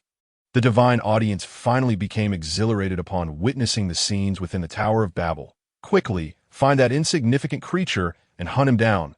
Go for it, Roly. In that moment, nearly all the divine spectators erupted in cheers for Roly's formidable power, fervently praying for her swift discovery of Shi Zhong, and for her to eliminate him. Yet, amidst the gray mist, Shi Zhong's figure emerged. As he appeared before Roly with a chilling smirk, she felt a tightening in her chest. Oh no, it was a tightening in her heart. For at that moment, even though she was merely a projection of her true self, she could acutely sense the dreadful malice concealed within the eyes of this young man. It was a terrifying malevolence that would not hesitate to obliterate the entire world.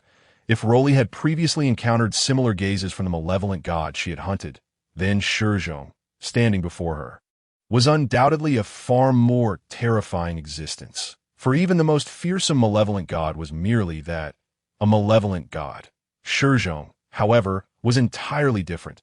Not only was he a malevolent god, but he also possessed the powers of a deity.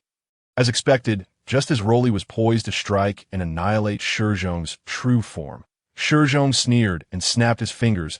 In the next instant, several demonic planets materialized beside Roly. These planets, twisted for reasons unknown, sprang to life in that very moment. They grinned wickedly, extending their tongue-like appendages towards Roly, ensnaring her limbs. Furthermore, every eye on these demonic planets fixated on her, brimming with malicious, greedy, and lustful gazes, desecrating the majesty of the great goddess.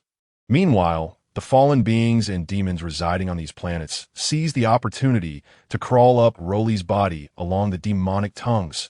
What is happening?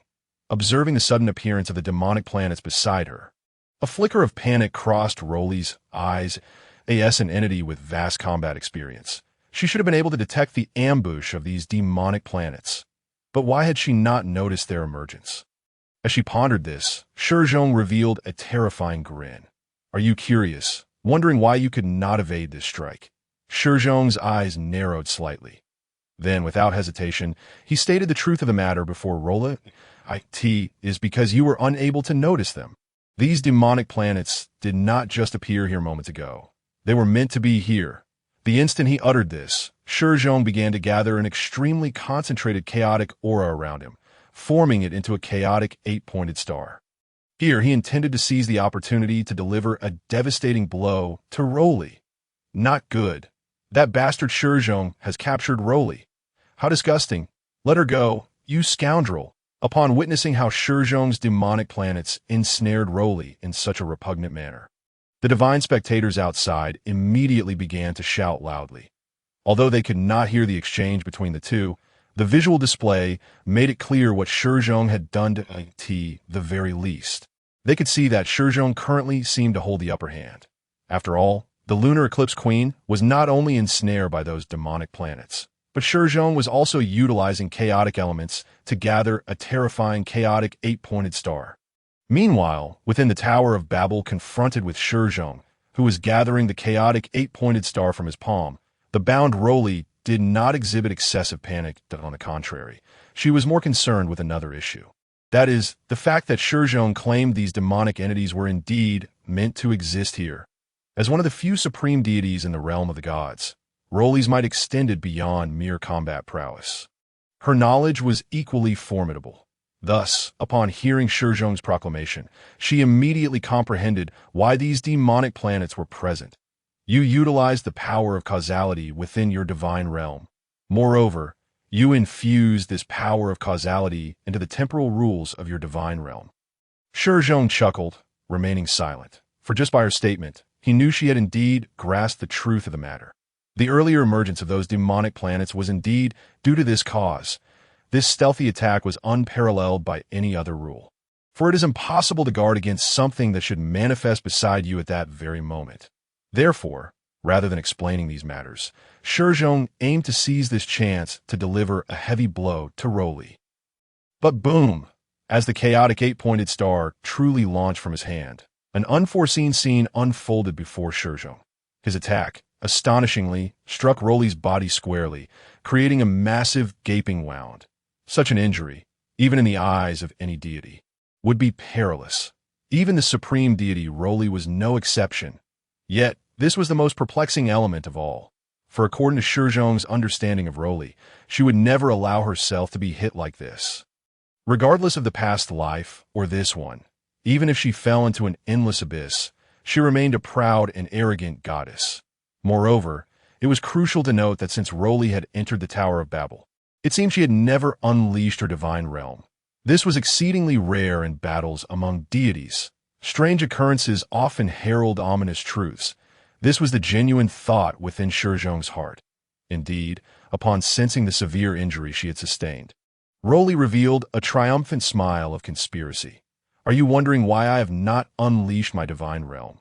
Shi Zhong remained silent, his gaze fixed intently on the gravely injured Roly. What Shi Zhong now lacked most was the ability to claim her life directly. Shi Zhong, while I cannot fathom the events transpiring within the Tower of Babel from the moment I entered, I sense an instinctive intuition. If I were to summon that part of my divine realm, I might soon meet my end. After all, if you truly killed so many chosen ones, it would imply you possess formidable capabilities against divine realms. Thus, I made a decision that I will not expose my divine realm, but rather contain it within myself. However, you might wonder, would this not affect my strength? Regrettably, it will not affect me at all, for who told you that I entered the Tower of Babel with only a single authority? With that.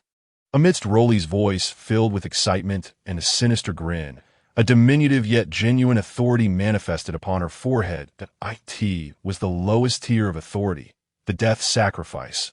The function of this authority is to integrate the favored beings within the divine realm through a death blood sacrifice with the anchor of the deity's recognition, thereby providing this deity with unparalleled recovery effects. As anticipated under the command of Lady Roly, millions of her followers in the realm of her divinity faced the most tragic demise. Yet their lifeless bodies transformed into a crimson stream, slowly flowing into Lady Roly's being in the blink of an eye. Her form was restored to its original state, while the cost she incurred was negligible, for within her divine realm resided a staggering billion followers. I see, remarked Shi Zhong, unable to suppress the narrowing of his eyes at the sight of Lady Roly fully revived before him. If I am not mistaken, you have harnessed your formidable combat prowess and extensive battle experience, wielding the weapon of the authority of vengeance to transform yourself into a warrior capable of remarkable regeneration. In battle, regardless of the injuries you sustain, you can restore your condition to its peak using the deathly blood sacrifice authority you secretly brought along. Moreover, to prevent me from utilizing chaos to influence your divine realm, you have cleverly concealed it within your own body. Consequently, although you cannot call upon your kin to assist you in vanquishing foes, you have successfully ensured that your divine realm remains untouched. Under such circumstances, your cognitive anchor becomes exceedingly stable. All of this will interconnect, creating a positive feedback loop. Alas, the price for all this is paid by those innocent and tragic followers. Am I correct? Confronted with Shi Zhong's inquiry, Lady Roly narrowed her eyes, unable to contain her amusement. It seems you are not entirely foolish after all. You are indeed correct, though you have erred in one regard. What is that? Lady Roly, adjusting her beautiful tresses, replied with a smile. The followers who sacrifice themselves for me are not tragic at all, for their souls will become the very essence with which I, as a deity, fight and restore. Moreover, they are not innocent beings. That it is imperative for you to understand one truth, Shi Zhong. I, the magnificent lunar eclipse Empress Roly, am a deity not a fallen dark god. The followers I employ to mend myself are all those who have transgressed the sin of disbelief in my divine realm. Do you comprehend the depth of my mercy? At this moment, Lady Rolai's expression was one of utmost seriousness. According to the beliefs of other deities, those who have committed the sin of disbelief would perish amidst endless torment. Yet I have not acted thus. Instead, I have granted them an opportunity to serve me anew. In this battle, these sinners can nourish my divine being with their souls, allowing the deity that created them to attain sustenance and restoration, truly a grand journey of atonement. Upon hearing this, Shi Zhong's expression grew intriguing. For on one hand, he realized that the reason the lunar eclipse empress had fallen into the abyss was likely not due to her overwhelming pride, but rather sheer folly. On the other hand, Shi Zhong was intensely curious about another matter. That is, the lunar eclipse empress had consistently proclaimed her benevolence and fervently sought to distinguish herself from dark gods. Thus, Shi Zhong wished to ascertain one thing. If he were to unveil his treasured possession for the foolish lunar eclipse empress to behold, would she descend into madness? After all, she had continuously asserted that she was fundamentally different from dark gods. Such a being, not only foolish, but also hypocritically unaware of her own duplicity. It was precisely for this reason that Shi Zhong subtly altered his strategy, deciding to exploit this aspect to bring her down. He had long hidden a dark god, originally belonging to the third phase of trials, within the subspace. Now, the time had come to unleash it. At this thought, the subspace trembled with an inexplicable restlessness. For a creature entirely distinct from the dark god of the subspace was about to descend. Observing the absurdly hypocritical Lady Rolai unabashedly expounding her false virtue, Shi Zhong could not help but let out a cold chuckle. He then snapped his fingers in an instant, the space before Lady Rolai crumbled, revealing a colossal rift in the subspace. Do you still wish to summon the demon planet to bind me with this trick? Futile! As the rift in the subspace appeared, Lady Rolai instinctively swung the weapon crafted from her authority toward the center of the rift. A goddess endowed with formidable combat capabilities, even in the absence of her kin's assistance, and with her strength constrained below that of a mid-tier deity. She still wielded unparalleled might. The moment she unleashed her weapon, a plethora of incantations materialized on the back of her hand, each one amplifying the power of her strike. Furthermore, just before her attack, Lady Rolai cunningly conjured a moon within the subspace. Should her assault prove effective, she could harness the results of that strike to awaken a fragment of her authority within the subspace. This was not an act of cheating, but rather a shrewd utilization of the rules. After all, to put it plainly, a deity is simply the most powerful of extraordinary beings. Yet, Lady Rolai could never have anticipated that when her strike truly made contact with the rift in the subspace, she would discover that what she had struck was not a lifeless planet nor a living demon planet, but rather something with which she was all too familiar, an otherworldly dark god with a tremendous roar.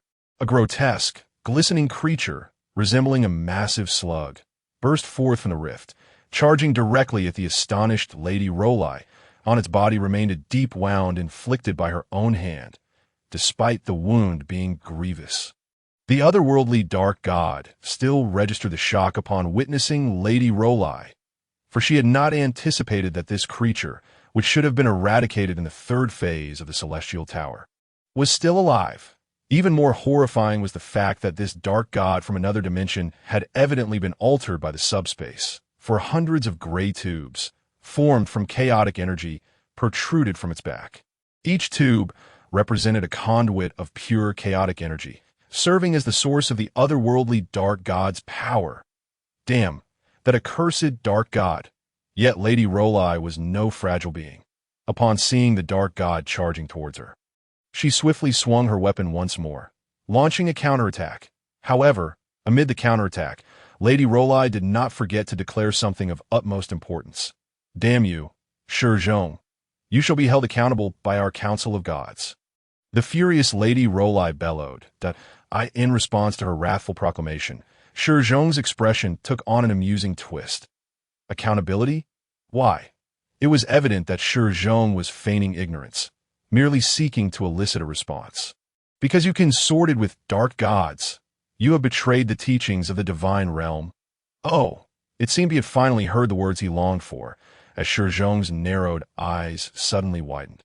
He then revealed an expression brimming with excitement. Consorting with dark gods? What are you talking about? Do you truly believe that you are still engaged in battle with dark gods? At the very moment this statement was uttered, Shi Zhong's sinister smile revealed the true visage of the so-called evil deity.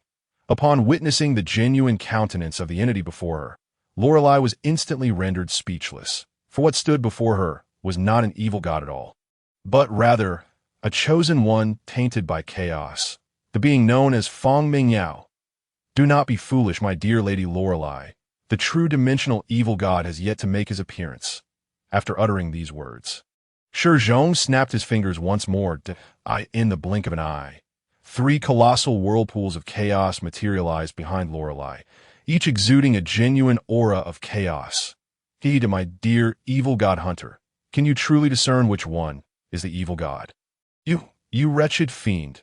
At this moment, as Lady Lorelei became aware of the presence of these 3, oh no, for entities bearing the aura of evil gods, her expression turned profoundly uncomfortable. The reason was simple. Just moments ago, the so-called evil god she had wounded had, under Shi Zhong's deliberate manipulation, revealed his true form that it was the chosen one Feng Mingyao, who also held another identity, Shi Zhong's junior sister. Yet even so, Shi Zhong showed her no mercy. For at this juncture, Feng Mingyao could scarcely be considered a member of the divine race. Although she retained the essence of divinity, that essence had been reduced to but a mere visage.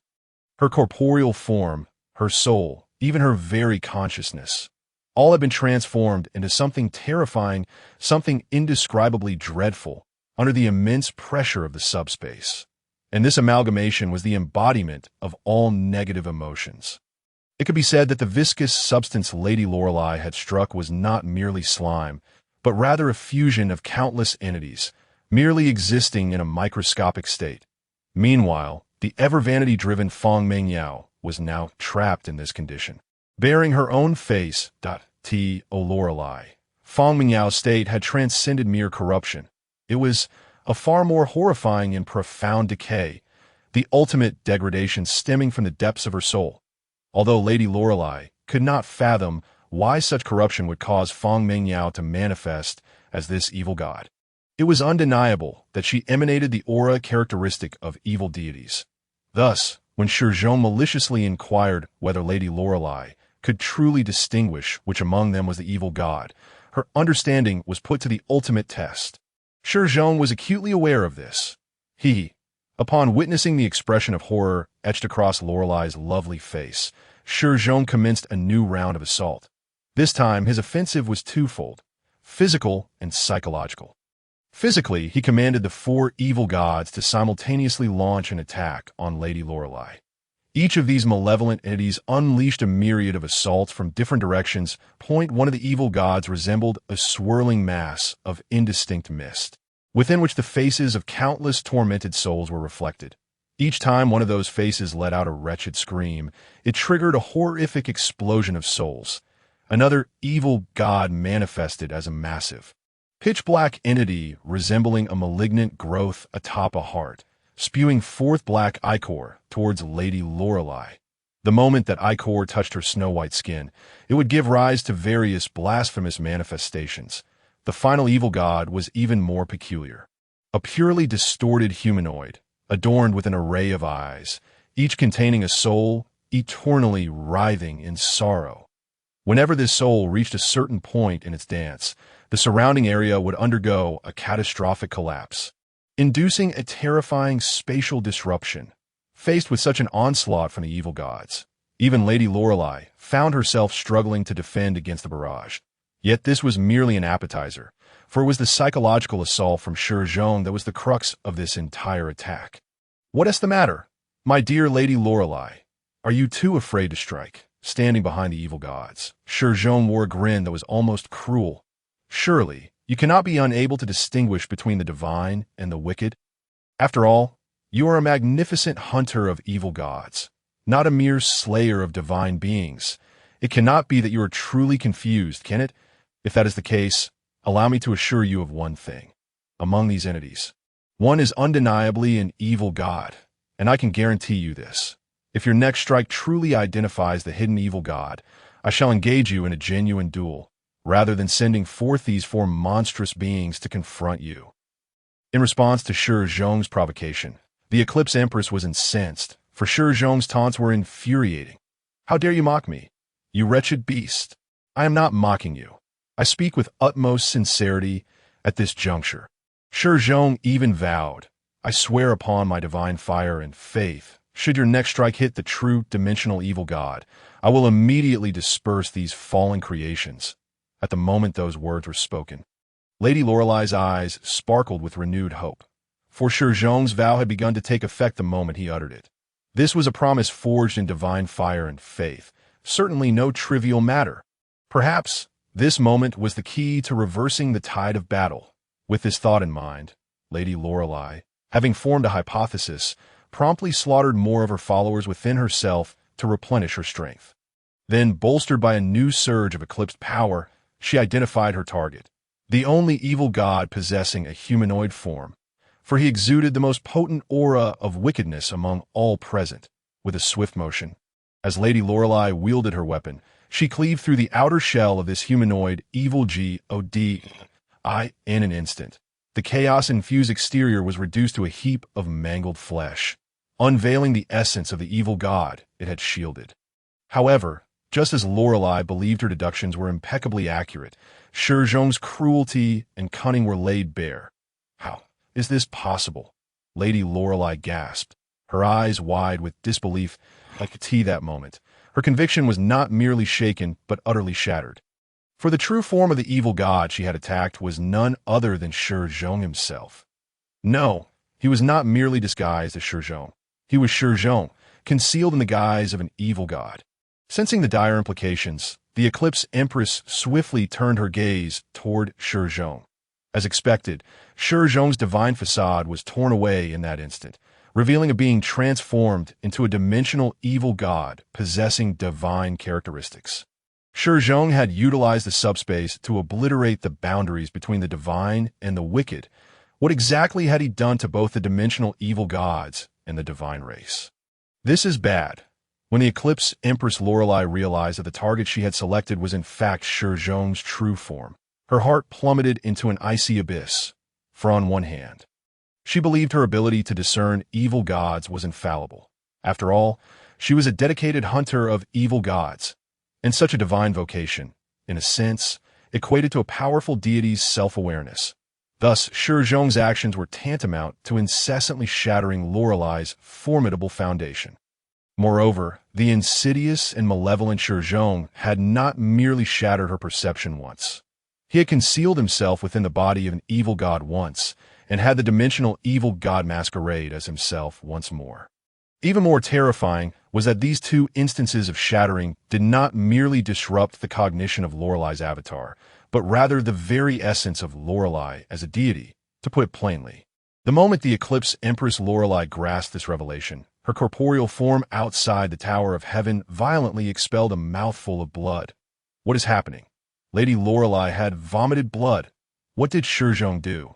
When the onlookers, the deities of gossip, witnessed Lady Rawls spitting blood, they were all taken aback. None of them had anticipated that during Shi Zhong's battle with Lady Rawls' avatar, he could inflict harm upon her true form. One must understand that such a scenario could only arise under one condition. Shi Zhong had successfully subdued the magnificent and powerful Lady Rawls within the Tower of Heaven.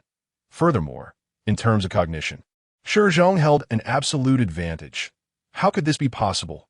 Although this group of curious onlookers relished the occurrence of such improbable events, they found it difficult to fathom this nearly impossible scenario.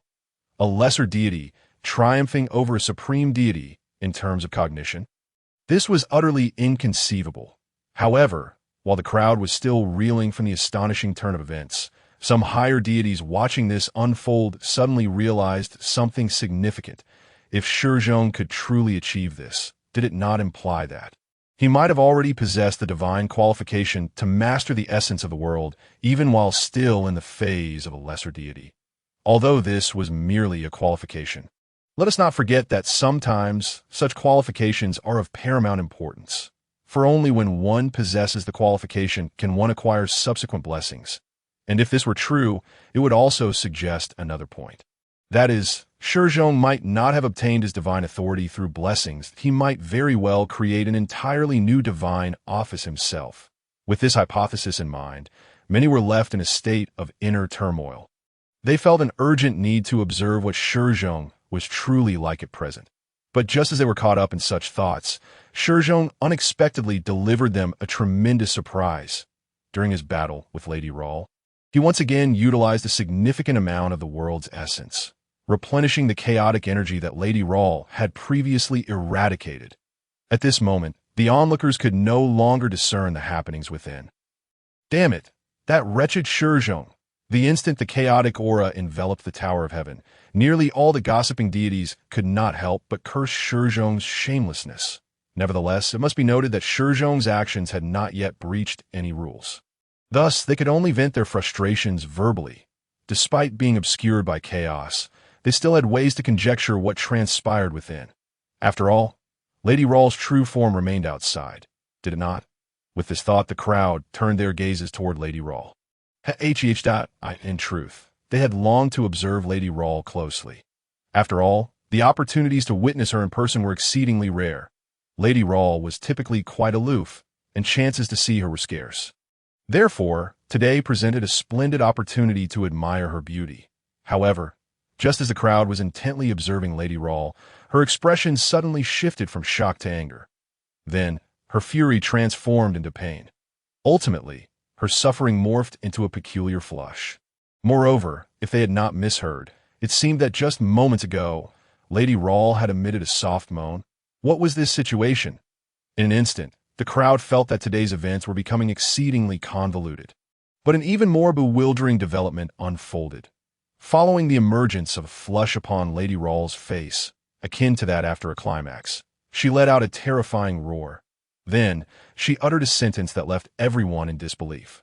Shi Zhong, cease your actions. This time, I concede. What? So soon? In the split second before the crowd could react, Lady Rawl extended her hand, infused it with divine power, and severed her connection with her avatar. What had transpired within the Tower of Heaven in less than 5 minutes? While the outside world remained curious about the events within the tower, the battle inside had already concluded. However, it was somewhat different from what those outside believed, the onlookers. Only 5 minutes had passed. Yet within the Tower of Heaven, especially when the chaotic elements once again filled the entire structure, the internal time rules had aligned with those of the subspace. And this alignment naturally implied that the flow of time outside and inside was entirely distinct. To the gossiping deities outside, it seemed merely 5 minutes had elapsed. But within the Tower of Heaven, Shi Zhong and Lady Rawl had engaged in a battle that spanned 5 centuries. Well, put it more accurately. Shi Zhong had spent an entire century battling Lady Rawl. What? You ask why he didn't eliminate Shi Zhong's true form.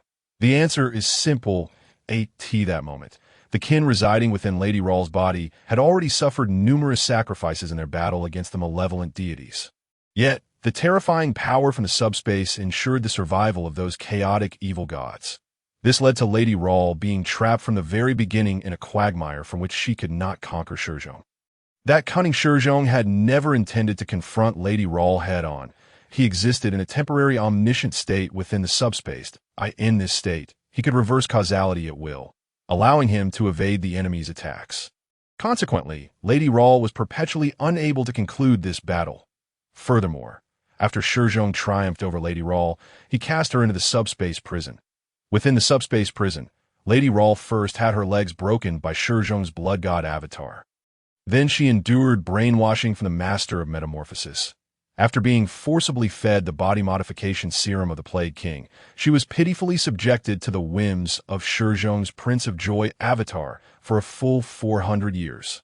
And all of this stemmed from the moment Shi Zhong revealed the truth about the corruption of the evil gods.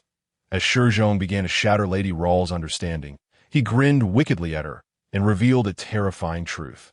And this truth was, do you know Lady Rawl?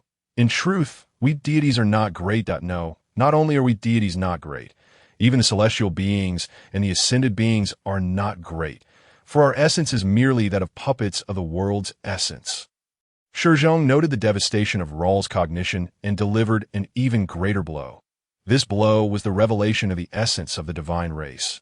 We appear to possess free will, yet have you not noticed? We deities have always walked the path of external expansion. Not a single day can we halt. Each day we exist, countless beings perish for our sake. Of course, the beings I speak of include those from other multiverses who perish due to our incursions, as well as the kin we nurture and raise ourselves. Shi Zhong's expression was icy as he spoke. In response, Lady Ra could only retort vehemently. What nonsense are you spouting? We deities are the greatest species. We bring redemption to those fallen civilizations, bringing destruction to the unbelievers. More importantly, we reclaim what rightfully belongs to us from those dimensional evil gods. We are gods. Upon hearing this, Shi Zhong merely chuckled. Yes, that's so. If that is the case, let us together listen to the true thoughts residing within your heart. Lady Ra. At the very moment this statement was uttered, Shi Zhong immediately unleashed the most terrifying yet least aggressive ability of the subspace. That is to say, he harnessed the formidable soul connection derived from the Sea of Minds, transforming the subspace into a colossal mirror that reflected the true thoughts of divine souls. In the next instant, Lady Rola's mouth fell agape in astonishment. For our deities are simply magnificent. The essence of the world is above. From the moment of my birth, I have stood atop the heads of myriad beings, basking in their offerings. O heavens, the feeling of being above all others is truly marvelous. The immense subspace mirror revealed the greedy and shameful true visage of the lunar eclipse empress. Even more terrifying was the fact that, as this subspace mirror was connected to the Sea of Minds, even though Lady Ra concealed her divine realm within her own body, her followers could still hear their deity's voice. Look at those ugly, dim-witted followers. They are utterly oblivious. They believe they are contributing to my greatness, but in essence, they are merely the livestock I have raised. Should I find myself in a weakened state, I could readily offer them as sacrificial nourishment. No. This is not my true thought. It cannot be. Upon hearing her own voice, terror spread across Lady Rola's face. It was evident that once the voice from the Sea of Minds penetrated her consciousness, her mental realm had already begun to unravel. Of course, in her past life, perhaps it was precisely this weakness that had been exploited by the endless abyss. Yet Shi Zhong also understood how to leverage this. You think this is not your genuine thought? Then continue to listen. Soon, the true sentiments of Lady Ra regarding the dimensional evil god emerged from her soul. Dimensional evil god, do not jest. What exactly are they that anyone should care? Those dimensional evil gods are so perilous to contend with, and yet I must step forward to confront them. Were it not for the attention I would gain from slaying these evil beings, I would absolutely refuse to engage with them. All I desire is to stand atop countless deities and myriad beings, basking in their praises. Indeed, praise me, the seemingly frigid yet inherently malevolent and hypocritical being. I am in dire need of adulation. Upon hearing this, Lady Rola's complexion turned ashen. Kneeling upon the ground, she silently curled her body, resembling a defeated warrior. Meanwhile, Shi Zhong was filled with exhilaration. He approached her, grasped her face, and with a tongue akin to that of a monster, he licked her fiercely. Within the subspace, one can deceive the god of destruction, as well as the four gods of chaos. However, one can never deceive their own soul. Can you guess what flavor I sensed upon your visage? It is the taste of corruption. Shi Zhong chuckled.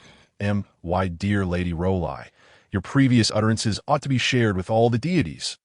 Upon hearing this, Lady Rola's face turned instantly pale. No. She abruptly glanced towards the outside world, only to be stunned, for Shi Zhong had, astonishingly, shielded her from external scrutiny.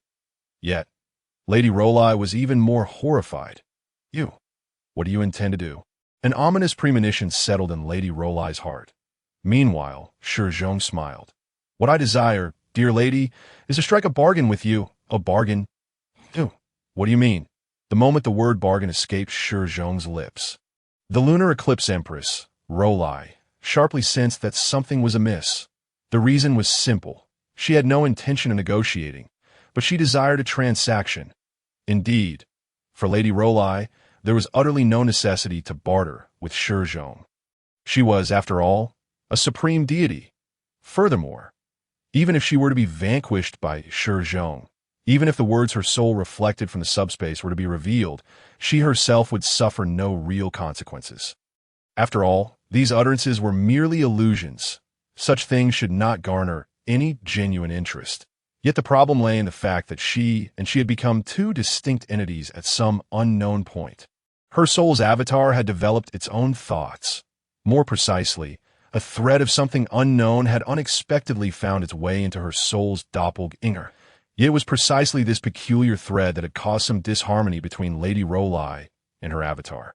For instance, Lady Rolai had partially lost control over her doppelganger. Moreover, what she deemed insignificant, her avatar regarded as exceedingly important to the extent that her avatar unwittingly accepted Shi Zhong's proposal. She became a plaything of Shi Zhong's soul avatar, merely to prevent outsiders from witnessing her disgrace. To speak even more irreverently, this beautiful, noble, and seemingly unattainable goddess was forcibly severed from her divine realm after having her limbs broken, subjected to brainwashing and drugs. Shortly thereafter, Lady Rolai was horrified to discover that Shi Zhong, embodying the essence of the Prince of Pleasure, possessed the most potent means of delight. This ability caused her soul's avatar to, within less than a day, succumb to ruin. How shall I put it? In a certain sense, Lady Rolai's avatar willingly embraced her fall from grace, for deep within her heart, she believed herself to be an exalted and untouchable supreme existence. Yet, should someone employ some wicked ritual of degradation to reveal the true nature of her being, she would immediately experience profound pleasure from the extreme disparity. Even after being ensnared by the Prince of Pleasure and brought in her divine realm, she audaciously indulged in her descent before her followers. She cared not that her fallen appearance would shatter their spirits, igniting a series of spontaneous blood sacrifices, nor did she heed her corporeal self, who was frantically commanding her to cease. She was even indifferent to the fact that, during her period of degradation, the threads of her soul were multiplying within her. She was already unable to escape the subspace. She cared not for any of it. The reason was simple. Once tainted by corruption, it became as perilous as the purest form of poison. She had concealed her true self for far too long. For countless days and nights, she had suppressed her desires beneath a facade, yet the immensely powerful reflection of the soul within the subspace had unveiled her authentic self. However, none of this was the most terrifying aspect. The truly frightening reality was that, due to those so-called threads, known as the threads of causality, even though the being remaining in the subspace was merely Rolai's avatar, in truth, her true self could experience her avatar sensations. Thus, it was destined to be a true torment. O outsiders. Rolai appeared to be battling her doppelganger, yet only the two of them understood that this so-called fight was merely the complete descent of a goddess. Ultimately, a prolonged ordeal lasting 4 minutes commenced. Or perhaps, under the peculiar temporal flow of the subspace, those 4 minutes transformed into an entire 400 years. During this time, Lady Rolai's emotions gradually shifted from despair to shame, from shame to despair, and ultimately from despair to a profound rage. She even contemplated the annihilation of her own soul doppelganger. However, to achieve this, she would need to allow her true self to enter the subspace. Yet, the Tower of Babel thwarted her from doing so. Hence, in the end, Lady Rolai could only helplessly witness her soul doppelgangers fall from grace in that exalted realm, and she was left with no choice but to concede defeat. It was at this moment that Lady Rolai suddenly realized a crucial truth. Shi Zhong was certainly no mere malevolent deity. He was something far more terrifying and fearsome, for he was the creator of malevolent deities. I have lost. The instant Lady Rolai uttered these words, her face ashen, the Tower of Babel erupted with a tremendous roar. The trial had concluded. In this examination, there was only one survivor, and that individual was none other than Shi Zhong. However, Once the trial truly came to an end, the deities who had been spectating exhibited expressions of dissatisfaction. What the hell? What is going on? We saw nothing, and it just ends like this? In the face of these deities' grievances, Lady Rowley once again revealed an expression of furious indignation. This noble and supreme goddess turned her gaze coldly upon the complaining deities. Ahem, what a spectacular battle! I swear it was utterly magnificent, truly a life well lived. After glaring at this group, the Eclipse Empress Rowley departed without hesitation, returning to her abode in the realm of deities without a backward glance. The others, filled with trepidation at Lady Rowley's wrath, were rendered mute with fear. Yet, they still dared to linger, directly inquiring about Shi Zhong. After all, with the resounding conclusion of the Tower of Babel, Shi Zhong himself was about to emerge. However, among this group of onlookers, the goddess of clouds and light, who held the genuine watermelon, keenly sensed something amiss. It appeared that when Lady Rowley departed, she seemed to have caught a whiff of Shi Zhong's essence. How could this be? Therefore, the moment this revelation dawned upon her, the already smooth-brained goddess of clouds and light found herself momentarily incapacitated. Yet compared to this revelation, the others were more concerned about what kind of monster would emerge from the Tower of Babel this time. Their wait, however, did not last long. For, bang, the door of the Tower of Babel was forcefully thrust open. Indeed, this time, the door did not open automatically, but was pried open by Shi Zhong with sheer brute strength. In the next instant, an endless stream of gray mist surged forth from the Tower of Babel. When this gray mist manifested, the deities standing before the tower emitted sharp cries of alarm, swiftly retreating. After all, they were unaware of why this gray mist instilled within them an overwhelming sense of danger. Some of the more powerful deities even prepared themselves for battle, secretly fearing a particular scenario. What if Lady Rowley was right? What if Shi Zhong truly was a malevolent deity? Yet their apprehensions proved unwarranted. For the moment Shi Zhong's feet truly stepped out of the tower, the endless gray mist instantly retreated into his being. In but a single breath, all the gray mist was absorbed back by Shi Zhong. Behind him, an immense gray sphere of light materialized. This sphere was none other than the Subspace divine realm. Of course, within this so-called divine realm, it was merely a facade. For as time incessantly passed, someone would inevitably discover that this so-called subspace divine realm was entirely different from any other divine realm. It was a realm filled with ceaseless change, where emotional fluctuations ran rampant. A merciless world. Here, mortal beings could not tread, and souls were toyed with until shattered. It would know no redemption, no light, and certainly no hope. What it possessed was only endless destruction. It was the domain of Shi Zhong, the harbinger of annihilation, and would become a playground for the myriad chaotic demons he unleashed, reveling in the torment of souls. However, the moment Shi Zhong stepped out of the tower and reclaimed the subspace within himself, strange transformations began to unfold. For unbeknownst to anyone, a golden vortex began to coalesce above Shi Zhong's head. Moreover, upon witnessing this, the assembled crowd immediately grasped a critical truth.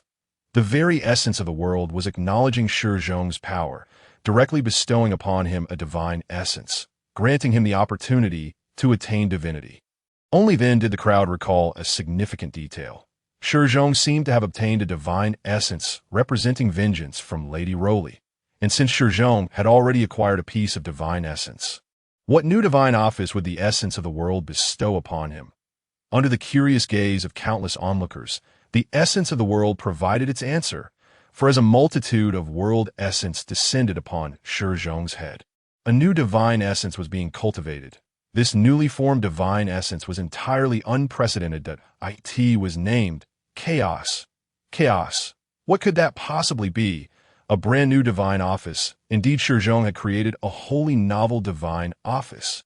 When the endless world essence finally coalesced above Shi Zhong, forming the divine office known as Chaos, the crowd joyfully realized that Shi Zhong, this prodigy among the new generation of divine elect, had truly forged a new divine office. Such an occurrence had not transpired in a very long time. It is worth noting that within the realm of deities, divine essences representing divine offices have always been a scarce resource. Ordinary deities seeking to obtain such a thing must either exchange vast amounts of world essence with the Mother of Origins, or must eliminate numerous foes during external invasions of the realm of deities to acquire the appropriate divine office through the recognition anchors gained from vanquishing enemies. Thus, the existence of someone like Shi Zhong, who directly attained a divine office after creating the divine realm, is exceedingly rare. This fact also subtly underscored Shi Zhong's inherent value and strength. Boom. However, as the crowd pondered this, with the continuous descent of world essence, three distinct colored halos began to materialize around Shi Zhong. The first halo was a pure gray, representing the essence of chaos. The second halo was a silver hue intertwined with hints of deep gray, symbolizing the essence of vengeance. As for the third halo, it was a faint blackish red, denoting the essence of blood sacrifice. Although the crowd was puzzled as to why Shi Zhong inexplicably possessed the essence of blood sacrifice, the mere presence of this divine essence indicated one crucial fact. Shi Zhong, the moment he exited the Tower of Babel, had already become a genuine mid-tier deity.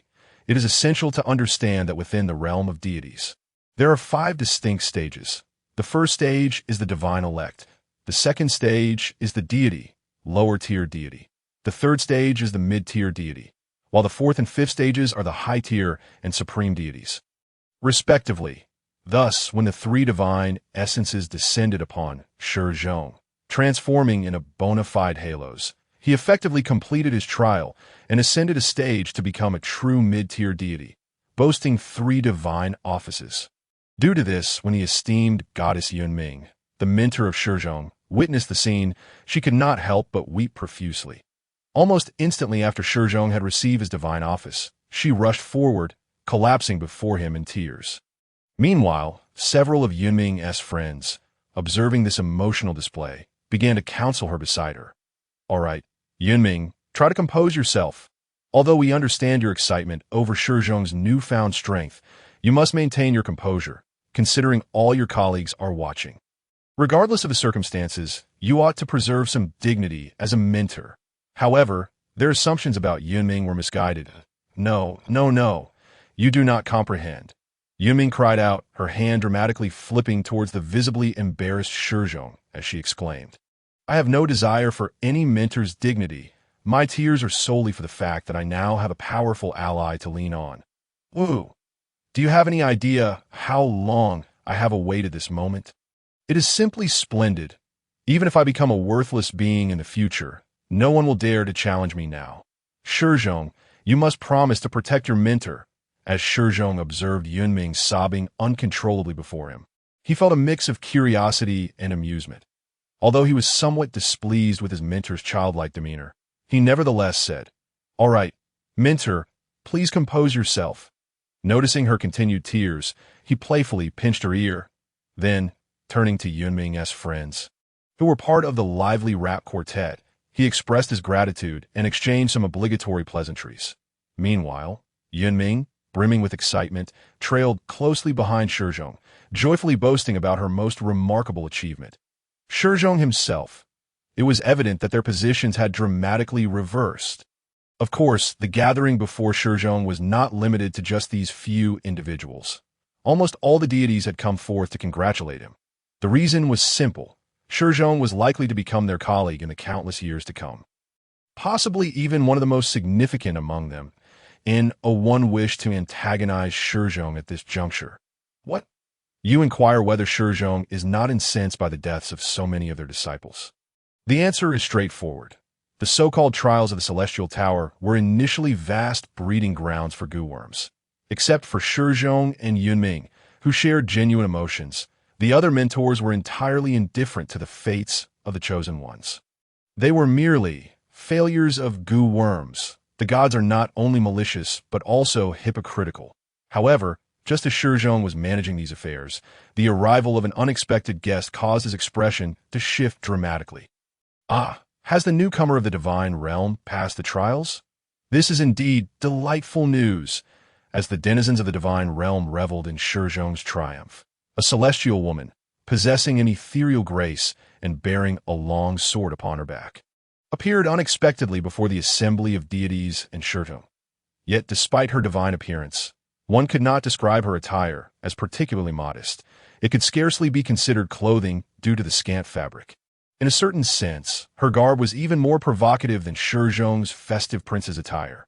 Moreover, she had not only crafted a distinct appearance through her clothing, but also emanated an extraordinarily unique charm from her very essence. Indeed, there was no misunderstanding. This so-called unique allure referred to the kind that invited desire and seduction. As soon as she appeared, many deities found themselves irresistibly drawn to her, even though these deities belonged to the divine clan. While the woman hailed from the celestial clan, suggesting some degree of reproductive isolation. Nonetheless, this attraction transcended such notions. Shi Zhong, however, was unaffected. Not only did he resist the allure that captivated those foolish deities, but he also felt an overwhelming loathing upon the woman's emergence. This hatred was both psychological and conceptual, as well as ideological. The reason for Shi Zhong's sentiments was quite clear. Firstly, he recognized this celestial woman. She was the celestial clan's Lingyun fairy, Qingming. Simultaneously, she was the one deeply entwined with the infinite abyss in his previous life. It is crucial to note that there is no exaggeration in this statement. It is purely factual. For instance, Shi Zhong's junior disciples, such as Feng Mengyao and Zhang Hongfei, could merely be considered fallen individuals lured by the infinite abyss. They were puppets of the abyss's desires. However, the woman named Qingming was among the rare few who had become a genuine high-ranking entity within the infinite abyss. More accurately, Qingming had become a servant to one of the three supreme overlords of the abyss. A war maiden within its depths.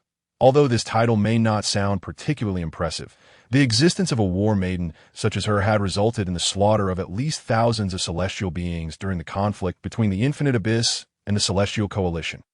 What was even more infuriating was that Qingming was also one of the primary culprits behind Shi Zhong's downfall. This cunning individual, while not directly beside Shi Zhong, understood precisely how to combat him. This was because, after Shi Zhong had ascended to the position of the Angel King, he had engaged in extensive learning and exchanges with the Celestial Clan's leader, the Celestial Sovereign, to acquire their techniques. However, the issue arose here. This war maiden of the infinite abyss, while not particularly formidable at the time, was nonetheless a disciple of the Celestial Sovereign and had mastered the divine domain techniques that Shi Zhong had employed at that time.